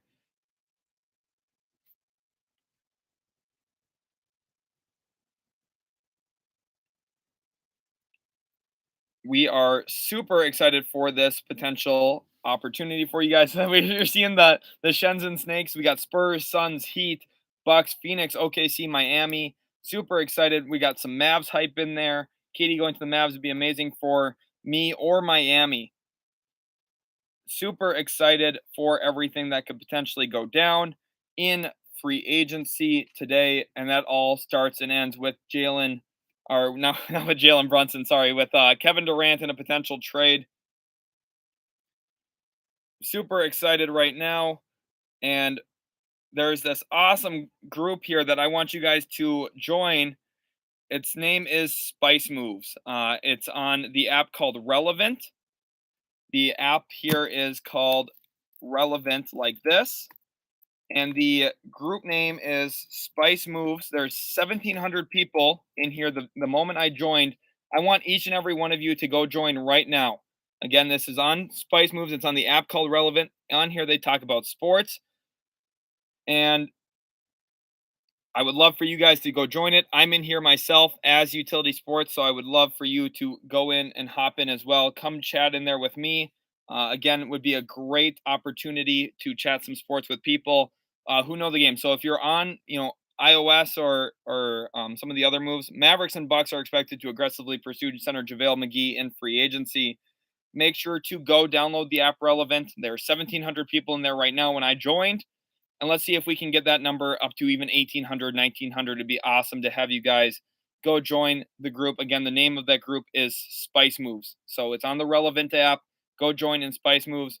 And when you guys join, comment Utility Sports. Let them know that I told you to go join that group. Again, I'll be in there chatting with some of you guys as well. So make sure to go take care of that. Go in that group and comment Utility Sports. Some of you might be watching as well from a later live stream replay. So if you're watching at this point, again, go in there, comment Utility Sports. Would be awesome to have your guys' support in there. And let's talk about free agency a little bit more. Again, download. I'm going to make sure to put this in the chat. T-Quar, welcome to the stream. Glad to have you in here. Windhorse said KD and Kyrie to Lakers is possible. Surely not. It would have to include Anthony Davis and Russ. It would be kind of a 2-for-2 trade, which would be a little bit weird. Jason Beat says, has someone ever requested a trade 2 hours before free agency? Not someone as prominent as Durant. That's for sure. Two-Face Big Dread says, Tibbs about to run Brunson 48 minutes a game. Back to his bull style. Yeah, he was the king of that.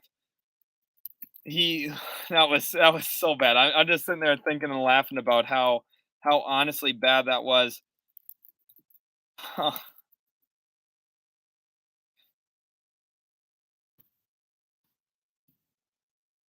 That was so bad. That was so bad. Make sure to download Relevant from the App Store, join the Spice Moves group, and comment Utility Sports if you are in there.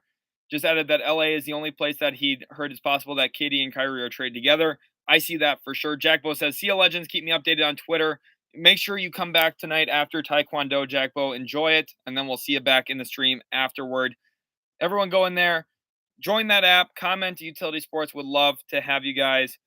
Astroman, I see you in there. Says Utility sent me. Awesome to have you in there. Astroman, I'm going to hit the like button on that. And we'll love to see all the rest of you on there.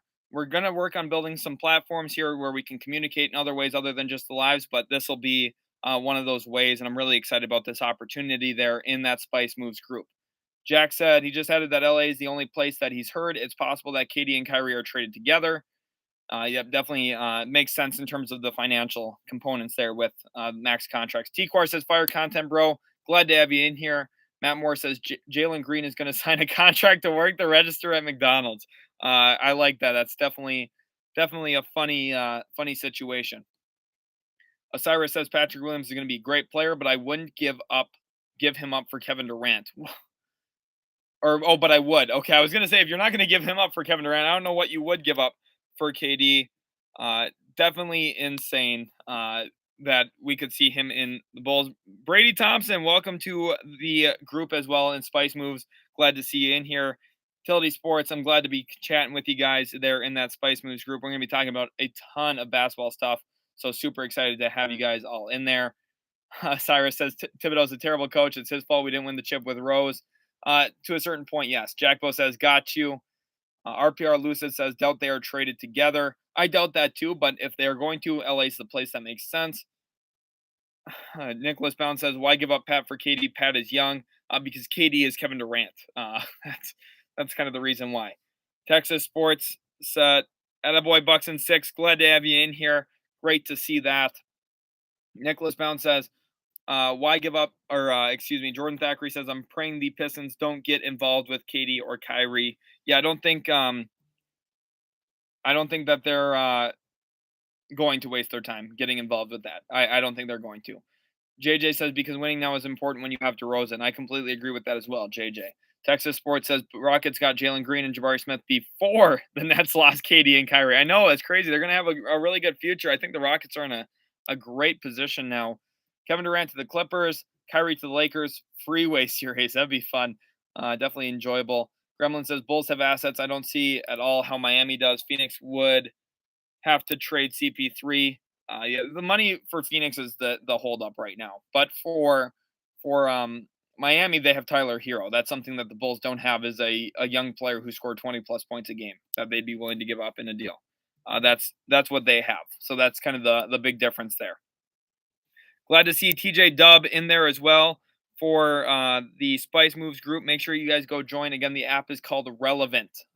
Again, the app right here. Let me go ahead and make sure I have that copy pasted so I can share it with you as much as I need to, just so you guys can know how to join and get in that group where I'll be chatting in there every once in a while. Ace says, imagine KD, Jalen, and Jabari Smith together with Boban at the center. That would be crazy. Boban probably not playing the best, but we'll definitely see. Brian Pearson says, read my text. Let's see, Brian, where did you text me? Let's see if I can find that, Brian. Are you talking about a comment? Did Brian comment earlier that I missed?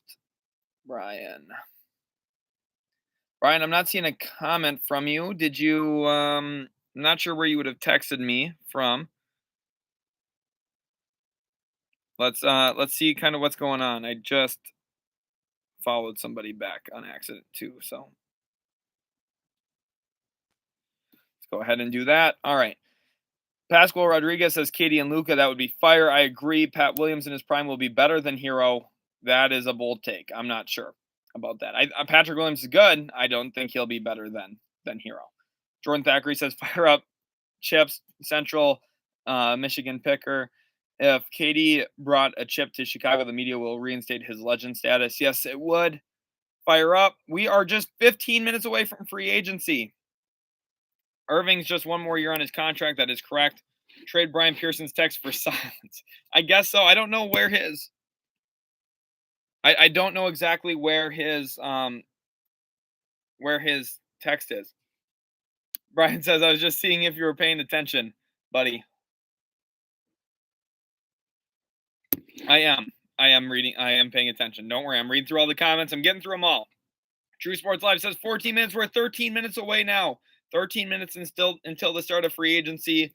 And then all of a sudden, these teams will have $100 million deals done within seconds of the end of the tampering period. Absolutely crazy. Honestly, I think Kai's staying in Brooklyn. Let's get it, yo. Jordan Thackeray says, what's the next Woj bomb? The next Woj bomb, probably going to be Jalen Brunson.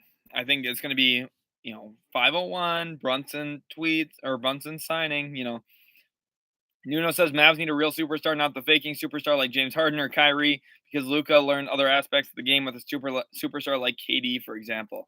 I think KD would definitely help the Mavs win games. Brian K says Knicks losing a second rounder for tampering with Brunson. Oh, they definitely are, because that's the Mavs. Or not the Mavs. The NBA's MO now is punishing young kids because of the issues of the teams. It's stupid. ITK says non-tampering period is a joke. Deals already signed. Yeah, they are. The deals have been laid out. Both teams are, at this point talking about, who they're going to sign and all that. It's all discussed. It sounds like the Mavs are going to probably pursue JaVale McGee, which I like. Ace says fine agency is, or after free agency, after these bunch of tampering. Yeah. JJ says for real, bing bong. I love the bing bong comments. They just make me laugh every time.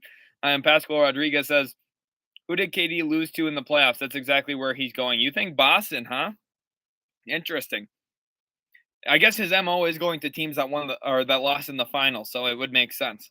Mighty Messer says when they forfeit picks, they should have an auction for them to highest bidder. People buy second round picks all the time. That would be actually genius. Would be genius. I am you right. Mavs need more defense. They do. I think JaVale could help. Zion staying with the Pelicans, yes. Nicholas says, quick question. What do you think about Kobe White? I actually like him. I've seen inconsistencies, but I've experienced Bulls getting rid of players and they become relevant players. Yeah, I think it's too early to give up on Kobe. He's young. I think that his scoring input off the bench is valuable. Wow. We got a Woj bomb. Jaren Jackson Jr. underwent surgery to repair a stress fracture in his right foot. Is expected to sideline for 4 6 months. So he's probably going to miss the start of the season and could maybe even be out through Christmas, which is really crazy. Really, really crazy. Texas Sports says the penalties are going to get steeper for tampering. Everyone knows they're a joke right now. I hope they do. I'm not sure if I'm confident that they will, though. So we'll have to, keep our eyes out for that, for sure. But we'll see. We got a message request here from Orlando Magic Reddit on Twitter. He sends a 3-team trade here that he thinks could make some sense. The 76ers get Kevin Durant. The Magic get Tobias and Tyrese Maxey. And the Nets get Thibault, Cole Anthony, 2023 first, 2024 first, 2028 first. For the Magic here, I think that the Magic probably wouldn't get Tyrese. The Nets would want Tyrese Maxey instead of Cole Anthony in that first, unless the Magic give up a couple extra firsts in addition to that. All in all, a pretty good idea. I kind of like the idea of a 3-team deal there, but I think they probably need to give up a little bit more. Brady Thompson says, I got to head out. Good luck to everyone's teams. Thank you for being in here, Brady. Really appreciate you guys. Mighty Messer says $10 million a year for Bagley, 2 or 3 years. We will see. We'll monitor that. I think, probably right in that range, Mighty. I think you're right on it. Jaren Jackson surgery. Kobe White reminds me of Jamal Crawford. I think he could fit into a similar role. Probably not as good, but Osiris Kobe White reminds me of Jamal Crawford. I wish that Jaren Jackson Jr. could stay healthy. That's a bummer. Angel says, Austin, are we related? Talking about Austin Law. Oh, yeah, we have Austin Law and Angel Law. Look at that. We got some laws in the chat. That's funny. In Greenspan says, what could the reasons be for John Butler still not being signed? Probably teams really concerned about his weight. That would probably be the only reason. RPR Lucid says, Rip Triple J, such a good piece of the Grizz. Yeah, he'll miss, a couple months of the season, but he'll be back. I wouldn't worry too much about him. Definitely a setback, though. We are less than 10 minutes away. Let's get some hype in the chat. Let's get some hype for NBA free agency. I am so stoked for what NBA free agency is going to look like here.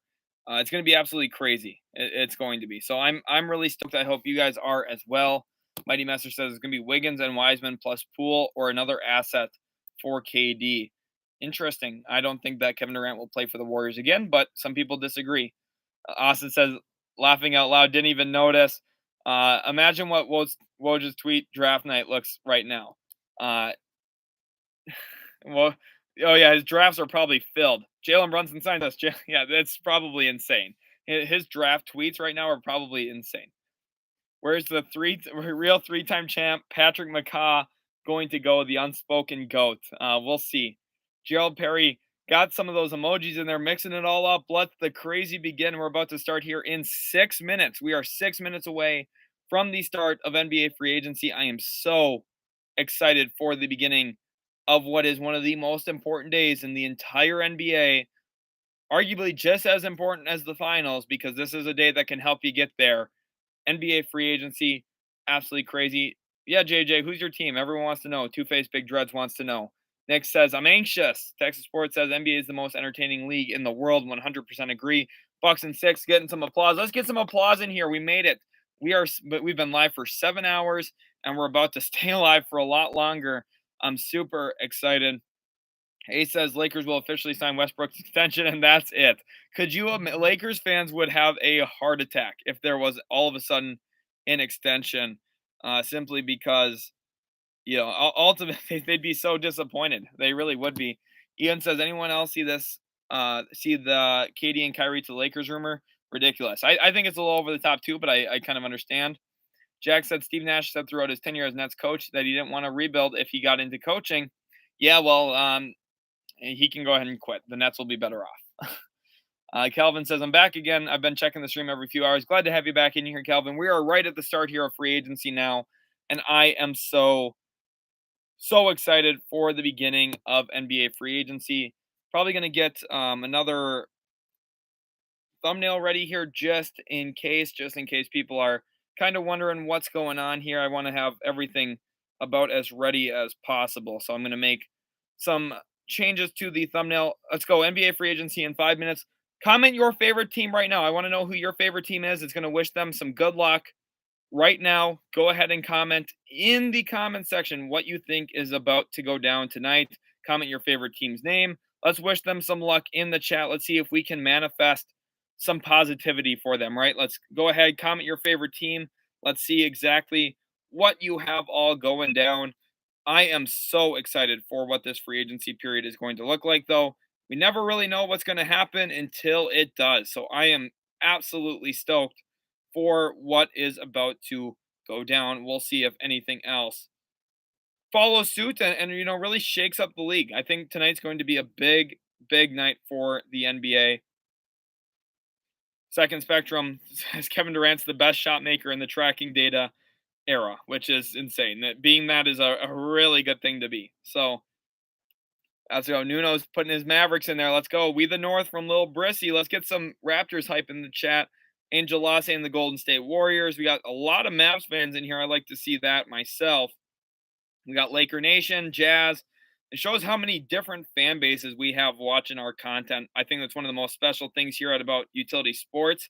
And I love every little bit of what we do here on the channel. I hope you guys enjoy it as well as much as I do, because it's honestly been such a blessing that I can't even make up how blessed I feel to have this many people watching live. And I hope you guys are excited for NBA free agency. I know I am. This day is going to go down in infamy. Perhaps the day that Kevin Durant gets traded, we will see. It will be a remarkable day if something crazy like that happens in terms of the actual timing. We are 4 minutes away. ITK says, run for president. We'll vote for you, all 231 of us. I'll be halfway there, guys. Halfway there. If I ever get big enough, maybe I would run for president and see if my voters can carry me. It'd be absolutely crazy if somehow something that crazy happened. But, I doubt it. I really doubt it. But never really know. We'll see. It's always possible. Gerald Perry says he ain't lying. That's awesome. Georgie says, where are you guys from? Let Georgie know in the chat. What state are you guys from? Are you from another country? Let us know. Tolu says, my guy, the grind is real. Yes, it is. Gremlin with the Ginobili. Charles Barkley voice. Love that. Big J says, bro, Wizards news predictions. Nothing quite yet, other than the fact I think Beal is staying. If you're a big-time Beal fan, which I'm sure you are, Big J, I know you're such a huge fan of the channel as well, I think Beal's staying put. I've got a good feeling for you. Jay Slim Beat says, you do a great job with all teams. You really know your basketball. Hashtag future GM. That's the hope, right? If I ever get to a GM role, I won't forget all 259 of you lovely people in here. Mighty Messer says, ball don't lie. Detroit about to whoop some, but we'll see if they do. Texas Sports says 3 minutes. We're down to 2 minutes. We are 2 minutes away from the beginning of free agency. Osiris says, I should be a GM. Yes, you should be, Osiris. I'm going to buy into that as well. You got that funk from Scotland. Let's go. We got some Scotland hype in here. Justice says, I'm Dallas right now, baby. Live here. Let's go, Mavs. Are you from around here? I'm actually not from around Dallas at all. I want to be. I want to live down in Dallas at some point so I can, go to Mavs games in person more frequently and that kind of stuff. But we'll see. Bill Clinton says, if you become a GM, just let me run the Twitter account. Bill Clinton, I got you, okay? If I become a GM, I will hire you instantly. That'll be the first move I make. Reese says, Ireland, 2-minute drive. Wow, that's crazy, ITK. I'm jealous. JJ says, one free agent signed will be Cody Martin. Yes, Cody Martin will definitely sign tonight. Point 40 says, with the Royce trade, I think that indicates Nets are still looking to contend in the playoffs. Yeah, they need to. They don't have their picks. Lil Brissy says, let me be a scout for you. Bucks and 6 with the Torrance hype. Torrance should be a GM. Completely agree. That man knows basketball. He told us himself that he does. Two-Face Big Dread says, Katie, I'm taking my supreme talents to the Big Easy with some New Orleans hype in there. We'll see. Maybe the Pelicans get in play. If you're excited for NBA free agency, smash that like button right now. Subscribe to the channel. Go follow us on Twitter quick. Go follow us on Instagram. Again, I'm so stoked. We're right here, 1 minute away from free agency. Where will Bo Cruz land? JB Mixes wants to know. That's what we're going to talk about and more Today is an insane day for NBA free agency. We've been live for 7 hours, and free agency starts here in a minute. I'm going to get my last sip of water before the start of free agency.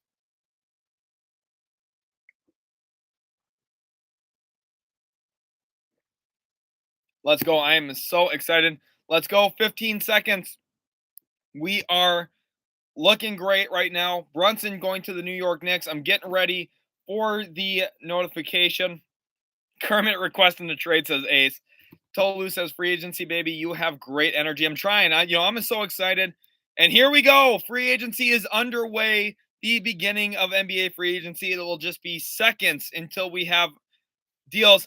Nikola Jokic has agreed to a 5-year, $264 million supermax extension with the Denver Nuggets, the richest deal in NBA history. Nuggets fans, you got to be excited. Devin Booker signs a supermax, and the first free agent off the board is Malik Monk. Malik Monk goes to the Sacramento Kings, as reported they could potentially be looking for him. $264 million for a two-time MVP, $214 million on a 4-year deal for Devin Booker. Again, a really expensive deal, but one that he is well worth. And Malik Monk to the Sacramento Kings. So absolutely crazy. We've seen a collection of moves so far, and it is getting started. DeAndre Jordan. Oh my gosh, DeAndre Jordan just got a contract with the Denver Nuggets. The Knicks make a move. Isaiah Hartenstein to the New York Knicks. 2 years, $16 million. That's a really nice get for them. 2 years, $20 million for Malik Monk. Claudio says, manifesting good things for the Mavs. Thank you so much for the $10, Claudio. Really thankful for that. Really do appreciate it. Absolutely crazy, though. We've got moves going on left and right. Malik Monk to the Knicks. Bradley Beal. 5 years, $251 million max contract with the Washington Wizards. That is right, $50.2 million. Nicholas Batum staying with the Clippers, 2 years, $22 million. The start of free agency has been nuts. We have moves going left and right. Rip Lakers fans. Malik Monk went to the Sacramento Kings, Lou said. The Kings got Malik Monk. So Lakers fans are in a little bit of trouble right now. Nick Batum staying with the Clippers. PJ Tucker, there it is. 3 years, $33 million with the Philadelphia 76ers. I've been guaranteeing that. And there he is. He signed it. I was talking right around that $10 million a year mark. Got $11 million a year. But I knew it was something that was bound to happen. 3 years, $33 million for PJ Tucker with Philadelphia. Trade Rob Pelinka for Rob Lowe. Same guy. They pretty much are. They know the same amount of about basketball as well. Knicks got their guy in Hartenstein. I like Hartenstein a lot for the Knicks. I think that's a really solid get for them.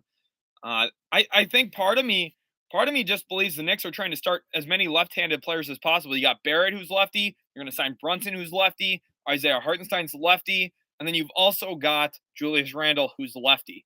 That's 4 starters who are left-handed. Let's see if they can get a fifth. .40 is upset with the Lakers. Says, Lakers, what you doing? Rob Lowe might do a better job. He might.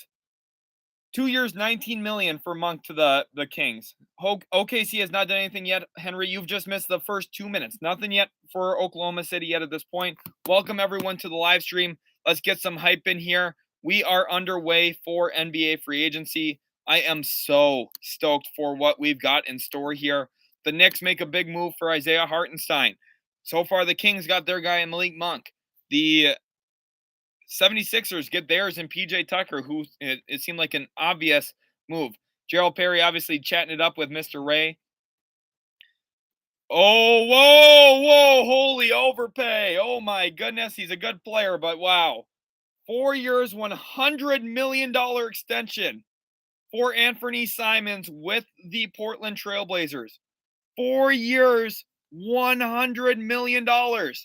Holy cow, let's get some Simons in. Here we go. This is what I want everyone to comment in chat right now. We are going to comment this. This is how Anthony Simons is going to spell his name now. He's going to start and end with dollar signs because he's got a lot of them. 4 years, $100 million. That is an overpay. I know that, Ben Cat says not overpaid. Yes, it is. 4 years, 100 is a lot. People are having issues with Jalen Brunson. 4 years, 110. Brunson's a better player than Anthony Simons. Just flat out is. Simons with dollar signs at the start and end of his name. That's an overpay. He's worth more like 4 years 80, 4 years 88, somewhere in that range. Now it's again at the end of the day, does it really hurt Portland? No, I don't think it's the end of the world, but I think that's a lot of money. Big J, he's got a little bit of an overpay here with $5. That's definitely an overpay for my quality work. He says, "Yep, let's go." It's still good for Portland. I don't want to, I think it's too much money. I wouldn't have given Simons 4 years 100 myself, but ultimately, when you look at it, they needed to figure something out. They needed to keep him around.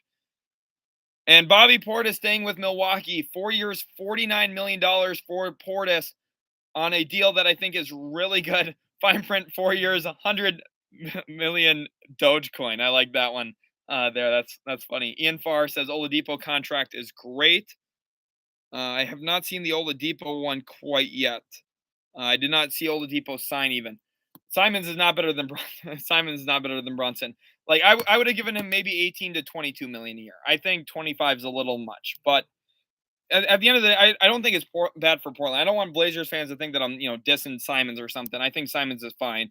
He's a good young player, but 25 million is a lot for him. But this is the thing. Like 8 years ago, Portland fans would have said that the contract they gave Alan Crabb wasn't an overpay. So it is what it is. This is not an Alan Crabb 2.0 though. This guy's way better. He really is. Michael Watson shares a tweet with me. 1 year, $11 million for Miami. 1 year, 11 million. Vic, Michael, thank you so much for sending that to me on Twitter.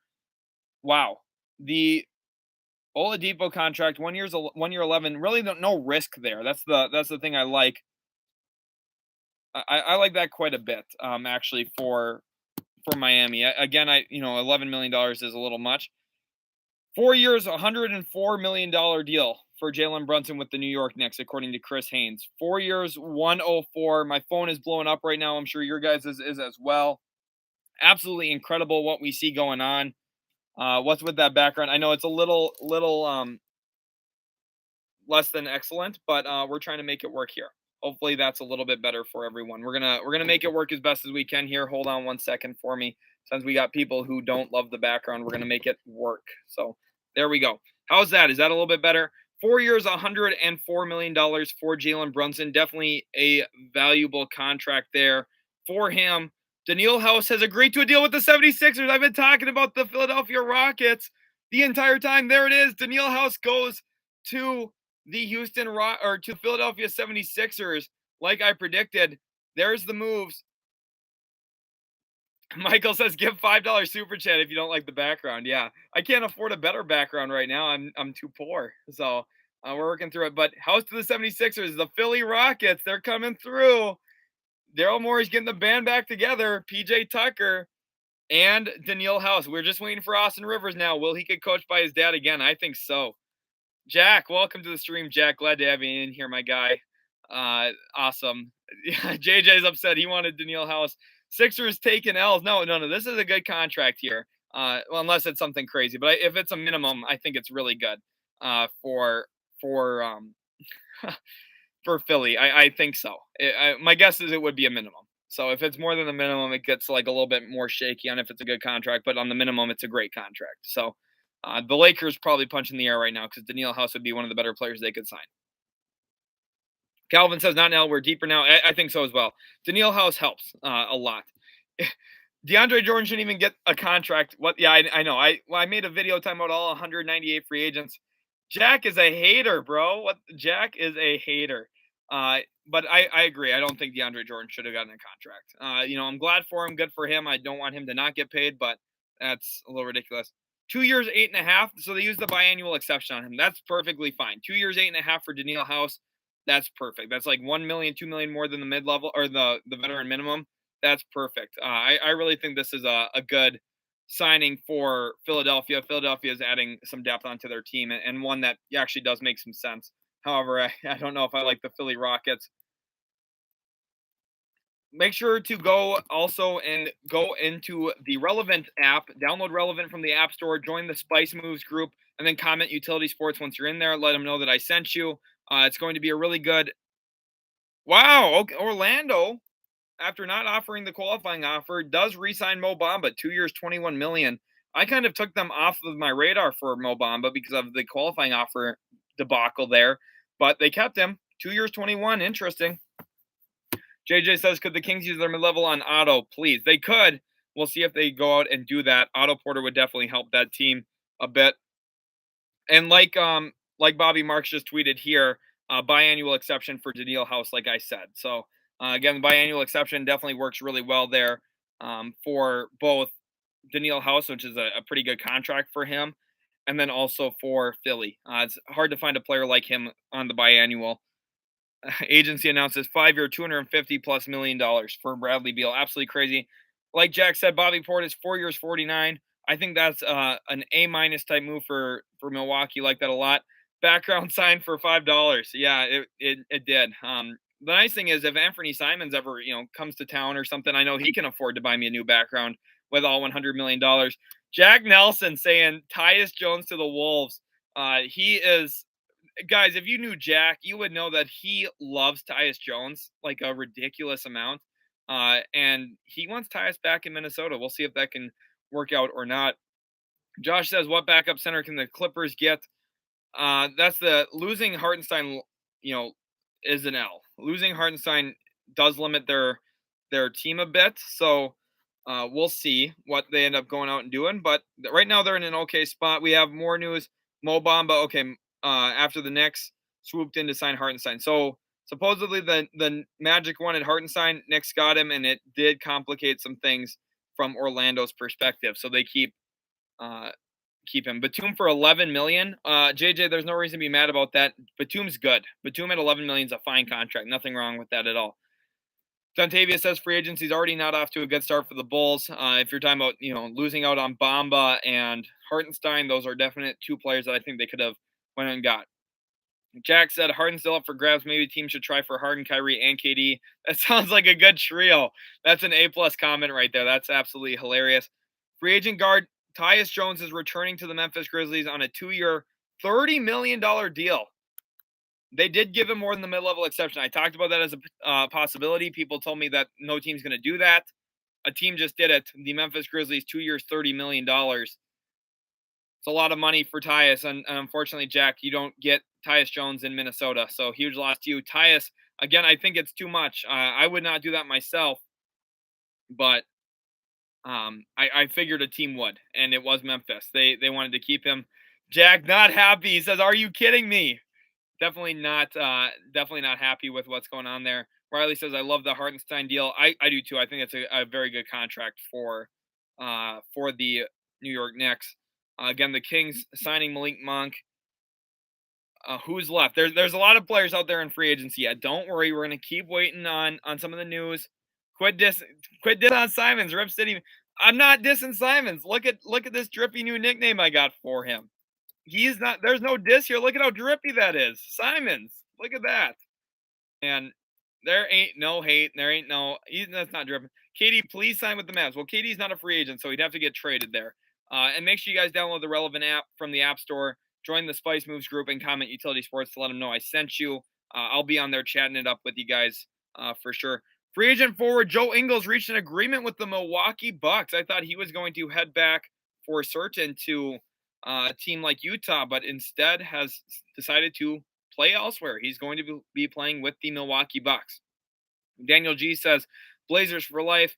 Jack is praying for Lonnie Walker to the Raptors. Jones becomes the highest paid backup point guard in the NBA and cracks in the top 25 list at his position.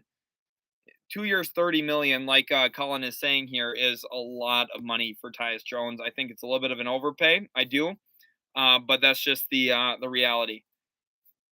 Breezy wants to know if I think KD gets traded today. Possibly. I wouldn't rule it out. Jack Nelson says, and traded to the Buccaneers for Antonio Brown.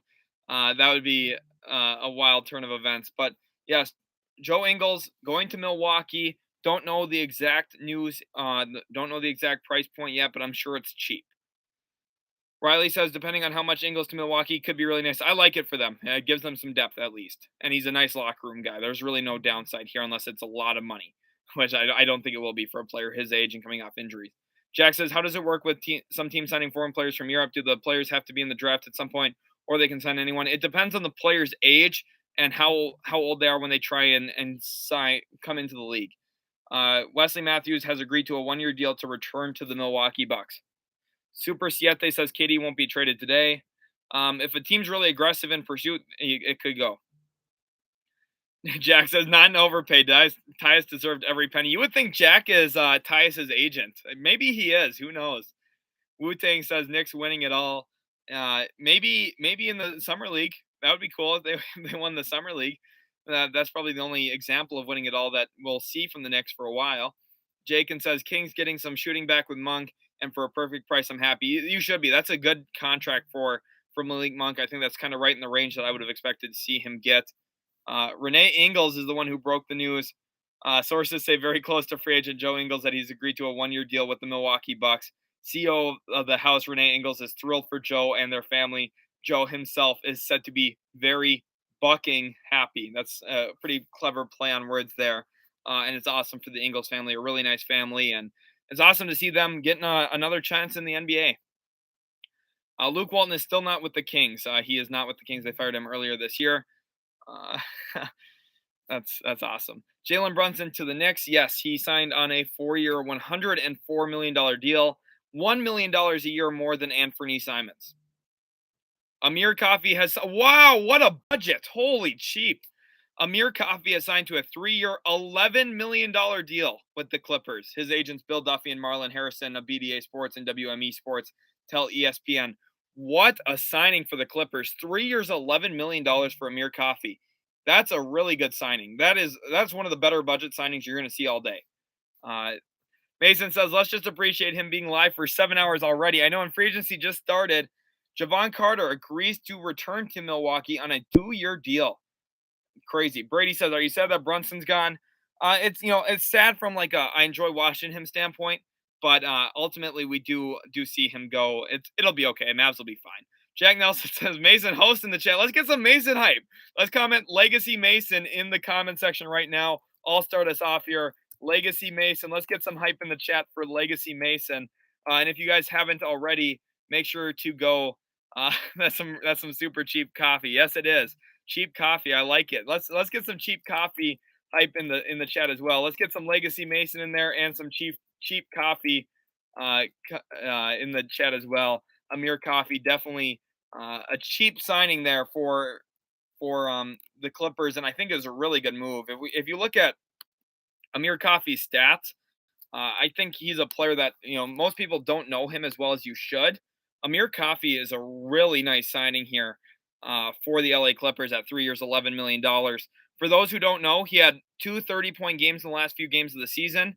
He also, this year in 22 minutes, averaged 9 points a game, which is pretty valuable. That's pretty good on a per 36. Shot 45% from the field, 38% from 3. He started 30 games for the Clippers this year, played in almost 70, on average 2 assists and 3 rebounds as well. So his per 36s were really nice. And yeah, he's coming into his own. Brady Thompson's a hater. Let's get some Brady Thompson hater comments going on here. Brady Thompson equals hater. I want to see these in the comment section as well. Brady Thompson equals hater. He is a hater. And Jack Nelson's a hater. Luka Bumchich. Wow. But W cheap coffee for sure. Daniel G. Amir Coffey is a player who went to the U of M, played for the Golden Gophers in college. And now it's 1 year, $6.5 million for Joe Ingles. So the taxpayer mid-level exception definitely is solid. Wow, we get Brady Thompson equals GOAT from Riley. What is going on here? Luka's a winner. Bentley says, is Blake Griffin a free agent? Yes. Oh, Weiner. Daniel's hating on Luka. What's up with all the Luka hate? Brady says it's not hate when it's facts. Ben Cat says, I'm so happy right now. John Horst, my GOAT. John Horst has done some really good things, made some really good decisions. Brady Thompson equals hater. I like it. Chris Boucher is really solid. Did Boucher sign somewhere? Oh, Texas Sports says Brady Thompson equals delusional hater. He even added that in there, Brady. We'll talk about that later off stream. For those of you who don't know, I'm not being rude to a viewer. I know Brady in real life. So, we're just making a little bit of a joke here, but I'm glad you guys are throwing some of that in there. 3 years, $35 million to return to Toronto. Boucher staying in Toronto, according to Adrian Wojnarowski. 3 years, $35 million for Boucher to stay with Raps. Definitely a good signing for them. I like that quite a bit. Jack says Luka's more of a crybaby than Cat. Well, yeah, it's hard for Cat to really cry and complain when he shies away from contact and lays on the floor all game long. Wolves fans, I'm joking. I know Jack as well. I'm just joking. JJ, right as I said, Boucher, literally right as you said him, deal went through, absolutely crazy. Bird writes on Boucher. Toronto still has the full 10.5 mid-level exception, so they've still got money out there. They can go out and make some moves yet. Riley says, I feel like that's not much for Boucher. It's right in that realm. Holy cow! Oh my gosh, 5 years, 87.5 million for Lou Dort. 5 years, 87.5 million for Lou Dort. Holy cow. They're going to make me do some math here off the top of my head. That's 16, almost $17 million a year. That 17.1 mil a year for Dort. Wow. That is a lot of money. 5 years, $85 million for Lou Dort. I love Lou Dort. I think it's a slight overpay, but it's not it's a slight overpay. I was gonna try and talk myself into it. That's not cheap for Dort. Timothy, that's not cheap for Dort. I know he averaged 17 points a game. Like, picture him on a good team, which is what the end goal is for Oklahoma City. He won't be averaging 17 for a good team. He'll average like 12. I think Dort was anywhere from 10 to 13 million was his range. 17 is definitely an overpay. If I'm going to call a buck and say the same thing about Simons, I'm going to say it about Dort for sure. Dort's an overpay. Dan Matthews says Minnesota is definitely not the U of M. Yeah, it is. In Minnesota, if you are ever there, they'll call the University of Minnesota the U of M. They will call that. Don't think I'm crazy. That's what they call it. Call him Big Bag Dort from now on. Yeah, he got a big bag. Let's get some Lou Dort hype in the chat though. Let's get some Lou Dort. I'm happy for him. He got the contract, and it's really good for him. It's a really good feel good story. Uh, you know, over 17 million for him in a year. It's an overpay, but I'm excited for him. Let's get some Lou Dort love in the chat. Yeah, I think the Blazers had to. By the way, Daniel, it's Anthony, not Anthony. It's Anthony Simons. And for Simons, they had to pay him. I completely agree. But I think for Portland and OKC, they're rewarding some of their in-home talent. So it's not the end of the world. It's not like it's gonna be the craziest. Okay, you're using your voice in the chat. I see. No worries, Daniel. I figured if you knew. Some people actually don't know that, so no worries. But Lou Dort, I'm really happy. Dortcher Chamber, he is a good defensive player. That's definitely his strength, right? Offensively, he's grown, but defensively, that's still where he's really the man. Now, would I wanted to sign him to that contract? I don't know, but I would have signed him to 5 years, 65 at 13 million a year. I think that would have worked like a little bit better. It's a lot. It's a big difference from 65 million to 87.5 million. That's a big difference, but it's not bad. Nicholas says I need to see some Bulls info within the next couple seconds. Well, let's try and wish some Bulls news in on Nick here. Let's see what's going on. Raptors re-signing Boucher was definitely a good move.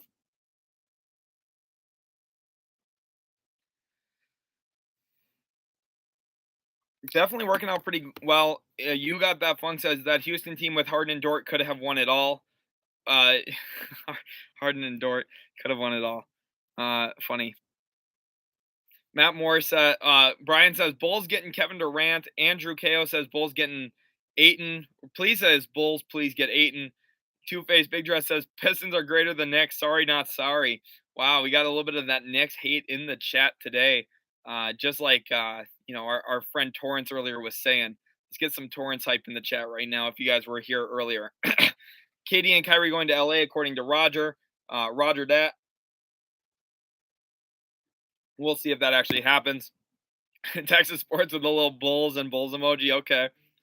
You got that. Frank says only lost to Lakers because a guy went for chicken wings in the bubble. I can see that. Mason says smoke in that Knicks pack. Let's get some smoke in that Knicks pack. Oh my gosh, the Philly Rockets are a thing. Trevelin Queen signs with the Philadelphia 76ers. That's a really good signing. A lot of you are probably like, who? Trevelin Queen is a really nice pickup here. I really like Trevelin Queen. That's not a waste of a roster spot. Trust me, Trevelin Queen is a very good signing. Devon Reed goes back to the Denver Nuggets, but Trevelin Queen to the 76ers, a very solid, nice pickup. I love Trevelin Queen. I'm going to put that in here right now. I love Trevelin Queen signing with Philly. I want you guys to know, you guys need to see it here that I myself, I'm telling you right now, before anybody else, Trevelin Queen, I have a video up from over a month ago about how Trevelin Queen was going to break out soon. He was the G League MVP. So anyone who's a Raptors fan, think about what happened when Chris Boucher was a G League MVP. I think, another ex Rocket here goes to Philadelphia in Trevelin Queen. This one actually makes a ton of sense. This has been a really good start to free agency for Philly. I've been joking about it, saying, "Oh, they're going to be the Philly Rockets," this, that. I've been making a ton of jokes. This has been good. PJ Tucker helps them. Daniil House helps them, and now getting, oh, gross. And now getting Trevelin Queen really helps them. I really like that. Dwayne Dedmon has agreed to a 2-year, $9 million deal to return to the Miami Heat. I don't know if I like myself as much, but Heat fans like Dwayne Dedmon. I know he's a good guy and everything, but Texas Sports says Daryl and James will build a team and they'll get all the way to the conference finals and lose like those guys always do. Hey, if you get to the conference finals, you did more than 26 other teams in the league that year. That's what you have to hang your hat on. You got that funk says still all depends on Harden's fitness. It does, but they're doing good. That's a good start. You have to put yourself in position to have your players execute, and right now that's what they're doing. I really like Trevelin Queen to them. Now, depending on the price, and my guess is it's not going to be expensive. Trevelin Queen to the 76ers is a really nice move. Again, I think a really nice move. I'm going to pull up Trevelin Queen's stats for you guys. Trevelin Queen was G League MVP, and he was dominant in the G League. Here are his NBA stats this past year where he made his debut. This is in 7 minutes a game. In 7 minutes, he shot 45% from the field, 38% from three, and scored almost 4.5 points a game in 7 minutes a game. If you want to hear his per 36s, let's see if I can get his per 36s on here now, because they are insane. His per 36s are incredible. Now, again, it's very small sample size. Usually, small sample size leads to better per 36s, but his are insane. Again, good efficiency. His per 36s would have been 2.5 steals, 21 points, 8 rebounds, a game, and I think if he's in a bigger role, he can play impactful minutes. I actually do think that Trevelin Queen a really nice signing. Ace says so. Sixers are just the Rockets except for Embiid, and Texas Sports sounds with a resounding yes. Cesar Ramirez says any chance Anthony Simons got overpaid to match numbers with Durant's contract? Simons, Hart, Bledsoe plus picks. The issue is if they're actually signing Simons and it's not just an outright sign and trade, there's a minimum day requirement for how long after signing him that you can trade him. So right now at this point, I don't think that has anything to do with it. In fact, Bledsoe and Hart, their contracts are close enough to Durant's anyway that Simons would have to make like 10 million for that deal to go through, not 25. I think he just got a little overpaid. Again, I would want to keep Simons if I were them. I don't blame them for keeping him, but they paid him a pretty good amount. Let's go ahead and make sure you can go into Relevant app right now. Go download the app. Relevant, join the Spice Moves group and comment Utility Sports. If you want to help out the channel, this is a really great way to do it without it costing you any money. Relevant's completely free. I will be in the Spice Move group talking a little bit about the NBA. It's all about basketball in there, so make sure to go comment, and we will talk in there after the live stream. Go join there right now and comment Utility Sports. Let them know that I sent you in there. Cesar Ruiz says, I think for signing trades only, half of the contract counts as outgoing salary. Yeah, and there's all those rules in there. I get what you're saying, but the money was close enough already because Bledsoe's contract becomes fully guaranteed on a trade. So you look at Hart was like 15 and Bledsoe's would have been 19. There's 34. Even at 10 million, you get to 39, and then you're within the 125% rule. So, ultimately his contract is just a little bit of an overpay, and I don't think this has anything to do with Durant, honestly. Point 40 says, do you think he can beat out Milton for minutes? I would hope so. I don't think Shake Milton deserves minutes. So yeah, I think so. Sebastian says, "What do you think? What do you think? Offer Miami submit to Utah for Donovan? I don't think they're submitting any offer to Donovan. I have not seen that myself.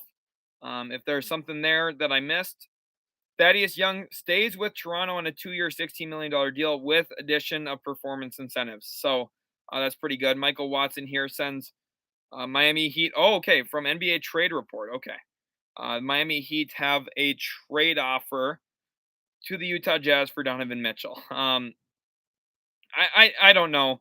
Like my guess is it would be like Hero and some picks, like, and then maybe something else to get money a little bit closer. But I don't think that's the thing. Cool You says Rudy Gobert is going to the Bulls. That's the thumbnail. I thought it was a good looking thumbnail, and I thought Rudy Gobert looked pretty nice in that Bulls red. And I think it's possible. At the end of the day, I'm trying to predict what could happen. So I wouldn't rule it out. Gobert to the Bulls does make some sense, I think, for both sides, honestly. Looking at Terrell Williams Rockets, still quiet. Yep, they're still quiet, but don't worry. They're going to make some moves. Dan says, did 76ers make any moves yet? Yes, they've made a few, actually. They signed PJ Tucker, 3 years, $33 million, Dan. They also signed Trevlin Queen from the Houston Rockets, and they signed Daniil House from the Utah Jazz, who's also a former Rocket. Like I said, I predicted it before free agency started. If you watch my free agency preview video on the channel today, I talked about how I thought Daryl Morey was going to get the band back together, and that's what he's done. Calvin says, I'm going to watch your Trev Queen video. I'll be back. Okay, love it, Calvin. Hopefully you do enjoy it. Travis says, no Bulls want Tragic Johnson back. That's funny. Okay, probably talking about Tragic Johnson. Looking at Zach the Potato, he says, I want Kyle Guy to the Bulls. Not very often you see someone really wanting Kyle Guy. Gerald Perry says, D'Antoni for Dog next. Probably mid-season if things aren't going well. I would love that. Bentley says, best basketball YouTuber ever. Well, I appreciate that. Really kind words there. Ronald wants to know, is Mitch Robinson out in New York? Yes, I think so. The signing of Isaiah Hartenstein should point signals to that, saying that Mitchell Robinson has played his last game for the New York Knicks, which, could feel unfortunate. But Curtis, welcome to the stream. Guys, Curtis Rancour, let's get some hype for Curtis. Curtis Rancour has been watching the channel for over a year. Probably the entire time the channel's been around. So let's get some Curtis Rancour hype. Again, we're at 14,000 subs now. He was with us from the very start. So let's get some hype for him. Just joined UC, where Miami submitted a trade for Donovan Mitchell. Yeah, that's a supposed rumor right now. Doesn't mean anything's going to happen there quite yet. We'll monitor that situation, though. JC says, 0 Pacers moves, as usual. I love that. Unfortunate for the Pacers. We'll see if they make anything happen. Dan says, thanks. Glad that you're in here, Dan. We're covering everything that needs to go down. Kyle Guy, that's so random. I watched him in real life at a G League game. He's got the flow now. Kyle Guy, maybe that's what I should try and style my hair after. A little bit of Kyle Guy stuff going on. His hair looks pretty flowy, so he's at least fun to watch in terms of that in that regard. Elias says, if KD goes to the Lakers, it makes no fit with LeBron. And they'd fit pretty good with LeBron. It just would be tough to get it done. Santiago Lara wants to know about the Mavs. Nothing yet on the Mavs. So far, the teams that have been most active have been Philly. Any team with a really good player to re-sign, so Denver, Washington, those teams. And then also when you look at a team like the Toronto Raptors, they've been very active, and Philly's been active. Otherwise, so far we have mostly re-signings. Bucks have been active, brought back Javon and Wes, and also signed Ingles. So I think it's been pretty good. And they re-signed Bobby Portis. So I guess the Bucks have been probably the most active. We got some Curtis in here. Love that. 2 years, $3.3 million for Queen. That's great value. I love that. That's basically the minimum, if I'm not mistaken. Really, really like that a lot for Philadelphia. I do. Henry wants to know if OKC's done anything yet. Not quite yet. Don't worry. We will keep you updated on what's going on here. And remember, too, Tyus Jones did re-sign with Tyus Jones just did re-sign with the Minnesota, or not with the Minnesota Timberwolves, excuse me, with the Utah Jazz. So that's where they're at right now.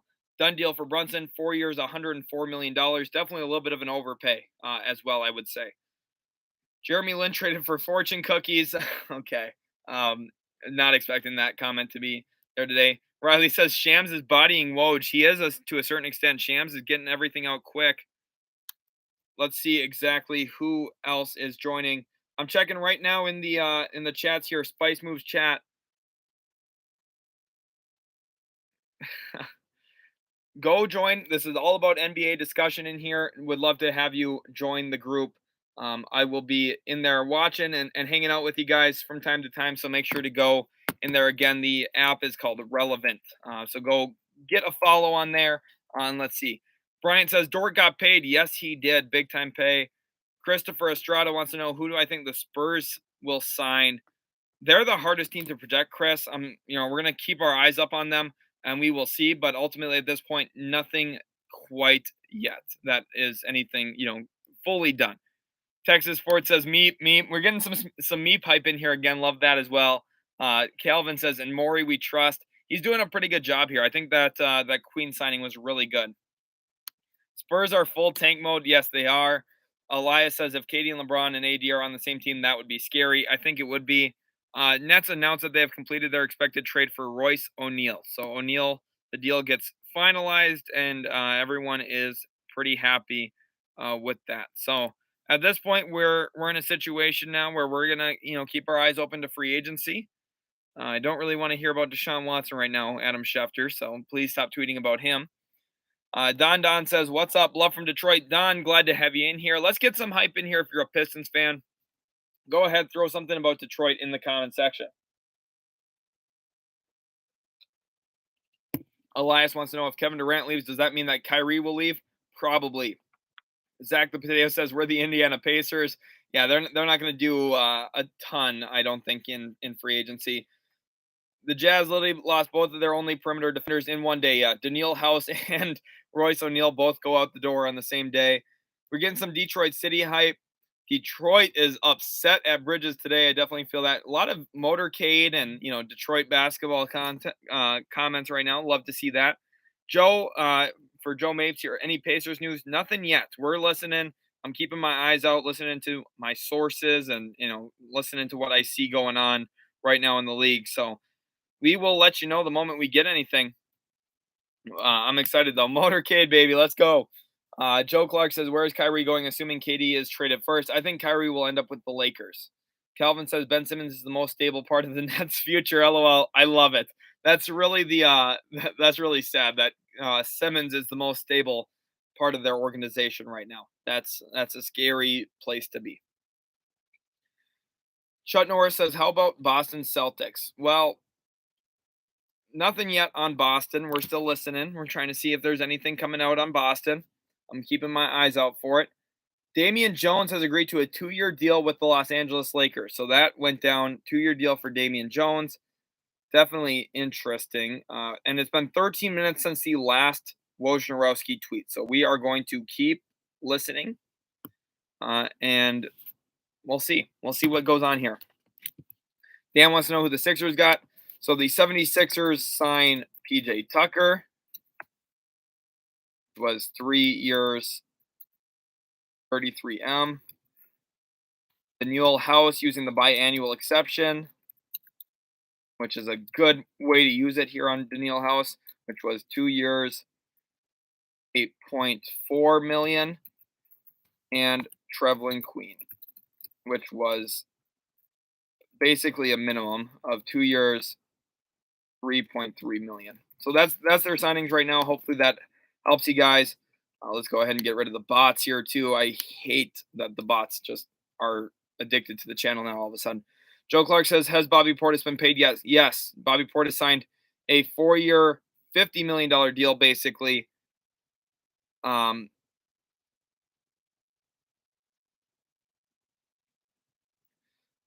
Everyone, excuse me 1 second here. I've got some issues going on with the stream here for a second. Hold on. All right. Zach says, Bucks and 6 says Portis signed with the Bucks. Yeah, he did. 4 years, $49 million. So pretty good deal. Bobby re-signed. Gremlin says, dang, Devin Booker got the 2K23 cover over Kai Soto. Is that actually a thing? Did that happen today? 2K23?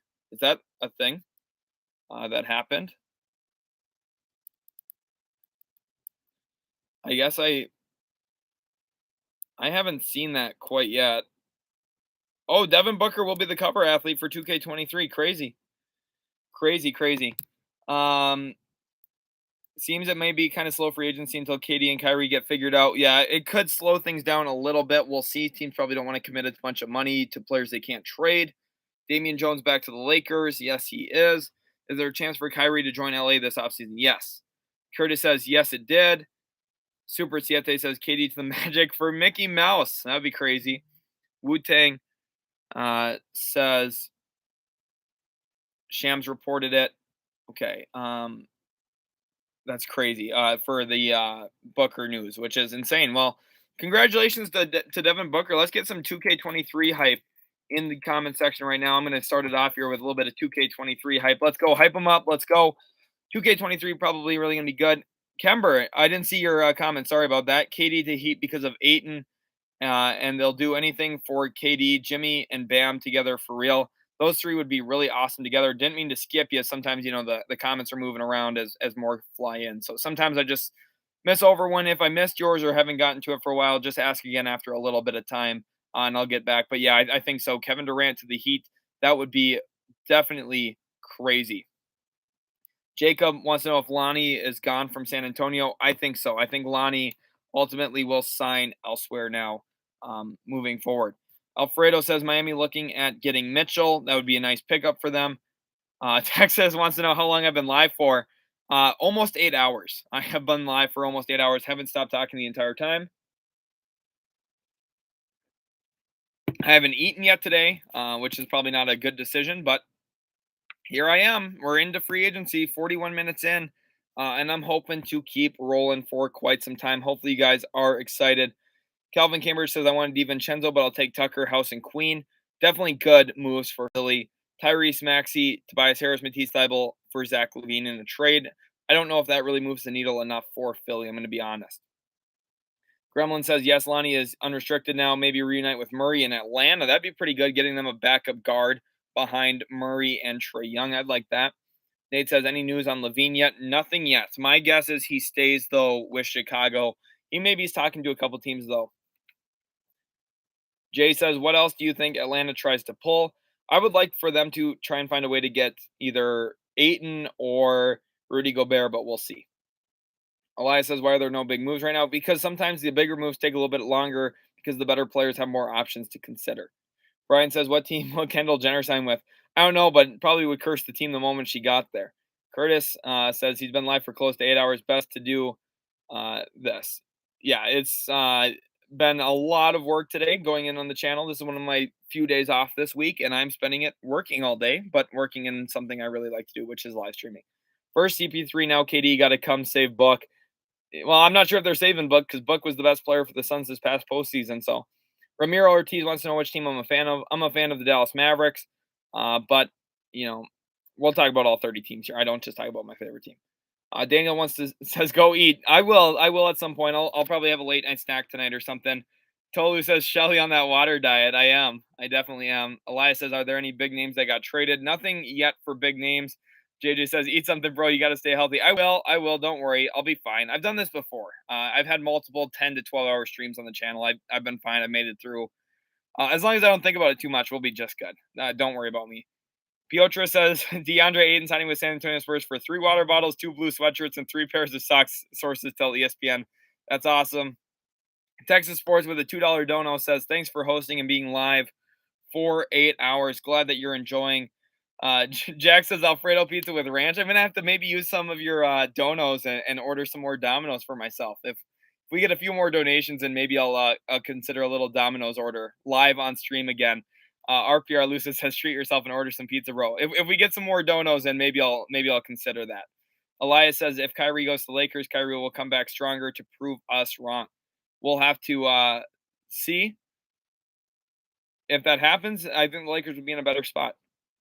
Lil Brissy says any other moves you see Toronto making? Potentially. Toronto, I think they're going to maybe sniff around some of the guards out there, like say Gary Harris. I think that could make some sense. Michael says, order yourself a pizza with this, bro. Also, Knicks suck. Michael keeps the same vibe going. Let's get some Michael dubs in the chat. Michael Orlando is a walking W. I completely believe that. Michael Orlando, huge thank you to him. Uh, Gremlin says I can repurpose the pizza boxes for a new background. Definitely could be an option. Bing bong, Michael Dub. W for Michael. He's been huge all night long. Michael with another big $10 dono. Just for you, Michael. I'll get a pizza. I'll get a pizza going here on the order. I'll go ahead and cave and make sure to get that pizza ordered like I promised to you guys. Michael's coming through for all of you, chat. So make sure you guys give him a huge thank you to him. Just simply the fact that he's pushing me over the top here and making sure I eat today. We're gonna go right on this Domino's app right here and hit order online.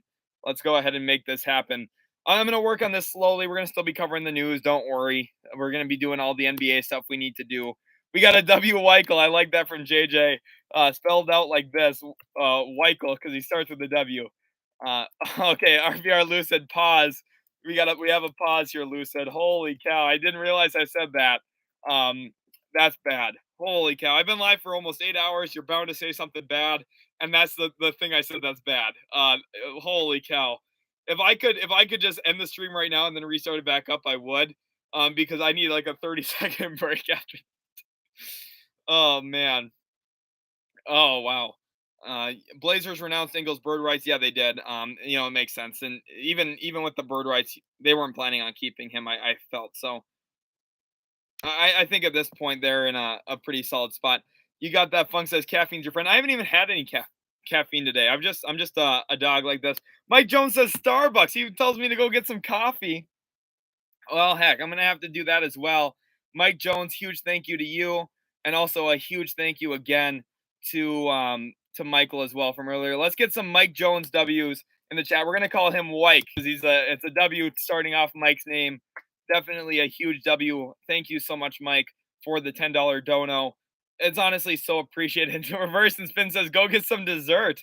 I'm gonna have to eat my dinner first before dessert. I haven't even had any food yet to this point, but I am definitely excited for free agency. We're still covering it. It's been quiet the last little bit here. It's been about 15 minutes, but this is one of the big news. It just came out. Salary projections in 2023, 2024 are this: the tax set at 161, the cap set at 133.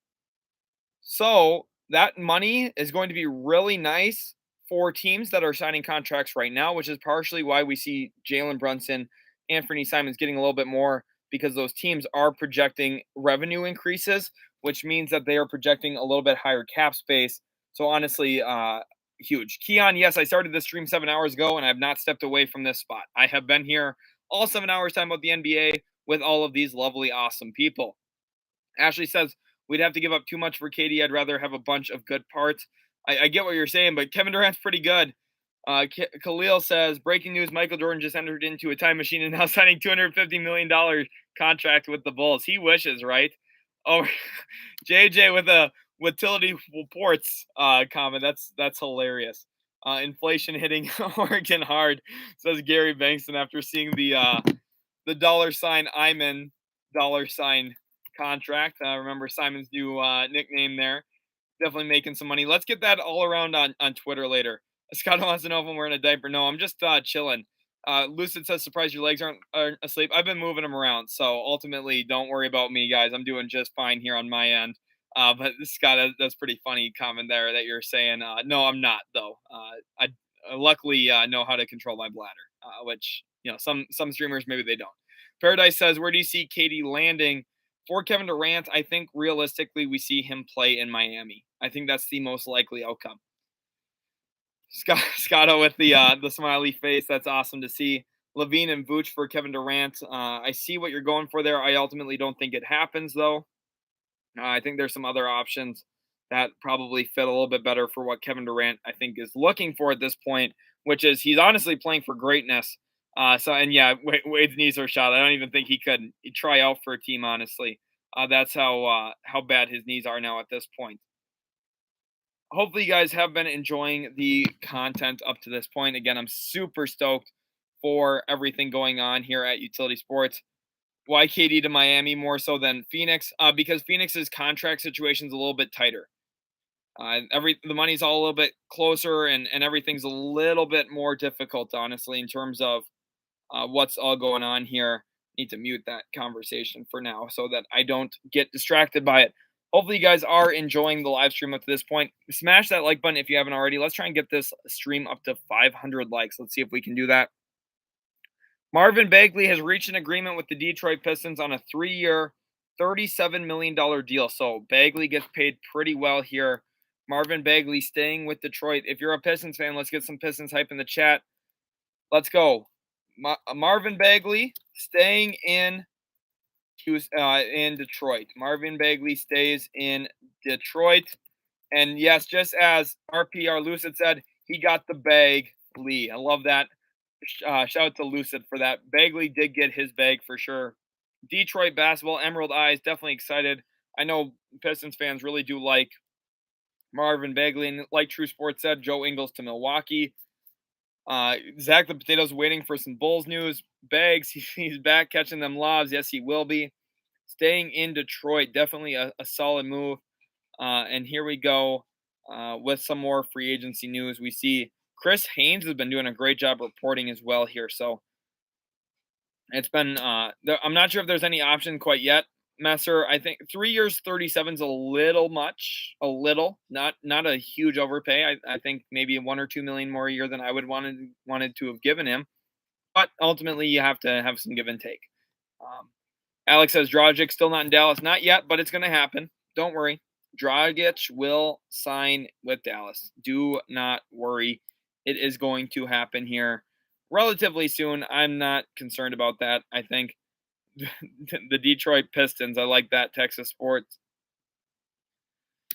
The AJ says it's a trade right now from the Lakers for AD, Russ, 2 first-round picks for Kyrie and Kevin Durant. That would be crazy if that went down. Brian K says it's either KD or Gobert or a disappointment for the Bulls. I get that. I understand that. Ayton wouldn't be bad for Chicago either, though, if they found a sign and trade between Vooch and Ayton. The Decade said any OKC moves? Not yet. Casey wants to know if I think Danilo fits well in Minnesota. Not really, because I think they need more of a defensive four next to Cat than next to Walker Kessler. But, Danilo off the bench, he could fit. He could play. I mean, it's not like an out of the realm possibility. Calvin says, is Patty Mills staying in Brooklyn? My guess is with all of this breaking, no. I think Patty Mills might return back to San Antonio. Otherwise, some other teams are going to have interest. Funny here, Jordan says, where are you at, Kevin Pritchard, talking about the Pacers executive? They want Pacers to make some moves. We'll see if anything happens. Piotra says, Slovenian guards going to be dominating. Yes, they will be, Piotras. I love that. Daniel G says, bring Patty Mills back to Portland. Would be pretty solid there as well. Josh says there's a reason Clippers haven't signed Wall yet. Now that's just getting announced and all that. There's always like little holdups, and sometimes teams and players are busy and they're doing something, and you have to fax some. There's human elements to this. Not every single team is calling every single player right at the minute. I think some of this is some of the players are getting called right now. Some of the agents are all the agents are probably on the phone. The issue is too when they're representing multiple clients, how do they answer the phone all the time for everybody? It's impossible. So they're taking calls, getting back to people. Atlanta analyst says, hoping my Hawks can get involved here. I would like to see the Hawks go make a big move. I think my favorite signing so far, honestly, this is going to sound really nerdy, but I think it's Trevelin Queen by the 76ers. I think that is the best signing up to this point. 2 years, $3.3 million. There's really no risk involved in that, and I think there's some upside for him. I also really like Boucher staying in Toronto. That's more of a mainstream one that people are going to like. I think that's pretty good. The money he got, I think, is right in the ballpark of what I would have been willing to give him myself. Oh, and the coffee deal. Yeah, thank you, JJ. Yeah, Amir, I'll take it all back. Amir Coffee is my favorite signing here. 3 years, $11 million is a no-brainer. That is, and they use bird rights to do it, so it doesn't even take up their biannual exception. I also like Daniil House to Philly on the biannual. I think that's a pretty good signing. The Atlanta analyst says, I think Joe Ingles to the Bucks is big for them, adds some wing depth. Yeah, it just comes down to where he's at in his rehab. If he's not healthy or as healthy as he needs to be, he was already showing a little bit of a decline a little bit with Utah this past year. So hopefully he can come back healthy and play better basketball. Two-Face Big Dread says, oh, okay, Patty Mills has returned to the Brooklyn Nets on a 2-year, $14.5 million deal. Well, there's the answer to that. I thought Patty Mills, with everything going on, would leave. But Patty is heading back to Brooklyn. 2 years, $14.5 million. I'm kind of confused by that, I guess. Calvin did call it, though. Patty Mills, Brooklyn, staying there. Nicholas says, man, Bulls working out some. They got to be. They quiet, haven't made no noise. Something is about to go down. I hope so. I hope something big goes down. It would be crazy if it does. I'm not sure if that's an overpay for Patty. $7 million a year is about right, I would say, for him. Reverse and spin. Beal went back to the Wizards, but I could see him demanding a trade next year. That's what I've been saying for quite some time. I said that, I think, at the trade deadline, that he's going to take the extension and then ask for a trade. Jason Liu says, to complete the Rockets reunion, Morey got to acquire Eric Gordon, right? Maybe, just maybe, we'll see an Eric Gordon deal in the works. That would be crazy, though, if that happens. I don't even know what to say. Piotr says, wow, Patty ain't coming back. Definitely disappointing. But it's okay. They're still in good hands. Then you look at Don. Let's go. We got Bagley back. Definitely excited for Pistons fans. I know a lot of Pistons fans are going to like him. Celtics preferred landing spot for Danilo Gallinari. I don't know if I like that for Boston as much. Yeah, like it gives them some offensive punch, but at the same time, it sacrifices some of why they're so good defensively. So I don't know if I love that. Texas Sports says, wonder what Patty Mills is thinking. Is it a sign and trade? No, it's not. He's just staying, which is definitely interesting. Maybe our GM is talking to Brooklyn right now, talking about Atlanta. Maybe, just maybe. We'll see if Travis Schlenk is on the phone with Sean Marks there from the Brooklyn Nets. JJ says, do you think Mike Brown can draw one of the Warriors free agents to sack? If he's going to, it would have been probably Gary Payton II. But, or maybe, at this point, you could have also looked at potentially someone like Otto Porter Jr., but with the Malik Monk signing, I don't think so. Casey says, best center fit next to Cat. I didn't really like a center fit next to Cat. I don't think Cat's a power forward like everyone's saying, but that's my thought. Hard to be me says, Brunson is a Tobias contract in the making. Played a season well, severely overpaid, still an undersized guard. 3 years, $22 million for Jae'Sean Tate to stay in Houston. Pretty solid contract. I don't think Brunson is, his contract's as bad as Tobias's. It's not good, though. I agree. Time with the money. Bulls block, welcome to the stream. Let's see what is going on here. Tate was set to make 1.8, but they declined it. $250 million seems like a solid reason. MFFL says Mavs are pushing for Kyrie Irving trade. I don't think that's true, Santiago. There were some rumors about that, but there's also some rumors that go against that. Kyle says, any Cavs moves today? Nothing yet, but we will keep our eyes on it. Nick and Khalil definitely excited, laughing about something.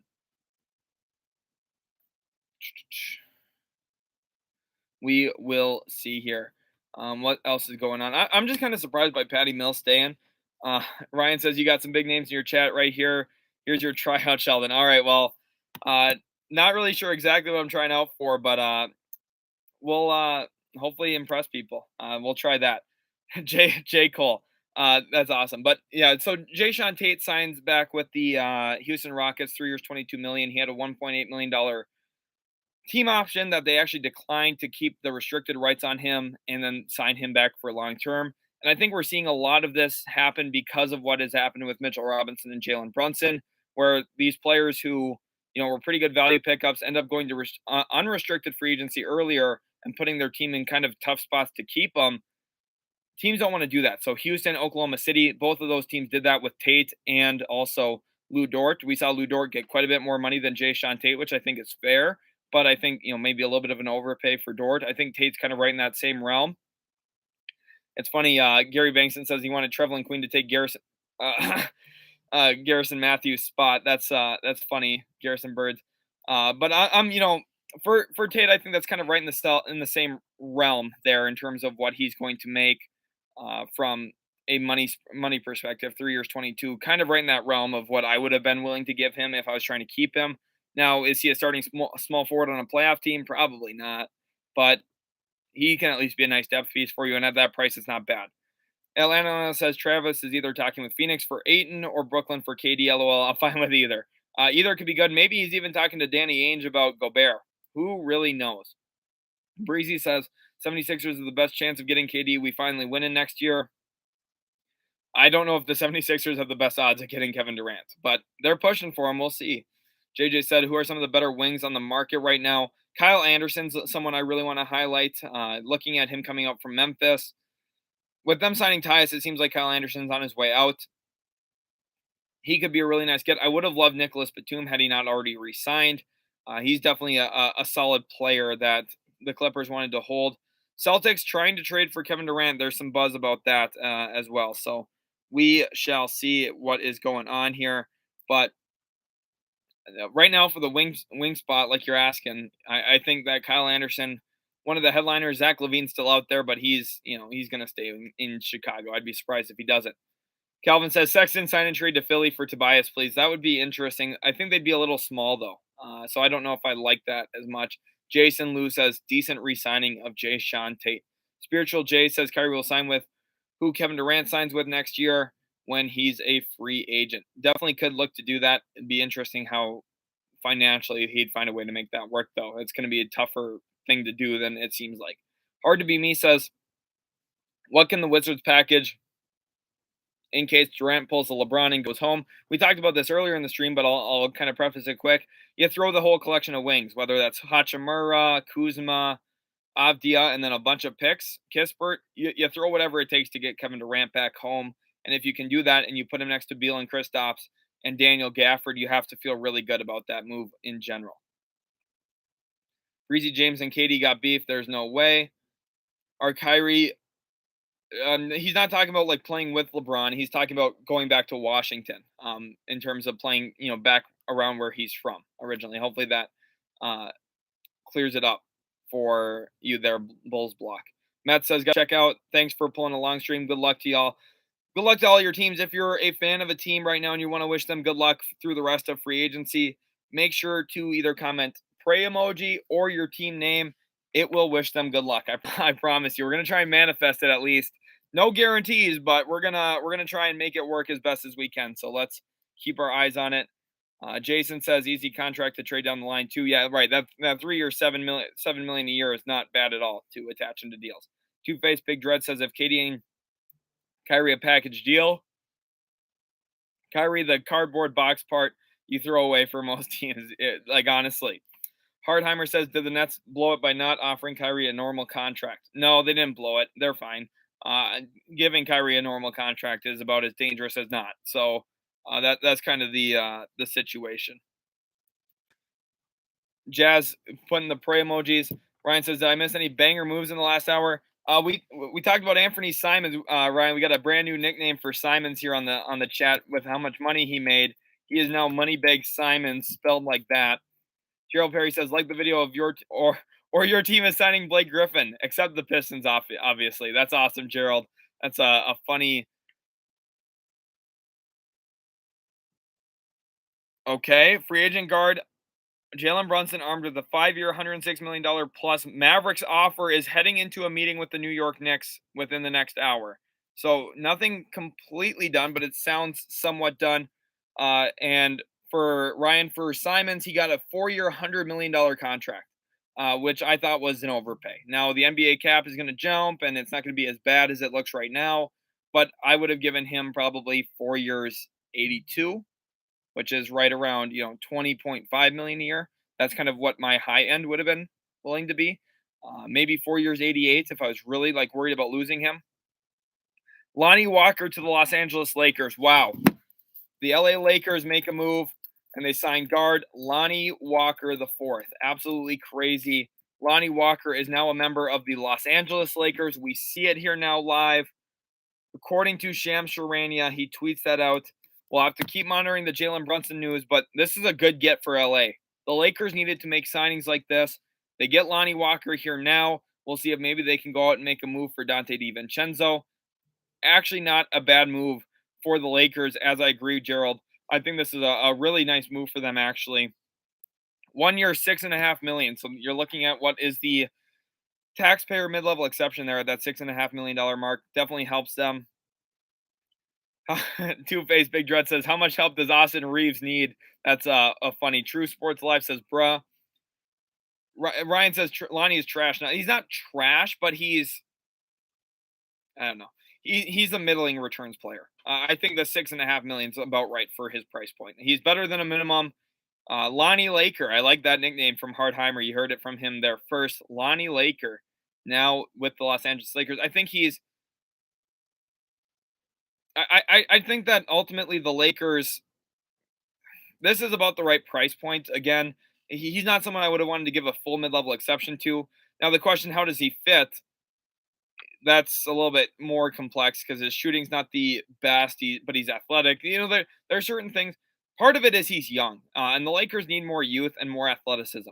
Flat out, they were just too slow last year in terms of their ability to react, rotate, that kind of stuff. They got destroyed a lot of the time. I talked about earlier about the Los Angeles Lakers and everything, and I think that honestly, I talked about how Carmelo Anthony's like the "I'm in danger" meme. They also get Troy Brown Jr. Lakers signed Troy Brown Jr. as well. So another example here of the Lakers going out and prioritizing a younger free agent who didn't get the qualifying offer and now is on a new team. But ultimately, it's pretty solid for them and fits pretty well. Okay, Ryan, what do you got for me? He says, so Lonnie was worse than any Spurs wing guard, completely unusable. I wouldn't say completely unusable. Um, I think the biggest thing here with the Lakers and getting Lonnie Walker, yes, Lonnie's not as good as Devin Vassell or Keldon Johnson or DeJounte Murray was when he was there, obviously, but but he was better than Josh Primo this past season. Now Primo's probably going to pass him up. I think that as well. But Lonnie, averaged 12 points a game, was playing about 20 minutes a night or so, if I'm not mistaken, maybe a little bit more than that. Shot about, I think, 41% from the field and around 30 to 31% from three.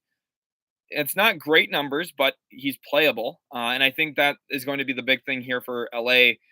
He's better than a Kent Bazemore. He's better than a DJ Augustine. He's just clearly an improvement over some of those players. Now, is this going to be something that makes them a contender? No. I like the Troy Brown Jr. signing on the minimum way more than I do the Lonnie Walker signing at 6.5 million. Because I think Troy Brown Jr. his athleticism could be valuable as well, just given the fact that and he's a wing. He's a little bit bigger of a player. So I think that the Lonnie Walker deal isn't a bad signing by any means. I think that they could have maybe done a little bit better, but it's not bad at all. Troy Brown only averaged like 4 points a game this year, but I actually like his athletic profile more, and I like what he provides to the team on the wing. I think he's maybe a little bit better of a fit. So JJ says Troy Brown's mid, like he is. That's valuable for the Lakers because last year if their players were mid, they would have been better. So uh, Piotr says, I can't see Lonnie on the Lakers, not gonna lie. Definitely weird. For Lonnie, he got 1 year, Tolu. He got a 1 year deal with the Lakers. Nicholas says Bulls got Tim Legler, the analyst for ESPN. I'm not sure exactly what you mean by they got Tim Legler. He used to play way back in the day. Good 3-point shooter. Atlanta analyst says Hawks need front court depth, especially if they make a deal. If they trade out Jalen Johnson and John Collins and Clint Capella and Yeka Kongwu, they could definitely use some more help. JJ said all this just for Max Christie to start.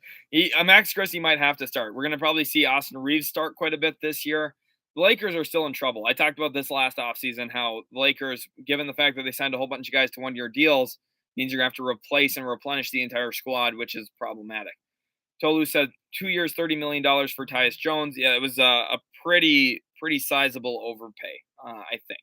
I think he was someone who at the mid-level at around $11 million going over cap space to do it would have made sense.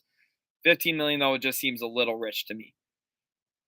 Harold Williams saying Brooklyn would be crazy if they took that, talking about LeBron for KD and 2 first-round picks. Lakers need some more picks back. I don't think the Lakers would be the team giving up getting picks in a LeBron KD swap right now. Tolu said the overpay was definitely Simons. Simons was definitely an overpay just a little bit, but it's not the end of the world. It's not like it's gonna really cripple them, but it's just more than I would have wanted to pay myself.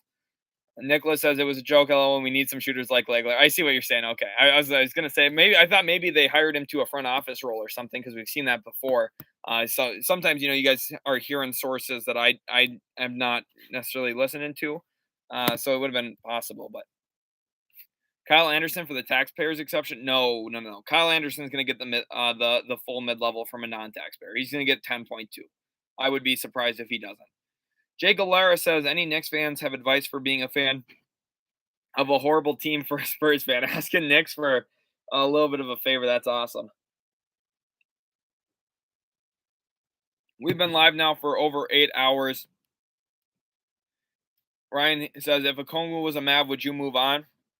No. Okongwu's good. I think Okongwu is someone who's going to probably really start to step it up in the next couple years. I think he already started showing that this year quite a bit. I really liked him coming out of his draft class. The upside was very apparent. And I think he was rather productive this year. Obviously doesn't shoot the three ball at all, which is, something that a lot of people look at as disappointing for bigs. But if Okongwu went to the Mavericks, I think that'd be awesome for Dallas. And I think Okongwu for Atlanta is going to play a really nice role for that team. I really do believe that. Brian Singleton said, really like the Lakers free agency so far. They need to develop some young players. Old vets killed them last year. Yeah, they do. They need youth. Youth is important in the league. And I talked about that in the video last year as well. Last August, it was August 7th that got posted. August 7th, 2021. And I talked about how the Lakers were going to be the oldest team since, I think, 1996 or so to win an NBA Finals if they were to win one. And I said, I don't think they're going to win the championship. They're too old. They're going to be too slow. They're going to have issues. And the issue is when they try and re-sign guys, if they played well, they're going to want more than the minimum. And if they didn't play well, it means they had a bad season. So that's kind of the issue there with LA. Young got you got that funk says Spurs no sympathy. You had a dynasty less than 10 years ago. Spurs are a great organization, like in terms of their last 25 years of success, but right now they're in a spot where they're making some interesting decisions, interesting moves. Calvin says, I got advice for being a Ben Simmons fan. Don't believe the summer workouts. That's the biggest thing. You don't necessarily need to worry about a guy shooting an open gym. Mitchell Robinson's another poster boy for that. Nicholas says, change teams. Thoughts on Bruce Brown? Bruce Brown, I think, could be a solid get for a team. The team I would really like to see him play on is Miami. I think if they're trying to replace PJ Tucker, Bruce Brown's a really great option for that. Brian says Okongwu is going to be the Hawks starting center before long. I would probably guess that as well, unless they make a move that's really extreme for either Ayton or Gobert. I think that at some point Okongwu will supplant the starting center position and really steal that job away from where they're at with where they're at with the current situation they got. I'm getting some messages as well, which are funny. Texas Sports says, I got sympathy, Spurs fans. Advice for being a fan of bad team. You can get great seats for a lot cheaper. Scott says, seriously, Spurs fan, my Knicks haven't won a chip since 1976. That's awesome. Ryan Hillier says, Pirtle for a first. Is it worth it for the Spurs? Yeah, it depends on which team. Pirtle's good. Pirtle's underrated. Now, the thing is, if they're heading rebuild, you might as well, right? This is going to sound a little counterintuitive and weird because usually you want your picks to be like the upcoming assets. If I'm San Antonio right now, I would try and trade Pirtle. If I'm going to trade him, if I'm forced to trade him, I'm going to try and trade him for a first out in 2025 or 2027 as long as I feel like I have job security. Because the thing right now is a team that maybe wants to buy into Pirtle now feels like they've got a good future, a good present. They want to improve. And sometimes when that's the case, they're going to be a team that's picking like 18 to 25. And if you take that risk and wait out until 2025, it's more likely, first of all, a team's going to be willing to part with that asset. You also really handcuff other teams you're competing against by making moves like that, because it means they can't trade their 2023 or if I'm taking their 2025 first, means they can't trade their 2024 or 2026 first without making them swaps, which is, again, really valuable. So you not only get a pick, but you get a pick that could become more valuable down the road. You could use it in later trades, and you also handcuff teams you're competing against. I think that's probably the best case scenario. Jack says, what notable guard free agents are left? Gary Payton II's out there. Zach LaVine is still out there. James Harden's still out there. Now, do any of those players switch teams? Probably not. When will the Carmelo Anthony and Dwight Howard dominoes fall? I don't know. Whenever the Lakers get really, really desperate. Miami Heat will offer Udonis Haslem a 1-year deal for his to return for his 20th season. That is about as predictable as it gets. Udonis, thank you to Michael Watson as well for keeping me up to date with some of the news that he's getting on Twitter. Make sure you guys go give us a follow on Twitter. And just a reminder here as well, if you haven't already, download the Relevant app from the App Store. Join the Spice Moves group and comment utility sports. That would be awesome to have you guys in there and go and do that. Calvin says Bruce Brown has to work on the jumper. His defense defender was chilling at the free throw line in the playoffs. Yeah, but he shot 40% from three this past year on very low volume. Now, yeah, he's got to work on the jumper. Some players just never develop good jumpers. Sometimes it's more than just working on it. Ali says, "Do you think Bagley can make a big defense jump this year?" Uh, Not big one. Maybe a small step in the right direction. Entity says, "I want Charlotte to pick up Pirtle." With Mark Williams there, I don't really know if I see a need for that anymore. Entity. Two-Face Big Dread says Pels and OKC got all the picks. They do. They have pretty much all of them. So we'll see. Calvin says, how much of a pay cut do you think Harden's taking? I think he'll probably go down to about $35 million a year. Tolu says, oh, I wonder if this device you're using has enough battery. It does. I'm chilling on here. I've been live for 8 hours. It'd be dead already if it didn't. So don't worry. I've got it. 2-year True Sports Live says 2 years, $20 million for Claxton Nets. Did I miss something? Where is there actual Claxton news?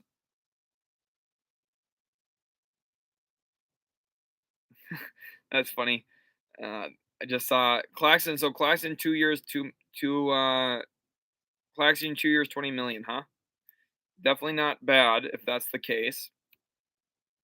Yeah, okay, 2 minutes ago from Woj. 2 years, $20 million for Nick Claxton. I like that quite a bit. I don't want to know about Harden's pay cut. I need to hear about his weight cut. That's funny. Spurs got to make some win now moves to ensure Rockets stay ahead in tank for Wemby. I know you're cheering for that, Jason, but it ultimately comes down to ping pong balls anyways. As long as you finish top 3, you are in the same spot. I'm excited to see what happens with Jalen Brunson. I think that's going to be one of the bigger deals. But yep, Claxton signs 2 years, $20 million with the Brooklyn Nets. I had missed the transaction on that. So thank you guys for being patient with me. Nicholas Bounce says Kevin Durant was working with Dalen Terry, the Bulls' 18th overall pick. Just because he's working with the player doesn't mean he's going to sign there. Ultimately, I don't think that that's going to actually come to fruition. Lil Brissy says KD to the Raptors, any chance or no? Probably not. I would think if I just had to guess. Bulls Block says yes. Bulls get Kevin Durant. We'll see. Gerald Perry says Nick. He has also been working out with Cade. Don't look too much into it. Exactly, that's the point. You know, he's probably working out with a bunch of NBA players. It doesn't mean he's going to sign or get traded to that team. Okay, James Harden, the 76ers are meeting this weekend to negotiate his new deal. So it seems like we're not going to have anything on Harden until probably at the earliest Saturday or maybe Friday night. So definitely interesting here. We shall see. Yeah, Lakers are doing a good job for what they have, honestly. I agree with that as well, Sam. But ultimately,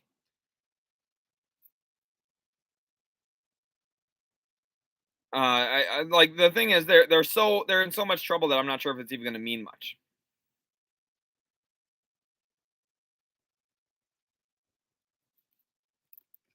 Jay Slim says, "Do the Nets own their own pick this year, 2023?"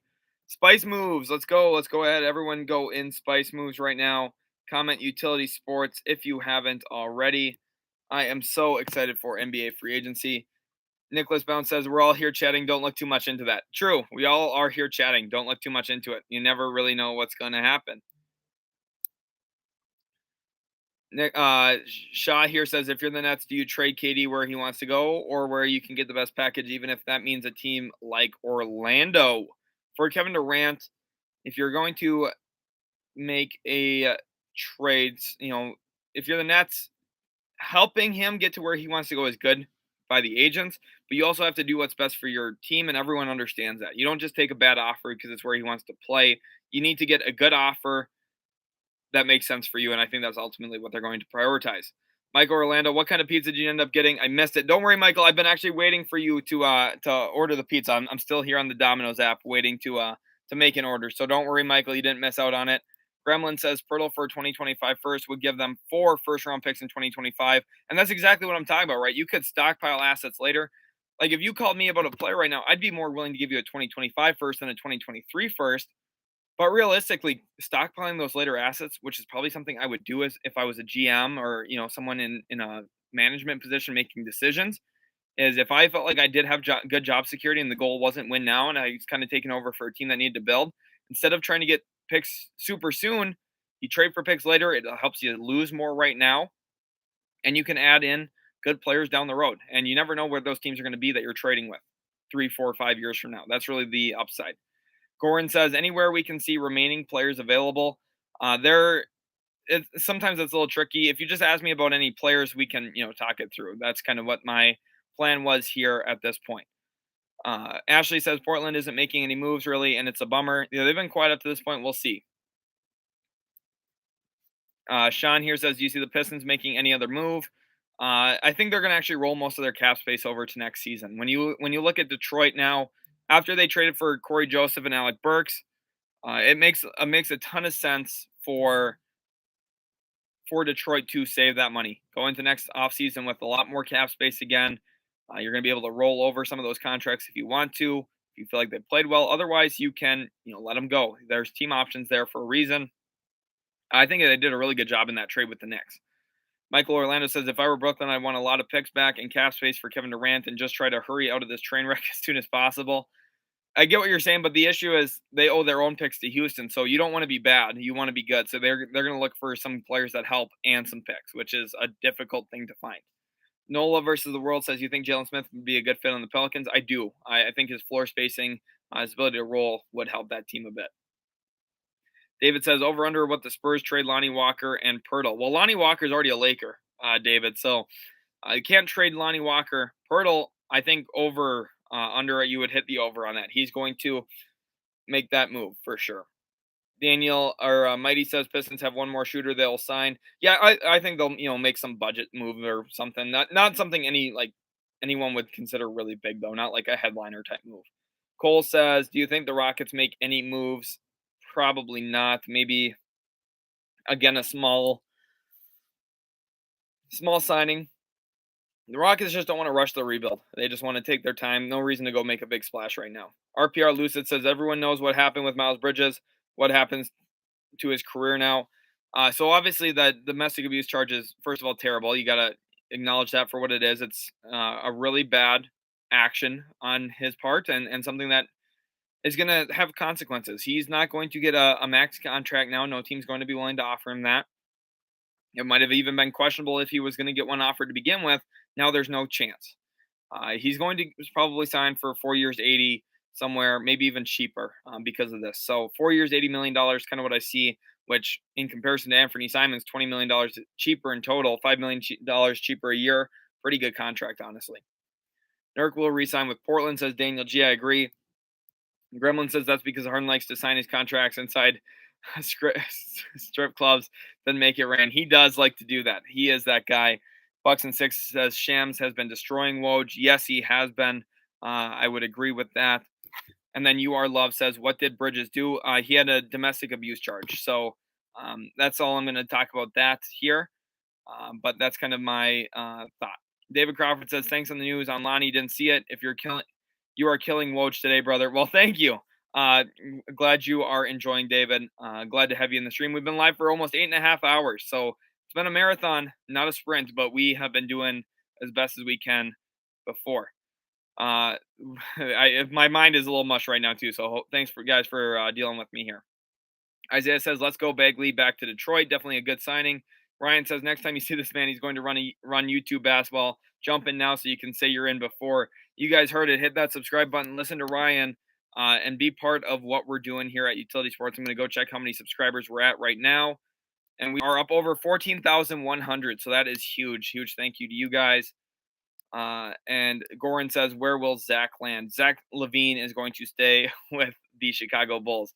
David Crawford said, looking forward to hearing your reporting at the Summer League. Yeah, I'm excited for that as well.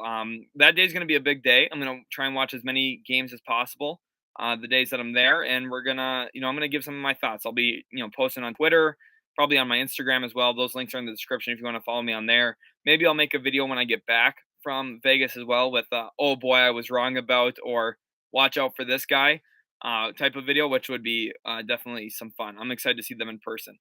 Joe Mape says Mavs want Brogdon. Um, I haven't seen that rumor myself, but if that is reported, it makes some sense.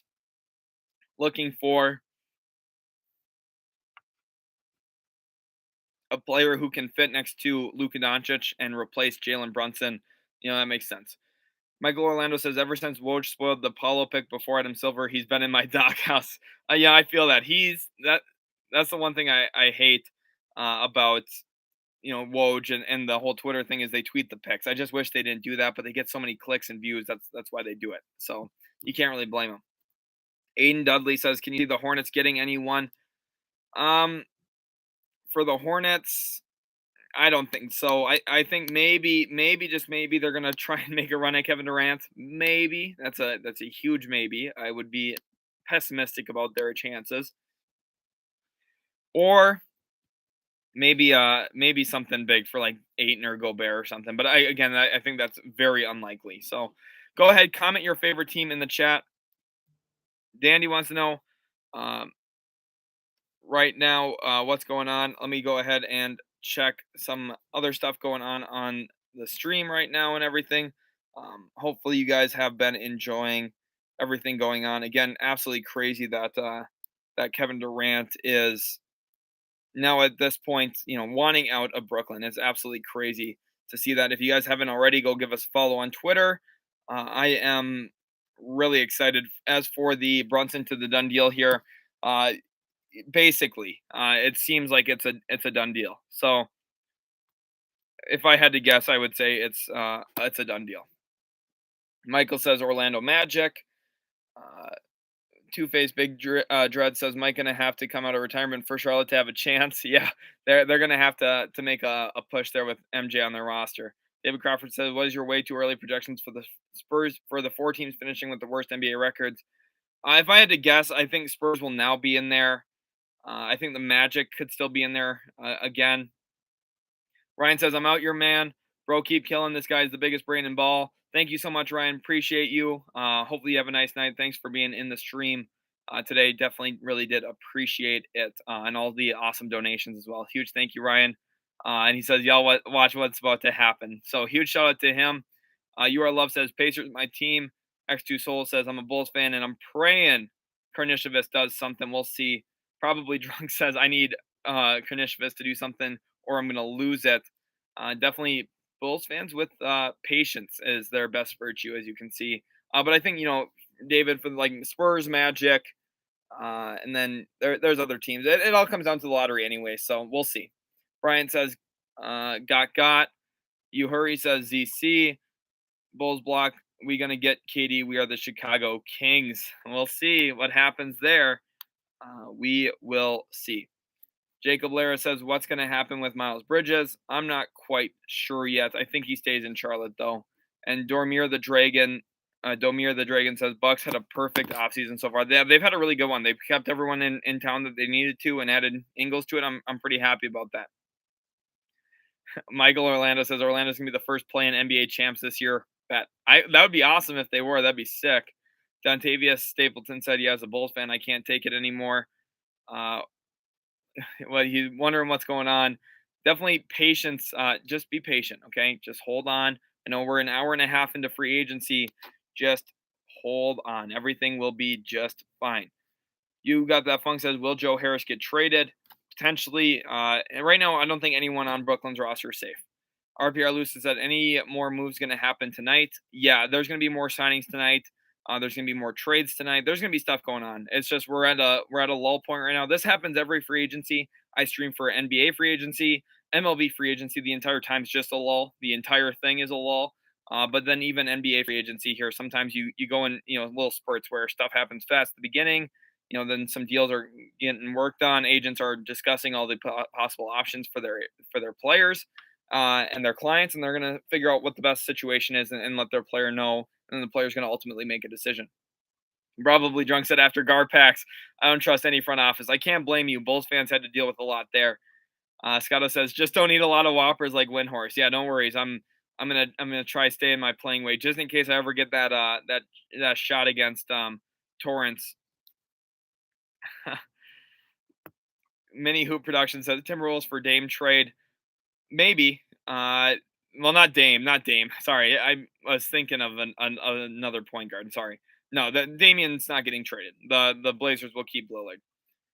Whoppers the candy or the burger or both? I gotta watch out for both. If you eat too many Whoppers that are candies or too many Whoppers from Burger King, uh, that ultimately you're in some trouble. MT says, bro, I've been hearing Bull might be going to the Warriors. Please don't be true, or I will stop watching basketball forever. That will break basketball to the extreme. No, it won't. Bull to the Golden State does not really change the league at all. Zach Potato says Daniil House to the 76ers. Yes, that is what happened, and I kind of predicted that. X2 Souls says no signing news so far. It's been very quiet. It has been. Last little bit here, not a lot has gone on, but don't worry, we're gonna keep watching. A lot of stuff slowing down. Don't worry, there's still gonna be moves. Kevin Durant got the league on hold right now. That's the truth. Two-Face Big Dreads, that's changed the entire day for everybody. Bucks and 6 says, bro, Bull is the GOAT. It's fun watching him play, but he's not legit. That's the truth. Are Timberwolves sleepers for Kevin Durant? I think so, actually. Mini Hoop. I think that the Wolves could be a pretty solid get for them. For Kevin Durant. I mean, if those two sides, it makes sense. You put him around Ant and KD, and you've got a really good team. Mario Gonzalez says, just rejoined the stream. Welcome back, Mario. Glad to have you back in here. Joe said, I saw Mo Bamba sign 2-year, $22 million with the Magic. Definitely will be a good move for Mo Bamba and the Orlando Magic, giving them a little bit more depth. I think they wanted Hartenstein, weren't able to get the deal done. Knicks swooped in and got him. And ultimately, Bamba at this point, staying in Orlando is fine. Bull is going to dominate the Adriatic League. I can believe that. We have a donation. Let's get some donation hype in the chat. Let's hype up Jaron here. Let's get some W's here for Jaron. I'm going to start us off with a big one. Thank you so much for the donation. He says, any chance the Celtics can get a deal done with Kevin Durant without giving up Jalen Brunson, or excuse me, I've been seeing JB for Jalen Brunson, without giving up Jalen Brown, Jason Tatum, or Rob? My guess is probably not. I think if they're going to make a move, they maybe have to give up Brown. But, I think that realistically, if you have to give up Brown or you have to give up Rob and some stuff, you go ahead and you try. And you give up all the picks. You make it happen to get Kevin Durant. USC and UCLA have been notified that their application to join the Big Ten has been accepted. Their schools will begin play in 2024. Definitely big moves for those programs. Nicholas Bound says, yeah, KD got the league on hold. He would break the news right before free agency, made it more interesting. Yes, he did. RPR Lucid said, where will the Knicks finish this year? The Knicks will finish probably in 10th, maybe 9th in the East. Corin says W. Scotto says, this does nothing but hurt KD's legacy. I agree. Grape Ape says, no. LOL.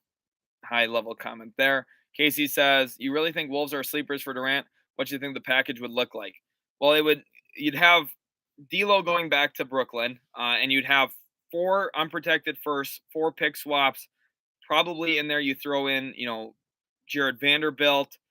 You probably throw in some of their other players like McDaniels, Bolmaro, Nathan Knight from the 2-way contract. Basically, Brooklyn gets all the intriguing young players Minnesota has, and D'Lo, and 4 picks and 4 pick swaps. Basically, they get from them what they got from the Rockets, or what they gave to the Rockets, which is a lot. That's a lot of stuff to give up. Gordon says anyone but Cat and Ant. That's the truth. That's the only 2 players they would not give up. Reverse and Spin says Troy Brown Jr. signed with the Lakers. Yes, he did. Mighty Messer says, don't like the USC and UCLA deal. So odd. It's kind of weird because those are the Big Ten, usually a bunch of teams in the central region of the United States, and then some in the East even. But here they had 2 West Coast teams, which is a little strange. Definitely a little weird. Matt Blazin says Durant to Portland with Dame possible. Yes, definitely possible. And then RPR Lucid says 3 least likely teams for Kevin Durant. 3 least likely: Orlando, Brooklyn is the least likely team to have Durant next season. But the Magic, Brooklyn, and Houston. The Rockets aren't going to trade for Kevin Durant. Nicholas says Levine gonna give Chicago a discount. They work on them numbers to make a room for another player. I don't think so. I think Levine's getting the max.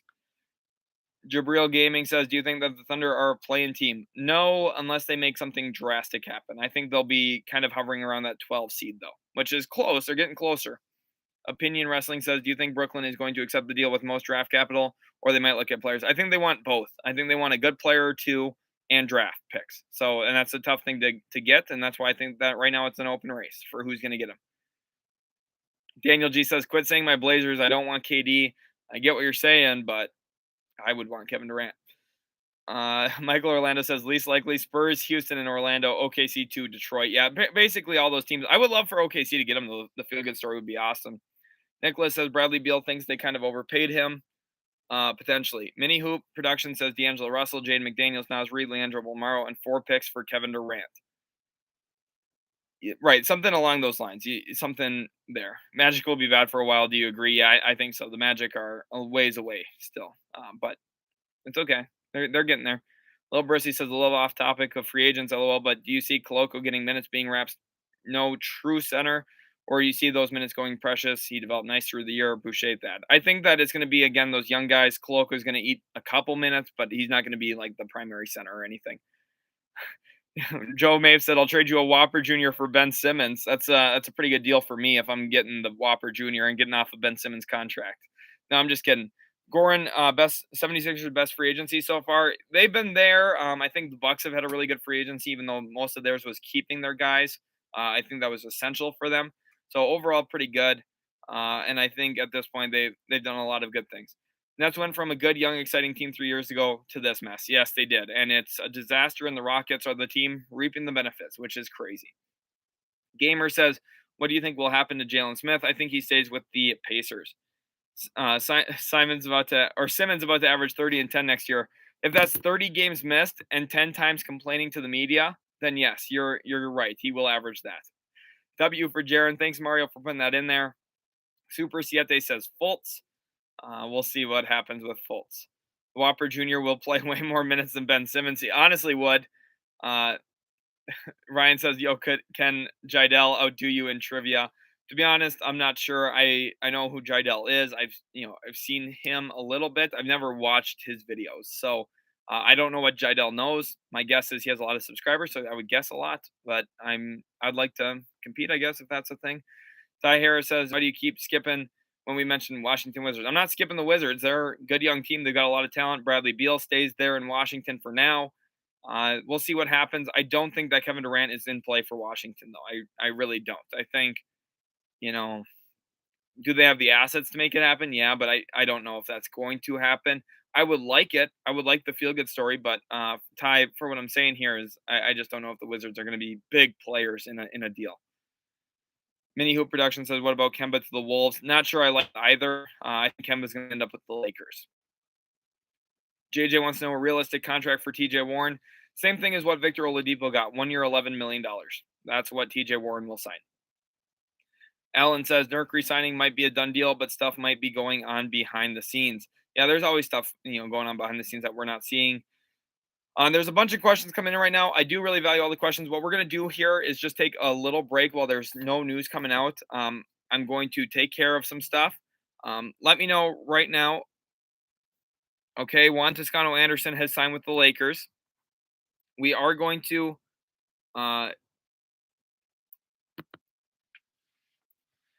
so let's go back to the Jidel thing real quick. We'll get to what I was just about to say. So Jidel, I think, is someone who's got a huge following. I respect what he does a lot, and is somebody who I would love to talk basketball with, honestly. So huge shout out to Jidel for that as well. But now talking about the stream here, pizza is pretty much on the way. I'm going to take a little break here from streaming just for probably anywhere from 45 minutes to an hour. If something crazy happens, I'll probably have a video come out. But then we will restart the stream. So don't worry, we're going to stream again a little bit later on tonight. Just take a short little break here. I need to make some calls. I got some stuff going on. Scotto says no break. I've got some other stuff going on that is really important that I attend to. So hopefully you guys do understand. Hopefully you've enjoyed so far. We're going to end the stream for right now, but it's just going to be a short little break. Again, 45 minutes to an hour, somewhere in that range. And then the hope is that we'll get back into the stream. So don't worry, guys. Thanks so much for watching up to this point. Again, we've been live for over 8.5 hours. So don't doubt the commitment. The commitment's here. We'll be back really soon. Make sure you guys come stop back in. Thank you all so much for everything. Go follow us on Twitter. Go follow us on Instagram. Again, go to the app Relevant and download or go into the Spice Moves app or into the Spice Moves group and follow them there and comment Utility Sports. Thanks again so much for watching, guys, and we'll catch you in the very next Utility Sports video.